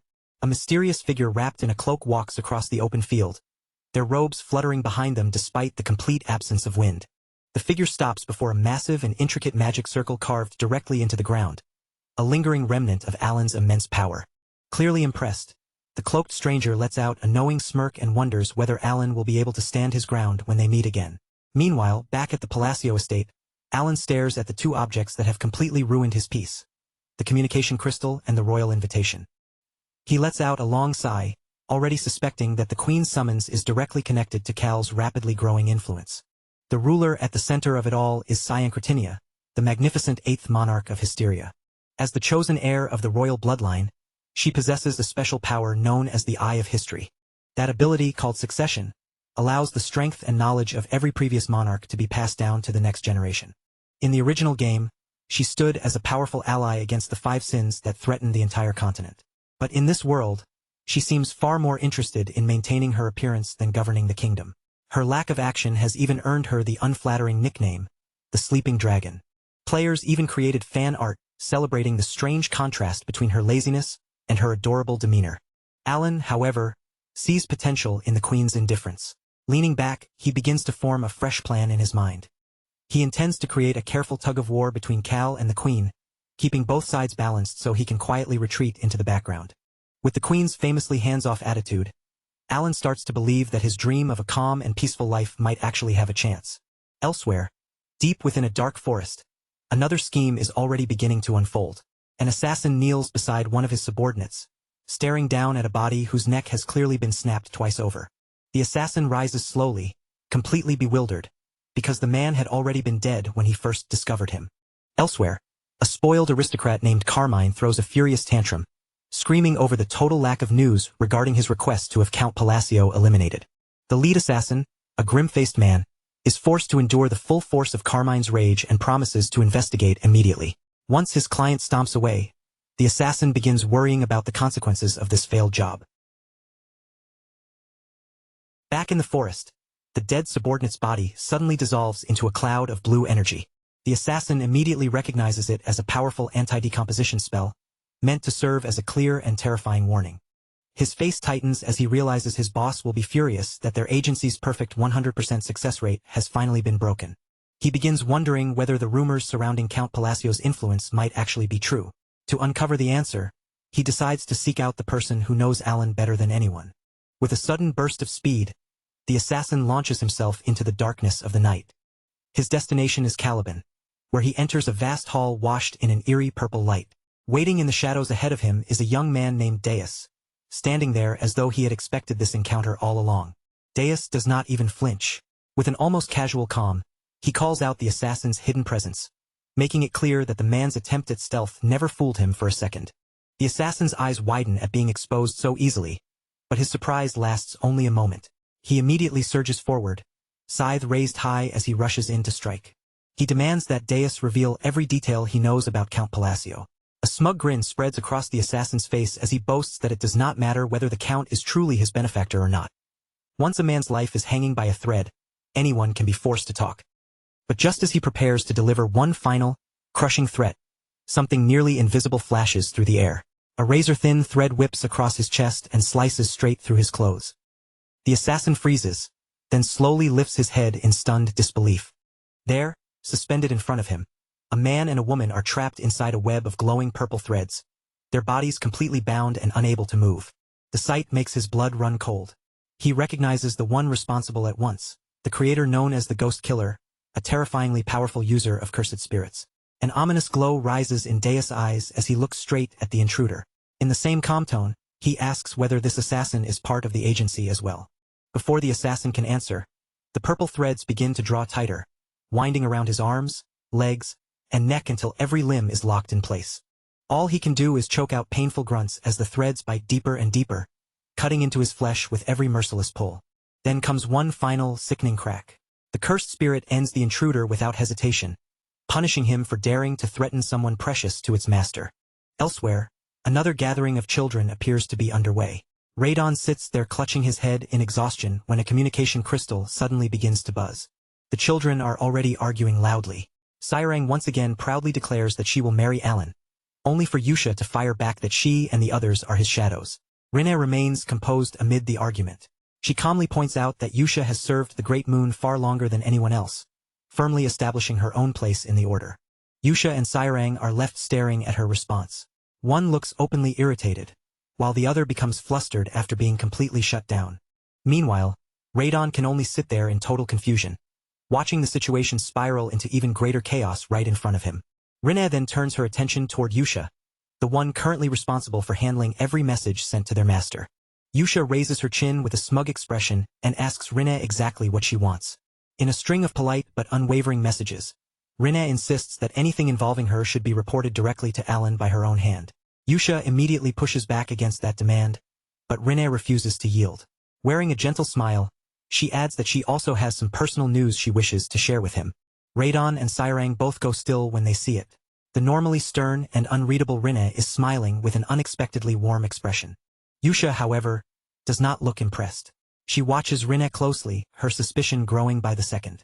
Rinne simply brushes it off, saying that she merely remembered something amusing. Her answer only leaves everyone else staring at her in complete confusion. Their petty argument comes to an abrupt stop when Deus arrives, his uniform still marked with fresh blood.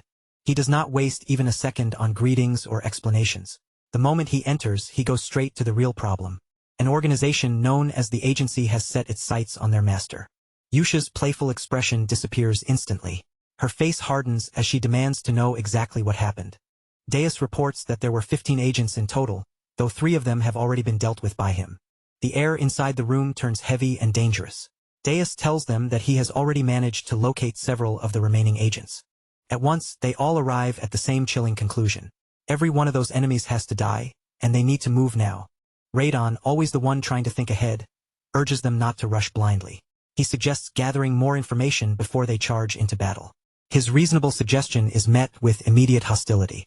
The others glare at him with eyes burning in fanatical devotion, questioning whether he is a traitor for refusing to destroy the threat at once. Radon stammers as he tries to explain that they need a complete picture before acting. But then 4 identical ice-cold stares fall on him at once. Defeated, he gives up. Against that level of devotion, logic never had a chance. Yusha makes the decision without hesitation. They will move immediately, and their meeting can continue only after Alan's safety has been secured. The 4 followers most fiercely devoted to the Great Moon begin preparing to hunt down every person bold enough to threaten him. Radon, on the other hand, can only shake his head and mourn his sudden new reputation as a traitor. The whole situation has become completely absurd. He quietly reflects that his own loyalty to the man who gave him the strength to take revenge will never waver. Still, compared to that, the devotion of his companions has crossed far beyond loyalty and into pure fanaticism. The scene shifts to Tyria, the capital city of Asteria, where a luxurious carriage rolls to a stop in front of the royal palace. Alan steps down from the carriage alongside Evan. Evan offers him a salute and says that he will remain outside and wait for his return. Evan lets out a quiet sigh, already knowing that his master is about to face yet another exhausting social ordeal. The moment Alan starts walking toward the palace, nobles swarm around him from every direction, eager to greet the newly recognized leader of Cal. Evan Riley cannot help but notice how different things have become. Alan's days of standing quietly in the background like a wallflower are clearly over. Not long ago, Alan and Evan would have been ignored completely at an event like this, treated as though they barely existed. Now Alan can only sweat nervously beneath all the attention, thinking that this sudden popularity may not be nearly as fortunate as everyone else seems to think. As the crowd pulls him farther along, he starts to feel as though he is being pushed into a position where others will accuse him of challenging the Queen's authority. He immediately corrects himself. No, that is not what he wants at all. He only needs to keep his head down, bow when necessary, and survive the gathering without causing trouble. At last, Alan reaches the grand throne room, where golden light pours across the chamber so brightly that it nearly blinds him. The palace is undeniably magnificent, filled with enough grandeur to impress anyone. But Alan has no time to stop and admire any of it. He can already feel the royalist faction and the aristocratic faction watching him from every side, their voices lowered as they whisper, judge, and quietly weave their schemes. Around the hall, the nobles barely spare Alan's faction. Cal, a glance. In their eyes, it is already over. They are simply waiting to watch the Queen publicly crush him and humiliate his people. Alan starts down the long red carpet, quietly trying to steel himself with every step. His plan is supposed to be simple. Get scolded, act like he accepts it, then get out of the palace as fast as possible. When he reaches the throne, Alan stops before the Queen with his loyal followers at his side, then lowers himself into a deep and perfectly formal bow. From above, Queen Synchretinia gazes down from her throne and commands him to rise. Her voice carries through the silent chamber as she confirms that he is indeed the current Count Palacio. The watching nobles practically glow with anticipation. One of them leans over to whisper that the damned cow faction is finally about to be crushed for good. But the Queen does not speak right away. She studies Alan for a long, quiet moment, her expression thoughtful enough to make the entire room hold its breath. Then she says something that tears apart every expectation in the hall. Queen Synchretinia has decided to elevate Count Palacio to the rank of Marquis. Alan goes completely still. For a moment, his mind simply stops working, unable to process the Queen's wildly unexpected announcement. Still lounging on her throne as though this were nothing unusual, the Queen casually explains that it is his reward for cleaning up the underworld. Inside, Alan is reeling. None of this makes any sense to him. This sleeping dragon had never shown the slightest concern for the affairs of the state before now. Panic starts rising in his chest. This is insane. Taking out a few criminals should not earn someone a reward this enormous. Following her command, Alan nervously raises his head, desperately trying to read the Queen's expression and figure out what kind of trap or hidden intention lies behind this. Then the dazzling monarch rises from her throne. With effortless grace, she descends the steps and slowly glides toward him across the polished floor. The entire court is stunned when she reaches out, pinches Alan's cheek, and forces his bewildered face into an awkward smile. A sly look flickers across the Queen's face as she tells him that a smile suits him much better than that gloomy expression. Having said what she wanted to say, she dismisses Alan without further explanation and declares that the banquet will now begin. The Queen then turns away and exits the throne room with all the majesty of a ruler who has just thrown the entire court into chaos without even trying. The second she is gone, Alan is immediately surrounded by nobles rushing in from every direction, all eager to congratulate the kingdom's newest marquis. Off to the side, Loria and Kalia exchange quiet whispers, neither of them surprised in the slightest. To them, this outcome is exactly what they would expect from Alan. But not everyone is celebrating. High above the crowded hall, a rival aristocrat watches from a balcony, his face twisted with raw and uncontrollable rage. Consumed by anger, that nobleman later stalks through the filthy slums of the Ashkelon kingdom, desperate enough to gamble everything on one final attempt. As he walks, an ugly memory rises in his mind. A time when he was the one kneeling before Alan, groveling and begging desperately to be spared. His pleas had meant nothing. Instead, he endured an entire month of brutal torture and solitary confinement, left alone with nothing but pain and fear. His teeth grind together as he remembers that despair. Every memory only makes the hatred burning inside him for Alan grow hotter.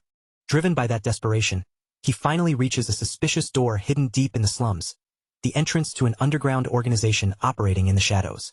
After giving the required password, he is escorted into the dim establishment, where stale darkness hangs in the air as he is taken to meet the person in charge.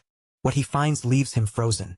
The boss is a wild-looking cat girl, standing casually over a horribly mangled corpse as if it were nothing worth noticing. He recoils in disgust. He had heard rumors of a bloodthirsty hybrid who desecrated corpses, but seeing the reality with his own eyes is far more revolting than anything he imagined. Sensing someone nearby, Sairang turns toward him, her eyes shining with manic energy. Though sweat gathers on his face, the nobleman forces himself to stand firm. He states his purpose as clearly as he can. He has come to hire her to assassinate Count Palacio. Sairang responds without warning, driving a brutal kick into the dead man's head and sending it flying straight toward the nobleman. Then, as though nothing strange has happened, she informs him that she is only the receptionist. The nobleman is violently sent flying, and the guards stationed outside jolt in alarm as the loud commotion erupts from within. Sairang lets out an exaggerated yawn, looking around at the destruction as she casually remarks that things have gotten terribly messy. Then, without warning, the room erupts in a sharp crackle of golden lightning, filling the air with blinding flashes and violent energy. Sairang smashes through the wall and suddenly appears directly in front of the man as he tries to run for his life. Terrified beyond reason, he crumples to his knees and begins begging wildly for mercy, promising her a generous reward if she will only spare him. Sairang's eyes narrow, and the wild energy in them turns into something cold, sharp, and unmistakably lethal. She tells the shaking nobleman that he did not merely target her benefactor. He also dared to set his sights on her future husband, leaving the man utterly confused and horrified. There is no mercy left in her stare. With one final, devastating attack, Sairang brings his entire scheme to a brutal end. Back at the palace, Alan has found his own method for surviving the royal chaos. He stress-eats every single cake he can get his hands on at the banquet. After somehow enduring an entire week of celebrations and exhausting festivities, Alan and Evan finally leave the capital behind. Stretched out inside the carriage, Alan lets out a long, weary sigh. Even now, he cannot make sense of the Queen's strange and baffling behavior. Evan attempts to address him using his new title, but Alan is far too exhausted to care anymore. He tells Evan to call him whatever he wants. Before long, they arrive at their next destination. Atla, a lush forest region resting along the border where the open plains meet the desert. Alan decides that they will stop here for the time being before continuing onward to the nearby colony. He clutches his head as the weight of his ever-growing list of responsibilities presses down on him harder than ever. First, he needs to return to the Kahara ruins, especially now that he has defeated Kairos, the powerful guardian that once stood in his way. After that, he must travel to a place called Roxas, where he intends to activate the mysterious item Heinkel left behind. And as if all of that were not enough, Alan is now stuck carrying an unwanted new burden, the title of Marquis. Alan pulls out the dependable notebook he brought from the game world and flips through its pages, reviewing every danger that may still be waiting for him. Before long, his eyes settle on one particularly troublesome name, the elite assassination force known as the Agency. Another threat soon crosses his mind as well. The Bone Eater from the Western Empire, an enemy whose name he remembers from the lore of the other game. After all, this world is not tied to just one game. Alan is living inside Psychedelia, while the Western Empire serves as the setting for the fourth game, Calypsophobia. Since he quit that other game early on, Alan knows almost nothing about its world or the dangers hiding there. All he can do is hope that his own actions do not trigger some unexpected disaster on the other side. With the carriage left behind for the moment, Alan and Evan climb down and continue the rest of the way on foot. They approach the black, open mouth of a cave, and Alan finally reveals what he intends to do. He plans to deliberately lure out a member of the agency. A chill runs through him as he remembers just how terrifying the agency had been in the game. But Alan steadies himself and refuses to back away from the plan now. Standing directly at the cave entrance, he begins chanting, calling out the name of the agency's feared leader, Alchemy. Hidden inside the cave stands a ruined old mansion, half swallowed by darkness and decay. Yet no matter how long Alan calls, there is no answer. A few hours earlier, however, something had already happened inside that crumbling fortress. Alchemy, the legendary head of the agency, had been standing there alone. Then, without warning, a mysterious woman wrapped in a veil appeared before him, as though she had stepped straight out of thin air. It is Yusha. Alchemy faces her coolly and asks whether she has come all this way to kill him. Alchemy scoffs at the very idea of being challenged. The infamous slaughterer draws his sword, clearly eager to show her what a real fight looks like.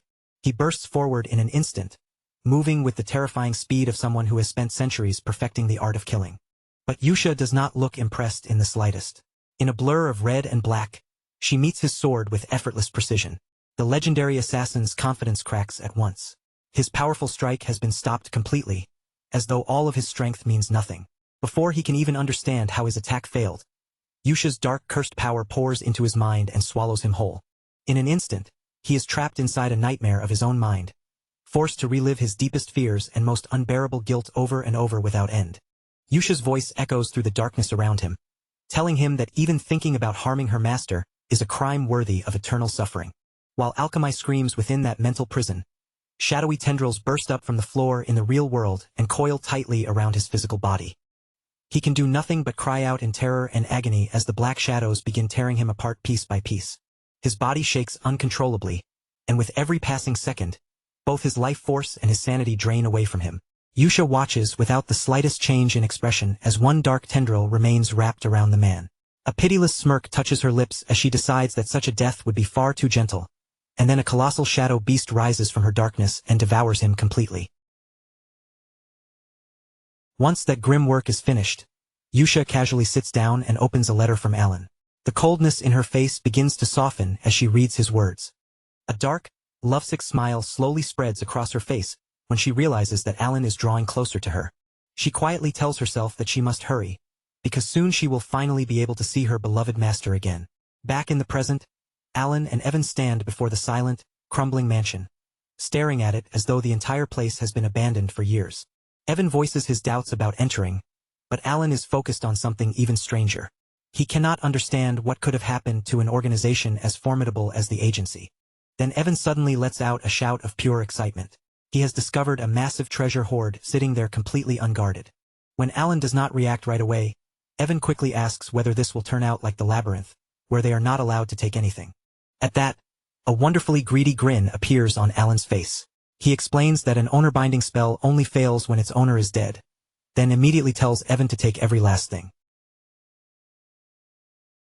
His inner miser takes control completely, and he becomes almost giddy at the thought of claiming all those expensive potions, jewels, and valuables for himself. They hurry to pack the carriage until it is practically at its limit, overflowing with the spoils left behind by the now-destroyed agency. Just as they are ready to leave, a cheerful voice rings out nearby. The next moment, an ecstatic Sairang comes flying in and leaps onto Alan's back in a crushing hug. Now traveling under the protection of the Golden Mane clan, the treasure-heavy carriage crosses the desert toward the Kahara ruins. Along the way, Sairang asks her benefactor for a favor. Peeking through the carriage window, Sairang calls toward her kin and asks them to hand over the thing she requested. Alan looks outside and notices that her kin are keeping their distance instead of coming close to the carriage. He remembers the deep wound Sairang suffered when someone from her own clan betrayed her trust and nearly took her life. A protective feeling rises in Alan's chest, and he agrees to her request without hesitation as he accepts the document she holds out to him. He glances down at the paper and sees an official-looking form that has already been filled out, complete with what appear to be witness signatures. Beaming with excitement, Sairang points toward the one blank line still waiting for him and urges him to sign it.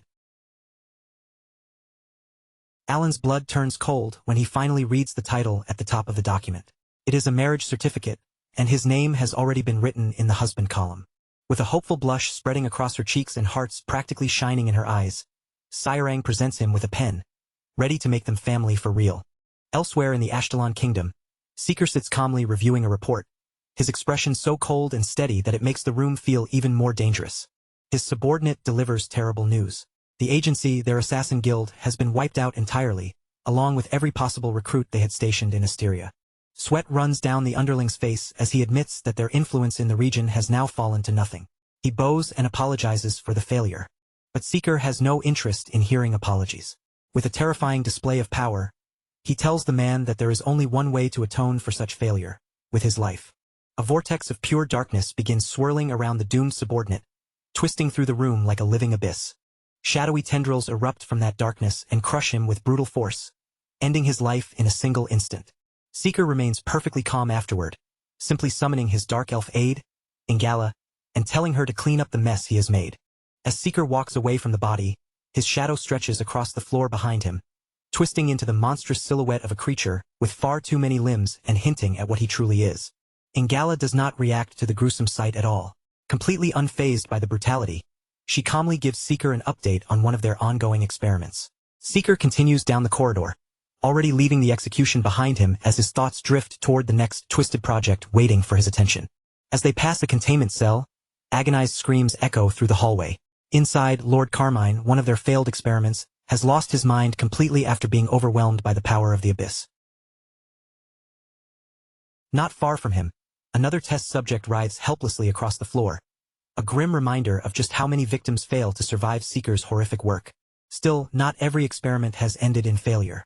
Inside a tank nearby, a hulking figure floats in silence, looking like a near-perfect specimen created through their cruel methods. Seeker stares at the creature, yet his thoughts remain on the valuable specimen he lost in Colony, a failure that clearly still gnaws at him. A memory from the past surfaces, showing Kalman celebrating after receiving an additional blessing. He speaks with an associate, confirming that their plan to seize control of the underworld is finally nearing its last stage. Then Kalman learns that someone has been interfering with their pilgrim and is now heading directly toward them. The person who has caught his interest is none other than Count Palacio himself. Back in the present, Seeker smirks as he remembers sending Kalman to deal with Alan, only for that decision to get Kalman killed instead. He admits that his one major mistake was failing to understand just how much power the Count truly possessed. Seeker orders Ingala to keep a close watch over the underworld throughout the colony region. He lifts his gaze with visible irritation, clearly fed up with the constant interference from the Asterian nobles. At last, he decides that merely defending himself is no longer enough. It is time to expand their influence by attacking Alan's reputation directly. A chilling smile crosses his face as he declares that his grand plan will move forward, all for what he calls the good of everyone. Meanwhile, Alan is facing a crisis of a very different kind when Sairang suddenly pulls out a marriage certificate that has already been filled in. Alan's little chibi form breaks out in a cold sweat. Sairang's family project has returned, and this time it looks more official than ever. She corners him against the wall of the carriage and thrusts the legally binding document right in front of his face, insisting that he cannot refuse her this time. Inside, Alan is screaming as he desperately searches for a way to escape the situation without crushing Sairang's feelings. He gently tells her that she is still young and should think about it again in a couple of years. Her face immediately falls, and for one painful moment, Alan thinks he may have completely broken her heart. But her sadness disappears almost as quickly as it came. Her face brightens into a huge smile, and she happily agrees to his conditions. Alan gives her a relieved pat on the head, quietly praying that 2 years will be enough time for her to forget this entire marriage ordeal. Having successfully delayed his unexpected wedding, the group finally reaches the Forgotten Ruins. Alan tells Evan and Sairang to remain outside while he enters the ancient structure by himself. He makes his way toward the central tower, prepared at last to meet the mysterious being he came here to find. The moment he steps onto a teleportation circle, light swallows him whole. When it fades, he finds himself inside a vast, ethereal library where a shadowy figure is already waiting. Alan is stunned when he recognizes the horned silhouette before him as a legendary dragon woman. She is equally surprised, impressed that an ordinary human can actually perceive her true form. The dragon woman quickly realizes that Alan's battle with the outer god, Kairos, must have raised his spiritual awareness to a far higher level. She openly admits that she had been certain he would fail against an opponent so impossible to defeat. Alan admits that the battle was dangerously close. Curious now, the dragon woman asks how he managed to win, and after hesitating, he tells her that he used essence manifestation. The ancient dragon is completely stunned. In her mind, he must either be lying through his teeth or be a genius who appears only once in 1,000 years. She scoffs and asks whether he even understands what spirit projection is, only to receive a blank and utterly confused stare from Alan.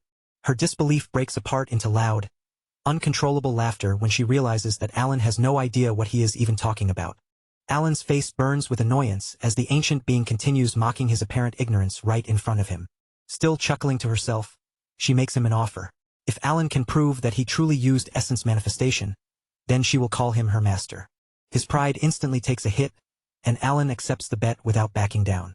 Determined to wipe that smug grin from her incorporeal face, he begins chanting and weaves constellations of mana together for a powerful spell.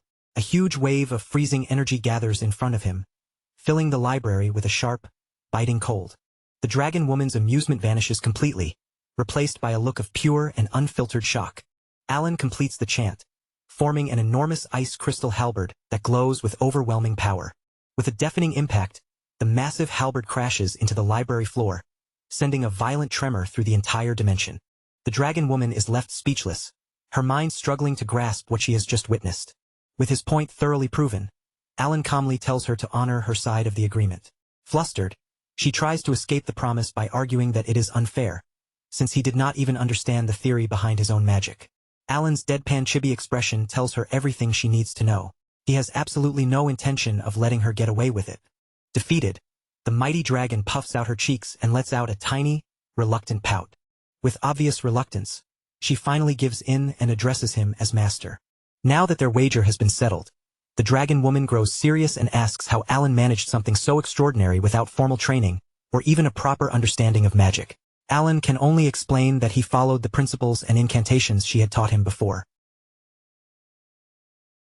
The dragon woman begins laying out a far more complicated explanation, patiently diving into the true nature of magic itself.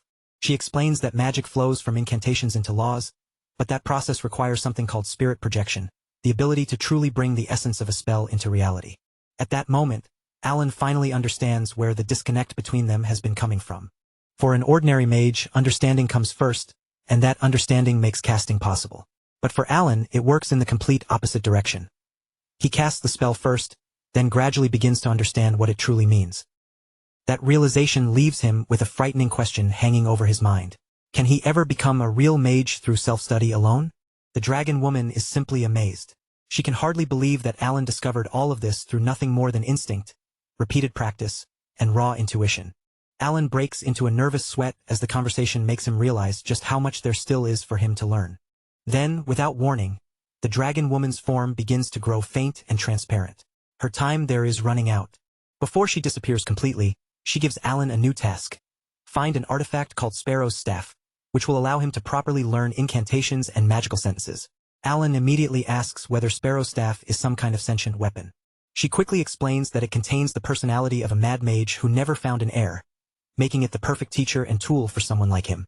With that new lesson and objective now in hand, Alan is teleported away from the library and returned to the entrance of the tower. The group resumes its journey, their carriage piled high with treasure as it races across the endless desert. Later, inside the carriage, a much happier Sairang turns to her godfather and eagerly demands more headpats. As Alan indulges her request, he starts recalling everything he knows from the game about Sparrow's Staff. He remembers that the staff is one of the greatest prizes kept within the royal treasury of the Colosseum. To claim it, he will have to enter the grand tournament and win the entire competition. It was a mandatory quest that Alan had completed many times in the game, but he always ignored the staff because he considered it useless. This time, though, the situation is different. He has no choice but to obtain it. Before long, their carriage reaches a bustling city, only to be forced to stop when the streets ahead are packed solid with people. Since they are stuck waiting anyway, Alan decides to step outside and stretch his legs for a while. The whole city is alive with noise and excitement. As Alan listens to the crowd, he overhears people talking about the arrival of the powerful Rosario family and a large contingent of paladins. Before he has the chance to look into it any further, an excited Sairang grabs his arm and pulls him straight into the bustling crowd. Then a clear, gentle voice cuts through all the noise and calls out to him, "Professor!" Alan stops in his tracks and turns toward the familiar sound. Standing before him is a beautiful woman with long white hair flowing around her, her face partly hidden behind a delicate black veil. She smiles warmly and tells him that it has been a very long time. The moment she looks at him, an unexpected sense of warmth and familiarity washes over Alan. She gently takes both of his hands in hers. As Alan looks into her bright ruby-red eyes, recognition finally strikes him. He whispers her name in disbelief. Yusha. And it truly is her, the first villain he ever sponsored, standing before him with pure adoration shining in her eyes.